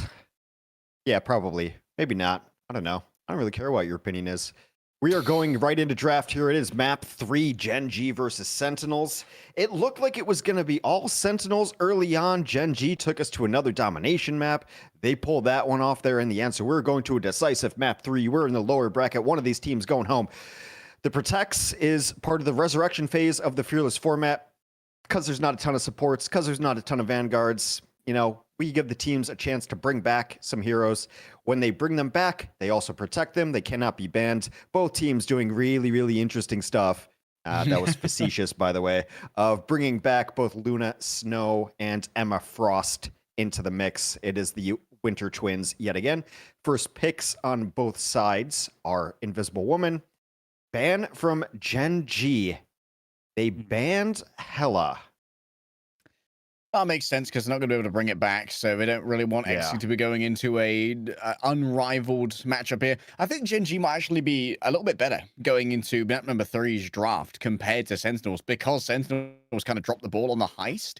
Gen.G are going to have the Groot available here, providing that it's not banned out before they could pick it, which would be quite tragic because I think they're basically out of Vanguards apart from like Groot, Thing, and Thor and Penny. And Penny's never going to see any play, but Groot Thing is a very serviceable front line. Sentinel's probably going to have to play like Doctor Strange Thing, if I had to guess. Okay, well, you're half right at the very least. Yep. So the jury is out on the remainder of it. Doctor Strange has been chosen for the Sentinels. The ban from the Sentinels is going to be the Human Torch. Yeah, it does kind of feel like the Fearless ban sort of result in this like either Leg Day said it like Timu, or we're reaching out like of a bargain bin. You know, which tanks can we pick up, which healers can we pick up because all of them are gone. So like like for example, Gen.G is probably gonna like what are they gonna focus on, getting another healer that isn't Rocket Raccoon or something? Like they're just gonna pray to the gods so they can get Luna Snow before it gets big. It's not Avengers Assemble. It's like again. It's like Revengers come together is kind of what we're doing here instead. I think there's going to be... I forgot that Luna Snow could be brought back, so we're not going to see anything. It's going to be Doctor Strange and Luna Snow and Groot and Emma Frost. It's for Twinter, man. Yeah. It's 5 a.m. for Twinter's too much for me. Question is, for Sentinels who've gone very deep into their pool of potential damage, and they've had Hela banned away from them, could we see an arcane barrage of Doctor Strange and Scarlet Witch? I think it's incredibly unlikely, but that's the kind of thing that this tournament... they picked the Hulk. There it is. Oh my God. Hex. Oh, so they're not going to go for the Groot, even though it's kind of a freebie. Well, they still could, right? They still could. I mean, they can, but they've protected Luna Snow. Oh. Okay. All right. Okay. Yeah, let's go. This is quite the power play here because now Sentinels can only pick one of those. And guess what? You could just ban it. I mean, I guess maybe Sentinels... Oh, no, they don't want to pick Hulk here because they've already picked Doctor Strange. Oh, they might have drafted their Vanguard too early. I like just sitting on the sidelines and watching you guys go through like almost the 7 stages of grief. The motions. We're looking at it, I feel like when we keep constantly looking at the bands, like looking up and down, like okay, like we're playing bingo. It's like okay, we have a Mantis was banned earlier, we have a Loki was banned earlier. Okay, Human Torch banned. Okay, who's available here? We gotta triangulate what heroes are being played right now. Yeah, I love it when we get done here. Like I've been begging for some Namor all day. Whether it's good or not, I do not care. I enjoy watching the hero. I think it's a very fun watch. So I'm just going to go on a limb and say Gen.G already won the draft. Not in a way that is going to win them the map, but they've won my heart. Iron Man on the other side of things is going to be the pick for Sentinels. I feel like Iron Man and Sentinels go hand in hand. Because, like you said earlier, Dogman, the team up is not necessarily mandatory for Iron Man. This is the team that believes that, by the way. So this is like, unless he's spreading misinformation, which I've definitely had misinformation get spread from Rymazing before. Players all the time. Yeah, from players that he could be lying, but Rymazing is a big nerd, so I know that he would not be wrong about this sort of thing. And I could just look at the patch notes, but I believe Rymazing over anything. Yeah, we need to use that in our ranked games to flex on people. Not exactly. DPS. Yeah, that's right. Go back into that. Gamma's actually banned for you. If we learned one thing tonight, it's how to flex on nerds with Very You niche lose knowledge. like a 0.1%. Yeah, you lose like no damage, but it's something. Oh, what a Gen.G ban here, though. I think that it's an attempt to bait the Hulk ban from the side of Sentinels, considering that they don't really care about playing the Hulk, and they've already protected the Lunar Snow. So maybe Gen.G don't fall for that. Do you... Oh, you've got to pivot your ban towards a duelist because, well, Luna's already protected. Both teams have picked Invisible Woman, so that can't be taken off the field. I think for Sentinels, their best ban here might be either they go for the pro gamer move of getting rid of the Iron Man, or they ban out the Star-Lord, which is still in rotation for Gen.G and an excellent generalist. Well, essentially, the next ban and pick is the last play that these teams can make. We would expect, because based on the protects, I don't think, like, they don't have to play them, right? They resurrected them. They don't have to play them, but we're assuming that it is going to be those two heroes. One, because it makes the most sense. Two, because both those heroes are just really strong at their role now anyway. It seems foolish to not, play them if you protected them. So, and the big thing too with the Lunar Snow and the Emma still going through, Sentinels have the flex over to Iron Fist, and it's not that Gen.G don't, because they could do that too. But I don't think Gen.G is the type of team to play Iron Fist based on what we've seen earlier. Well, Gen.G is, right now, with the Hulk and the Namor already, like, as their selections, feels pretty good at the anti-dive right now. We've been theorizing an anti-dive kind of thing, and that's the only time we've spoken about Namor and Hulk, really. Haven't seen them played. So, yeah, Iron Fist, yes, definitely in the Sentinels' wheelhouse. They could go with it. The ban is going to be Iron Man. The Iron Ban is what I was said, because I'm clever, or not just, messing up my words.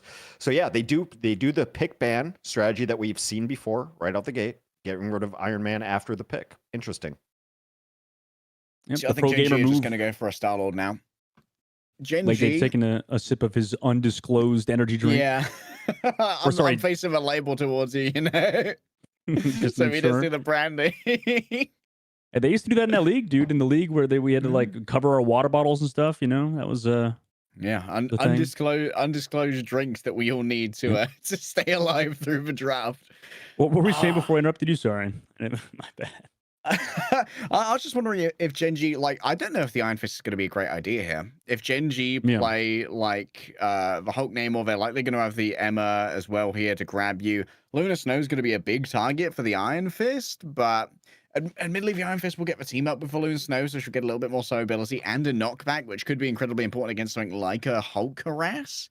But I don't know if it's that amazing. Gen.G here, maybe they ban out more of a generalist duelist. Well, does this change your mind at all, knowing that we're going to Midtown as the map? Does that change anything of your opinions on what might be the next pick for either squad? As long as Gen.G don't pick Storm, I'm happy. Yeah, exactly. Yeah. Gen.G feels like they're gonna run like a slowish kind of brawl and put someone on Namor and hope to get picks and do damage. It's kind of like, like I said, it's an adjacent-ish hero to a Hela, where you can sit back, long-range damage, mid-range damage, pump it in, make your mechanics shine more than anything else, and then not have to worry about like protecting yourself with dive, because it's like, I'm in a bubble now, right? It's great. So I feel like that's their strategy, and it's kind of, in the very small sample we've seen from Gen.G, seems to be their strategy overall is we are mechanically gifted with these players. We're going to protect them and give them the space that they need to operate and shoot you in the head.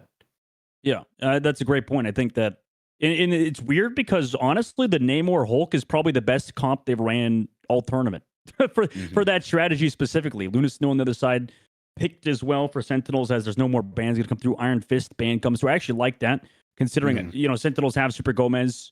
That's the guy who's probably going to play that hero, going to play that Iron Fist. So they have to make some decisions now. And moving forward, like I said, I think the Hulk and the Namor is actually the best pick here for Gen.G that they played all day because Namor can get those flank kills, can actually you actually enable the person who's playing the Namor and can get those like backline kills or whatever, because Magneto's not played, right? Because Magneto was something that was in the game earlier.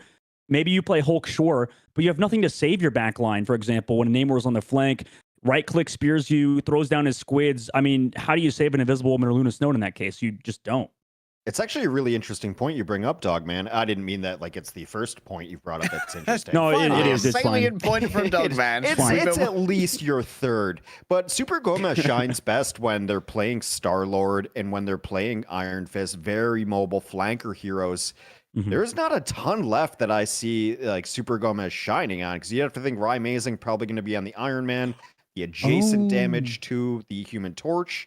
So, like, what is Rye Mazing going to play? Are we finally going to see the kid from Queens? Probably not, but a man can dream. Leg Day, do you have any thoughts on that? I mean, Dogmatch just had a Jimmy Neutron brain blast over No, there. I What's did. going- Well, no, but you probably had something too. But like he's probably gonna play Wolverine. No, like isn't that the last hero he could play? Wolverine's definitely on the docket here, and it can deal with Hulk fairly effectively, but I feel like it does mean that you're very much lacking Squid Clear as well versus Namor. Yeah. That's going to put a lot of onus on Iron Man and your strategist to do a bunch of that squid clearing. So maybe Wolverine's on the docket here. You could even go for like more of a generalist, like say Punisher. You don't necessarily need to put it with Rocket. It's not ideal, but Sentinels are kind of in the Teemu portion of our duelist roster right now. I still think that maybe Scarlet Witch with a team up would be a reasonable choice. Hey, but, not bad. but like in general, it's not a great choice. But the current situation makes it not the worst choice, and there are very much some worst choices available. It's probably gonna be Bucky. Actually, I completely like brushed over that. I forgot but about I like that Bucky. idea. Yeah, no, it's easy to forget. Like I said, we're playing tic tac toe, or like I don't even know. We're trying to like scramble through these I need a heroes. whibboard over here. Yeah, Where I start crossing Start out connecting the heroes. dots like you're like a detective or something. Okay, they're gonna play probably this. They're gonna go over here. I mean, it's kind of funny that both teams are previously. I feel like they're really taking their time on this one, because that's why we have the Luna Snow in there as the pick, right? Yeah. Like, you know, look, no one appreciates building tension more than I do. It's a very core component of good narrative.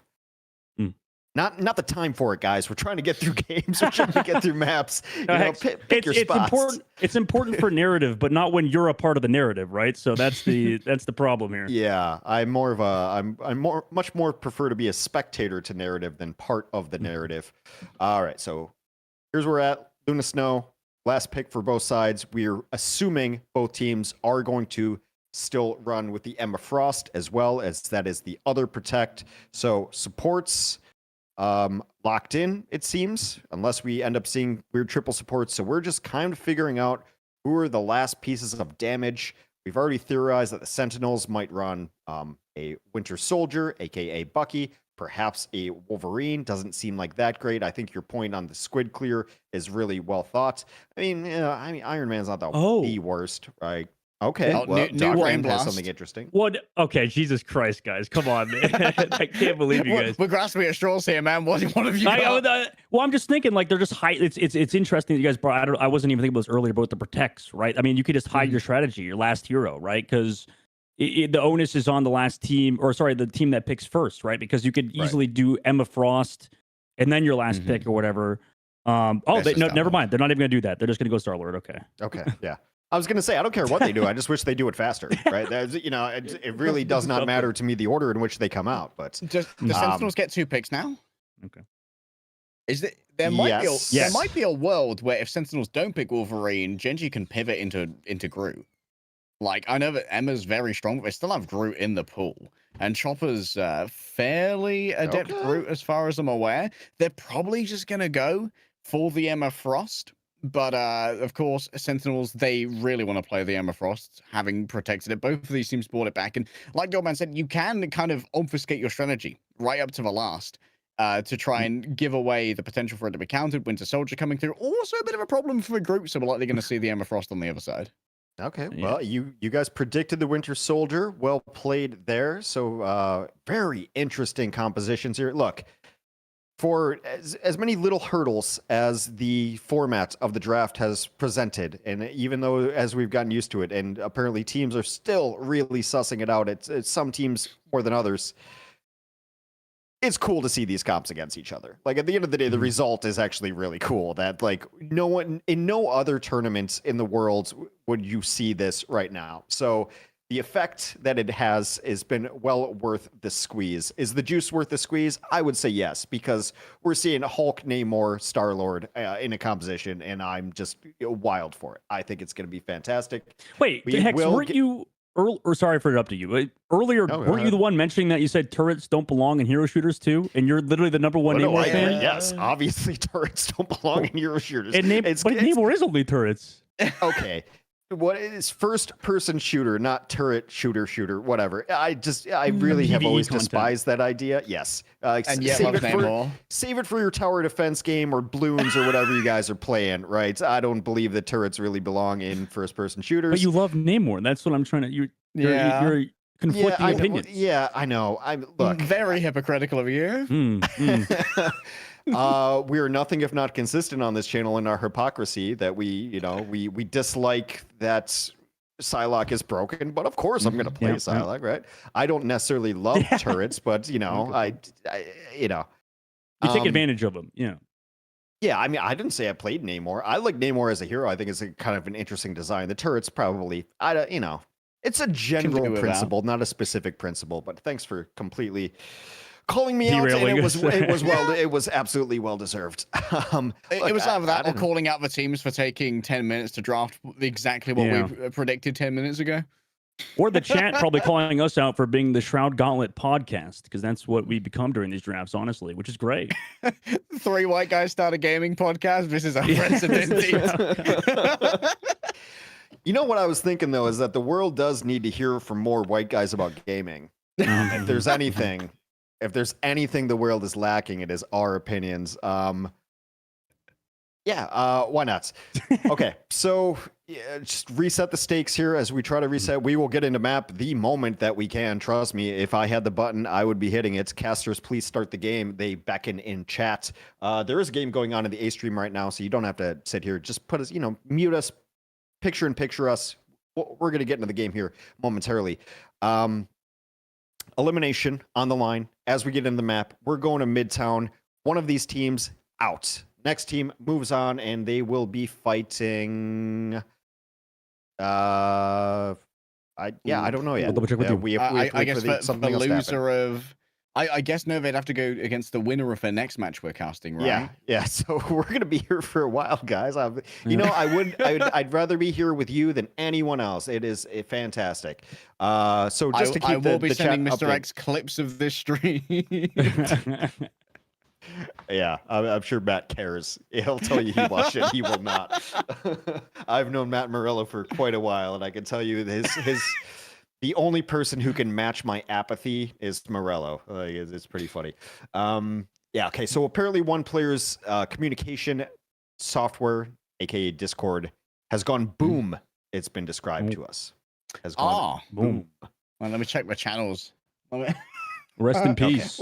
We could probably investigate and see. Do we have too many people in a singular Discord? Is that what's happening? It could be. We probably have about 60 people in. We have the Discord entirety of the Marvel Rivals esports scene in one Discord right now. Too many people in a what Discord? In a Discord call, right? No, you said a singular Discord. So you did it again, bro. You are Start the game, Caster, You are please. so unemployed right now. I'm not gonna lie. The most fine. unemployed guy. I will I've been break unemployed that since I habit. retired. I will break that habit out of you. Okay. That's not possible. That's not Yeah, I've while said, we wait for the I think Discord. Oh yeah, whip. Yeah, let's just Wait for the throw up the unboom. bracket. Yeah, just throw up the bracket. I'm tired of looking at myself. Never mind. We're going to get into the game way better. I ask for one thing. Production one-ups me, gets us to an even better result. One of these teams is going home. Eliminated. Lower bracket, gone. One of these teams moves on to fight another day. Who will it be? Gen.G, Sentinels, Map 3. Guys, take it away. Thank you, Sir Hexagrams. On to Midtown for the finale of this series. You do a better job of hyping things up than myself, and I mean, this is probably the most exciting end of the series from today so far, at least from in our little B stream over here, right? Yeah, it's been hard fought. Gen.G playing from across the Pacific, going up against one of the most clouted orbs of North America. And we finally have a draft that makes sense from Gen.G. We are in unprecedented territory, Dogman. Thank you. Are we? Oh, now I'm gonna throw it back to the weather crew afterwards. That's what it feels like whenever I talk to you. I feel like, damn, we're on an official news broadcast. That's it.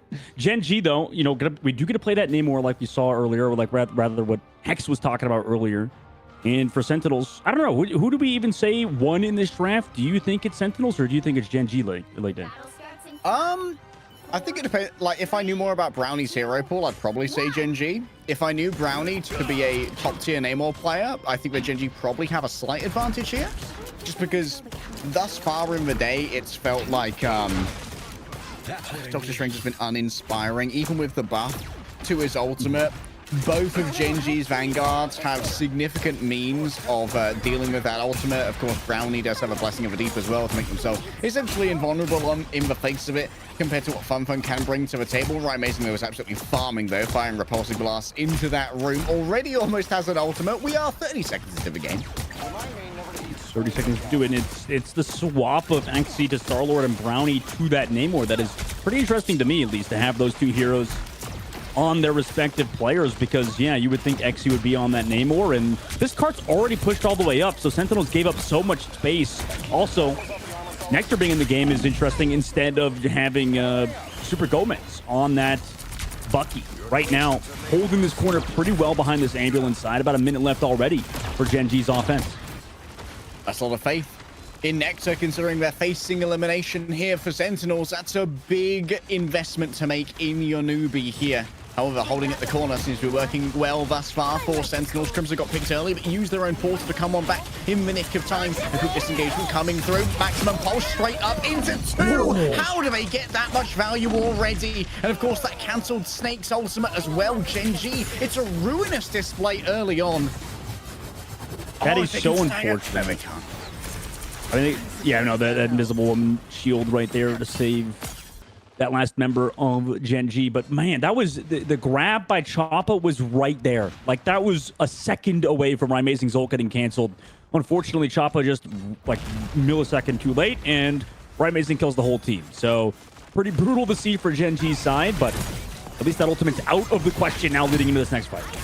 Ayamoto, going to be a big grab. Crimson knocked into the corner. Already down to half HP. Into the back goes the Giganto Logan, caught by that one. And that means that there's going to be a lack of healing now. Once Kuroba's ultimate is over, Sentinels are going to be on a very tight timer. It's going to be an attempt to try and turn this one around. Crimson exiled temporarily and maybe permanently here, as this is the absolute hulking atrocity brought forth by the Incredible Hulk himself in monster form. Crimson feeling low on HP, does not have a portal to bring anyone back. Gen.G is surely going to be able to complete this one.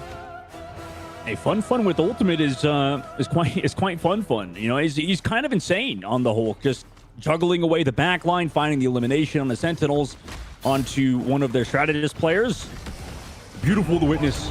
Great Hulk play so far, though. A lot of ultimates committed towards that very end. Sentinels now coming back into this one with a slight advantage.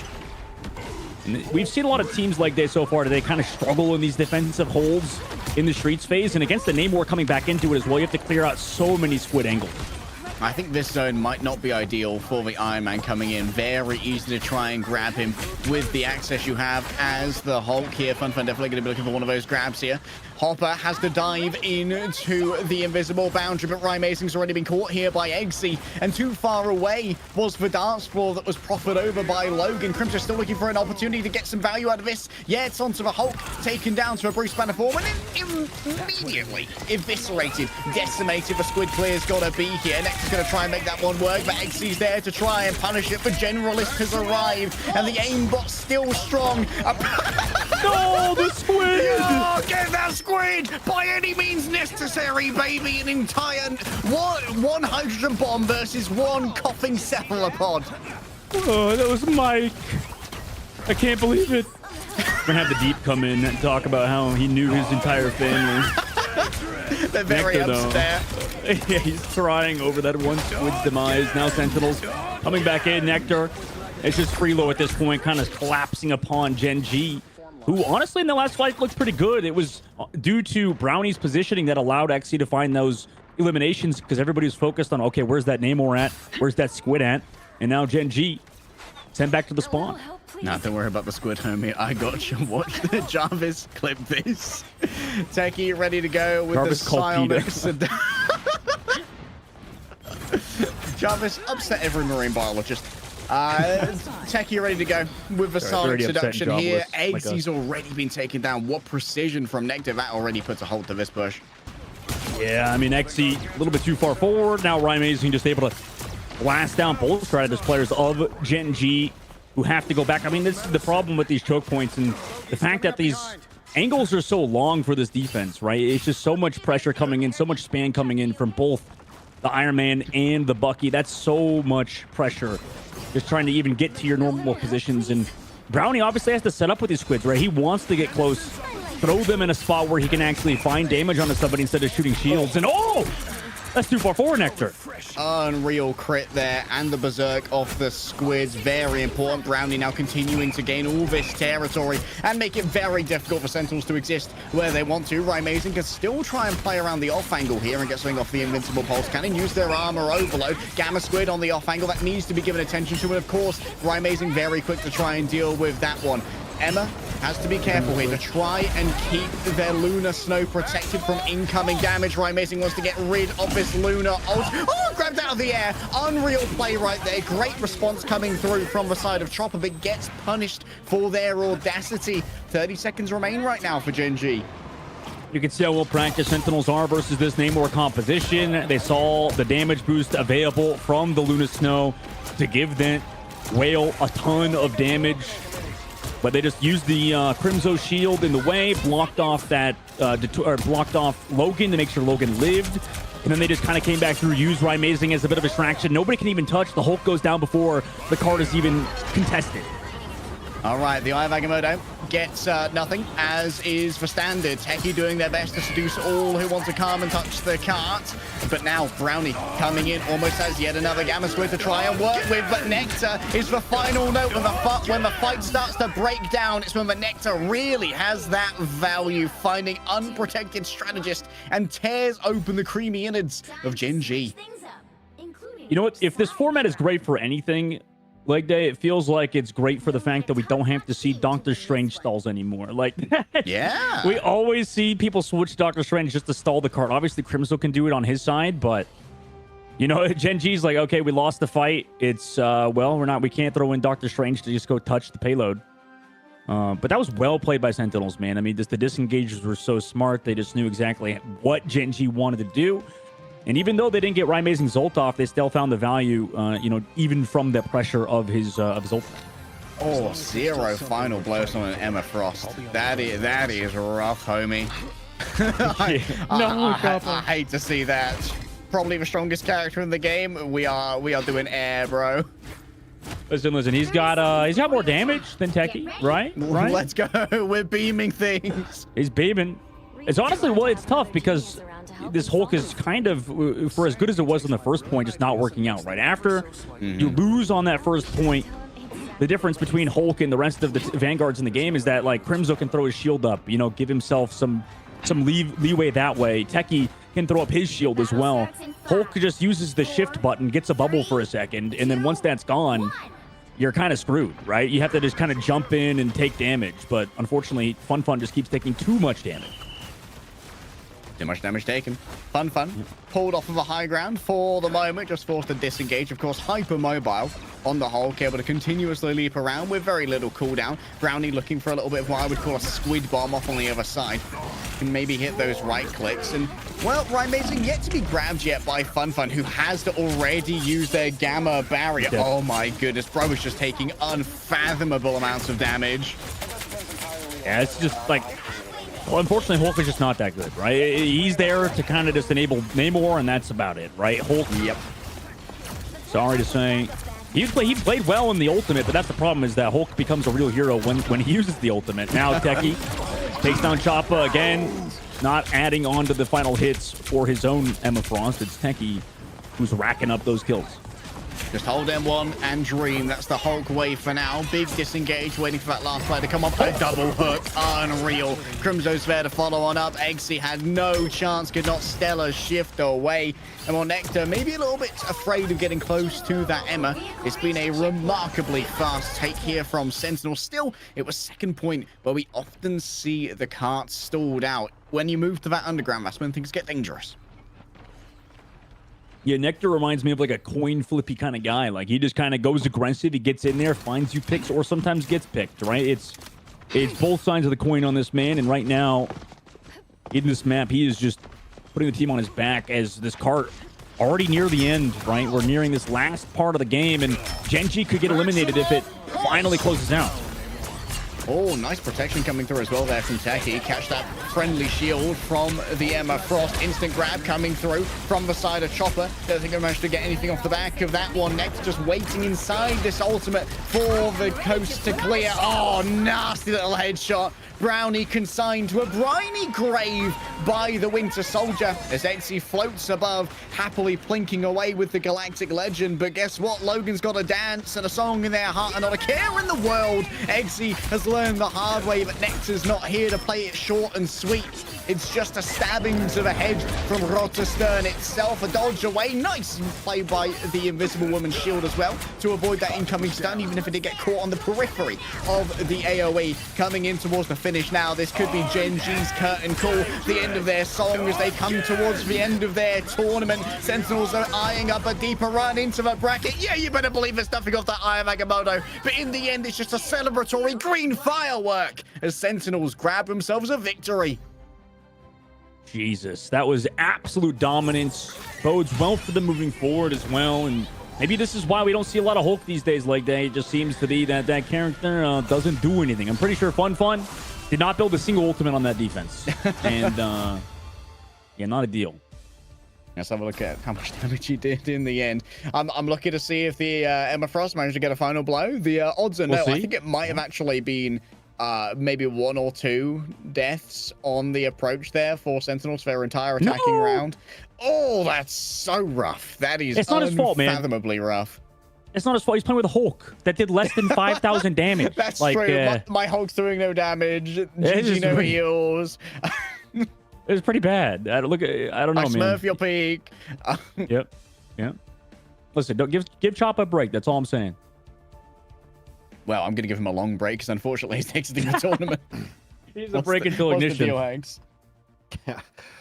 Well, I mean, we are in the Shroud Gauntlet draft tournament with some gameplay interruptions in between here and there. Went very quickly. Fun having absolutely no fun on that map, and not all the cephalopods in the world could have made Namor more effective there. So Sentinels moving on 2-1 over Gen.G. Gen.G, all the props in the world, playing from Korea on ping. New tournament, new team. We will see this team later on, I am sure. Here is the bracket. Here is where we are.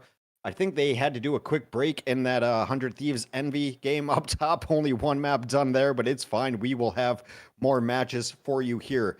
This is the bracket. I've read all of these names a million times. It's why we have graphics. We put them on screen. I'm a visual learner anyway. This is where we're at. Sentinels will be moving on in the lower bracket, still alive. Gen.G is also out. We have one more elimination match that's going to happen on the B stream for you. It will be FlyQuest and Shikigami. Shikigami we have seen so far. I don't think our crew necessarily has had any FlyQuest games, so should be fun to see a new team at the very least reinvigorate us for one last B stream, and we will finish this tournament come hell or high water. I swear it will happen. Hey, look, I was prepared for it, man. I've been in esports a long time. I know how this stuff can go down. You two have as well, so we're built for it. We're built different for the Shroud Gauntlet. We are going to take a quick break, reinvigorate, reset up. The lobby should be ready to go. The draft should be already done. These teams have been waiting to play. We will have one more match. Don't hold me to that. These words are non-binding. Anyway, we're going to take a very quick break. We'll be back with a lower bracket match right after this.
I told you it was a short break. Those words were binding, of course. I'm a man of my word, like at least 35% of the time. FlyQuest, Shikigami, we have these teams. The draft is ready. Let's take a very, very, very quick look at the matchup screen because these graphics cost a lot of money to make and they're beautiful. There we go. The logos are awesome. The graphics have been the most consistent and best part of this tournament. They're always there when I ask for them, not like teams getting into lobby, but that is neither here nor there. I've been told by a very, very reputable source that these teams are ready to go. Let's take a look at the roster. We're going to fly here. FlyQuest, haha, see the dynamite transition. I'm not fatigued yet. FlyQuest, this is the roster. Dogman, what do you think? Give us one quick thing on this roster and we're going to move on. Adios on Jeff. That's fantastic. That's the tweet. Okay. We saw Shikigami a little bit earlier. Let's take a very quick look at their roster yet again. The Shikigami, again, it's an underdog kind of team. I root for them. I think their tank line is probably the best part of the roster. Leg day, am I right? Am I wrong? Who are we watching? I haven't been as impressed by a Magneto like Gen.G since I've watched Fincy play Magneto for the first time. So I'm definitely with you on that. Shikigami has a very impressive Vanguard line to play with. Ricky's also someone I want to keep my eye on for Human Torch versus Human Torch stores, which are essentially guaranteed, I imagine. Okay. We do have the draft. It has been completed already offline. They've been waiting for us to get here as well. You guys have seen this screen all night, the viewers who are still with us. Thank you all so much. Obviously, the A stream is still going. Obviously, you're still hanging out with your best friend, Shroud. We all know that. This is what happens. You can take it in, soak it in. If you want to watch it longer, then we're going to keep it up. Take a screenshot because this is not going to last very long. We're going to jump into game very soon. Dogman, let's take a look at what FlyQuest did. Is there anything that stands out to you? Just the fact that we're seeing the Human Torch on the field, right, alongside Cloak and Dagger. I think FlyQuest do well around Human Torch. Other than that, looks pretty standard, right? We're used to seeing Groot at this point, boys. It's been so consistent. And that hero, I mean, until it gets nerfed, it's going to be a mainstay in this game. FlyQuest came on really strong when it was a flyer meta, made all the sense in the world, but they look really good on heroes that can fly. Shikigami on the other side. Leg day, quick thoughts, and let's get into map. Shikigami may have actually been forced into a pivot early on in this map as they went for both of their Vanguard drafts early alongside the Cloak and Dagger. And then after grabbing both Invisible Woman and Cloak and Dagger, FlyQuest bans Invisible Woman and says, you're playing triple rise comp now. We've decided on your behalf that that's the best thing for you, given that Cap was already banned out earlier by the side of Shikigami. Krakoa going to be where we begin. No surprise, Shikigami is going to prioritize getting their Vanguard line right. It has been where their bread is buttered. Krakoa, we deliver here. We get in the game. We get drafts done. We're ready to go. We're B-Stream. We're best stream. Let's go. Fellas, one more series. Take it away, guys. Thank you, Mr. Hexagrams. On to Krakoa now. Leg day, I think that this should be a good one. It's the first time that, like you guys said earlier, it's the first time we're seeing FlyQuest on the stream on Shroud. And FlyQuest, we've seen this team has been one of the best teams in the game. Now in the lower brackets, obviously a big deal considering Shikigami as well as a scary team to go against. FlyQuest probably the team I know the least about coming into this particular matchup. I haven't been keeping up with NA as religiously on account of mostly being a Euro head, unfortunately. So, Adios, how do you feel about their Human Torch? Have we seen much of that recently? I've not seen it as of too recent, although oddly enough, Adios was like the first guy to play a lot of Human Torch, even before the buffs. So he was kind of on the Torch train, thinking the character was good before it was played a lot. They usually play a lot of Jeff these days for this team, but now making his another debut. I'm assuming he played earlier, back on the Human Torch. Yeah, we haven't had time to check the VODs, but just trying to move quickly here over on Best Stream. Amardian already under a touch of pressure from that ignited ground at the behest of Adios. And it's just going to be an early exchange of fire here, as it seems like FlyQuest are very keen on trying to make a battle happen for the high ground. A soul bond actually expended there in order to allow Amardian to move on forward with that blaster barrage. That's a lot. That's a big resource to get out the way early. It may have also been a response to a Terror Cape coming out of the side of Vess here, or rather from Zelos for FlyQuest. Moving over onto a point, Adios thus far unperturbed. Yeah, right now, It's going to be a fun matchup as well to see, what's better between these two compositions, triple res or, playing with the Human Torch and just playing with this 2-2-2 sort of setup. And right now they find Shikagami before Dinks even has a chance to come out with his ultimate. Oh, that is an absolutely huge strangling prison coming through there. Krasmang is punished for it. They find themselves inside the invisible boundary. What a great invisible boundary there coming through from the side of Koopatastic. Actually managing to not only use it as a defensive ultimate to deal with Krasmang's own strangling prison, but also using it to isolate Krasmang from the LOS of their healers. Yeah, super smart from FlyQuest. Now they have their own strangling prison ready to go. Shikigami also committed 2 in a lost team fight.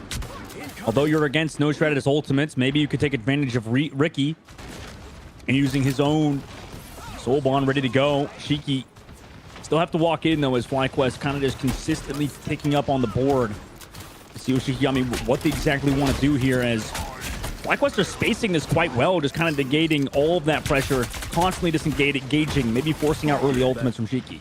Yeah, forcing out these early walls as well from Groot to make sure that Spark Chief has the initial advantage when the engage occurs. That's going to be the Soul Resurgence coming on through. Oh, that is an absolutely massive combination of both the Strangling Prison and the Kraken Impact, but flying above it all. Amadi, without a care in the world, just has target after target, a target-rich environment presented to the Star-Lord, and while Zelos may put on an amusing air show flying in the sky, Amadian shuts it down.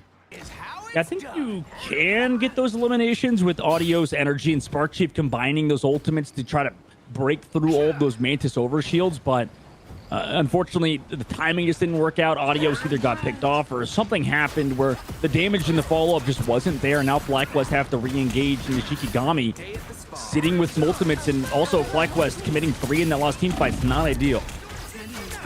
Adios breaking through the metallic bulwark. That will, of course, give some extra resources over. That's a very big play once again. Strangling Prison grabs in multiple players, but guess what? Ready and waiting. Koopatastic just erecting the invisible barrier once again, but it's not on the point, so FlyQuest can't really use this to pressure the objective immediately. Amadian just manages to land down in both the Eternal Bonds healing. Oh, what did that just... Did they just hit the tree with the... Yeah. with the Beta Rem? It's not ideal. I wanted to say that much. Shocker still has a Resurrection to play with, so you can see that he's playing a little bit further back in order to create a safe area for Resurrection later. And it might be required as multiple players have been brought on in and burned on down. Adios turns up the heat using one of those landings. Koopatastic grabbed on their way out, and Energy, despite fleeing for his life, is chased down by Amadian, who's never heard of mercy. No, there's been so much pressure on FlyQuest to come in. We saw on the side of Zelos having to dash back underneath so he didn't get hit by Shikigami with that Meteor Rem. And then, like you said, you pointed out how good Shikigami's been playing leg day.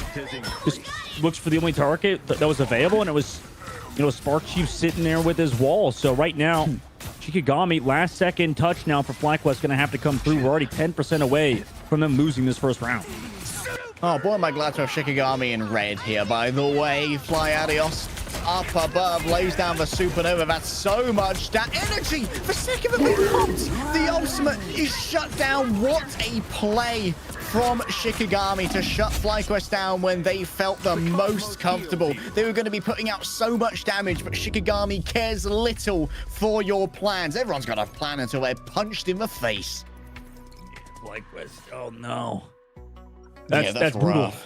That's brutal. I think he got hit by the Terra Cape or something too, maybe. But I mean, regardless, that's just so much damage. And we talked about how Dinks is one of the best Cloak and Dagger players. I know. I think I called him a Cloak and Dagger one trick earlier, but that's only because he plays so much Cloak and Dagger, and that's sort of the rep he has in the scene is being a very good Cloak and Dagger player. For better or for worse, and in this case, for better. Yeah, Bro's got the ace. Hey, King Cray, thanks for the prime, by the way. Appreciate you on the left side of Shroud's B stream. Unless that's from the other stream. Regardless, Shikigami down around on Krakoa. Or sorry, wait, is it FlyQuest who's down around? No, it is FlyQuest down around on Krakoa. Yeah. Shikigami are ahead. Yeah, honestly, showing the triple res comp's pretty damn good leg day, right? No matter what. Yeah. They've been able to find those eliminations early, which is kind of surprising for a comp like this. Yeah, just winning out in that overall pressure is super surprising, considering you're going up against an incredibly high damage output pair in both the Winter Soldier in the hands of Energy, who's a little bit of a monster, and Adios on one of their original sins of Human Torch. FlyQuest right now I mean, truly this composition works for them, but triple res seen as one of those comps that's pretty hard to beat, right? And that's why we see a lot of Adam Warlock's first ban. A lot of the times, immediate ultimate committed from Cooper Tash to keep FlyQuest in it. Oh, hello, though. FlyQuest, even with this, still trying to make it happen. Plenty of frags coming through, but Shocker brings back so many members of Shikigami. It is going to allow FlyQuest for initial positioning on the point to start accruing percentage. But Shikigami are back. They're ready to rumble. They've got themselves a Galactic Legend. Adios is so far away from all of this incoming fire. And guess what? Protection's there as well. Gen.G gets it done. We talked about his Meteor Rems. We talk about the dunks. And he gives us all the more reason to, with Shikigami say, yeah, that's a cool first fight you did right there. However, don't care, didn't ask. Oh man, what an ult from Amadian there. And you know, without that Magneto, this Star-Lord does, you know, get so much more value, considering you go into the sky with the Galactic Legend, nothing is there to meet you in terms of a Meteor. You're just relying on Shroud-X ultimates, and there was a Shroud-X ultimate to save Adios. He just was a little bit too high, like you said, Leg Day, resulting in FlyQuest being down on this retouch. Oh, Krasman caught out early. Great pull coming through from Cooper-tastic. Drags in that group. Scattergengi also isolated. Even with the healing coming through from Ricky, they care little for it. Dragged into place, held up by Emma Frost, held aloft and just said, okay, team, come and feast your eyes on this little bug and decimate her for me. Point camp, FlyQuest, pretty easy. I mean, that's the strength of Invisible Woman is stuff like that. So Cooper-tastic, truly a great player. Finding that elimination, Shikigami also committed ults in that fight, and they have every ult in the book here, Leg Day, right? You've got them sitting on them. I don't know. They get screwed up, obviously, but it's scary to go there.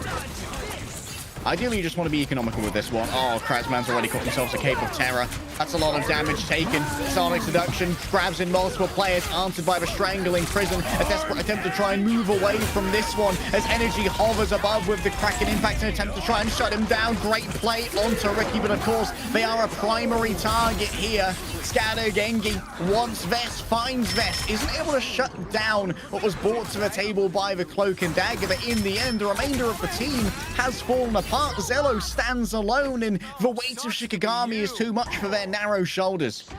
How do we keep seeing these teams with a massive ult bank just screw it up and lose? Like, this happened again? FlyQuest getting pulled in, and I mean, not good. Amadian's ultimate again. Galactic Legend finding so much value without that Magneto being in the game. He's just able to kind of track down FlyQuest amidst these ultimates and Energy. A little bit too aggressive with the Kraken Impact without the team. All right, Strangling Prison grabs in multiple players. Oh, they are burning in place right now, and the Tainted Voltage is simply the coup de grace on top of all of it as Energy finds those final hits. An attempt at a resurrection here. Underhanded throw of a Spore Bomb coming through from the group. Yeah, a couple of players have returned at the auspices of Shocker, but it looks like they're thinking better of going back into this fight. What is Bro doing? Homie's just walking it down, I guess, trying to avoid being staggered. They're giving Shocker a little bit of disengagement time. Oh no. Yeah, that was just mind controlled, man. I don't know about that res, but I mean, I don't know. Like, well, it was a little bit too far away. There's a lot going on. FlyQuest now on the defense. It seems like neither of these teams want to hold the objective. Leg Day. Dragon even doesn't want to stay there. He's like, screw this, I'm out of here. Now coming into it, Shikigami have to walk in with their Cloak and Dagger ult. He's done so, bro. Energy once again with the Kraken Impact. It previously was the flavor of all of Marvel Rivals Esports. Not quite so much for saying now. Vest from inside of the Invisible Woman ult emerges victorious. Potentially Krasman. It's a bit of a martyrdom attempt right there. Lays down the Strangling Prison as they fall. And Shikigami, they are routed away from a point. FlyQuest use every resource they have and a little more on top of that. But they are far from done as Krakoa is tied up 1-1.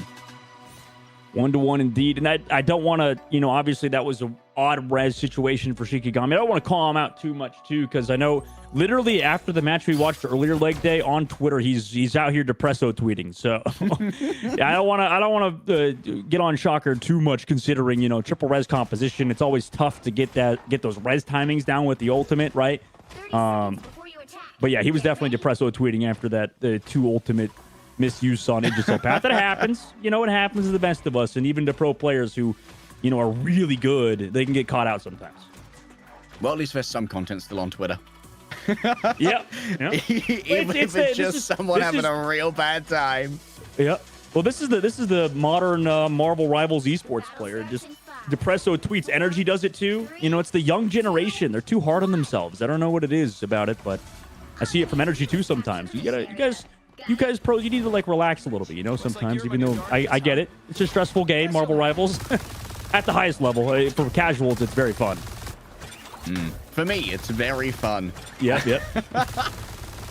I'm just going to be watching Amardian try his best to break down these trees, practicing for the Groot later, of course. A little bit of a cosplay up towards the sky. You better believe the Galactic Legends ready to go. Metallic Bulwark coming through as well. A nice loaded target. Spark Chief actually finished off by the Caper of Terror that was brought forth by Dinks now. And this is making a little bit of it's a foolhardy attempt to contest the point. I'm not going to lie. It's brave, yes, but also foolish. Cheeky, pretty good fight for them now, coming back into it without having to commit too many ultimates. Again, Amadian finding value out of the Galactic Legend. It feels like every single time he pops Q, he's fighting kills. So right now, Shikigami set themselves up for success, although, like we said earlier, like neither of these teams do necessarily the best job defending. It's a bit of a hard retake, I think, though, on this specific round. Yeah, very difficult to try and make some real value here. You can see that the ultimate is available for Adios, likely going to be answered by the Magneto. Tries to drop down on top of the Strangling Prison. An absolute alpha strike. If ever I've seen one, grip them into one place, cook them under the grill. And well, Shikigami, they are not going to be eating good tonight, but FlyQuest, they got themselves an absolute buffet to work with. I'm telling you, it's like neither of these teams want to hold the point, man. They're just like, no, you take the point. No, you take the point. Spark Chief decided to just control that himself and threw out his ultimate. Kraz obviously didn't use their own. Shikigami looking to play back, but just got caught out by a well-timed ult from Spark Chief. All right, Energy. Good cook here with the Kraken impact. Has been trying to combine it with other things, as Biotelva could be a touch anemic now, post-nerfs in Season 2. Krasman pulled on in. Well, their decision's been made for them as to where they're going to be positioned. Just continuously pulled and pulled and pulled again and raised back as Shocker says, you aren't done yet, soldier. Get back in there. They want to try and shut down the ult from the Cloak and Dagger here. Moving into cover. Great heads-up play coming through from the side of Zelos to make sure we're not going to be quickly angered out by that. Adios flying too high, too close to the sun. Even for a hot boy like the Human Torch, the sun can be overwhelming. And Amardian, like you said, no one can defend today. Yeah. I mean, that was Amadian with a well-timed ultimate again. I think I've said that multiple times at this point, but realistically, Amadian is that guy on Star-Lord right now against no Magneto. It just makes the character so easy to play. Now on this defense, we'll see how the side of Shikigami want to play this. Kraz obviously has been waiting with his ultimate, being incredibly patient, maybe too patient, because Spark Chief has built up another Strangling Prison by the time Kraz has even used one. So this one better be huge from Kraz. Oh, it's an early play. Great setup on the wall behind them. Zelos already punished. Of course, that Blaster Barrage triggering so much damage off of the Thornlash wall that was put behind it. Great combination there from Shikigami. Finally, a successful defense. Yep, it's the first one so far. I mean, it had to happen eventually. It had to. Kraz was holding on to his ult for so long that I think FlyQuest forgot that Groot had ultimate. So, really smart use from Kraz just to wait till the very last moment. Now FlyQuest getting poked heavily as they walk in. Yeah, eating a lot of damage on the way forward, but they have to touch. 5% remains between Shikigami and claiming this first map. There's still the ult to try and play with here. Taking to the sky, Amardian. Low on targets. Gets pulled in. What a hook!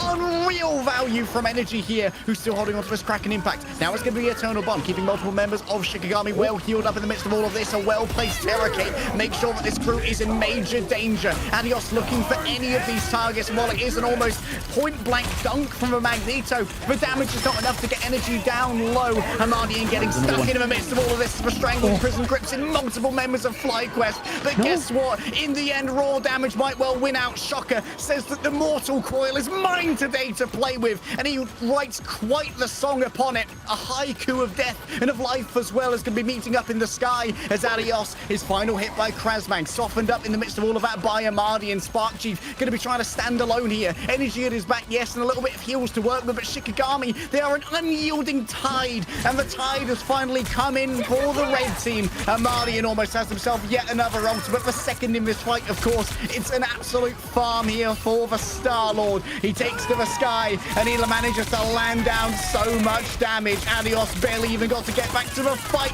SmartChief just trying his best to play in the bubble. They came down in a bubble, and they're going to be burst like a bubble. Shikigami are on this point, and they are unbreakable.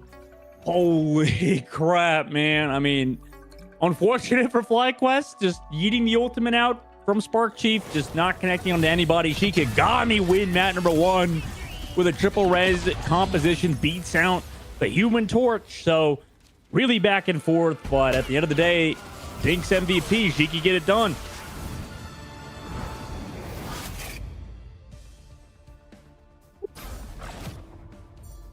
Like, should you breathe after that? Are you good leg day after yeah, that? I'm just coming back from a pulmonary, you know? Yeah. Oh, that makes sense. That was quite the last fight that was happening. My goodness. Triple res. I was wondering if X wanted to drop in and weigh in on that one. Dinks with 53k healing, walking away with the MVP as well. Now this is no casual play on Cloak and Dagger. This is a Cloak and Dagger aficionado. You guys ended it with the Human Torch getting shut down, and all I could think of was the opening of Anchorman, where he's warming up his vocals, and he says, "The Human Torch has been denied a bank loan." The only thing going through my head at this point.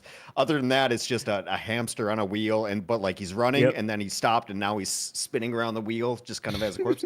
Wow, amazing match. FlyQuest 0-1. This is as close can be. Shikigami. You're still a doubter out there. You're all alone at this point in time. Shikigami shows up big. They're still in this tournament.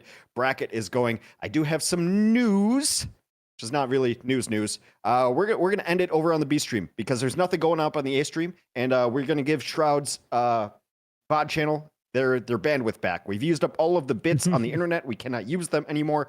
So while we move into the next map, make sure that if you're on Shroud right now or on the B stream on YouTube, you're going to go to Rivals Fight Night on Twitch. You're going to definitely go to Shroud's channel on Twitch, twitch.tv/Shroud, for the rest of the Shroud Gauntlet. We're going to take a quick break here while we migrate all of our non-working brains and hamsters over to the A stream. So, Shroud viewers, go to the A stream. I've said it enough. You know where it is. We're going to take a quick break. We will have the conclusion of this series right after this.